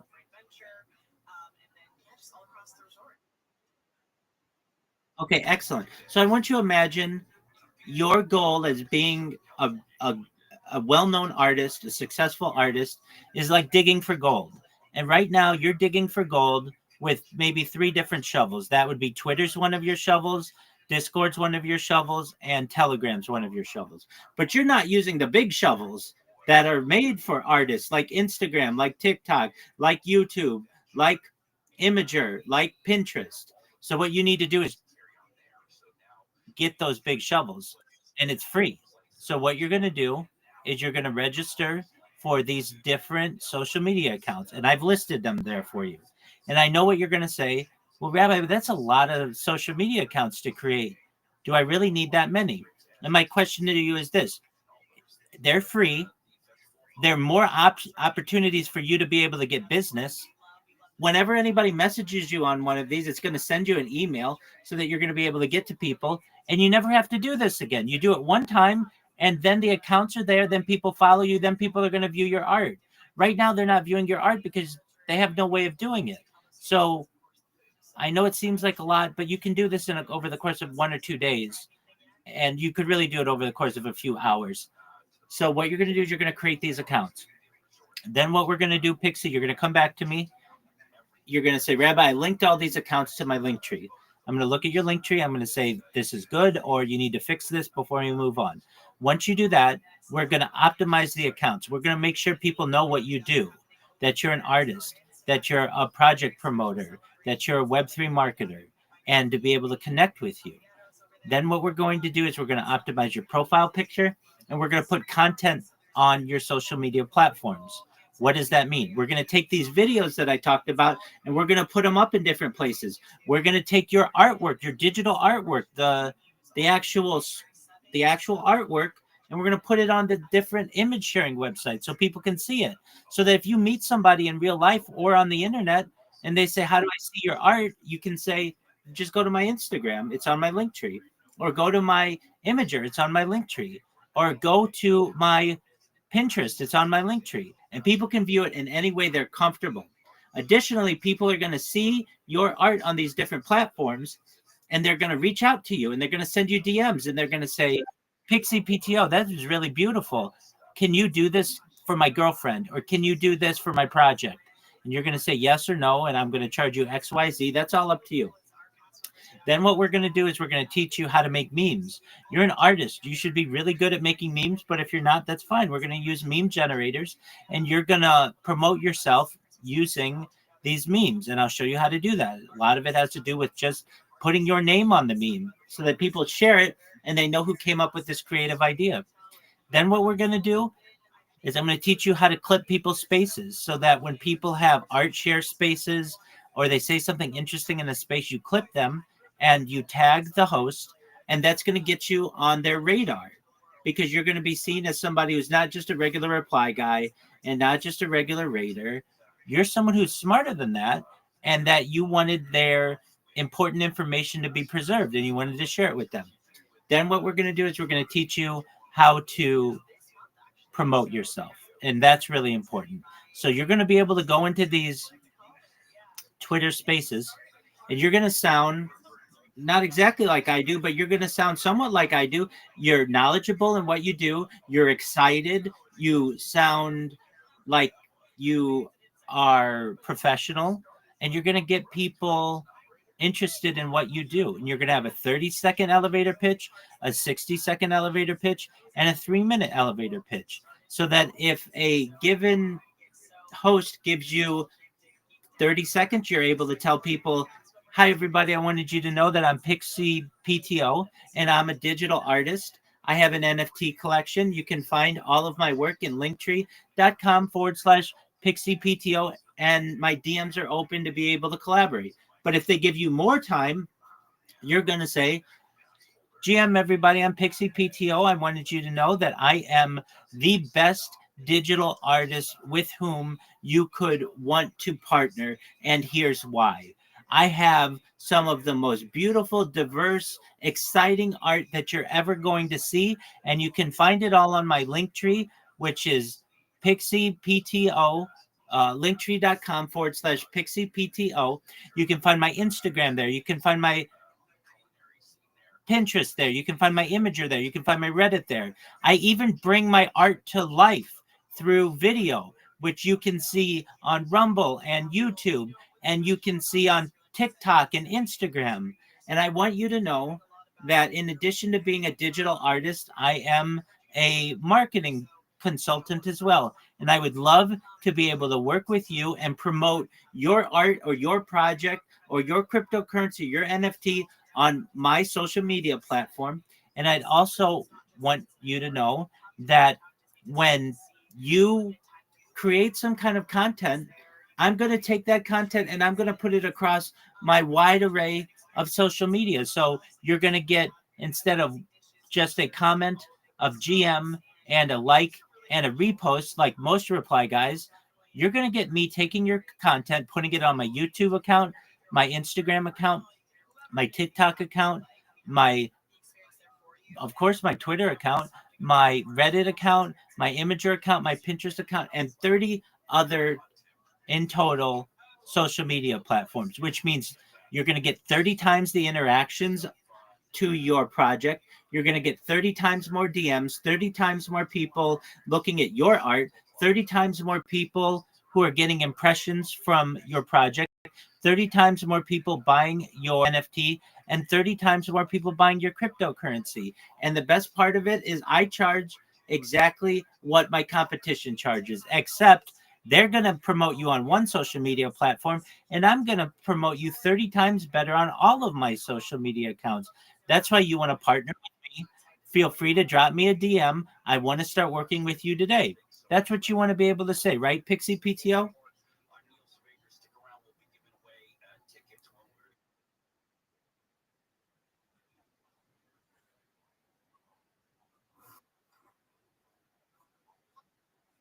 Absolutely. 100%. Now, Pixie PTO, But I'm going to be honest with you, and I will. You want 2 link trees. So you're going to want a link tree for yourself as an artist, and you want a link tree for yourself as basically a social media marketer. Does that make sense? So that your art remains your art, and people can just go to your link tree for your art, or they could go to your link tree that has your customers' projects. Does that make sense?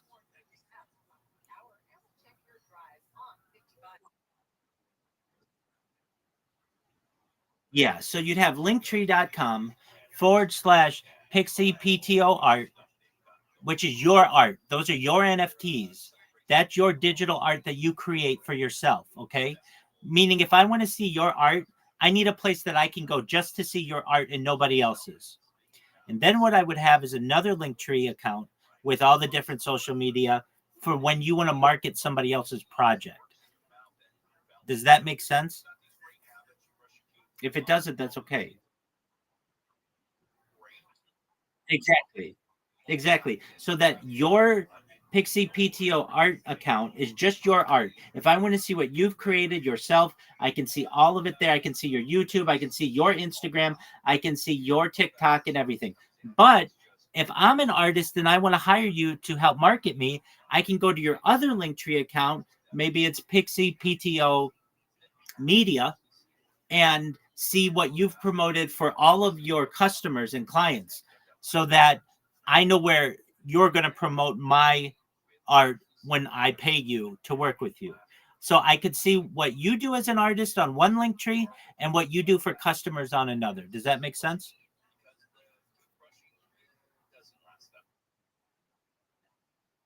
You're welcome, my friend. So, with that being said, the responsibilities are now on you to be able to create these different link trees. You need 2 of them. You need one for yourself and one for your customers. And I don't know if you want to do them, you want to just focus on your art first, which is probably what I would do. I'd focus on my art first, create all my social media for my art. And then once you come back in here and you've got that done, we'll make sure it's optimized and everything. Once those are done, then you come back in here and we'll do one for all your customers so that you can start making more money. Okay.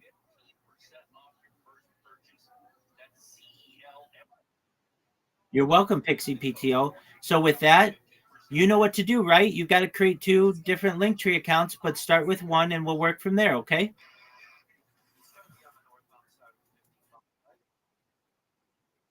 Excellent. That's the right attitude. And you should know I'm always here to help you. I'm always live. So long as I'm awake, I'll do everything I can to help you. And if you have questions, come back in here. I'll answer them. We'll make sure that you don't get off course. And you have to think to yourself, if you really work on this by early next week, you're not only going to have all of your art streamlined and easy for you to promote, but you're going to be able to get business for yourself as well from other artists and people with projects. So just focus on the prize. And I've sent you everything you need. You have a list of all the social media that you need. You've got an excellent strategy. Best of all, you've got a mentor who's free. I'm going to coach you. I'm going to make sure that you become very successful. Sound good?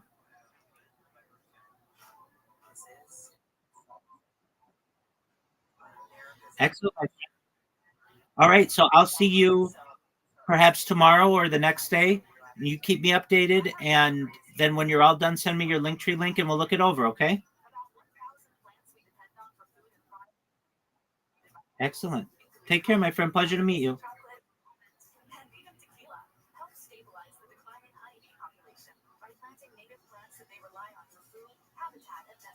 Brought to you by iHeartRadio Earth and the National Environmental Education Foundation. To find more tips for smarter, sustainable living, or to take action in your own community, go to iHeartRadio.com/earth. The free iHeartRadio app is #1 for music, radio, and podcasts all in one. Discover a new podcast from our library of hundreds of thousands of titles. Here's an iHeartRadio podcast preview. The creator of the Bright Sessions comes in new young adult mystery. Now, Maxine, I know you like to do your own little mystery solving, but this is a serious investigation. I need to figure this out. Sorry, kiddo, but you lost your curiosity privileges with lied to me and went running headfirst into danger. tries to solve a big case in her small town.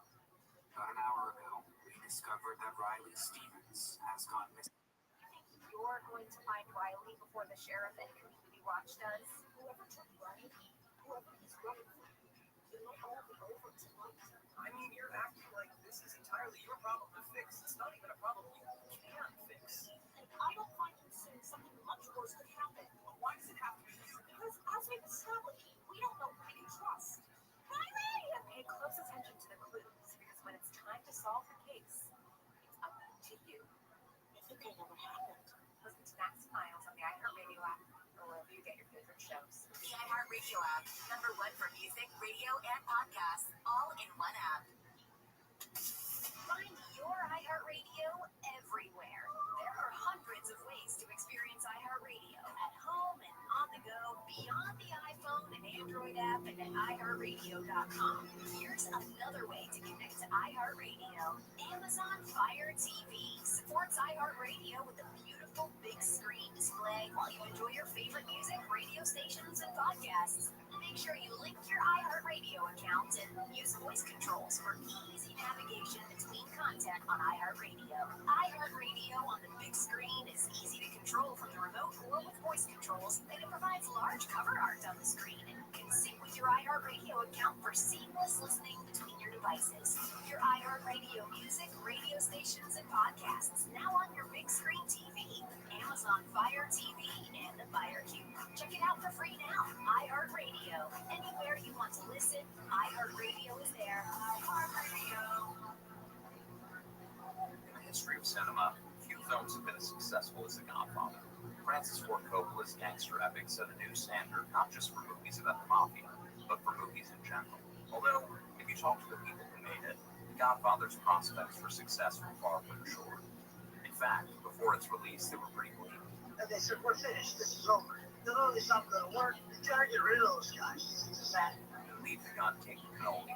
My co-host Mark Seal and I strip back the varnish of movie history and talk to never-before-heard-from sources to get at what really made the process so arduous. Leave the Gun, Take the Cannoli is based on my co-host Mark's best-selling book of the same title. And on this show, we call upon his years of research to help unpack the story behind The Godfather's birth from start to finish. We sift through innumerable accounts, many of them conflicting, and try to get to the truth of what really happened. Leave the Gun, Take the Cannoli features new and archival interviews. Francis Ford Coppola. Yes, that was a real person. Robert Evans. James Caan.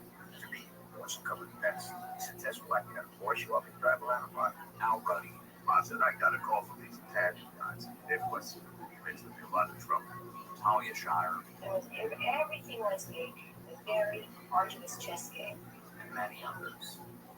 We still aren't entirely sure what's true and what's not, but we can promise that our 10-part series gives everyone who is involved a chance to tell their side of the story. Listen and subscribe to Leave the Gun, Take the Cannoli. Listen on America's #1 podcast network, iHeart. Open your free iHeart app and listen now.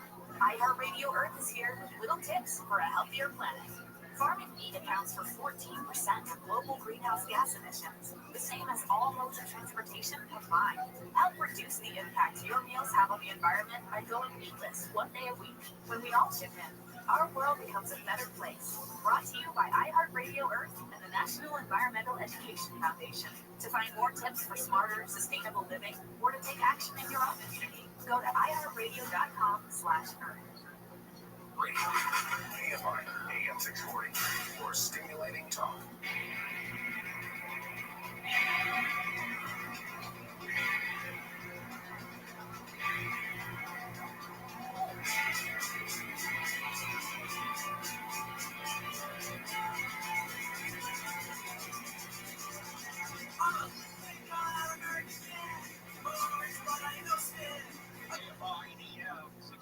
Everywhere on the iHeartRadio app. Happy Saturday to you, a rainy one indeed, as the Southland takes on this massive storm going through some areas more than others. Praying that it doesn't cause any more damage to the fire-scarred areas from January there in Altadena and Pacific Palisades. Of course, the mountains are always susceptible to mountain slides, things like that. So we're hoping for the best. But if you need to know about it, you will hear about it here in the KFI News Department. So go nowhere. All right, Pasta Sauce-a-thon season. You've got me broadcasting the 4 live next Saturday at Wendy's in Mission Viejo. That's 23022 Alicia Parkway in Mission Viejo. Come on out to the Wendy's out there. We'll be broadcasting live. I'm going to bring as much swag as I can, some cutting boards and the like, so that I'll hand it out. 850, baby. With something, secret code word. And then in Yorba Linda, Smart Vinyl in Yorba Linda on Friday, you've got Tim Conway and the gang out there. Go say hello for 20 minutes. Smart Vinyl in Yorba Linda. Yo, Midas Web 3. I know you. How you living, big man? Midas, how you living, big man? Can you hear me? Can you hear me? Excellent. Okay, so I sent you a message. You're a digital marketer, right? Excellent. Do you have a link tree? Okay, not quite. All right, so everything I tell you is free, and all of the strategies we're going to use are free. I sent you a message that has a list of social media in it. Did you see that? Excellent. So what you want to do is first you want to create a Linktree account. Then you want to create accounts on all of that social media. And here's why. There are about 30 different social media platforms that you're currently not using that you should be to be promoting yourself and promoting your customers. And you could be getting 30 times more DMs to you and 30 times more business opportunities, but you're not, just because you're focused on Twitter. And Twitter's great, but we all could use more business. And these are big time platforms that have tens of millions or hundreds of millions of users who are looking for people to help them promote their projects. So what I want you to do first and foremost is create your link tree. Then you create all of these different social media platforms. And when you're done with your account, you come back in here. Then what we're going to do is I'm going to look it over. I'm going to make sure it's good. Then we're going to put content on it. You've got a great brand, Midas Web 3. I love it. And we're going to make videos for you through Grok. You're welcome, my friend. Through Grok, so that you have some content on these different social media platforms. So that when someone types Midas Web 3 into Google, you show up number one. Or when they type it into YouTube, you show up number one. Or they type it into TikTok, you show up number one. That's what you want, right?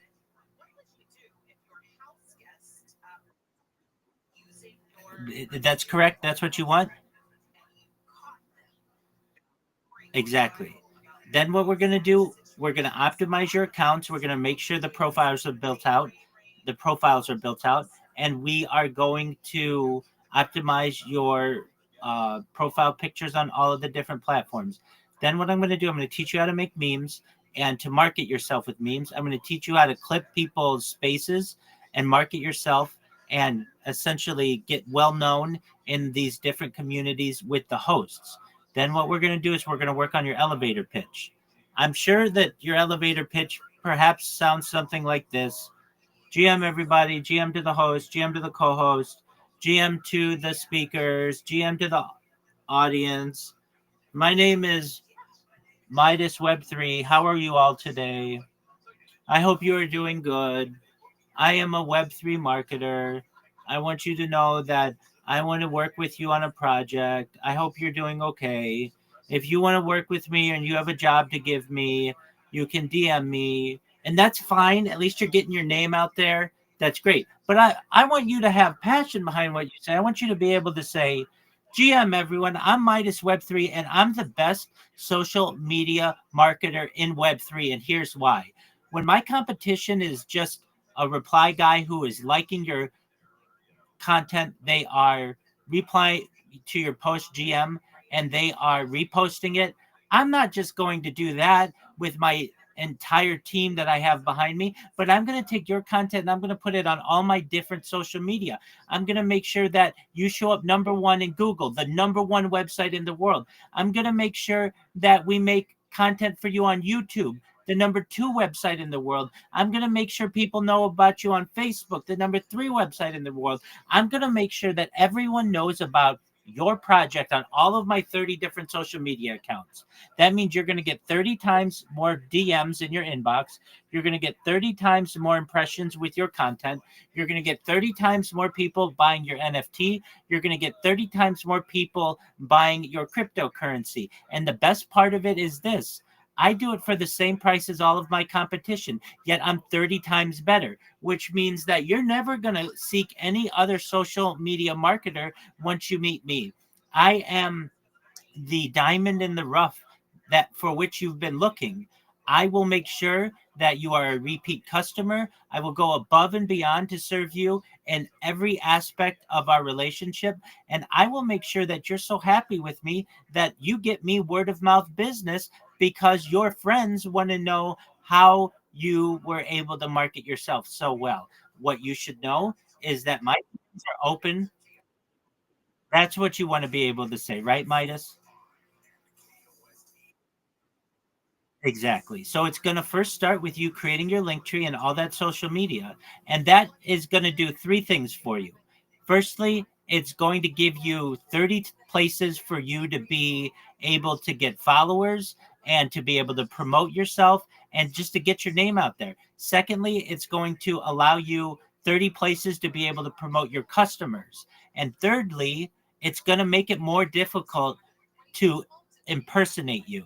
You don't want somebody ruining your good name because they stole your name on YouTube and now they're going around saying, I'm Midas Web3 on YouTube, and they're ruining your reputation, right?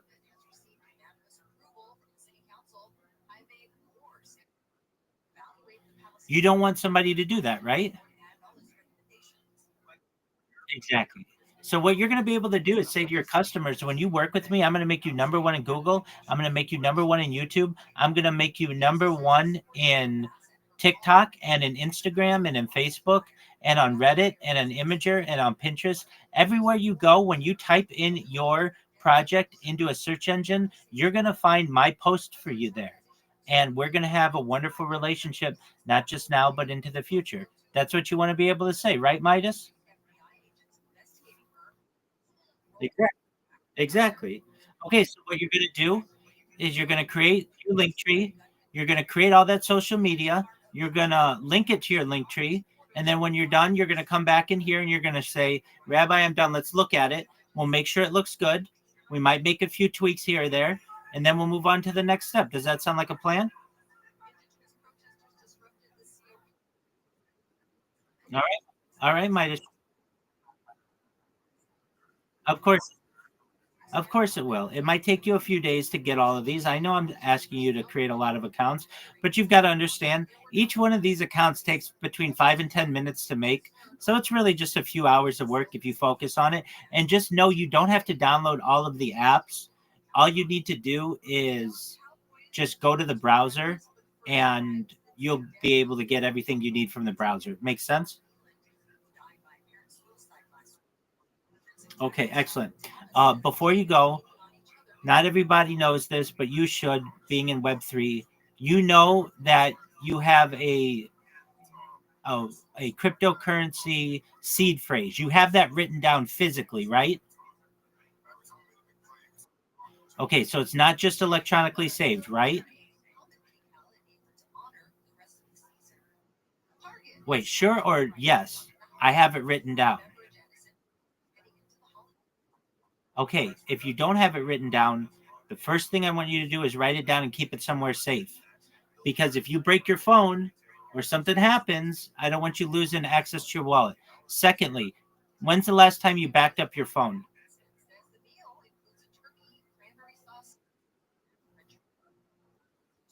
It's been a while. Okay, so before you start this project, back up your phone. It's a good idea to just have your phone backed up so that you can say to yourself, when I started this project, nothing's going to happen to your phone, but if it did, I want you to have a backup of it, and then save that backup to the cloud, okay? Does that make sense?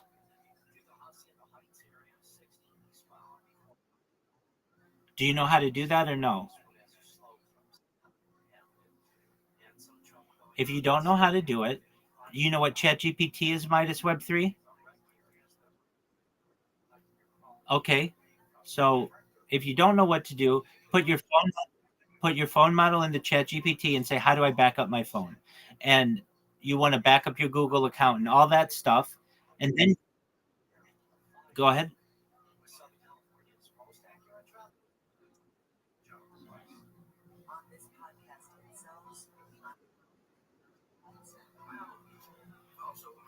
Excellent.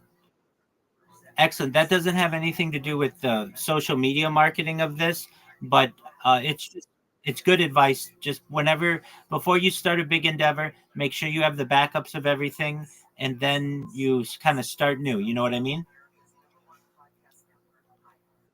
Excellent. Okay, Midas Web 3. So go create your link tree, and if you have questions, come back to me and I'll help you. Okay? Let's go. Let's go. Absolutely. Take care, my man. Shout out to Midas Web 3. Shout out to Oklahoma Sooners. That's dedication. Find out more at fatherhood.gov. Brought to you by the U.S. Department of Health and Human Services and the Ad Council. Number 1 on your car radio preset and the new and improved iHeartRadio app. Free never sounded so good. KFR AM 640. Dance in the bantamweight division. He lit up his hometown earlier this year in Georgia and get back on the horse here in a At different rounds. Let's get back to something. Yes, I make pepperoni sandwiches. You know what I'm going to do with pepperoni sandwiches? So as you're eating it, the string is still on. Yeah. Like, let me take that off, guys. I know. I think LA's problem is it's like an airport. When they cut it this way, right? Yeah, they slice it like So it's got the wrapper on it. But not the fucking plastic. Where's the plastic? It's the No, plastic. there's a difference between the wrapper of the casing. I'm used to that. Oh, it's the casing. It was We don't casing. Yeah, Okay. no, but it was like you can't take casing and like around it. It is like I've had pepperoni. Trust me, I've had pepperoni before. There's not that. And I told them, and when you tell them that, you can see a difference. But that's why I don't go to the. It's like I did something really weird today. What did you do? I left my cart at Ralph's. I got pissed off. They didn't have what I wanted. Like the deli counter was full, like way full. I was looking down my cart. Cold water? No, Magnolia. Magnolia across from the barbecue place. Well, the DX, you know how it's up. It's right across, right past Lancashire.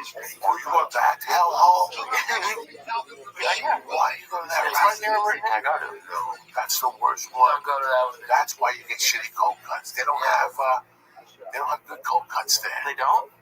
No. Where do you go? To the Rouse up by fucking Cold Water and any other Rouse but that one. They don't have a slicer. They give it to you from the thing. No, they have a slicer. Yeah, but they give you the shit thing. Yeah, most of the time they do that. No, they don't have the good cold cuts. You can't go there. You gotta go to Violent. That's where I go. That's where I go. Magnolia Violent. Yeah. Violent. You said across the street from the barbecue place. Yeah. No, not that one. No, not that dump. That dump is a dump. Okay. That's a dump. That's where that Jack in the Box is. There's something in there. Yeah, there's a Carl's Jr. Yeah, that's why you go there. There's a Subway too. That's why you know why that is. That's why cocksucker. You don't think I know, but I know. Okay, I've been there. No, you can't go to that one. You gotta go to the one by Ventura and Violent. Underground parking, very nice. They got the bread that you can cook yourself at home.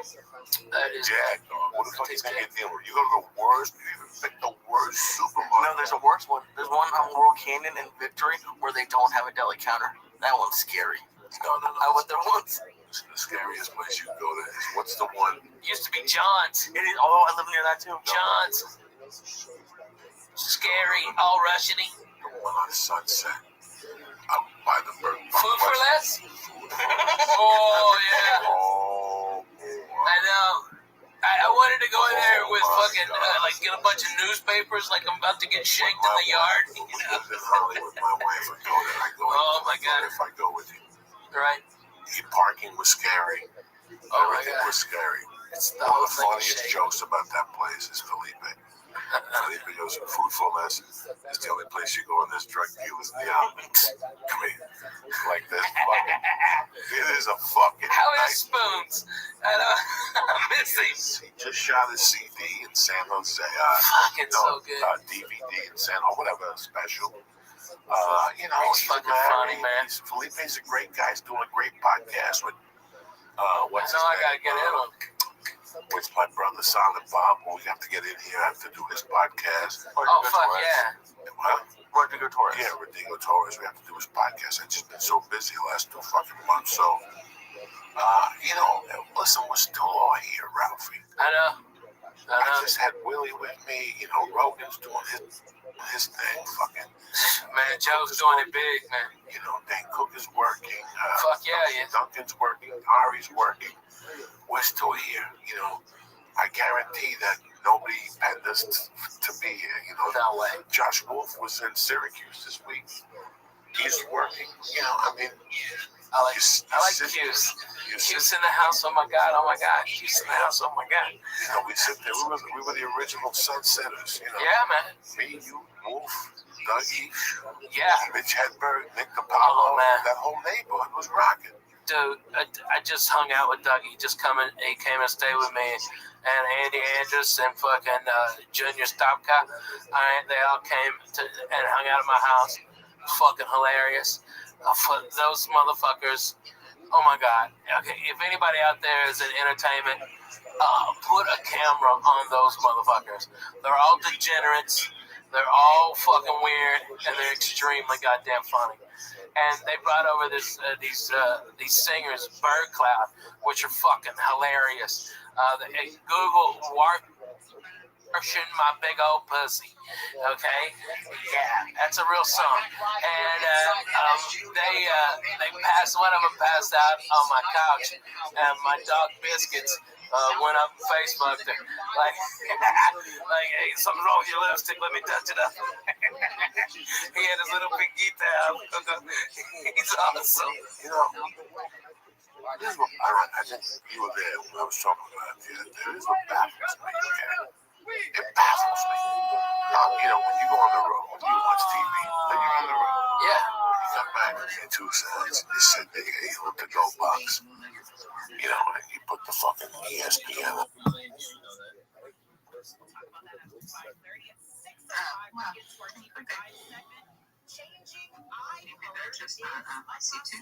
There's a search that's gaining popularity. If you don't want to speak, that's fine. You can just give us a wave. Eye color. Yeah. We'll know that you're just hanging out in fun with us. Or pretty much anything on the color spectrum. Some say there are major rewards for this surgery, and doctors are saying. I look at that, you can see who won. Don't do it. At the end of the round, it pops their name up top, above the 5 green check mark. And that's great. Congratulations. But your jackpot winner. Where did you see that? At the end of the round, where it shows you the battling bonus, what the crew were, up top, it takes it a second to populate, but it populates with who won the bonus for that battle. The jackpot. Conversation with Rabbi last night, by the way. Hey, Lou, how you doing? Good. Happy Saturday. Did you hear the alpha, Lou? Did you just hear that? Yeah, I kind of heard what was going on there, and then I was looking for that sports thing, and I couldn't find it. And he said, I guess it's hitting here somewhere. I was battling in your Zen channel. I did find them there. Good job, Lou. Build my blog. We're gonna want a job at the end of the space. You probably might not be in that chat, the sports and crypto chat, so that's why you might not have seen it. Can you find it? Yeah, how do you find it? You can always find it in the app. Any battle that's running, sometimes, if somebody just come up with a random channel, hey, we're battling over here, you can always just launch the app, the Modify app, and on your home screen, scroll to the bottom, you'll see live battles and upcoming battles. I think I did that and I couldn't see it. Well, there is a way to find it in the cruise tab. You go to the cruise tab and search for them. You can find them that way, and then just join their page that way. The thing I don't want to ask is that I got about $500 in my wallet, and I was going into the fire, and then it was clicking on all those different currencies there, whether it be Bitcoin or whatever, and it was, usually you go one or two and then it cuts out, but now because it just keeps on going, you put 30 or 40 into those. Is that building my wallet? I didn't totally understand the question there. Yeah, when I got, because I was an underboss and I got 500 when you guys got $5,000. And so when I go into that fire button, and then it goes down to where it's got the Bitcoin and all the different places that you can put, add to your, I think it's adding to my wallet or whatever, and I click on it, and I was going up to 20 or 30, and it goes, yeah, done, you got it. And so I said, well, is that where you go? Yeah, that's where you go. So if you're purchasing those assets, you go into that pool. Like if you wanted Bitcoin, you go in the Bitcoin pool. And then up at the top there, you can hit the plus or minus button to increase each position you want to get, or you manually tap it in there too. I think I was manually tapped it in, and I was going up to about 20 or 30, and then I clicked on it, and then I go back in to look at it. It looks like it's taken out of the 500 that I had, continuing going down. So, do we have to finish that by the end of the month or something? It's got 25 more days or something? Yeah, so you want to put it in there, and you can monitor stuff. Inside the app, at the very top right, you'll see your wallet. You can click on that. It's got a dollar sign, and as these tokens go up or down, that amount will fluctuate. But you can actually click on that, and it'll open up your wallet and show those assets you purchased. And there's a little timer in there. Yep, there's a little timer in there that tells you when that expiry happens. Excellent. So I'm going to tell you that I built the chuck wagon in the Arizona desert. Went from in Phoenix here to North Phoenix where the Mexicans lived, and I built these two barrels in the front. I cooked ribeye steak, mesquite chicken, roasted potatoes, cowboy beans, 2 salads, half pie for dessert. That cooked for 20 or 30 people in the desert, and get it all set up in the wranglers. I tell them, go serve your customer there. Get a good tip at the end of your tour. Now I'm thinking with the sauce that Noble has, back in the day I used to put the steak and chicken in plastic bags frozen, and then I'd put the teriyaki sauce with orange juice with the chicken, and then the other one I'd put barbecue sauce with beer. And then I'd bring it up to the cookout, the cowboy country, and cook for the people. Yeah, I think you're onto something. I think that'd be good. This also be a good addition to your recipe. Yeah, and then I built the chuck wagon, or the teepee up in Black Oak, so I had the Great Indian Cowboy Roundup.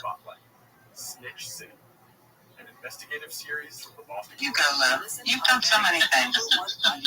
I'm gonna, since we are chilling and shilling, Lou, I'm gonna bring Rabbi's had his hand up, so I'm gonna give him a chance to speak. Tell us what he's doing, what he's building. Okay, thank you. Thank you so much for the opportunity. If you don't know who I am, you will. I'm Rabbi Rothschild. I stream my life 24 hours a day, 7 days a week, 365 days a year for world peace. I've been doing so for more than 4 years. My streams go back to the pandemic. We've seen the death of a queen, the birth of AI, the coronation of a king, and everything in between. This is a real-life Truman Show, a real-life Big Brother. This is a time capsule and timeline of human achievement. In the 1990s, Bill Gates coined the phrase, content is king, and I'm making it true today. I'm the biggest thing on the internet, and here is why. In 2018, The Economist magazine stated that data had overtaken petroleum as Earth's #1 resource, and I have more data archived than any person ever, which is making me a very influential person. And I'm going to go viral. And when I do, I want to make you, your friends, your family, all independently wealthy if you're not already. I want to make sure that you have generational wealth if you don't already. And I want you to be able to start charities and philanthropic organizations of your own. I'm unlike any influencer you'll ever find. I'm not live on one YouTube stream nor two YouTube streams. I'm live on 20 simultaneous YouTube streams 24 hours a day. You can view my life from 360 degrees. The link is in my pinned post of my profile. You can also find there a link tree. I dare you to look at my link tree. Nobody's going to dare you to look at their link tree, but I do, because I know I have more social media than any person ever. I have more content than any person ever. Additionally, you're going to find a link to my Discord there. I'm live 24 hours a day if you ever want to connect. In addition to making you rich and streaming my life for world peace, I'm an advocate for ending world hunger through the use of technology such as agricultural drones, floating greenhouses, saltwater greenhouses, hydroponics, vertical farming, cloud seeding. I want to help end world thirst. I'm sponsored by a cryptocurrency that's worth about $100 million, and one of the things that we do is we build wells and water towers in developing nations such as Nigeria for the benefit of the less fortunate. Additionally, I am an advocate for the Life Straw program, and most importantly, desalination technology, where we pump our seawater onto land to make it drinkable. If you are a Web3 marketer, if you are a reply guy, if you are a raider or a shiller, and you want a coach, a mentor, a friend, all for free, reach out to me, send me a DM, I'll get back to you right away. Send me a follow, I'll follow you right back. You should know I just want to make you more successful in anything that you do. Most importantly, though, I want you to know that I'm here to support you both personally and professionally. I'm here to have a positive outlook on the world. I'm here to have an optimistic view on the future. And most importantly, I want to give people hope. And with that, I sincerely want to thank you for the opportunity to share. Great show, Rabbi. We had an awesome, we were in the very light space last night, and we had a great conversation with you. We love what you're doing. Interestingly enough, when we started the space, we were talking about desalination of water. Can you tell us, like, if, like, where we were saying we don't know where that's actively being done? Could you give us a little bit of info on that? Most certainly. It's being done in Israel. Additionally, it is being experimented with to some extent off the coast of California, but it really isn't utilized, I would say, globally in the way that it should be, particularly due to its high cost, especially in terms of energy. But there are alternatives to traditional fossil fuels and carbon energy that can reduce its cost, particularly in the world of nuclear energy, both fusion power and fission power. So perhaps within the next decade or so, it should be much more popular and perhaps be adopted by more countries in the world and particularly more states. One thing that I think is really important about it, in addition to providing clean drinking water to individuals, which is, in my opinion, its most important purpose, we can help to end droughts and ensure that the word drought is eradicated, perhaps by future generations' lexicons or their vocabularies, in combination with ideas like cloud seeding. The word drought shouldn't exist in our modern era. We should be able to end all drought globally within a few days by just creating clouds and using desalination technology to perhaps end drought. And if you weren't aware, in United Arab Emirates, specifically in Dubai, they have a weekly cloud seeding program where people in essentially a weather station are able to manage a pre-programmed cloud seeding cells that floats over Dubai and irrigates the entire city. And it also cleans all of the buildings, and it's planned. I feel that this type of technology could help the world greatly, especially in drought-stricken areas, but then areas as well, like where we experience wildfires. I know, at least here in California, we have wildfires that devastate people's lives, and throughout the West, we experience them, and they're moving further east and even in Canada and Australia. Wildfire should not be an issue when we have the power of cloud seeding, and I feel as if we educate people, we can eradicate wildfire as well. Thank you. That was a great education. I really appreciate it. I love what you're doing. Getting that word out. Thanks for stopping by again. Thank you so much for the opportunity. Thank you for your high praise. I sincerely appreciate it.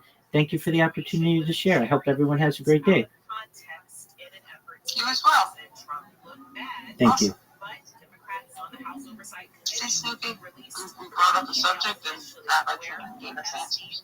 Rabbi's out there killing it on the top line, killing it in space. He's always loved the air show. Hey, that's awesome. Hey, man, sorry you're caught up in those battles. Oh, man. I'm fixing to, too, because I had this thought we were discussing, and as the markets are tumbling down, a good way for people to beat risk is not to sell, stay wild.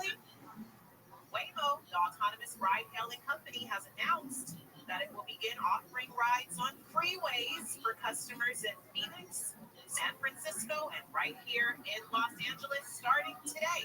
All right, starting tonight, Waymo, Google's self-driving taxis will hit the freeways for the first time. It's part of a service expansion that the company says it's ready, but are riders? That's the big question. NBC4's McCullough did a jump into a Waymo to find out. We're here at USC waiting for our Waymo ride. They're not going to hit the freeways just yet. That'll be around 7 o'clock tonight. Oh, there's one right now. Okay, we're going to There it is. There it is right now. To talk to riders using this thing on the freeway. Now, this Waymo just took us through the surface streets from USC to downtown Los Angeles. Yep, there you can see absolutely no driver behind the wheel. We're right at the convention center. We're going to talk to folks out to see what they think about Waymo on the highway. It's kind of scary. I hope that they have like all the technology in order. I think it'll be interesting. Yaya Stallworth, the Waymo user, she says she is ready for the driverless taxis on the freeway. She's been using them on the roads, and she says she feels safe. The service on freeways will kick off at 7 o'clock tonight, not just here in LA, but also the Bay Area as well as Phoenix. The company said in part of the statement that introducing freeways is built on real-world performance and millions of miles logged on freeways, skillfully handling highway dynamics with our employees as well as guests. I guess they got the technology down. I mean, the Teslas are already doing it. So Do they, though? I might do it myself, but drivers like Ron Dyson are intrigued, but also a little skeptical. I don't know if they can move out of the way if that's enough. If someone like swerves the lane, or if a person, jumps out in the freeway. Others say LA streets are one thing, but LA highways and freeways, well, there's something else. Especially during rush hour, you have like No. LA streets and freeways are something else altogether. They're their own unique beast, and I don't know if Waymo is ready to tame that just yet, especially when you take into account the many mistakes Waymo makes on surface streets, and then to put that on freeways and during inclement weather like we're having today, or even the best of weather, skepticism. And in the past, Waymos have typically avoided highways, and now Waymo's saying after years of testing, I don't see that testing as necessarily being successful, but they do, which includes public highways with employees driving on closed courses and virtual simulations. Waymo says it's ready. It's ready to start offering those highway trips to you. And again, it starts tonight at 7 p.m. So you have an hour and a half to get out there and hail a Waymo. And make sure all of your affairs are in order if you do, because skepticism, I'm not sure. Safer at home for sure.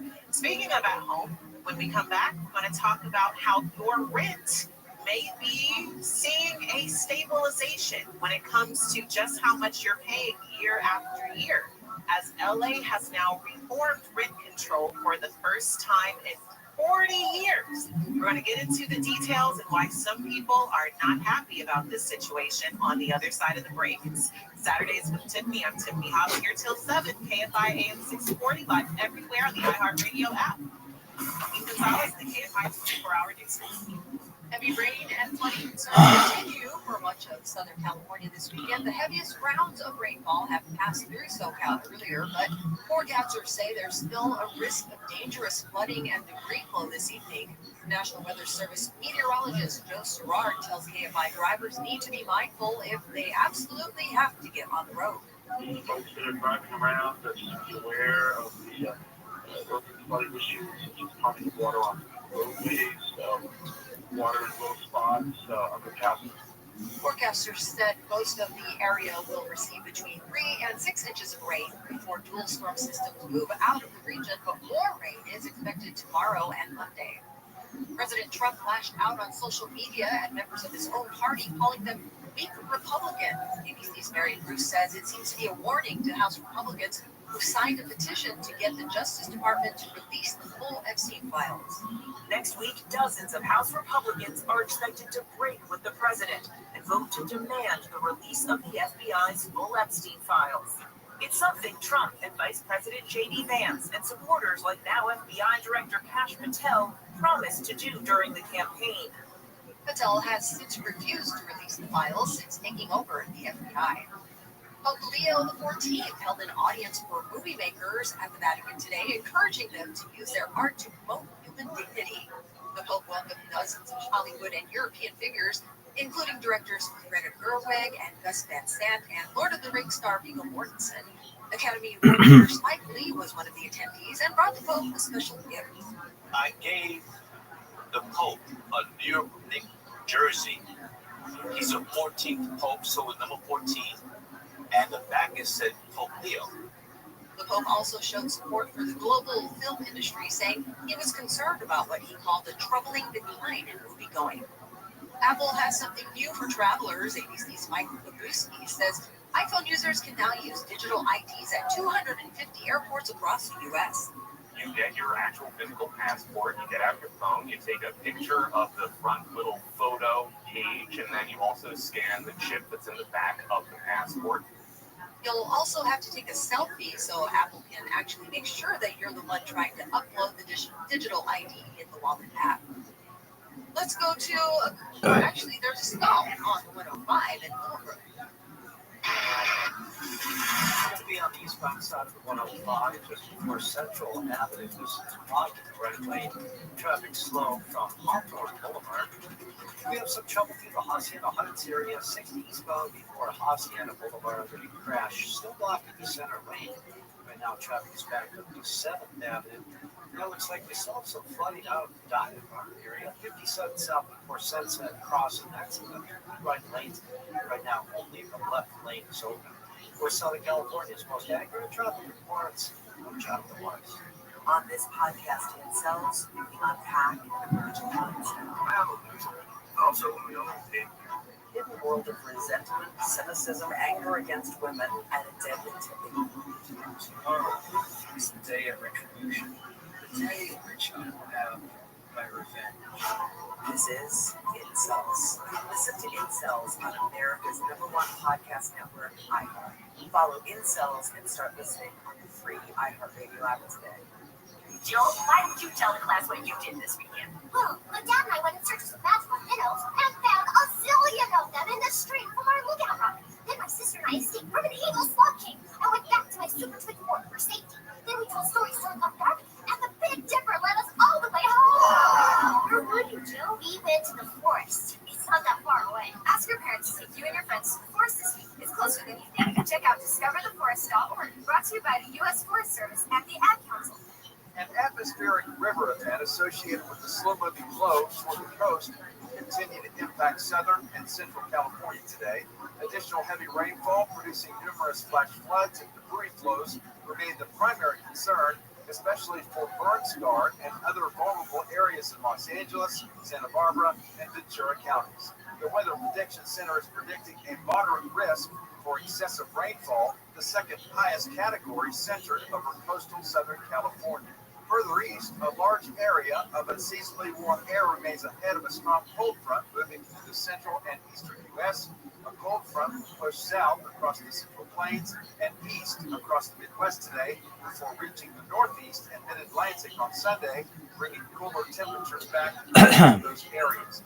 And an area of low pressure is forecast to strengthen over the Great Lakes today and then track into the north. Sexy topics draw the least attention. So I think that's a little bit of an uphill battle there, but I remain always optimistic. Yeah, but it's pretty easy sell when you talk to people that have been rugged and that's their first introduction into cryptos. And you say, yeah, well, you can stuff that money over here and it'll gain interest for you. They'll be like, oh, okay. You know what I mean? That's the way to kind of wash their tainted version of cryptos out of their mind by showing them, you could be stacking up like 13% over here. You know what I mean? It lowers the risk of Alzheimer's compared to people that were not. Yeah, for sure. And rates of high blood pressure. That's somewhat me. I mean, when you get rugged on a fun, I haven't done that in a while. I might throw a few bucks at something. I see something. But it doubles the pain on that stuff when you do view it through that lens of, oh man, I could have just kept it in this and staked it and earned interest and leases and the interest compounds and double compounding. Definitely makes it harder, in my opinion, for me to go after like new launches and stuff. The meme coins I do have is stuff like Pepe and stuff that's been around that's larger market cap stuff these days. Yeah, no, I get it. Because you're looking at like longevity has been around a while, it's not going anywhere. It's just the hard part is making life-changing money on that kind of stuff, because it's all about the market cap. And that's something you gotta educate people on too. It's like getting into Dogecoin or Shiba Inu and stuff like that. I'm not saying it's done and it's over with, but it's got some challenges. In order to double your money, the market cap has to double. That's the way it works. So let's say it's a $2 billion market cap. Okay, that means Coin better make it to a $4 million market cap. Otherwise, you haven't doubled your money. So that's everybody's attraction to the brand new stuff or the lower cap stuff. Because it's far more imaginable to see something go from $1 million to $10 million than it is to see $2 billion go to $4 billion. You know what I mean? Well, again, that right there is the exact thing of risk versus reward, right? Like, how much risk can you tolerate? There's a big, if you. And most inspections are totally free. So call Ecola today at 800-332-BUGS. That's 800-332-BUGS. Or find them on the web at termitelady.com. iHeartRadio LA Jingle Ball, December 5th. Into a Dome. Tickets at Ticketmaster.com. KFI AM 640. More stimulating talk.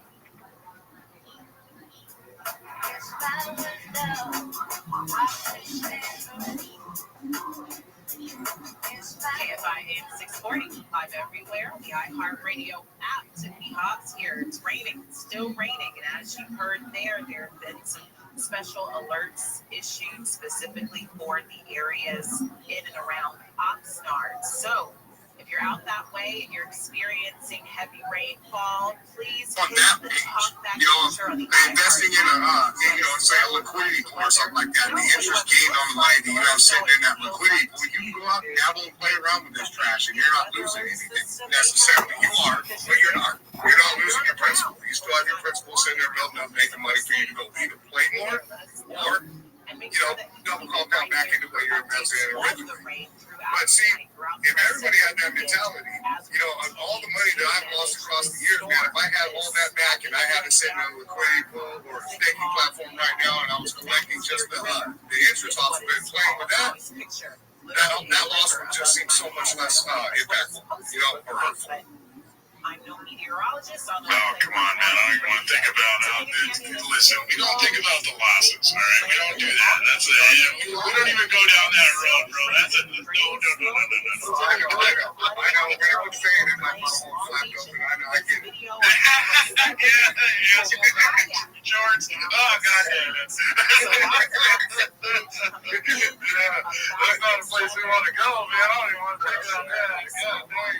maybe that's a house right there. But still, you know, I mean, the thing is, we can educate people on stuff like that, though. It's up to us elderly, you know, that have been in the game a while to spread the information to make the job easier. You know what I mean? Well, that's 100% right. Yeah, and that's it. It's, you know, and I hate to think of myself as elderly, but I mean, in this space, I am, right? I mean, yeah, you know, it's once again, it's traditional like work ethic and values versus attention economy that lasts 30 seconds. So you know, it's building like a community and something bigger versus like this is hot for a day, you know. So there's so many aspects and so many different places and so many different ways you can go. You know, how do you judge that? Well, I think you got to look to the old timers, and I ask for advice all the time. You know, they're like, I don't know it all, and I'm proud to admit that. You have to be able to ask for advice and say, hey, you know, set your pride aside for Christ's sakes. You know, shit, I was young and prideful too for a long time, and I thought. No, this is a learning game every single day. This system is evolving, I would almost say hourly. You know, and what I mean by elderly and crypto is a week feels like a year. You know, a year feels like 10 in crypto at least. You know, so I've been in this since, you know, early 2016, you know, and I heavily got into it in 2018, you know, and I feel like I'm retirement age now in crypto. I swear, dude. I mean, I feel I've aged dramatically in crypto. Oh, it gives you gray hairs, right? You're like, no way. Like, then you go back out in the real world and it's like, wow, time is actually slow, dude. This is a nice long day. That's what I'm saying, dude. My wallet has a walker now. I swear to God, dude. This is rough. Crypto is tough. You know, I mean, that's the thing, though, is it's up to people that have been in the game a while and watched it evolve to give everybody these kind of little nitpicky secrets to look out for and little steps and telltale signs and all this other stuff. You know, because, like I said, there's a lot of people that don't know a damn thing about liquidity pools or staking or any of this. I mean, all this cool shit. There's not the front end of crypto, you know, and yeah, it takes a while, you know, because even back in the day, dude, liquidity pools were scary because they got rugged the same way a meme coin does, you know, and now it's not like that anymore, you know. I mean, now you put the only money you can get out of a liquidity pool is the money you put in, you know. Now it could die out and not be worth anything, but for the most part, your money is there, unless you get into a liquidity pool with a risky token, it manages the tank, and then you wind up with a shitload of that token that's not worth anything. You know, so when you get into a good liquidity pool that you know is stable, like Solana and USDC or something like that, you know, I mean, it's going to be there. You know? Man, dude, I want to go ahead and welcome Rabbi Rothschild up here. He's on stage now, and I heard some interesting things from him the other day in the Vivian space. Rabbi Rothschild, how are you doing, and what's going on? Every day is a holiday. Every meal is a feast. Thank you for the opportunity. Do you mind if I share my project with you all? No, I'd like to hear it, and I'd like to hear your thoughts on kind of the crypto space also, and where we're going and what's going on. Why don't you tell us about it? 100%. First and foremost, thank you so much for the opportunity to be here. I'm Rabbi Rothschild. If you don't know who I am, you will. I stream my life 24 hours a day, 7 days a week, 365 days a year for world peace. I've been doing so for more than 4 years. My streams go back to the pandemic. We've seen the death of a queen, the birth of AI, the coronation of a king, and everything in between. This is a real-life Truman Show, a real-life Big Brother. This is a timeline or a time capsule of human achievement. In the 1990s, Bill Gates coined the phrase content is king, and I'm making it true today. I'm king of the internet. This is the biggest event in global history, and here's why. In 2018, The Economist magazine stated that data had overtaken petroleum as Earth's #1 resource, and I have more data archived on the internet than any person ever, which is making me a very influential person. I'm going to go viral, and when I do, I want to make sure that you, your friends, your family are all made financially independent. I want to make sure that you have the opportunity at generational wealth, and I want to make sure that you have the opportunity to be able to start charities and philanthropic organizations of your own. I'm unlike any influencer that you're going to meet. I'm not live on one YouTube stream nor two. I'm live on over 20 simultaneous YouTube streams 24 hours a day. You can watch my life in 360 degrees. I even have a ceiling camera. You can view all of those streams in my pinned post of my profile in the YouTube section. I additionally have a link tree where you can find those streams. I dare you to look at my link tree. Nobody dares you to look at that link tree, but I do because I have more social media than any person ever. It would take you years to just go through a few of my accounts. I have more content than anyone. Additionally, you're going to see a link to my Discord there. I invite you all to join. I have over 2,500 people in that Discord, and that's quite a good amount for one individual. In addition to streaming my life for world peace and wanting to make you all wealthier than you could ever imagine, I want to help end world hunger through the use of technology such as agricultural drones, floating greenhouses, saltwater greenhouses, hydroponics, vertical farming, cloud seeding. I want to help end world thirst. I'm sponsored by a cryptocurrency that's worth about $100 million. It's known as Harry Potter Obama Sonic 10 Inu. The ticker's Bitcoin. And one of the things that we do is we build wells and water towers in developing nations such as Nigeria. Can I stop you real quick? Can I stop you? Go ahead. So what is I appreciate what you're getting across, trying to get across here, but I'd like to ask you this. So what is the background? Why did you choose to call yourself Rabbi Rothschild? Is there a reason behind that? Yes, I would appreciate the opportunity to finish, but I'm a rabbi and my last name is Rothschild. And so are you part of the Rothschild's global banking family? It's a large family. There are over 3,000 of us in the United States alone. Certainly we share DNA and common ancestors. So is this part of unfortunately a lot of us don't look very highly on the Rothschild's banking family as they've extracted a lot from the global population. So I'm just a little curious. Are you kidding me? I'm sorry. Am I asking the right questions, Noah, or what? Also, I will say it feels like he's reading something that he just picked up off like the internet, but you gotta fucking come at it more natural, bro. You sound like you're reading a script. I was about to say the same thing. It's my friends. I've been doing this for 4 years. Any questions that you're going to ask me, I would appreciate it if you would let me finish my shill. If you don't want to, then that's fine. I completely understand. My ID is on my banner. I get asked this question all the time. We can go through all of that, but frankly, it's some. Sorry, guys, I had enough of that. So I'm just gonna go ahead and mute Rabbi Rothschild. Nobody has a problem with that. I don't feel like getting sold to by a telemarketer. So that was a little bizarre, man. Anyways, Coco, it's nice to see you, brother. Dude, you got your long neck on. How the heck are you, my friend? Yeah, okay, so listen, as everybody knows, dude, I don't change my PSP very often, dude. It's very fucking rare.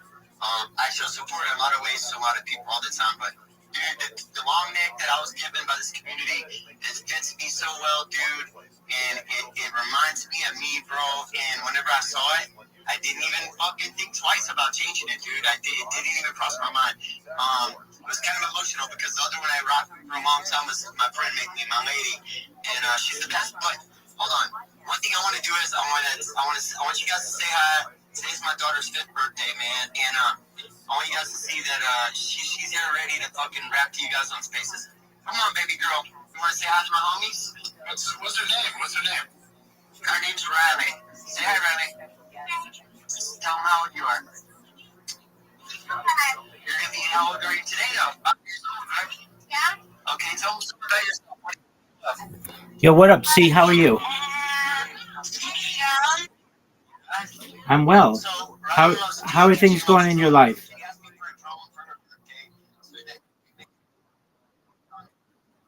That's okay. How are you? How are you? I bought her a drone today, and I'm gonna see if I can hang off of a barn or something and shit, and tag up her little name for her birthday tomorrow. So that's our plan. Hey, Riley, are you there? Say hi, Riley. Hi, Riley. I would like to do this for you. Happy birthday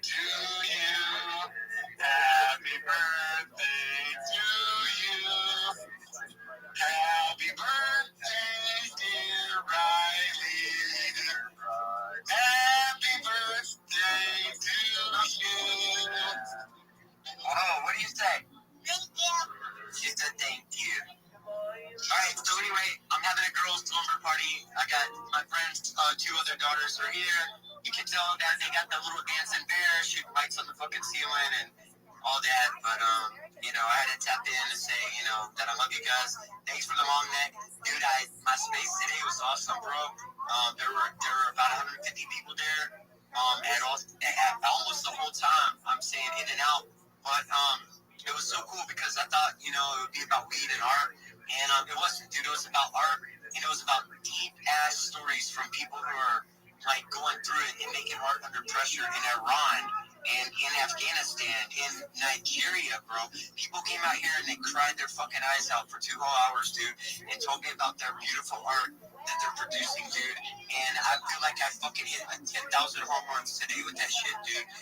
It was so dope. So many long necks showed up. They came in and out, and I showed support. And just so you know, Golf and Tim and you guys, I definitely shouted you guys out from the mountaintop and pointed everybody your direction. And I told them about my PFD and why I'm rocking it and why I believe in you guys. So it was a dope space and I loved it. I had to tap out because I'm getting back to this birthday party. Bro, you should go have fun with your daughter, bro, and with the girl. You know, have fun for the birthday party, bro. And I'll tell you what, I went through like I knew like that, like bro. When I said that to you, I was like, this is Coco, bro. Like, I have to give this to Coco. I knew that was, like, you know how you can just tell, like there's a PFP for everybody that expresses that, bro. And I was like, this is Coco, bro. It's like, this is exactly who Coco is. I want this dude to have that. Like, this is him. So I'm glad that you have it. I'm, like, there's not a better person to have that NFT, bro, that long neck legend, that's you to a T, bro, and I'm so happy that you're in the community. Go have fun with your family, bro. Make sure your daughter has the happiest birthday of all. You guys go have fun. You guys have her smiling so big, dude, ear to ear when you're saying happy birthday. And so it's dope, dude. Everything in life is a blessing, my guys. You guys know that shit. I know it better than most people. And you never fucking look at, you know, take it for granted, bro. Because you never also know when it's the last time you're going to say goodbye to somebody, bro. You know, so always give them a big hug, give them that love, you know, and tell them that you'll catch them on the flip, dude. Because we always will, bro, especially if you believe in God, and I do. And I bring my daughter up to believe in God. By AM 640, live everywhere. The iHeartRadio app. Tony Hawks here, still tracking this Storm Watch 2025, late autumn storm, or late fall, whatever this is, autumn, how do you say? Autumn, late harvest, fall, thank you. That's probably the easiest. You're always doing bullshit out here, dude. More complicated, but we're still absolutely tracking it. There is flooding. Roads are flooded. There are sinkholes. The freeways have flooding, definitely along that southbound 57 in Diamond Bar. Be careful. The 57 South in Canyon still has stretches closed. Be careful. It's raining. We haven't talked. They're shaking their head at me, dude, every day, telling me I can't do this shit, I can't do that. And I just fucking laugh, bro. And I'm like, you don't even have a fucking clue what I've already done. Get the fuck out of here. Yeah, shout out to you, bro. I think I can speak for all the long neck legends when I say this. We are excited to come out there and meet you at an event, bro. We're excited to go see your art. Awesome, motherfuckers. Listen, dude, here's the thing. Scrooge McDuck is taking me down there to paint at his ugly duck at the Drunken Labs, bro. He's put me up at his fucking Airbnb for a couple of days and shit. And I'm excited. And he said, Coco, I don't want to pay you to paint the walls in here. Let's do some big fucking canvases on stage and let everybody watch you and then auction it off and make you some money. And like, come on, bro. It doesn't get any doper than that. But guess what, dude? Here's what I do have planned. There will be a golf outing for anybody that does play golf. You know, if you just want to ride along in the cart and shit, we don't really want you to come because we need a full foursome where you're just taking up space from somebody that really wants to do it. But if you do play golf, I'll be having an invite for any long necks. And if you have a long neck NFT, you come along with me. And I don't give a fuck how many motherfuckers show up. I'll pay for golf one of those days, period. And especially if you're a long neck, I want you out there, dude. I want to meet you fuckers. Hopefully I'll tattoo you guys up in the bitch. And and give you something that you can remember me for forever. And something that nobody else can ever give you, and that's a tattoo from Coco. They're increasingly growing few and far between as I get older. So, you know. But that's my offer, dude. You know, I'm so excited to go. I can't wait to meet you fuckers out there. And playing golf with you guys is gonna be the dream of a lifetime for me, dude. Because I can't tell you how many years in prison I practiced with this hockey stick I made and dreamed about being a golf ball, even not thinking I would ever get out. I had life, so many. And one day they knocked on the door. You know what I did the day I got out of prison? The very first day, I didn't go buy fucking toothpaste and hygiene and all that shit. Nothing that I needed. I bought golf clubs, bro. Top flight pieces of shit. And but I did because I knew that I was going to make friends on the golf course that were successful and people that were doing shit there. Like, not only that, but dude, golf is for real the last gentleman's sport out here. Like, honestly, dude. I mean, we got a couple of guys that in golf that are, you know, go this way or that are a little radical, but dude, really, for the most part, golf is made up of good, fucking hardworking Christian men, and they just always give back to their communities and where they come from. And I love that about golfers, dude. They're nothing but charity. And so, anywho, any of you fuckers coming to Hard Basel, you are invited to come play golf with me, and I will pay. Actually, Spiritual Duck will probably pay and are helping us out with, you know, from selling the paintings and shit. So, dope and doper.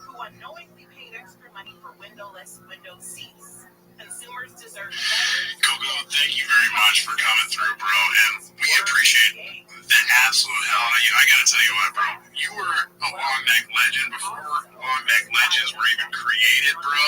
You are exactly what the long neck legend community stands behind, bro. You are a good man. You stand firm.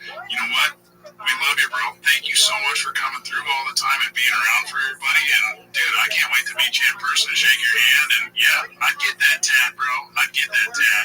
Yeah, that'd be dope. I think I'll come up with like a little long neck legend tat, like a little L&L something or another, and we'll just fucking whoever shows up, dude. I'll set up my shit like a convention, and we'll just run one motherfucker after that, and we'll all get it. And I'll let one of you fuckers put it on me on camera. How about that? How about somebody never tattooed before, and I'll just talk you through it like quick, and I'll give you a little space on my body, and that's kind of a big deal because I got very big blood. I'll tell you what, dude. If you want to throw a long neck legend on me, bro, like I'll take the long neck legend. We can do it on camera, dude. I will have one of my PFPs tattooed on me, bro, for sure, 100%. We'll hashtag it LNL right underneath it, dude. We'll do it. I'm in.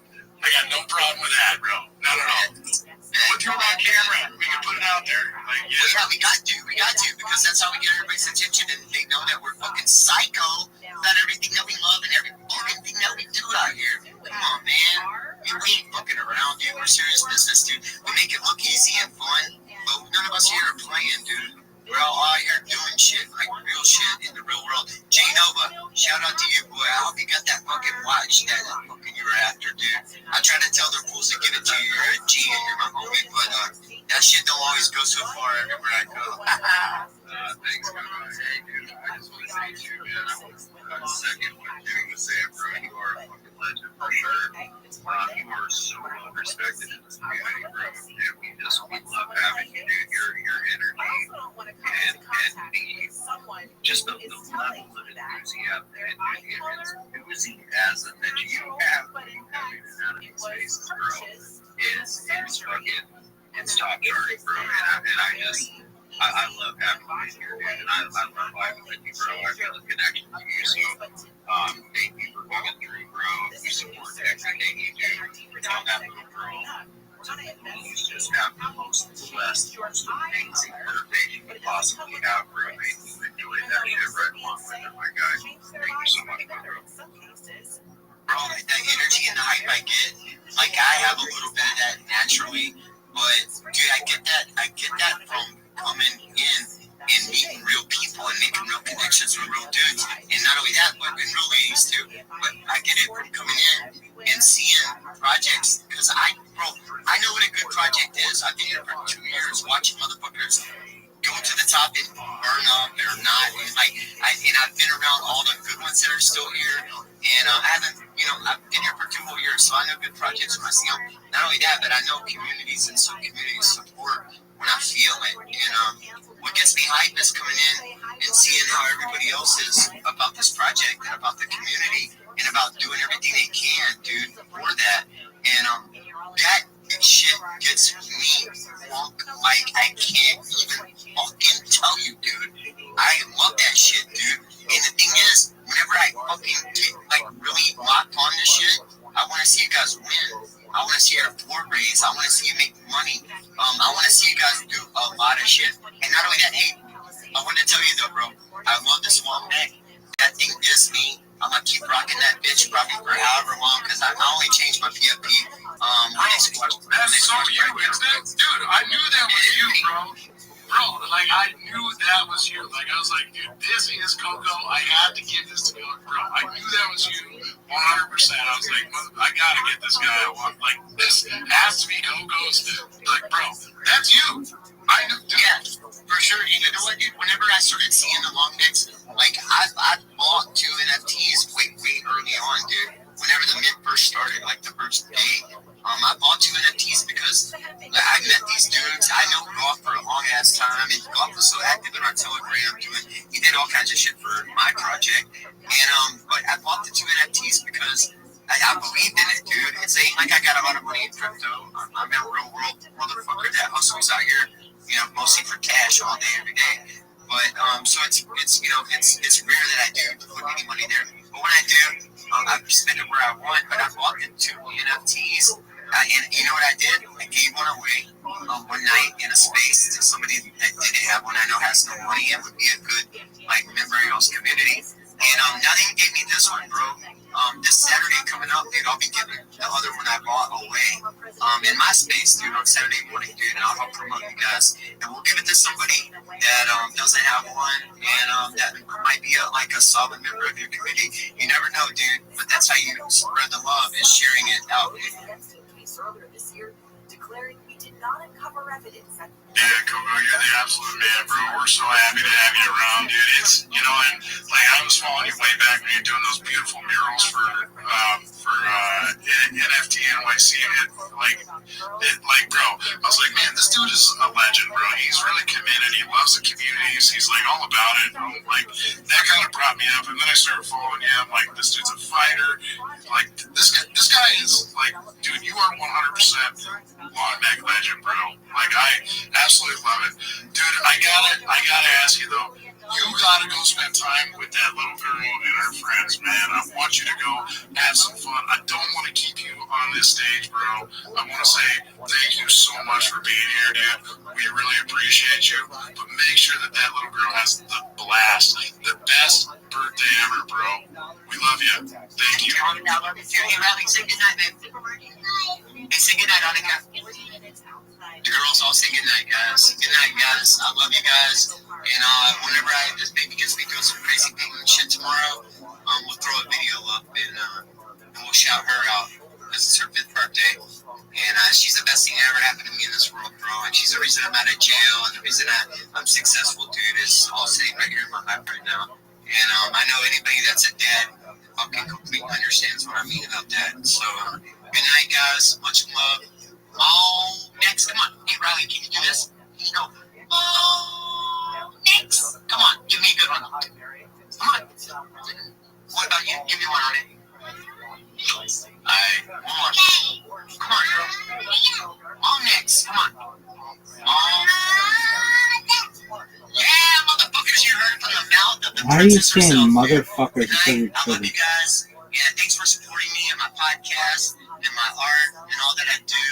I do it all for you guys, in case you don't know that. Literally. I do. So good night, guys. I'll tap in with you guys tomorrow.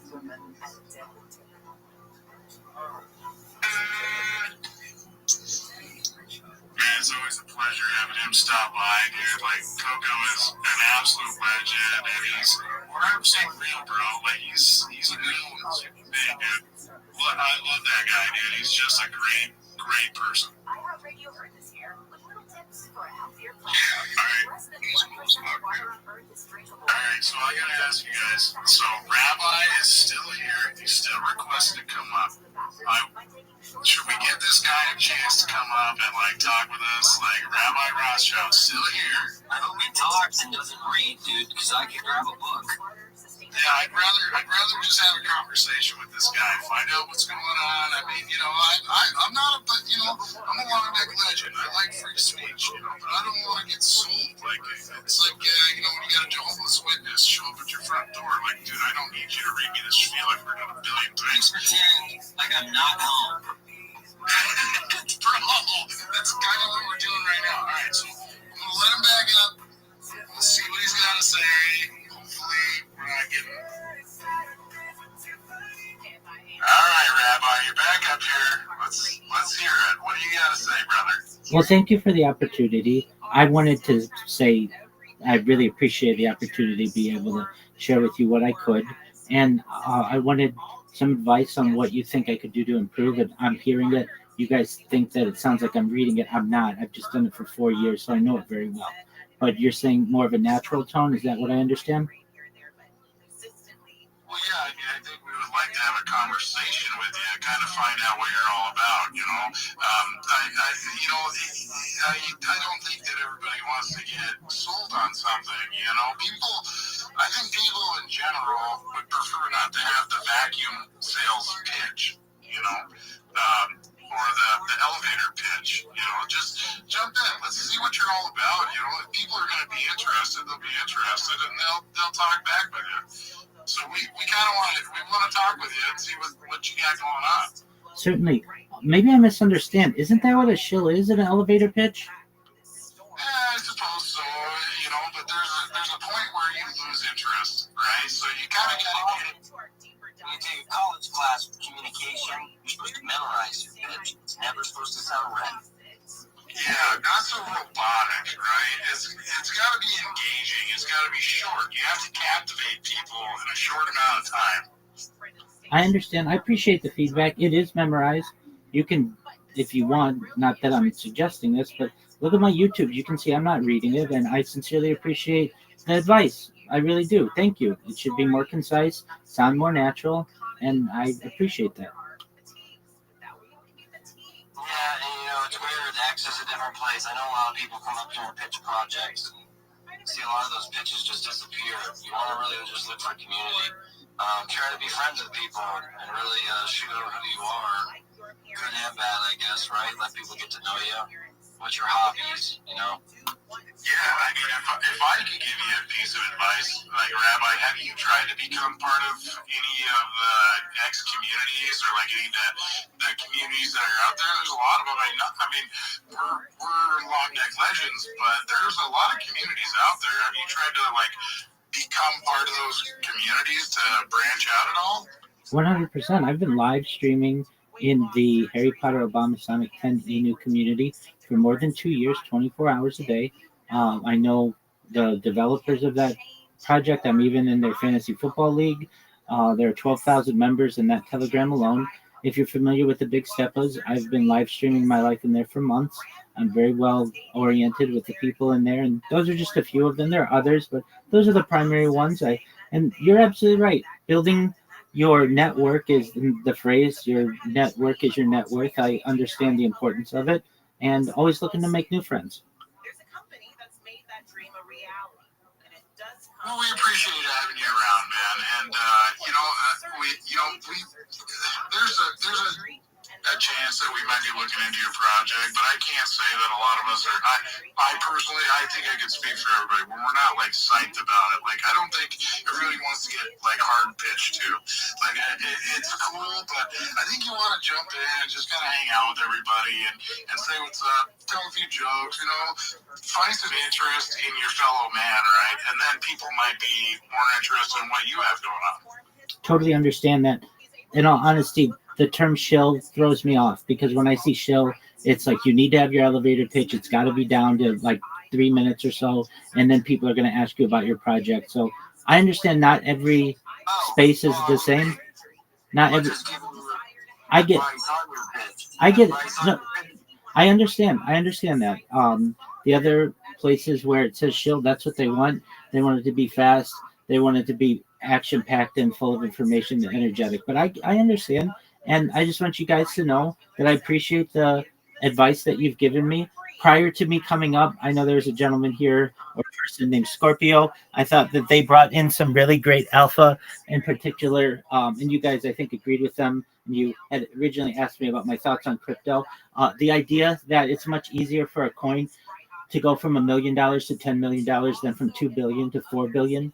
And at the end of the day, you're just looking at X's, whether it's 10X or 2X, which one do you want? So I think you guys are definitely on the right course in the discussions that you had. And I won't take up any more of your time. I really want you to know I appreciate the. Hey, Rabbi, I got to ask you a question. Go ahead. Have you ever considered becoming a long neck legend? I have just learned about this project over the course of the last 3 days. Why should I become a? I'm not saying I won't, but like, what's your pitch? Why should one become a long neck legend? Because you be a legend, bro.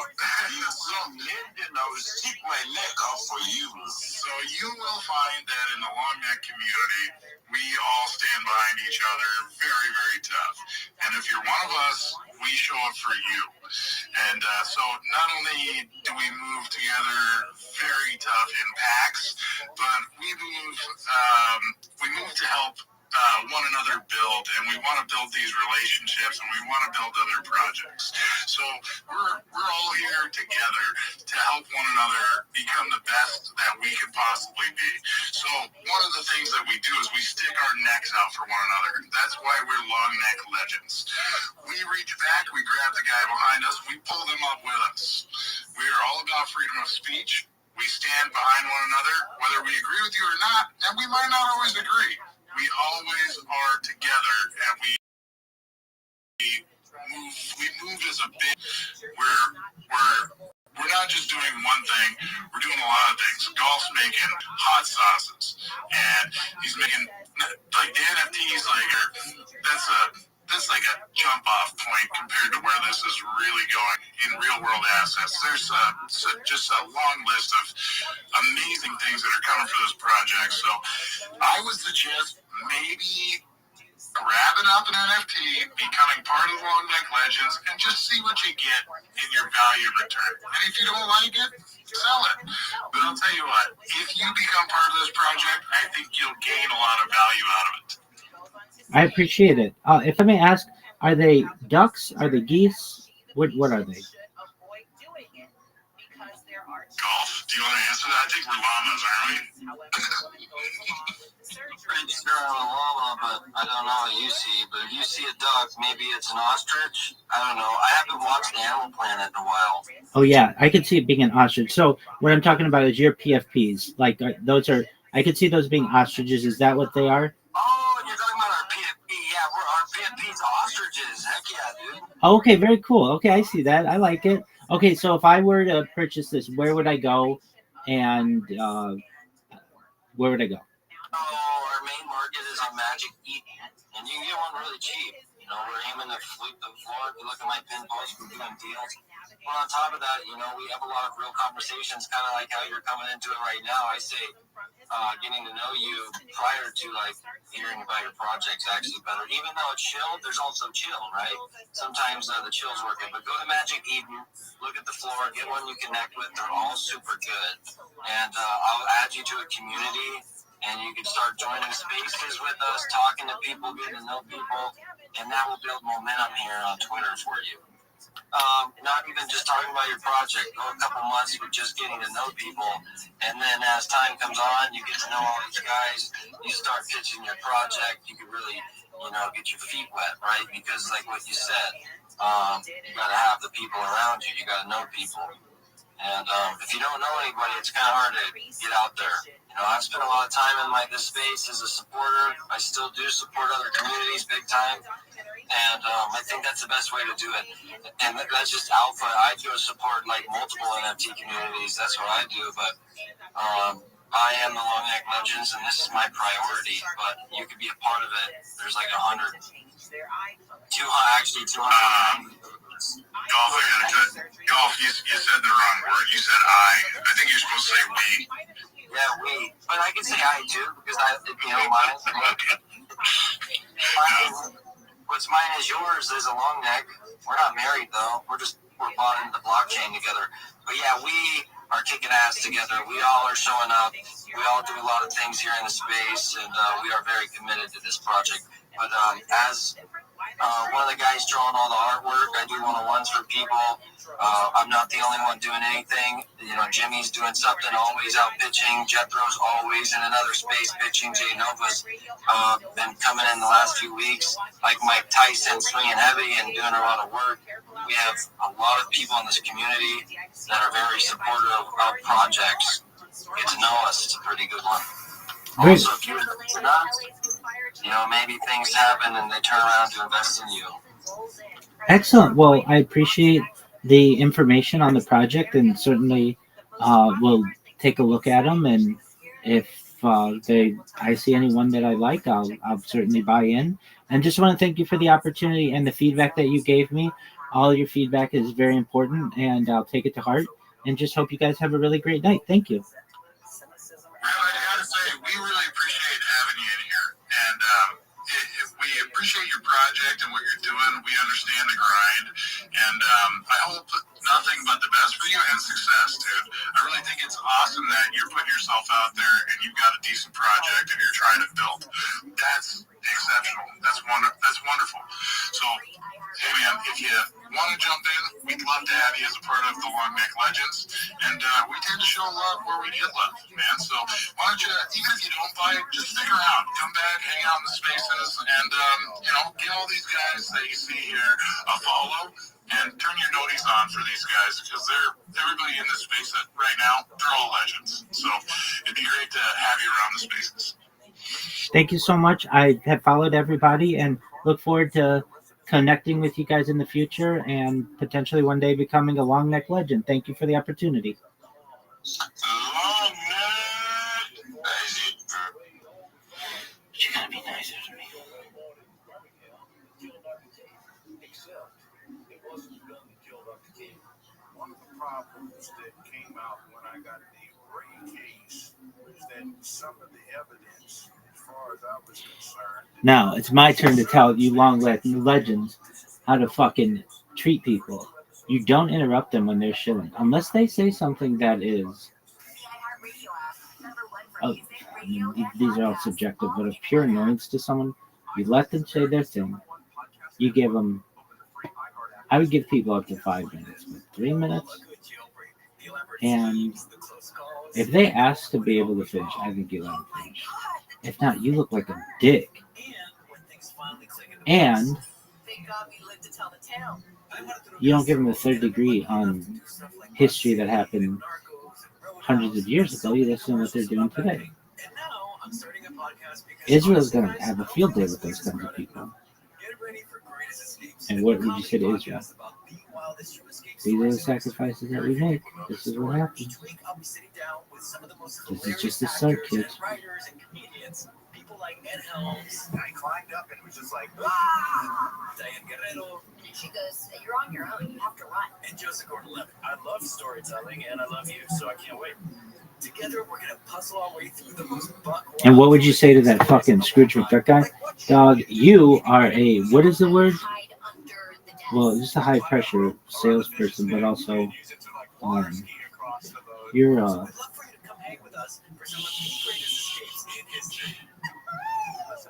there's a word for it.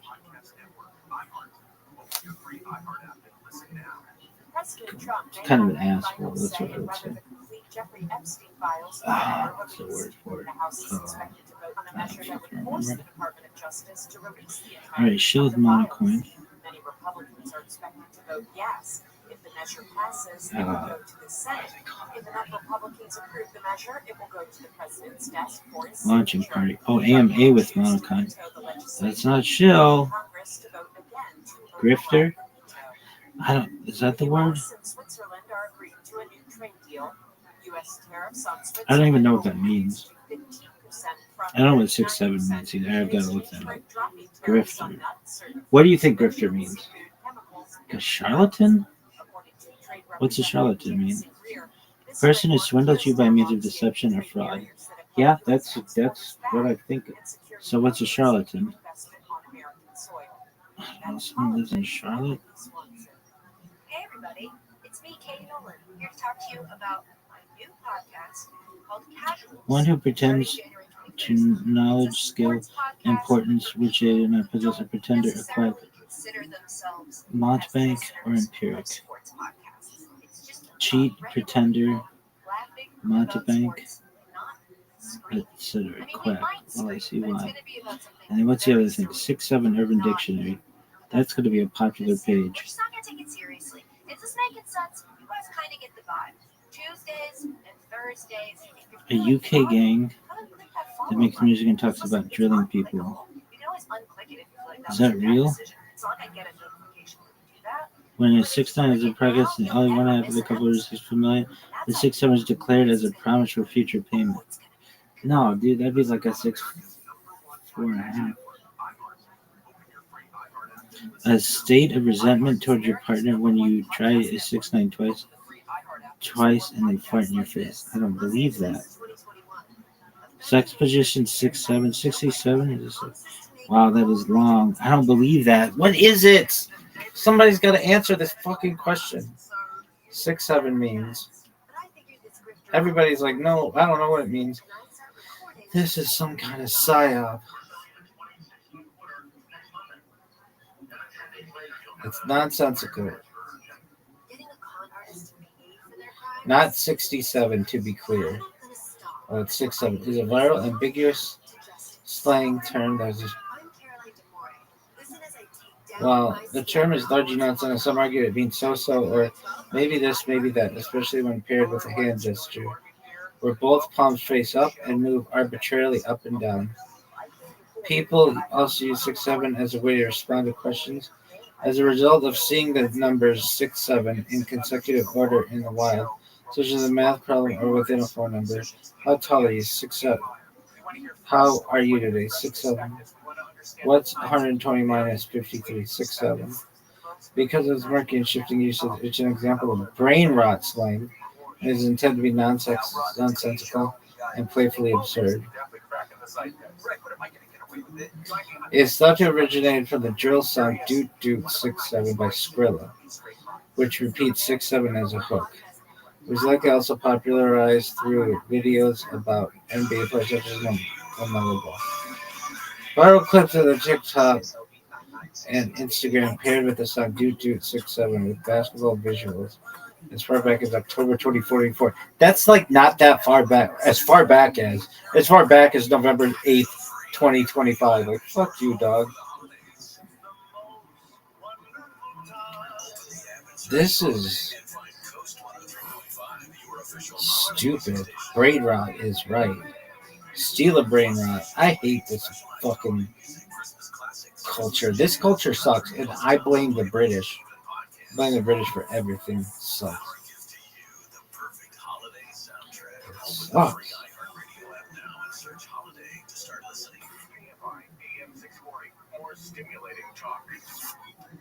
Coming up Monday after 1 o'clock on the John Cobelt Show, is Gavin Newsom back in the country? He's last seen hiking in the Amazon rainforest, while his former chief of staff is being led away in handcuffs. He's got to talk about it at some point. We'll talk about it Monday after 1 o'clock on the John Cobelt Show.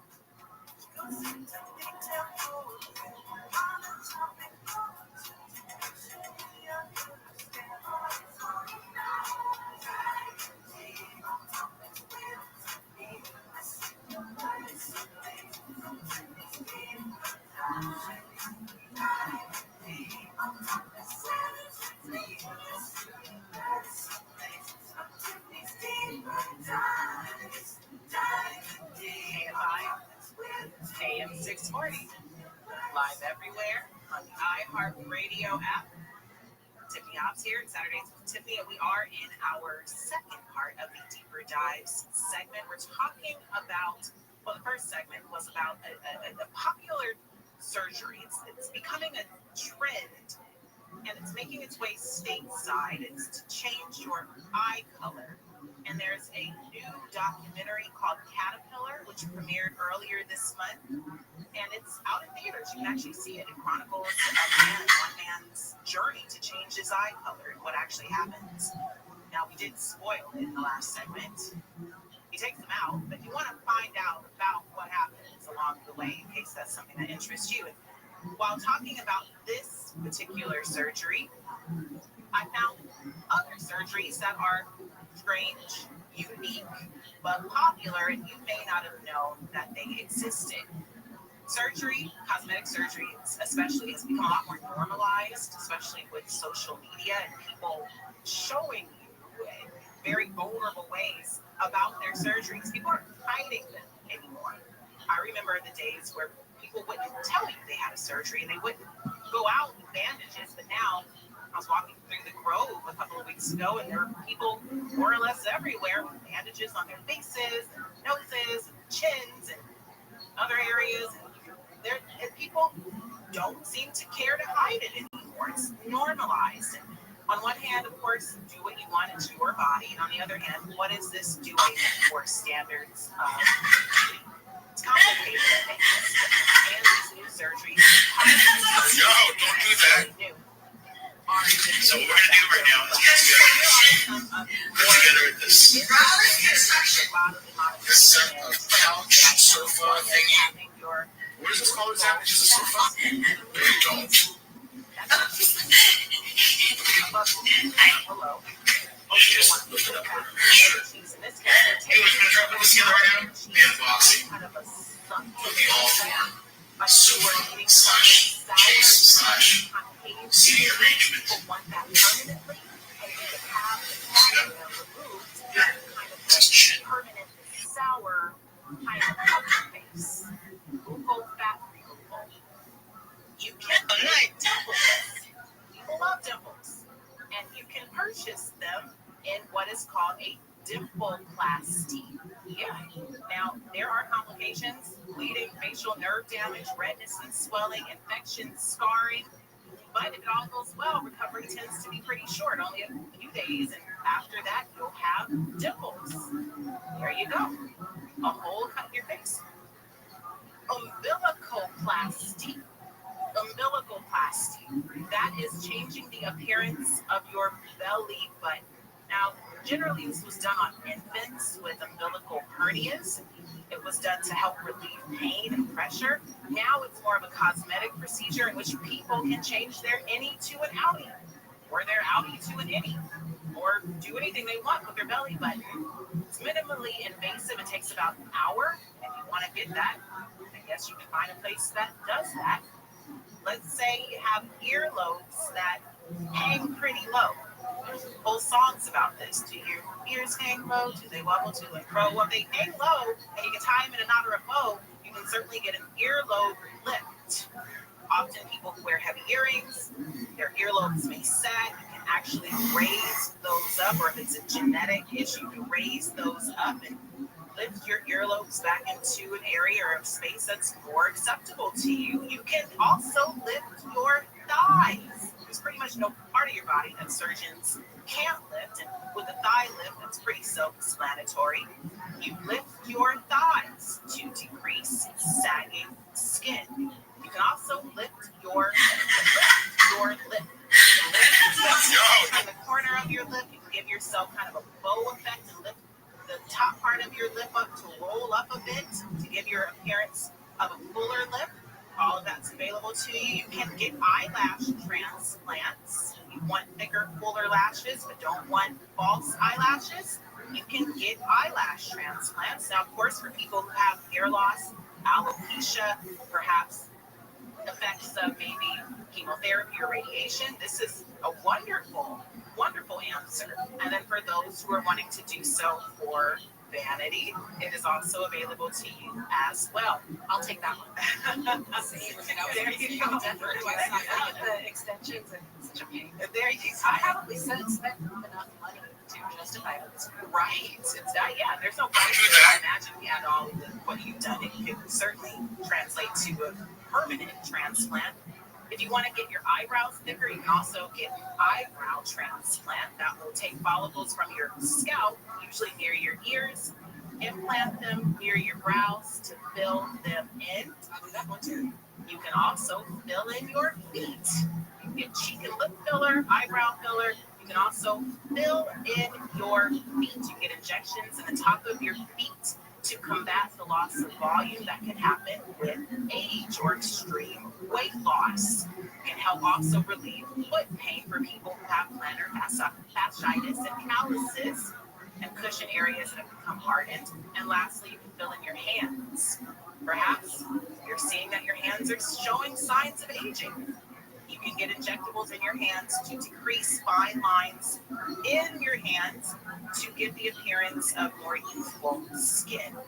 These are just a few on the list of somewhat unusual. Look at this move. You might not have heard of. The list is much longer, and you can find out more about that yourself if that's something you're interested in. Rashida and Kayla and me, to be honest. Some of these are wild. They're really interesting. That what is it? Dimpleplasty. Just Yo, Sal. Do you talk, Sal?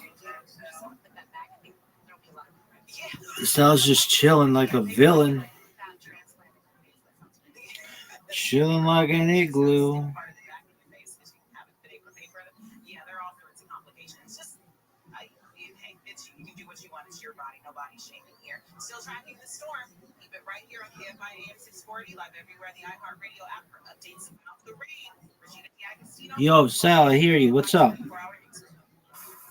new LA fire chief has been. Yeah, dog. Went outside earlier today. How about you? Do you go outside?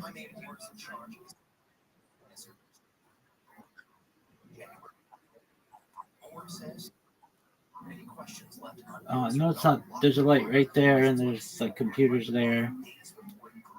How'd you find out, Sal? How'd you find out about? How did you find out about me?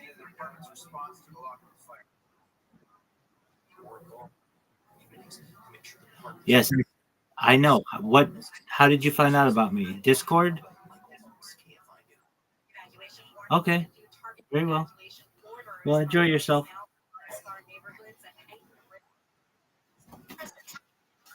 Decision to scale back some of the food tariffs he imposed earlier this year. Speaking to reporters, defended the rollback.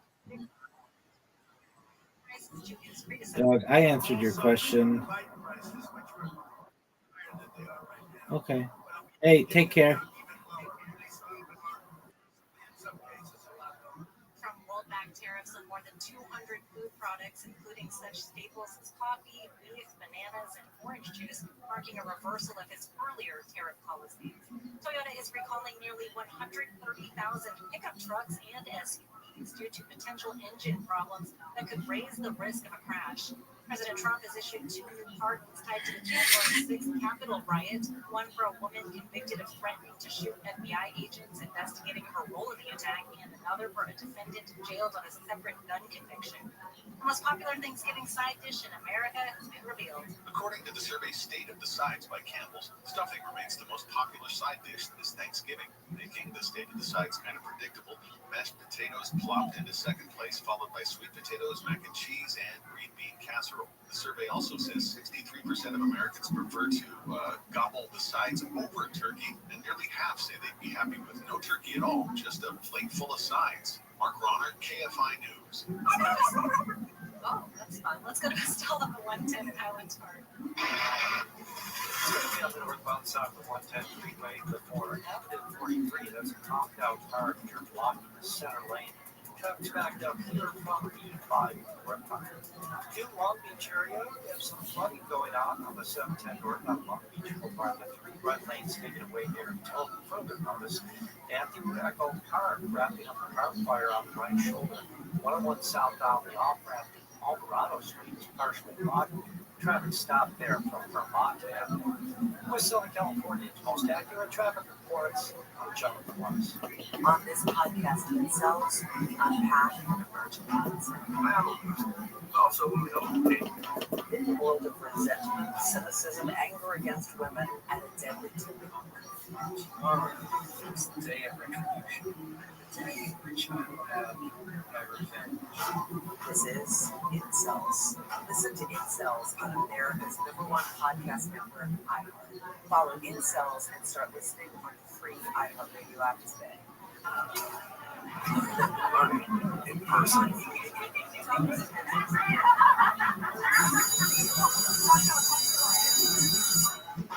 right, everybody settle down. Find your place, please. Getting back to the moments we miss starts with getting informed. Listen, what's out? We're going to start here with chapter. Get the latest info about COVID-19 vaccines at getvaccineanswers.org. It's up to you. Brought to you by iHeartRadio and the Ad Council. The journey on the path to spiritual enlightenment is personal. And as you'll hear on the Astray podcast, it can also be deadly. Join filmmaker Caroline Slaughter on the podcast as she uncovers the disappearances and deaths that have befallen Westerners who have taken a spiritual pilgrimage to India. Don't go to India because this is a Venus flytrap for your vulnerability. Listen to Astray on the iHeartRadio app or wherever you get your podcasts. From the producers who brought you Princess of South Beach comes The Setup, a filmmaking comedy podcast starring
Listen on America's #1 podcast network, iHeart. Open your free iHeart app and listen now. Tim Conway Jr. with an extra side order of Mark Thompson, Tuesdays 4 to 7 on KFI.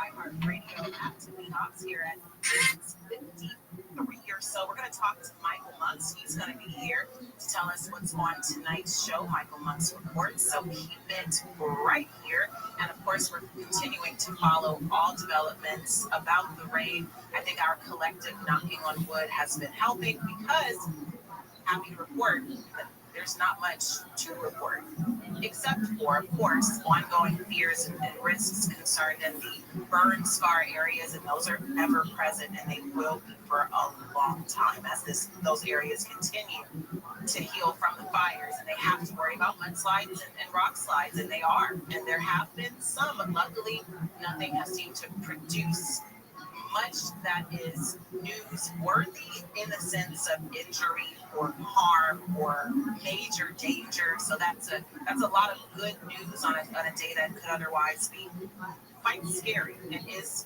Thank scary, you. I'd say anxiety ridden for a lot of the population right now. But yeah, a lot of flooding still. Freeways are a mess. Certain streets are a mess. Be careful while you're driving. It's a mess. We're going to continue to watch that. Ollie on the board there has given us a gift, and I want to share that gift with you. It actually is a new intro to our Scammers Gonna Scam segment. Ollie, would you mind playing that for us? Scammers Gonna Scam. Oh, yeah. Kayla's doing the work. She's on the ground doing the work. Friends, I'll tell you now, it's not $200 like it is in the show. So let's find out. Marcus Place is a beautiful three-door, two-bed West Village, Restream. The corner building you see in all the exterior. It has an open kitchen, large living room, one bathroom, and a terrace with windows where you can see the This location is prime West Village, one of the most desirable neighborhoods in New York. Walk walkability in restaurants. Sure, keep in mind that Monica's apartment isn't actually in this building because what you see on the show is a set in Hollywood. Just use the facade as the setting. As far as its fundamentals, it's a 6 out of 10 on light because it cases the dining. It's an 8 out of 10 on layout because of the extra large living room. And it's a 10 out of 10 on location because it's invested. So today, Monica's apartment rent for about $8,000. I'll look to see a breakdown of Chandler and Joey's apartment next. How much would it cost? I was bopping. I was bopping in my chair. I saw Rashida bopping. Kayla was on the floor. She was worming and doing other things that were inappropriate to share. Family show. That was really good, Ollie. I appreciate it a lot. Thank you so much. And anytime you want to break in with button sounds and sound effects and stuff to add a little oomph to the show, please do. You're correct. Be careful what we ask for, right? All right. Well, in this case, this person is regretting a lot of what's happening to him.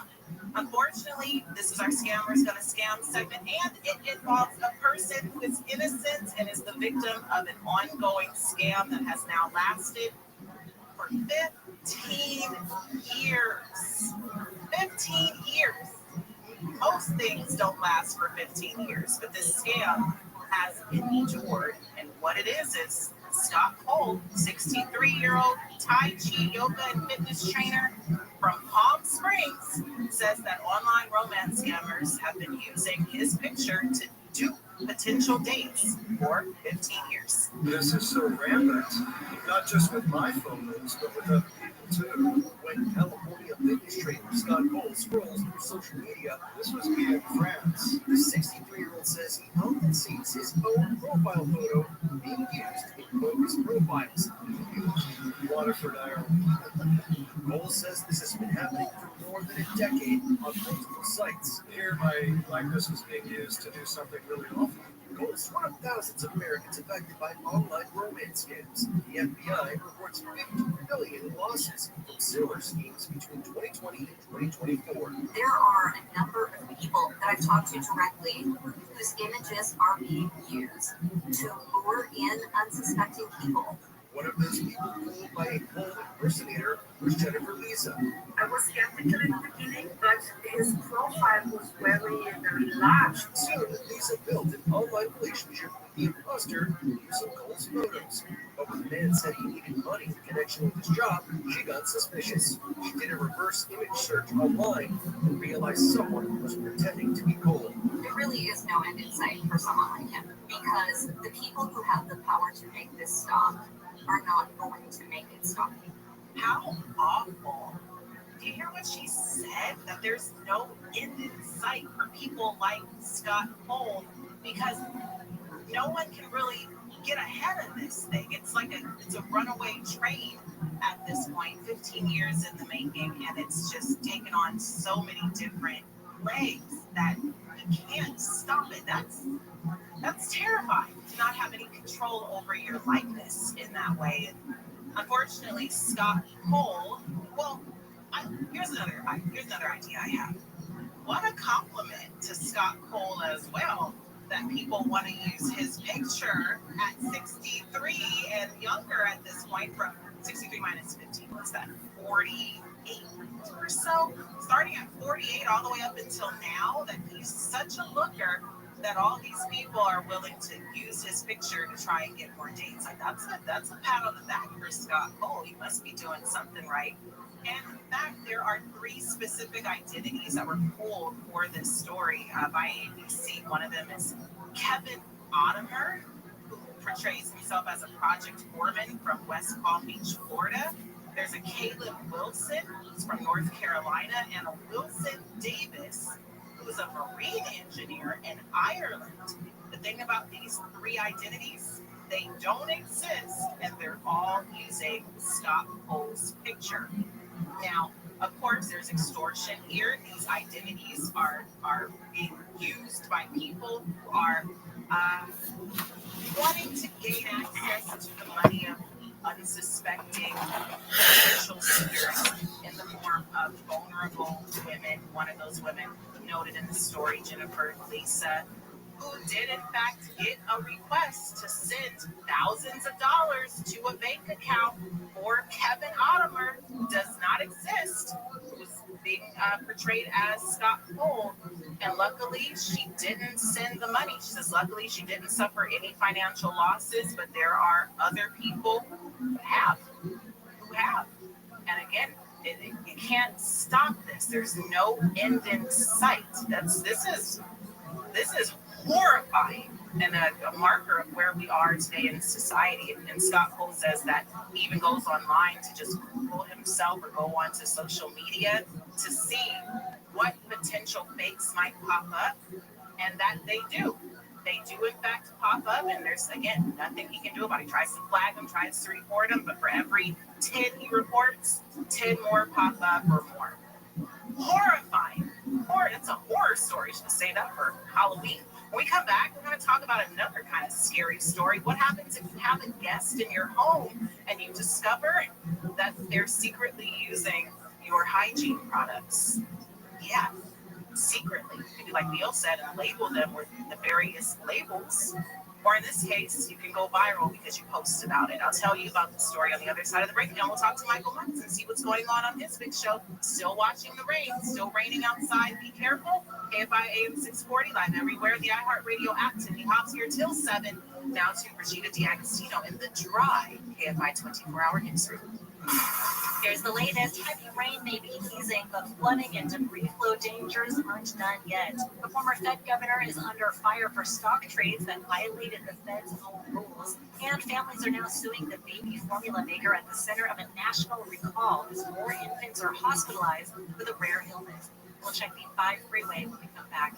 On this podcast, itself, we unpack an emerging mindset. I have a also, we know what in the world of resentment, cynicism, anger against women, and a deadly tipping. Tomorrow is the day of retribution. The day in which I will have my revenge. This is Incels. Listen to Incels on America's #1 podcast network, iHeart. Follow Incels and start listening on the free iHeartRadio app today. Okay, forest animals, kids are coming to the forest, and it's up to us to make their visit a good one. Sparrows have been practiced the most popular bird songs for the year. Can't you? I like it. Remember, how's the temperature to refresh and shake the tree? I love it. Sure, it's nice. It's like everything. Okay, the forest has been prepared just for you. To learn more about cool things to do in the forest, visit discovertheforest.org. Brought to you by the U.S. Forest Service and the Ad Council. The free iHeartRadio app is #1 for music, radio, and podcasts, all in one. Discover a new podcast from our library of over 350,000 titles. Here's an iHeartRadio podcast preview. How do you take down the criminal network hidden in the shadows? I tell them, but I know that they're the ones who are running the largest child abuse website on the darknet. The journalists working to expose the darkest corners of the internet. That's your player 4. That's your baby's clothes. That's my house. The police hunt down online predators. Did we create the environment that they used? No, we didn't. We didn't make it. They made it. Hunting the Red. Subscribe wherever you get your podcasts. Listen and follow this podcast for free on the iHeartRadio app. #1 for music, radio, and podcasts, all in one. Find your iHeartRadio everywhere. There are hundreds of ways to experience iHeartRadio at home and on the go, beyond the iPhone and Android app, and at iHeartRadio.com. Here's another way to connect to iHeartRadio. Vizio TVs. iHeartRadio is coming into your living room on your Vizio TV. Check your TV remote for the iHeartRadio button for one-click access, or visit the Vizio SmartCast App Store and make sure you log in with your iHeartRadio account so all your favorites are there and ready for you instantly. All your music, radio stations, and favorite podcasts available for you on the biggest screen in your home. iHeartRadio and Vizio. Check it out for free now. iHeartRadio. Anywhere you want to listen, iHeartRadio is there. iHeartRadio. iHeart is America's #1 podcast network. Open the free iHeart app and explore podcasts like this. Welcome to Chloe and Wonderland. I don't know how many times you are one decision away from a different one. I know from that it was her who sold this energy. willing to sacrifice anything in order to put love into it. I can do is how drinking affected nature. Great. Every week, I'll sit down with fascinating guests. And with your work in London, you deserve love. It wasn't nearly as bad as what I can see. I have a granddaughter. For real conversations, Wrestle, like straight up crazy, drunk wrestle. That's how rumors get started. Was it helpful for people to come in when you were with like your ex-husband and be like, you do this somebody better than people are broken. They have to lose themselves. This is a window into my world and the stories that make it meaningful. Welcome to Chloe and Wonderland. Listen on America's #1 podcast network, iHeart. Open your free iHeart app and listen now. People across the globe are worried about AI's impact, but they don't think the technology will come for their jobs. Tammy Trujillo has the details. You go home. 72% of U.S. respondents say they worry about the broader economic effects of AI, while only 47% said they're concerned about their own jobs. Looking abroad, the survey found that 70% of adults surveyed in the UK are concerned about the economy-wide impact of AI, compared to 39% who worry about AI-related consequences for their own occupation. The survey covered nearly 5,000 adults in the U.S., UK, India, and Brazil. It comes on the heels of major corporations laying off workers and citing AI as a reason. Meantime, Google is making changes to its AI research assistant. Notebook LM will have a so-called deep research tool that will streamline online research. And Meta is making big changes at Facebook Marketplace. It's adding social media features and a new checkout system. The updates let users share more information with their friends as they look for stuff to buy and sell. Tech Report, I'm at Matt and Sam. Oh, how's that flu, babe? Did you take Dayquil Intense Flu yet? Nah, I got this. Okay, I don't got this. You stay on the couch, and I'll grab the Dayquil. Undo your flu symptoms with Dayquil Intense Flu. Dayquil Intense Flu provides powerful relief of your flu symptoms. I'm ready for them to do this. Wow, you do got this. Dayquil Intense Flu, the daytime coughing, aching, fever, under your flu medicine. Use as directed. Keep out of reach of children. Compassion sponsorship means food, healthcare, education, and most of all, being known, loved, protected. There are thousands of kids waiting over a year. In their wait, sponsor a child with compassion today. Text the word radio to 83393. The free iHeartRadio app. Pure audio awesomeness. The most live radio stations and the most podcasts. And you can access them instantly by making them a preset. And it's all 100% free. Join the millions who already have it on their smartphone. The free iHeartRadio app. The #1 app for radio. The following program will be recorded. KFI AM 640. More stimulating talk.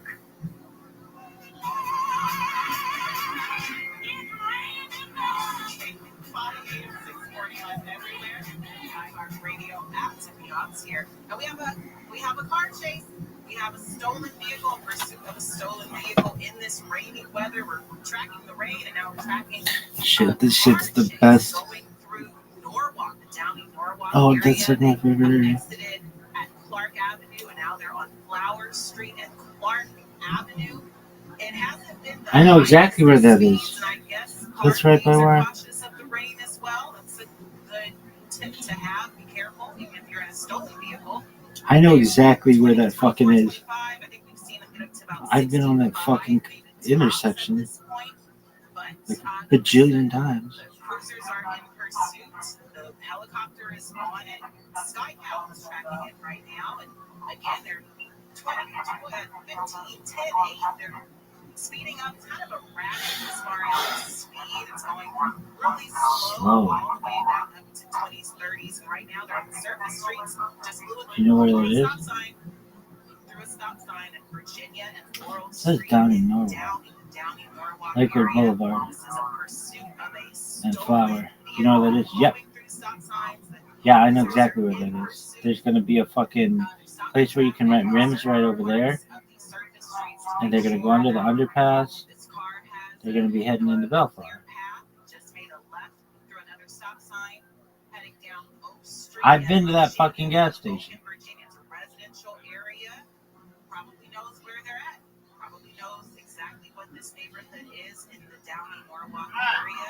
You can rent rims at this place right over here. Oh, they're going on the 91. He's going on the 91. No doubt.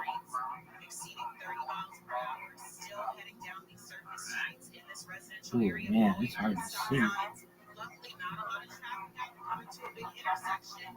Coming to a big intersection at Oak and Lakewood. Damn, this is gonna get dangerous. I love it. Can't see where they're at, but turn right now. They're heading back down Lakewood. Going left. Back they get a U-turn. Get a U-turn. They're on Lakewood and Oak and down.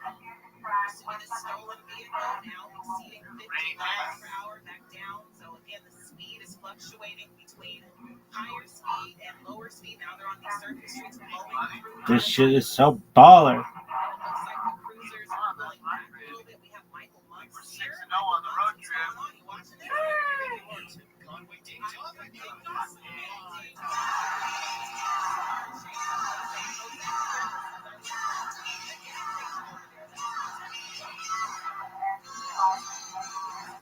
Go, go, go. Go.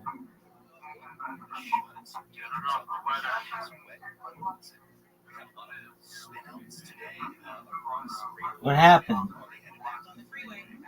What happened? This is something that I know in LA. Obviously, we don't love that it happens because it's extraordinarily dangerous, and there have been fatalities. Taking the 710, are we going to go north or south? Hopefully, we go north. Enjoy watching and listening to because it seems to happen in like south and east is going to take us to the west. I don't know. It really does. Hurricane possible. I'll tell you this. I'll continue to keep an eye on it. It should be the baton at the top of the hour. Yeah, we'll keep an eye on this chase. It's developing. Still start the storm, so it doesn't want to get wet. They're in the carpool lane and they're going in and out of the carpool lane back to the regular lane, exceeding 80 miles per hour. So now we're back up to dangerously high speeds. It's crowded on this street. That's steering river. That was right. That's the good song music. Traffic, but you have to imagine the other motorists who are driving cautiously in because of the weather conditions are now seeing all of these flashing lights on them. Is that a Waymo? No, it's not a Waymo. Listen, get me out of the freeway. The Waymos can't go No, I'm just saying 7 o'clock. They can. Is it today? Is this a Waymo? I would not be getting one today. On the freeway. As Tim would say, Stella Rosa. right now, give us a holler. Those motherfucking billboards are all over the 710. Whatever you need to do.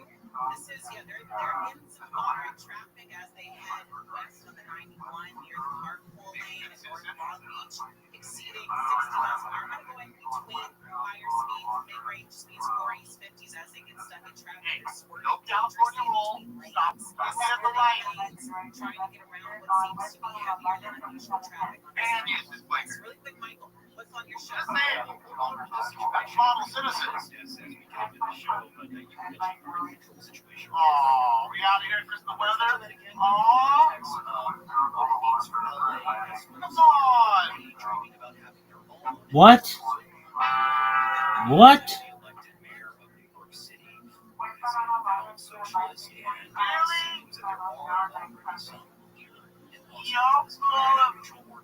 Must be a lot of weather. One citywide elected official has officially left.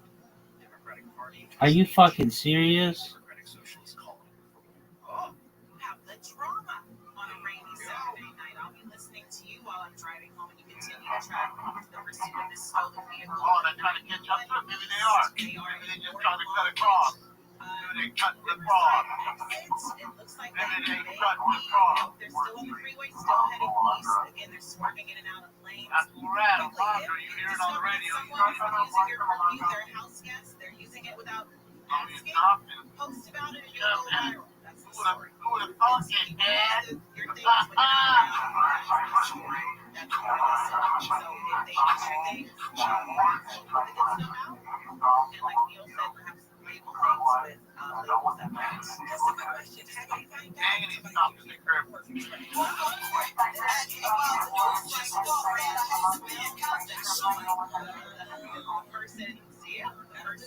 I love this guy. They were hugging goodbye and then said, hey, it's one of yours. And she'd been sampling the perfumes. What's his name? Damien. I love you, dog. I've been watching you for 5 fucking years. And you provide the most entertainment in all the internet.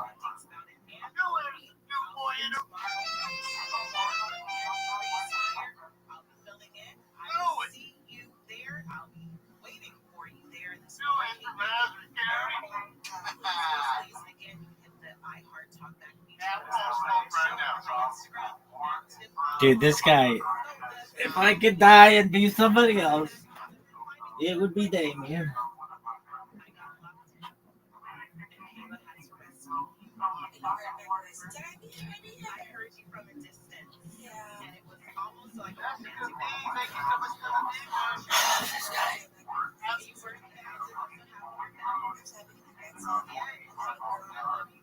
What is this fucking coverage?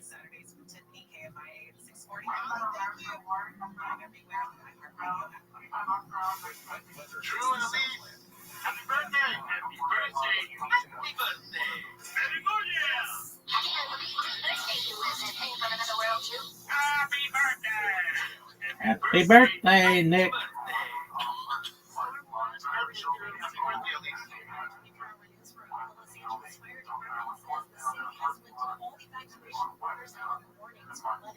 Chat wanted me to say that. Happy birthday, Nick.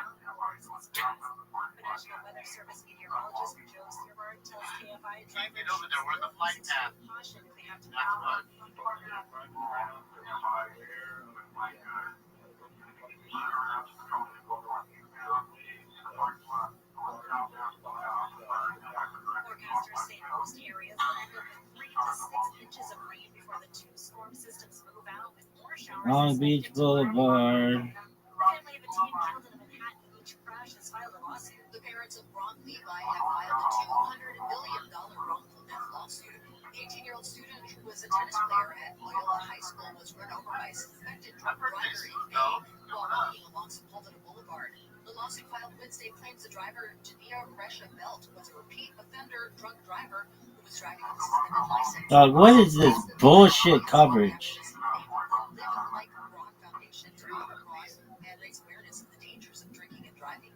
I just burped. And I almost threw up a little bit in my mouth. Psych, I did throw up a little bit in my mouth.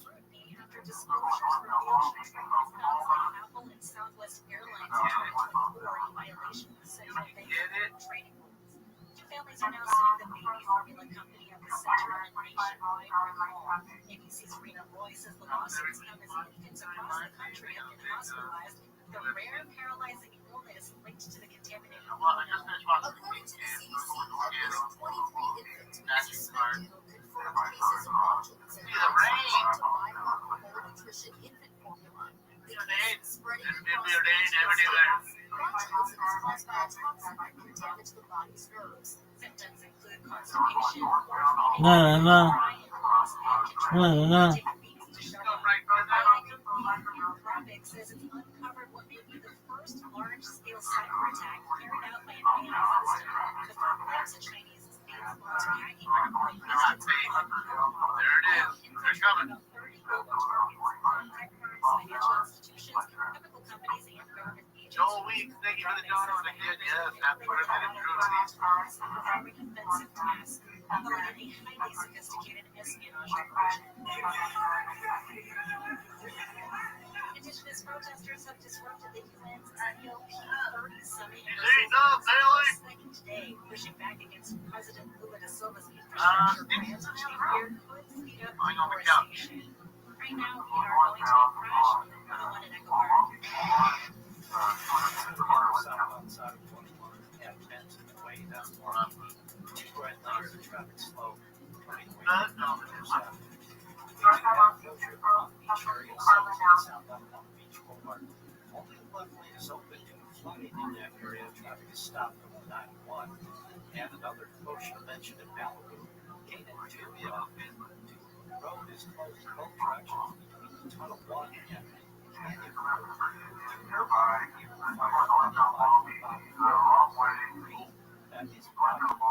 Dog, this coverage sucks.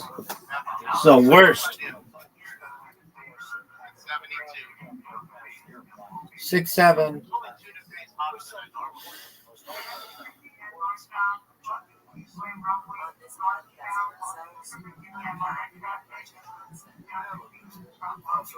Dog, this coverage sucks.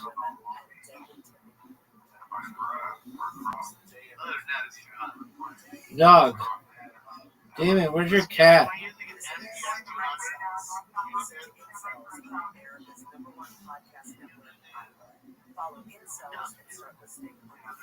Damien!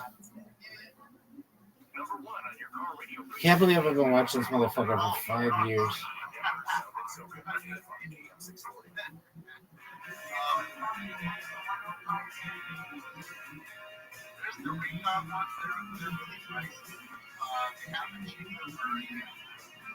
You can take the rollers out and only do certain parts with it, depending on thickness and shine. If it's like a lot of paper cards or refractors, yeah, the Epson 200. The Epson ES-200. That's the one. Dog, this shit sucks. Yeah, that's only for certain parts. Other stuff I'm using my phone.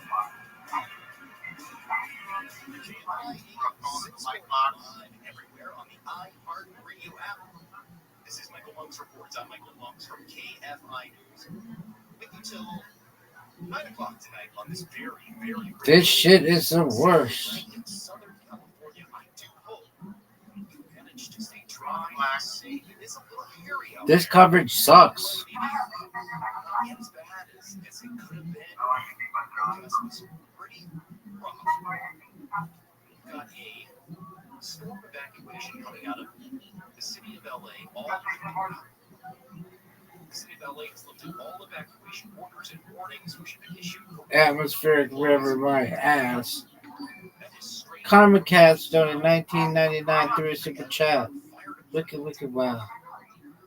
Wicked, wicked, wow, wow, west. Shutting down lanes 2, 3, and 4 the southbound Long Beach 710 freeway and the Long Beach Boulevard. It was only 34 to 7. That is happening I right figured now. they beat them 50-0. Do still have a flood advisory from National Weather Just Service. for the chance. Oxnard. That's the 8 o'clock tonight. So Dog, come on. This is the worst. we're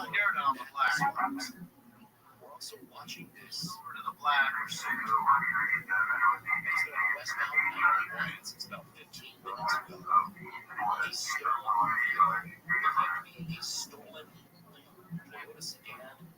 California Highway Patrol is in pursuit of that right now. And we will continue to monitor that to see if a resolution. But just know that this thing was on the very well. With moderate traffic, not overwhelmingly heavy, but Dude, what is this fucking coverage? Now 105, no fish. See the bird right there. Sheriff Chopper. Themselves a little bit too fast. But imagine driving on the freeway, pumping the brakes a little bit, seeing water build up on the road, and then all of these flashing blue lights are coming up behind you because some gamer stole the car. And naturally, we've got a big percentage. Very scary out there, but do stay safe. It is a very, very wet day. My internet dropped. It's been so weather. It's the type of day Everything's underground here. you really don't even want to leave the house. I had a nice walk out today myself, but Poles or whatever. Hollywood, Ground gets soaked. Those little bunkers get filled with water. traffic was it wasn't as bad as it usually is on Saturdays. Great There's a lot of shopping going on out in the stores. Yo, dog, this sucks. It's wet. Damien, tell him where to go.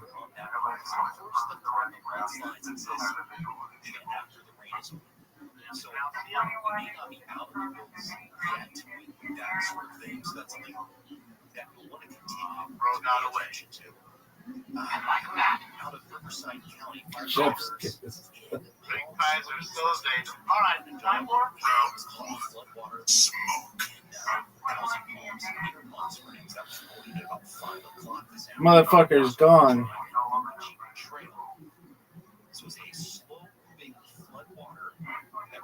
He's gone. Chef's kiss.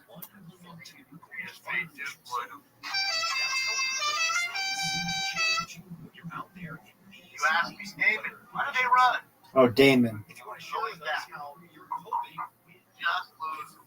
Not LAPD. And the weather forecast. That's the sheriff department in the ground. Looks THB. So it's THB on the ground, the sheriff department here. And with all the talk back up in place throughout the next couple of hours that we've got together, we of course also have that we want to get to. This is a very, very busy week, and we're going to recap most of it. I can tell you that the Palisades. He gone.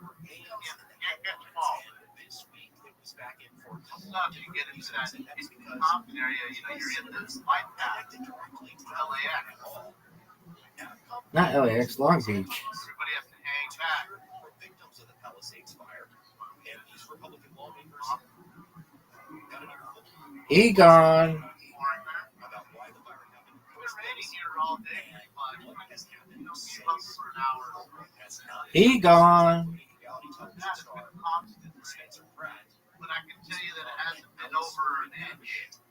On behalf of I think we're at 1.8 inches in the last 2 days on the atmospheric river. That hearing in our inches where I'm at. Not even. Maybe we're at 2 now. That's been going on. It's raining right now. We talked extensively on this program since I don't know. City Hall reporter here at KFI about the budget problems that LA was facing last year. And it looked like the city was going to be laying off about 1,600 employees. That's got me on Blue Wall. Hundreds in the police department. Not that was fucking went and checked that out. Saw that Canada shit.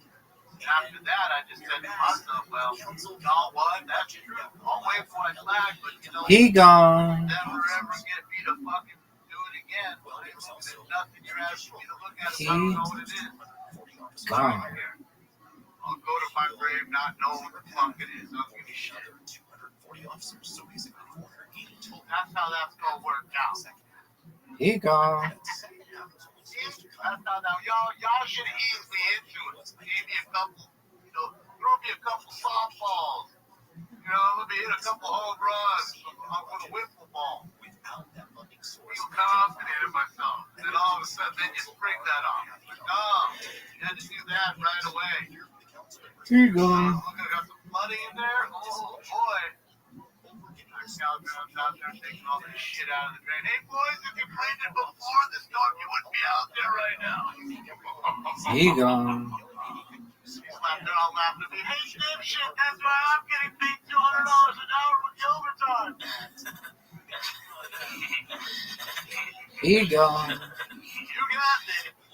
He gone. So it's purposeful. Got it.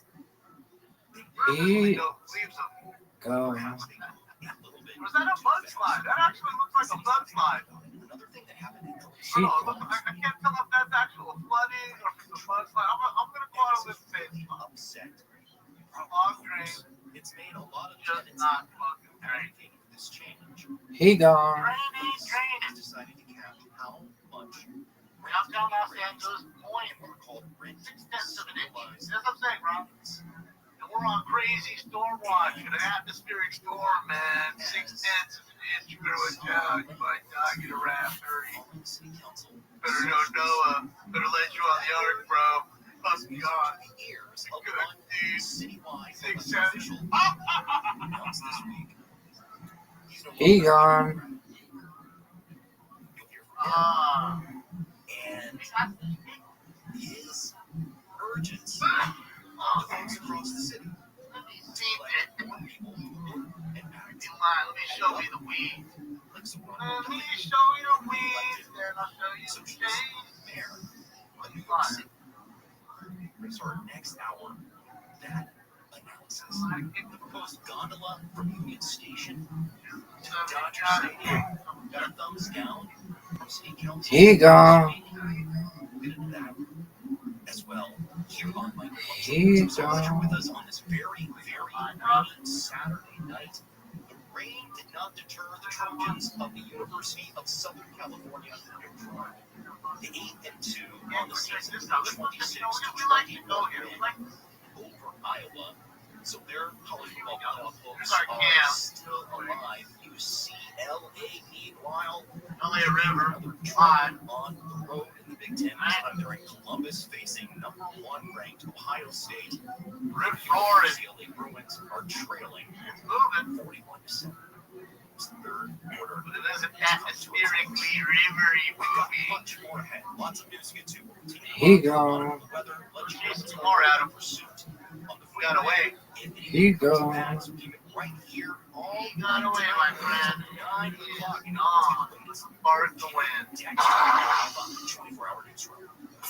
Here's the latest. Southern California gets soaked tonight. New signs the housing market is under real stress as foreclosure filings surge nationwide. And President Trump defends a series of U.S. strikes on boats off Venezuela. Even as critics say there's still no evidence those boats were carrying drugs. We'll check on one freeway when we come back. On this podcast themselves, Also, yeah, Brian. In the world of resentment, cynicism, anger against He gone. Two old man and fucking, what's the name up in there? Old two-step, get this dick wet tonight. Listen to Incels on America's He wrote on two-step, dog. He's follow Incels and start national listening to treasure. free iHeartRadio Love app. that. You know those arguments See that awesome Trump barbershop about who was the best shooter, best scorer, or who has the best handle of all time? Well, now imagine one of your buddies is 11-year vet in the NBA. That's not only played against the game's best, has a Yeah, we're gonna go on store watch, right? I'm Seth Curry. Just go on store watch. So here we are now on the 110 freeway, right? North of Solano Avenue. Not funny. It looks to me like it's dry, like a summer day dry. And we can't see if everybody's got their windshield wipers on. We got the light flare. 101 score. Coming out of the tunnel. Listen to go. GOT. Greatest of their era. I want to say that Brown. We're Caitlin and Tyler Volterra, and we've got a new podcast. But everybody said, but David. They said, hold on. Thursday night, the atmospheric river's here. I love that shit so fucking much. It makes me sick. That shit is so amazing. Rate and review Kate and Ty Break It Down wherever you listen to podcasts. Listen on America's #1 podcast network. Scale 1 to 10. That shit is a 9. Look at this move. My name is Paola Pedrosa. Dog. I'm the host of the This Ghost bitch. Podcast, where it's not just about She's doing psychic readings for ghosts. them and their new perspective. The Psychic Ghost Podcast. Listen to the Ghost Therapy Podcast. Oh, Ghost Therapy. Pardon me. Find your iHeartRadio everywhere. There are hundreds of ways to experience iHeartRadio at home. Psychic Ghost Podcast. Let's untap market. To connect to iHeartRadio. On the road again, can't drive 55, trying to catch me riding dirty. No car ride is complete without the perfect soundtrack. That's why iHeartRadio wants to complete your commuting and road tripping experience by integrating with the world's largest navigation app, Waze. Now, while you navigate turn by turn in Waze, you can also stay connected to your favorite stations, playlists, and podcasts from iHeartRadio. Just tap on the music icon from the Waze navigation screen and select iHeartRadio to listen to all your favorite content. iHeartRadio, everywhere you want to listen, including in the car through Waze on iPhone and Android. Check it out for free now. iHeartRadio, anywhere you want to listen. iHeartRadio is there. iHeartRadio. Here's this week's iHeartRadio countdown of the top TV streams. Here's what you've made popular by Get Your Stream On. Starting us off this week is the Apple TV Plus drama, The Last Frontier. That's followed by Slow Horses on Apple TV. Debuting at 8 is the new Peacock drama, All Her Fault. The new season of the romantic comedy, Nobody Wants This, on Netflix is up 1 to 7 this week. Sliding back to 6 is Tim Robinson's The Cheer Company on HBO Max. Task on HBO Max falls out of the top 3 to 5 this week with The Diplomat on Netflix, starring Kerry Russell in at 4. The new crime drama Down Cemetery Road on Apple TV, starring Emma Thompson and Ruth Wilson, jumps up to 3. Debuting at 2 is Vince Gilligan's new sci-fi mystery Pluribus on Apple TV. And for the second straight week, the new horror series hit Welcome to Derry on HBO Max is your #1 stream show. And those are your top TV streams of the week on iHeartRadio.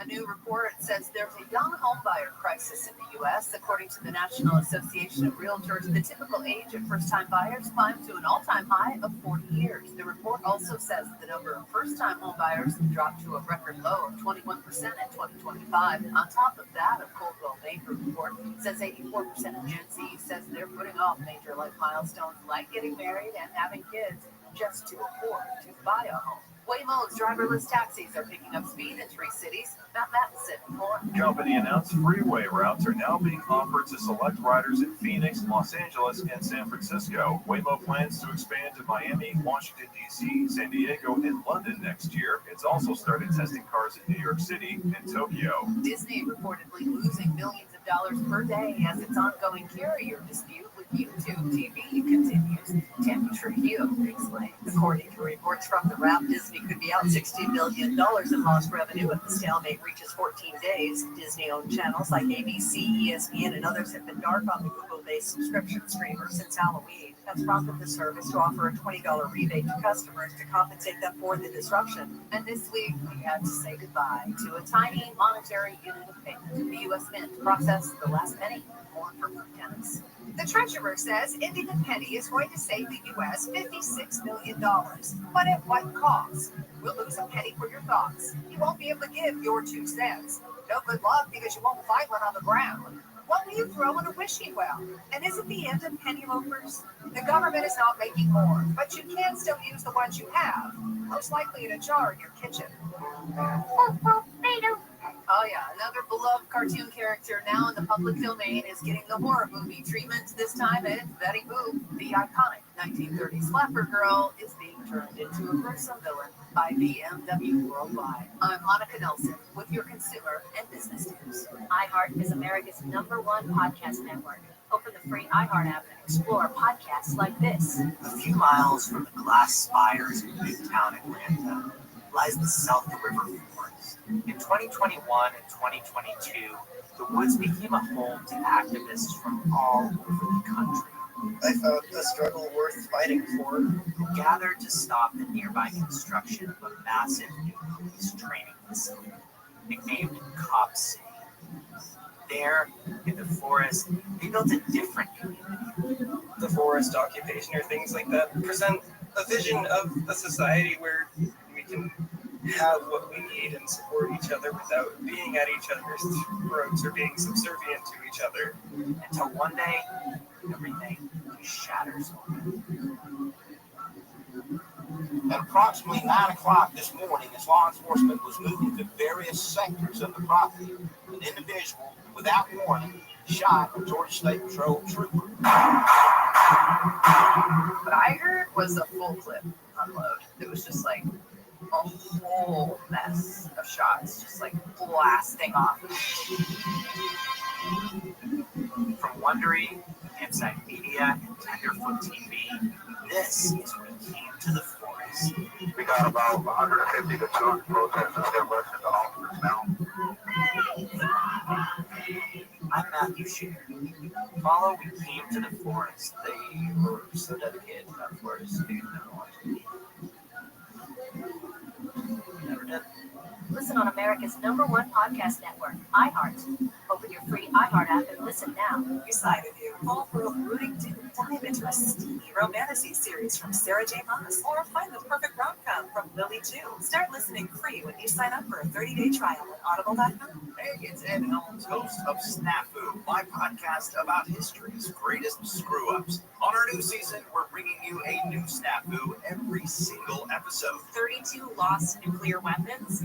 Wait, stop? What? Yeah, it's going to be a whole lot of history, a whole lot of funny, and a whole lot of fabulous guests. Paul Scheer, Angela and Jenna Nickrell, Jordan Klepper. Open your free iHeartRadio app, search Snafu with Ed Helms, and listen now. KFI AM 640. More stimulating talk. KFI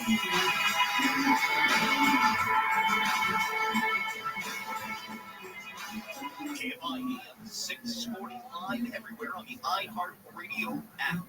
This is Michael Bunks reports. I'm Michael Bunks from KFI News with you till 9 o'clock tonight. A very rainy, wet, chilly Saturday night across Southern California. The rain has really come down. It doesn't look like we face any serious disasters here in this region, but we will continue to keep an eye on this. We'll get back to that reporting in just a moment. But first, let's hear from our listener, Mike. Hey, Mike, it's Mike. You. Can you tell me what the intro song was that you played at the beginning of your show? It instantly brought me back to somewhere. Anyway, thanks, man. Have a great show. Mike, great to hear from you. I'm sorry I can't, but I bet our good buddy Oliver Boone, our technical director tonight, can help. Oliver, good evening to you. Good evening. How you doing? That was Blue Sky Mine by Midnight Oil. Oh, they sing The Beds Are Burning. Yeah, that Beds Are Burning song in the 80s. That's right. I didn't know that. I don't know if I knew that first song. Mike, there you go. Maybe some nightclub in 1989 and A Lost Love. Anyway, there you go. Thanks to you. Thanks to Oliver. All right, so we're monitoring the storm situation. Here's some reports from our partners at ABC News as this thing started to roll in. Southern California being hit with heavy rains, more than 22 million residents bracing for possible flash flooding, and the risk of mudslides and debris flows in areas burned by wildfires earlier this year. California Governor Gavin Newsom deployed more than 270 personnel ahead of the storm, including several search and rescue teams, helicopters, and dozers near burn scar areas.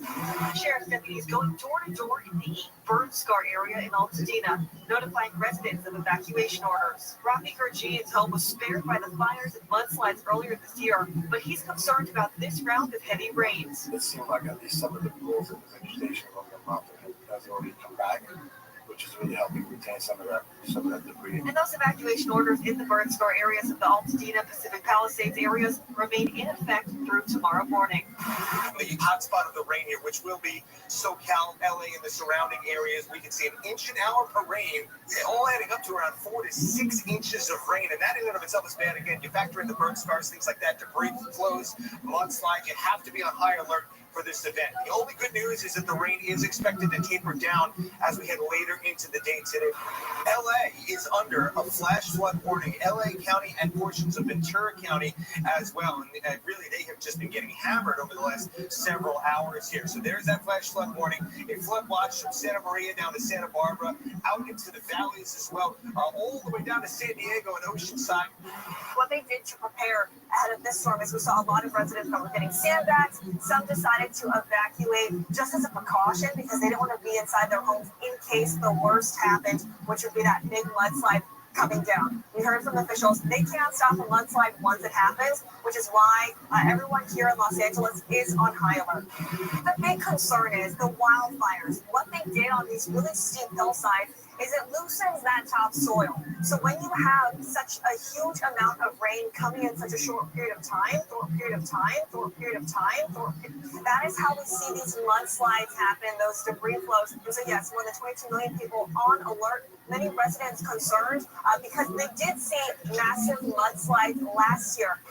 California in the midst of rapid rainfall. More than 22 million residents bracing for a high risk of flash flooding, mudslide, and debris flow, with up to 6 inches or more of rain through Saturday evening. While the rain should help firefighters loose topsoil after wildfires pose a great risk for mudslides. So that was some of the dramatic reporting that was leading up to today and yesterday that there was going to be hell to pay possibly, and a lot of preparation took place. And it does look like everybody has turned out okay. For the most part, maybe a little wet, maybe a little bored because events got canceled, plans got canceled. But it was not as bad as it could have been. And I think a lot of the preparation that folks in leadership and we on the ground did, we heeded the advice and we took the necessary precautions. And just in, LA County has canceled its evacuation orders, targeted evacuation orders for the Franklin Palisades fire burn areas as They say that is due to improved conditions. And that news from the county follows news from the city of Los Angeles, which lifted all evacuation orders and warnings had issued mud or debris flows. That was according to the LA Fire Department. Just he went on the air today, so the conditions seem to be kind of an annoying day. There is a wildfire burning, though, in California currently. Rain and fire pummeling parts of California. The pack fire forcing evacuations. At least 10 to 20 structures damaged or destroyed so far. At least 3,400 acres burning near Mammoth Mountain. So smoky on the highway right when I turned out. You could see the lanes. Kay Richmond was one of those forced to leave her home. She said she had less than 30 minutes. Mountain forcing residents to evacuate, consuming more than 3,000 acres and 18% contained. At least 28 structures. Loose topsoil after wildfires pose a great risk for mudslides. And that fire is burning northeast of Fresno near Mammoth. And as of this moment, CAL FIRE says that the fire there is about 56% contained, and it has burned around 3,000 acres. Meanwhile, we've been talking about burn scars here. Palisades, Eaton, Franklin, those. The fire itself, the Palisades fire in particular, got the attention of U.S. senators who came to L.A. to hear from victims of that fire, saying that fire never should have happened, and what has happened since is just not good enough. We'll get into that when Michael Monk's reports continues next, but first, let's get the latest from Regina D'Agostino at the KFI 24-hour newsroom. Wet weather is still drenching Southern California, and the National Weather Service warns the rain could trigger mudslides and debris flows, especially in burn scar zones like the Palisades and Eaton areas. NWS meteorologist Joe Sirard tells KFI more showers are expected tomorrow. That's not to say there won't be a few beams of sunshine during the day, but we'll on showers with some more additional rainfall, maybe up to a quarter to half an inch in some areas. A weaker system could bring more rain early next week. Governor Newsom has spent the week at the UN Climate Conference in Brazil, which included a visit to the Amazon rainforest. So here, the heart of the Amazon just walked up 15 stories on top of a data tower with sensors and data that is collected and shared all across the United States of America, including the state of California. Newsom spent one day in the Amazon River Basin and witnessed how they utilized sustainable solutions in one of the world's most important ecosystems. He says he's taking what he learned in Brazil back home to Sacramento. Athleticism. The rise in foreclosure filings signal new stress in the housing market, with foreclosure starts up 6% from last month and 20% from a year ago. Completed foreclosures jumped 32%, led by spikes in Florida, South Carolina, and Illinois, while Texas, California, and Florida saw the most homes actually lost. President Trump is defending U.S. strikes on suspected drug smuggling boats, calling decades of crackdowns a failure.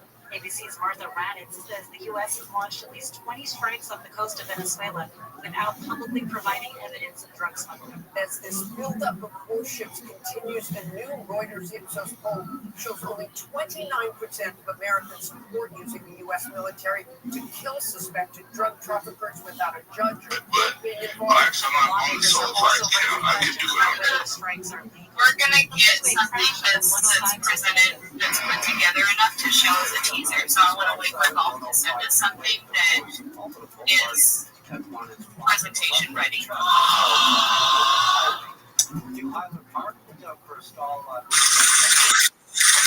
There she is. There she is, folks.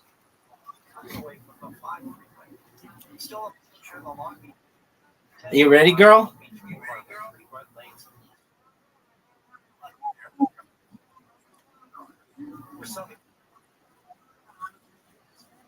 Well, Miss Aquarius, we got them on mute. I've got you. All right, well, you're in and ready to go. Here we go, folks. LFG. Ooh, the perfect way to start. Folks, Miss Aquarius starts out on fire, and I match That's what I'm talking about. That's what I'm talking about. Get it again, girl. Get it again right now.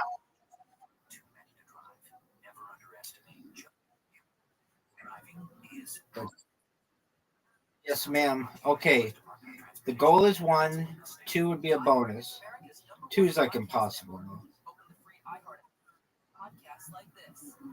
Get it. No doubt, Aquarius. No doubt. They should just give it to me at this point. Boo! That's not what we wanted. Okay. We're going to get 2 and then the third one. Get it. Aw. I'll take it though.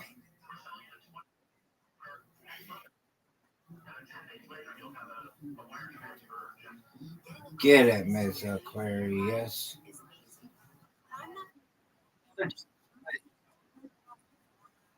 One's the goal. One's the goal. Just get 1. Oh, that looks good. That's all you can do in that situation. Hope for the best. Give it to me. Oh, come on, give me that. That's some garbage. Oh no. I should have focused. All right, Miss Aquarius. You got it. No doubt you're going to get this. Come on. People at Plato sabotaging us. Oh, bad. Bad. Give me these 3. No doubt. I knew I had it.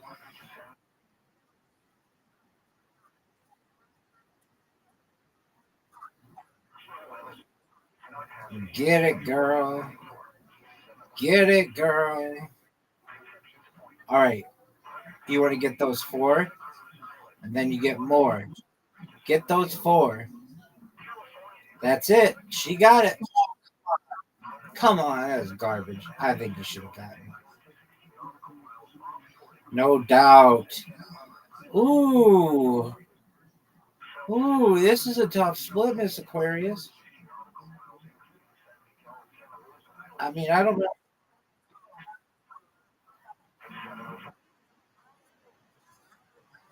You win. Miss Aquarius. Miss Aquarius. Miss Aquarius time. All right, girl. It's your turn. Get it.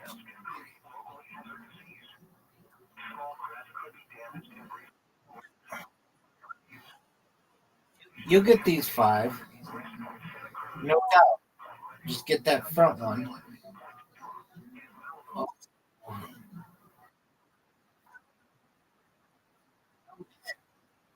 No, they shouldn't even make me throw it because we know it's going to be difficult split.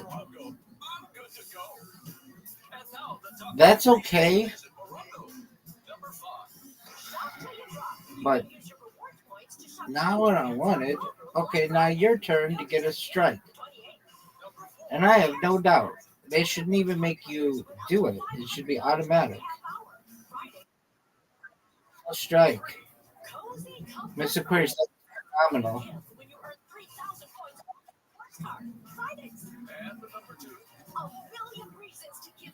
I'm going to get this without a doubt. Oh, Miss Aquarius, without a doubt, my foot, that was terrible.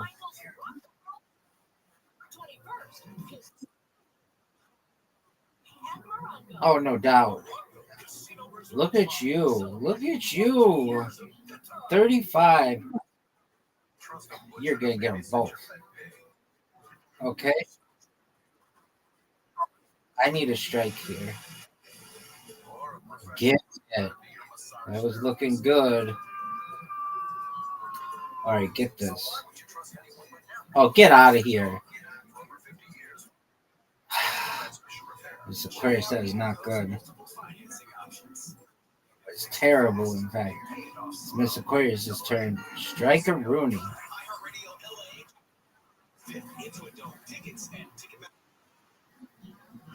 Strike a room.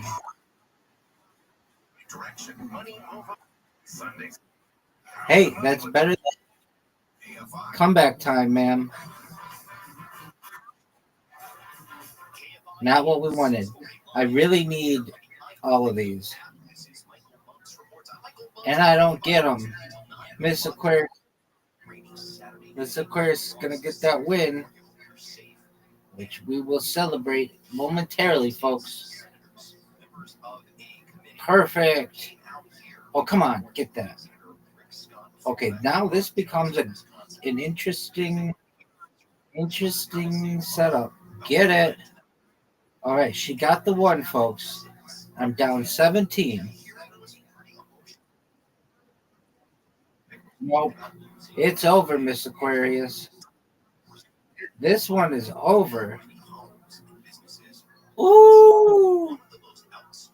You got it, Miss.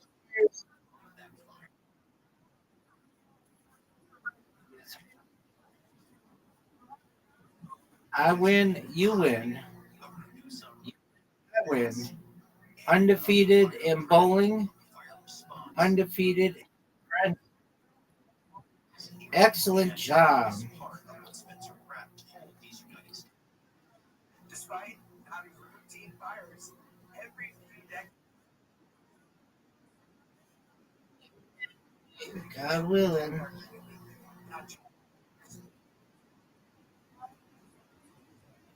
Yes, ma'am. I get some people are nicer than others, but for the most part, people are really nice.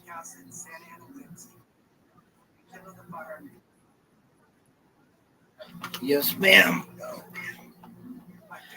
We surpassed 2,500 people, Miss Aquarius. That's big time. It's been 10 months.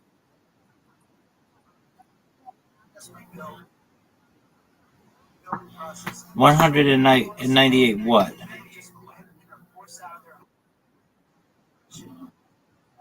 109 what? Oh, I've got you in the house, in the hizzy.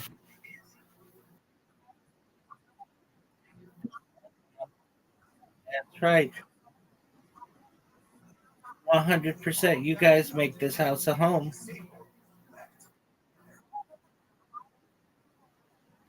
Yes, ma'am. Hey.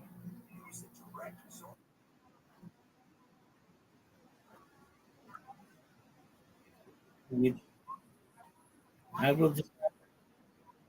I'll try not to. No management or supervision like Topanga State Park. When the disaster hit, water supplies were inadequate, and we had a severe lack of first responders due to a series of unfortunate choices made by our state and local leaders. After the fire, residents were left dealing with the consequences of being uninsured and underinsured, making it impossible for them to recoup the value of their homes. That was Spencer Pratt, who lost his home in the Palisades fire, became famous years ago on TV reality programming, and has since become a vocal proponent of Eleanor Bass, Governor Newsom, for their response to the Palisades fire, the events that led up to it. He spoke on Thursday to a United States Senate panel that held a hearing here featuring Senators Rick Scott of Florida and Ron Johnson of Wisconsin, both Republicans. Here's what Senator Rick Scott said after the hearing. I want to thank all the witnesses today. Let's start with first off, Spencer Pratt. I came out here in August to understand what happened. Tonight's forecast is powered by Prime Hydration, new flavor Snowball Girl Sugar, only 20 calories, zero added sugar, electrolytes, now available at Walmart.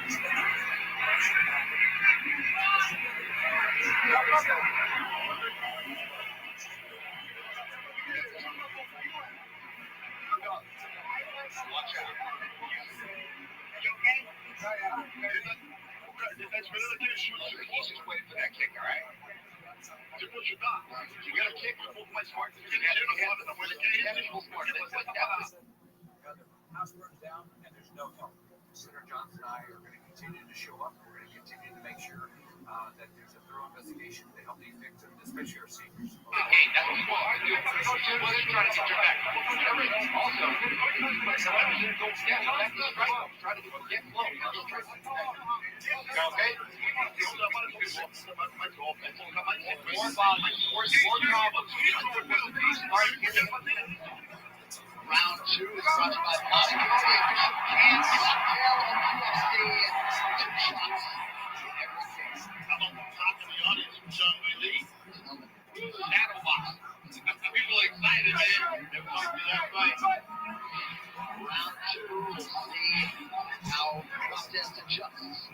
Well, Contest better get his work going. Because if I'm Leon Edwards, I'm taking him right back down. Hit ball screen. And that is going to put a hitch in the striking Carlos process as well. He's going to be anticipating that shot. I love how quick Leon was shooting to the legs. If you went through what Leon did against Sean Brady, why wouldn't you implement that as a game plan? Who's going to win? The guy in the right is with an ass. Leon on multiple occasions has said, I'm still But here, anything man. could happen. Ooh. Contest attacking the back leg of Edwards. Nice left-hand counter by the former champ.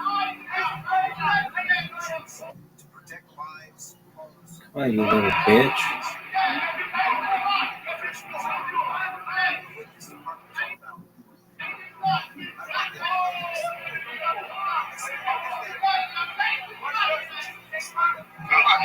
The whole time. He's talking loud. He's making Leon stand in front of him. Leon can't do that. Yeah, if he gets emotional with all this talking, he might try to get at him. Nice chance to protest. Duty Black Box is waited out. Contest started on the range early round two. Leon countered well right there. He did. Oh, it's over. It's over. It's over. This motherfucker is done. It's over. It's over.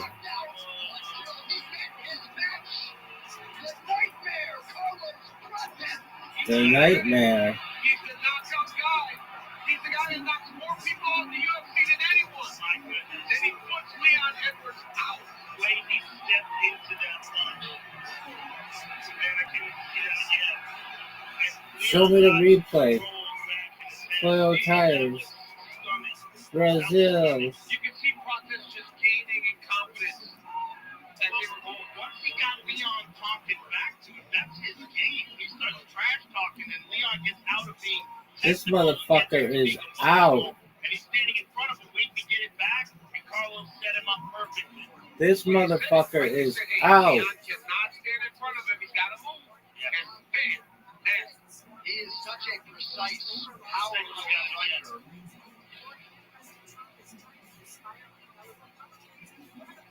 Bang, right in the mouth. Right in the mouth. And then could kill him. You don't see Leon Edwards go down like that. But his ability to cover distance because he's so long. I mean, he landed that shot through the guard. Look at this. And took him off his feet. And honestly, look at how extended he is, dude. That speaks to the power. Yes. It's not like he's bringing his whole body with him. He's almost throwing over his lead leg and still was able to look at that. He brought the body. I saw him step down. But it's all about positioning. Look at the right foot of protest. The foot battles won. Leon's lined up. This motherfucker is out. Nasty. And there is the reaction. Christian Ogata, Fabio Alvaro, and of course Pablo Sucupita, the fighting nerds. Carlos, the nightmare protest.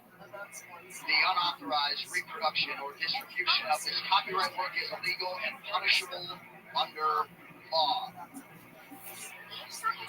Tonight's fighter stats are brought to you by Regenerate RX, the official wireless provider of UFC, and your corner with unlimited data that won't slow you down. The UFC dating to 2020. 78 inches of reach at 170 pounds. Just his confidence also in his belief in his ability to put people up. All right, to make it official, veteran voice. Hey, John.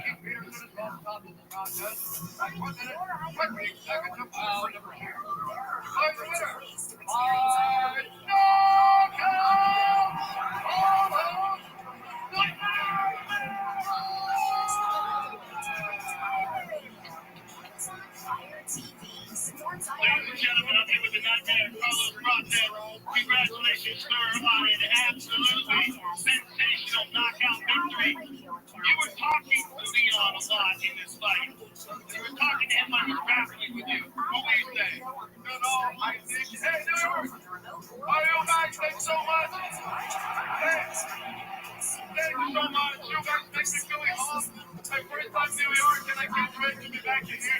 Thank you guys. You guys are amazing. And also, I think I'm the most pretending guys of the welfare division. So when somebody tries to grab with me, I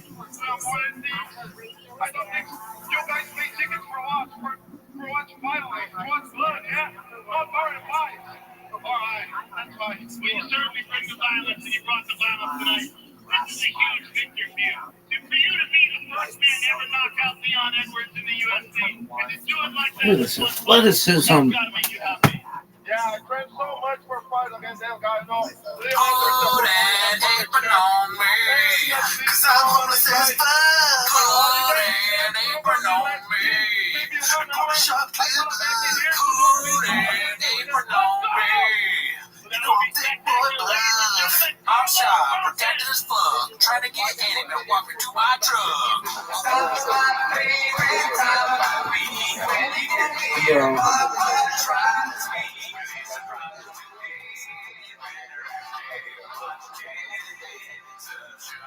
Welcome back to Tim's Shop. Hope you enjoyed that new song we did, and hope you enjoyed the Discord. We're chopping it up in there. Got a lot of great people. We need more song suggestions. Let's talk freaking shit. Because every time makes the Go episode to start, 5120. still out of clear by This shit sucks. Alright, but you didn't come here for that. You came here for 10 minutes of shop, so let's start the clips. Alright, so the first one's called Pop-Up Casually Stealing Material from Andrew Schultz New Special Influence. It's so ridiculous. Yeah, my merch size. It's almost merch. Yeah, Trump's merch is lit. I don't like it. I think it went viral. I know. I'm just saying that it's for my merch. Bumper stickers.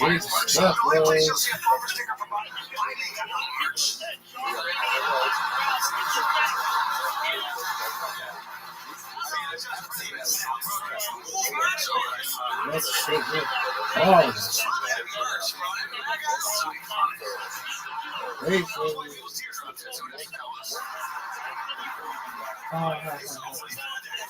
Let's get going. Will you still buy me for me? Better than that Bitcoin. 941, 53, I'm in performance. Get it done. Let's listen back. Chill, baby. So let's 500. I'm like riveted. Just wanted to see if he does the teardrop. I know, that's what I'm waiting for. Because I'll defend him before a little bit. Because everyone has talked about this. This is a hacky merch thing. It is not stealing at all. Damn, bitch. I tweeted about Trump and merch. So if that's his thing, of course, that's all Sean can see. All they talk about is merch.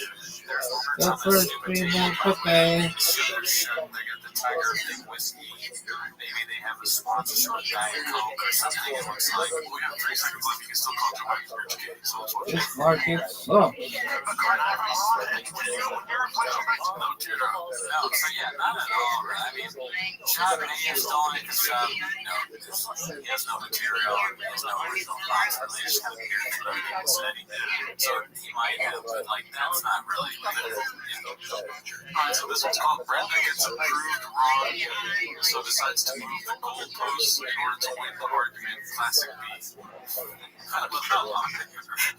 It's no longer than an actual clip. Oh, this one's 3 minutes long. I know this bitch. Water. You want it.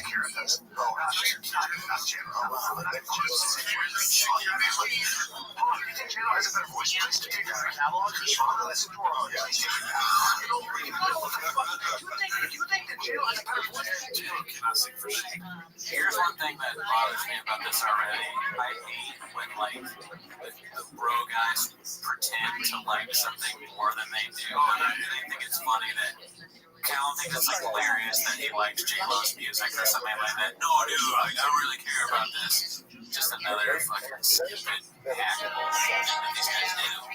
But I will stand by Shakira's signature over J-Lo's all day long. See, I was just a bird there. I mean,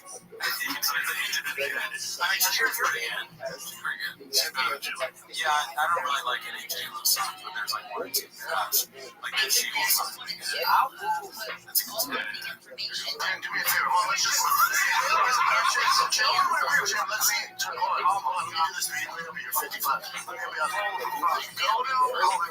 album sales, Jennifer Lopez. Sales have nothing to do with it. You two like to that's okay. McDonald's sells more hamburgers.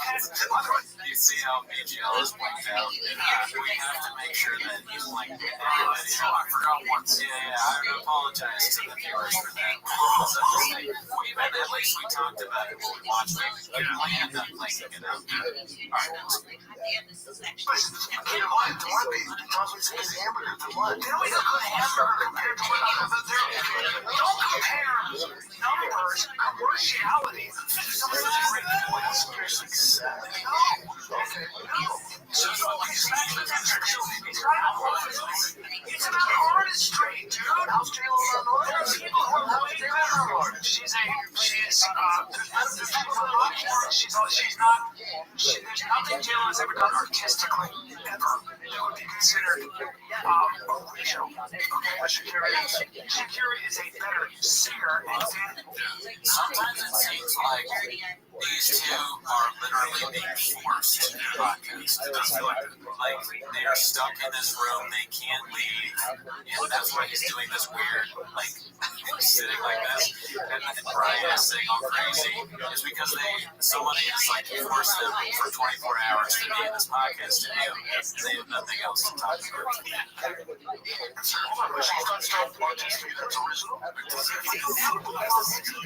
Shakira has a better, by far a better voice than J-Lo, and I don't think anybody in the States would disagree with that. You can't just go by how many records she sold, and she still beats your records. Shakira's Jennifer Lopez to me has always been. I'm a rabbi. I just You go drink, oh.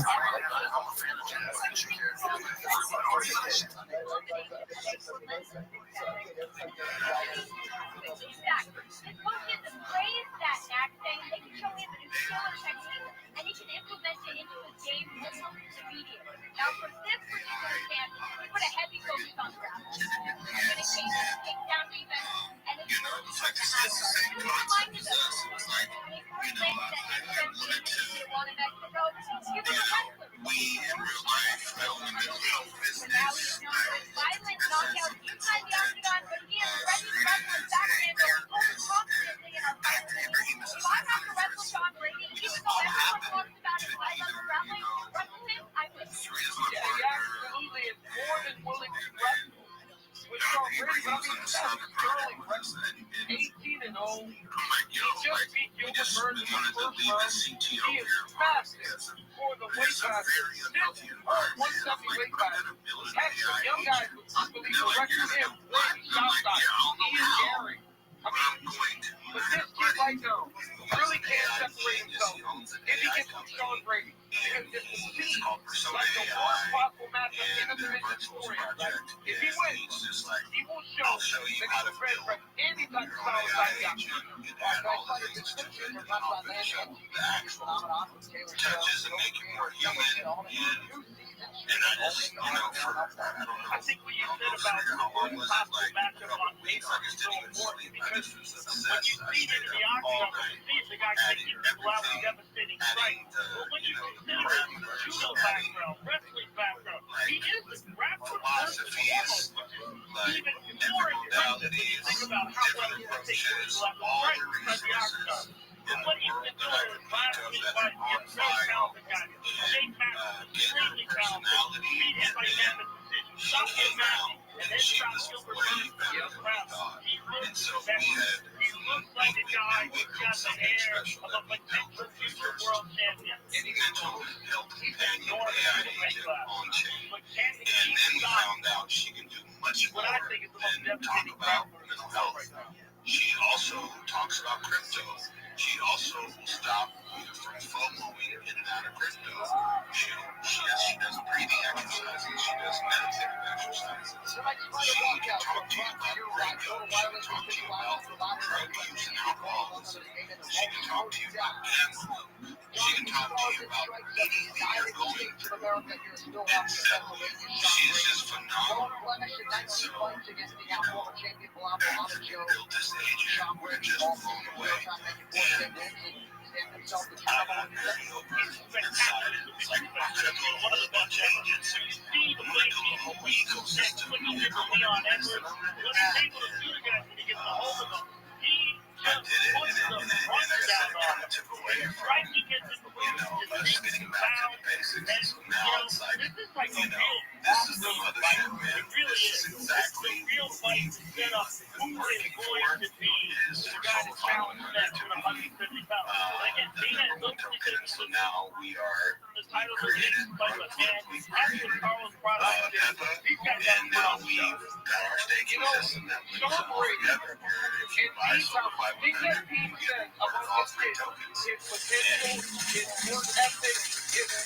This project sucks. Is it project? Project sucks. I'm a project man. I'm a project manager. Project. Certified project. Certified project professional. Certified project professional. Project. Come on, you little bitch. No one hit. Why? Did they hear your shill? Because it sucks. You know how good mine is? Mine is so good that it makes anti-Semites want to talk with me. That's how good it is.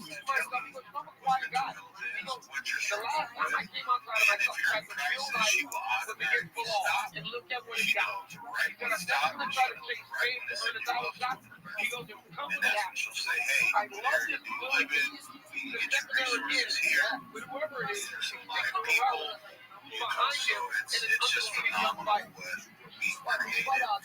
And, I will apologize to my team. I get very excited. I like building things. I built 2 other tokens. Those tokens are going to be phenomenal. They're going to run crazy. Look at this move. But in the midst of me, building these tokens, we lost our position of 2.2 million, and now we're down to 200,000. So that's why now it's like, a million tokens to be able to earn these crypto rewards, and that's not prohibitive. It would not be at 226,000 for much longer. I'm going to raise it. We're going to push this. We have some partnerships in the works as well. I'm working with a few other people in other systems on other chains, and there's a lot of people who are really Give me that shit back. in Solidify 100. So you're gonna witness this thing take off and go back to where it was way further than that. So if you guys do not own Solidify 100, please grab you a bag. I think it's like maybe $300 to grab 1 million tokens right now, and you'll be able to stake those tokens immediately and start earning a lot of money. And if you bought your 1 million tokens and you staked them for 1 month, you get more than 25% of your money, like about 25% of your money back if you include the other 2 tokens as well. And then when the price goes up, which it's going to, you're going to get that as well. And your tokens are locked. You're able to do whatever you want. So, we just haven't been hosting spaces, and now we're back to just going to be hosting spaces. It's more like a layer 1 because we have multiple tokens under the ecosystem. So, you're not just buying into Solidify 100, you're buying into our whole ecosystem. It is pretty cool to say that we've created an ecosystem. You can see our people in the bottom. We got Squirp rocking the rug flip. We got Lord Bishop. I don't know if someone changed their name to Wag Me something. I don't know who that is anymore, but they have the Peppa PFP as well. So, like, we created the first female Pepe called Peppa. So, like, we've done some pretty big things, you guys, and now it's just time to put it all together. And so, you know, I'm excited. I'm excited to have you guys here. I want to give away prizes. I want the space to get more full so we can get more people to go in the comments, get the comments active, share the space. Let's get some more people in here. I might give away a very fancy NFT. We have someone with their hands raised. Rabbi? Absolutely, when possible. May I share my project? That's not a shill. Yeah, go ahead. Thank you for the opportunity. I'm Rabbi Rothschild. I stream my life 24 hours a day, 7 days a week, 365 days a year for world peace. I've been doing so for more than 4 years. My streams go back to the pandemic. We've seen the death of a queen, the birth of AI, the coronation of a king, and everything in between. This is a real-life Truman Show, a real-life Big Brother. This is a timeline or a time capsule of human achievement. In the 1990s, Bill Gates coined the phrase, "Content is king," and I'm making it true today. I'm king of the internet. I have more data archived on the internet than any person ever. In 2018, The Economist magazine stated that data had overtaken petroleum as Earth's #1 resource. And because I have more data archived than any person ever, I'm becoming very influential, and I will go viral. And when I do, I want to make you, your friends, your family, all independently wealthy if you're not already. I want to ensure that you have generational wealth if you don't already. And I want you to be able to start charities and philanthropic organizations of your own. I am unlike any influencer you'll ever meet. I'm not live on one YouTube stream nor two. I'm live on 20 simultaneous YouTube streams, 24 hours a day. You can watch my life in 360 degrees. I have links in my pinned post where you can find all my YouTube streams. Additionally, you can find my link tree there. I dare you to look at my link tree. Nobody dares you to look at their link tree, but I do because I have more social media than any person ever. I have more content than any person ever. You can also find a link to my Discord there. We just surpassed 2,500 people in the Discord this week, and we're continuing to grow. In addition to streaming my life for world peace and wanting to make you rich, I'm an advocate for ending world hunger through the use of technology, such as agricultural drones, floating greenhouses, saltwater greenhouses, hydroponics, vertical farming, cloud seeding. I want to help end world thirst. I'm sponsored by a cryptocurrency that's worth over $100 million. And one of the things that we do is we build wells and water towers in developing nations such as Nigeria for the benefit of the less fortunate. I'm an advocate for the LifeStar program. And most importantly, desalination technology, where we pump Earth's seawater onto land to make it drinkable.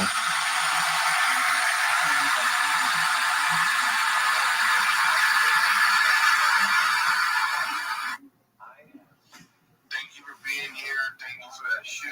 I appreciate it. Somebody did that. I don't know. Our underdog grassroots campaign received the most votes ever in City of LA elections.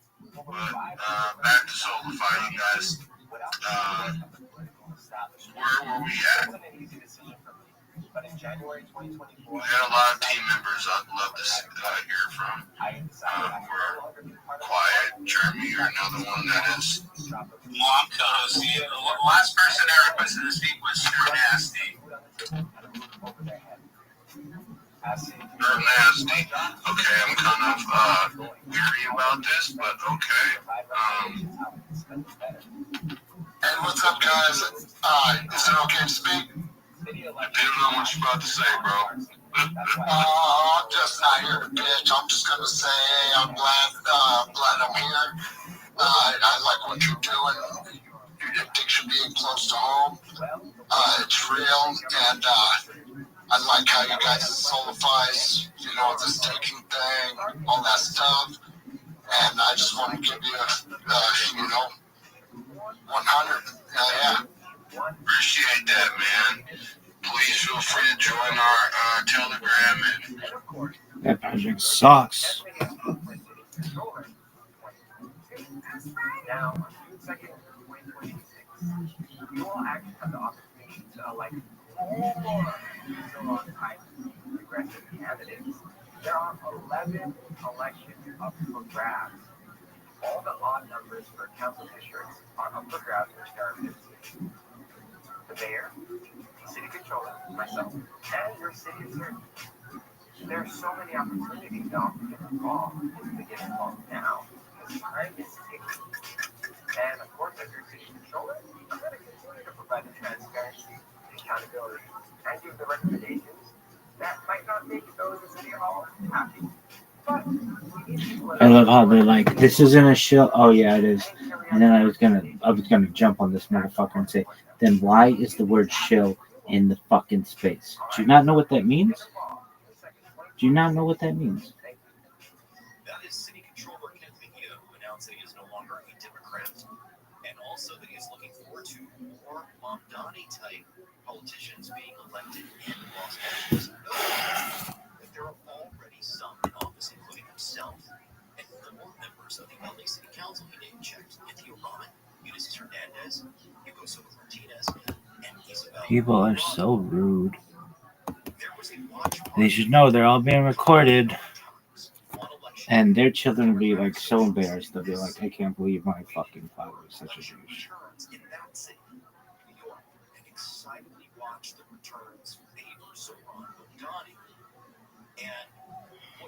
Really? Oh,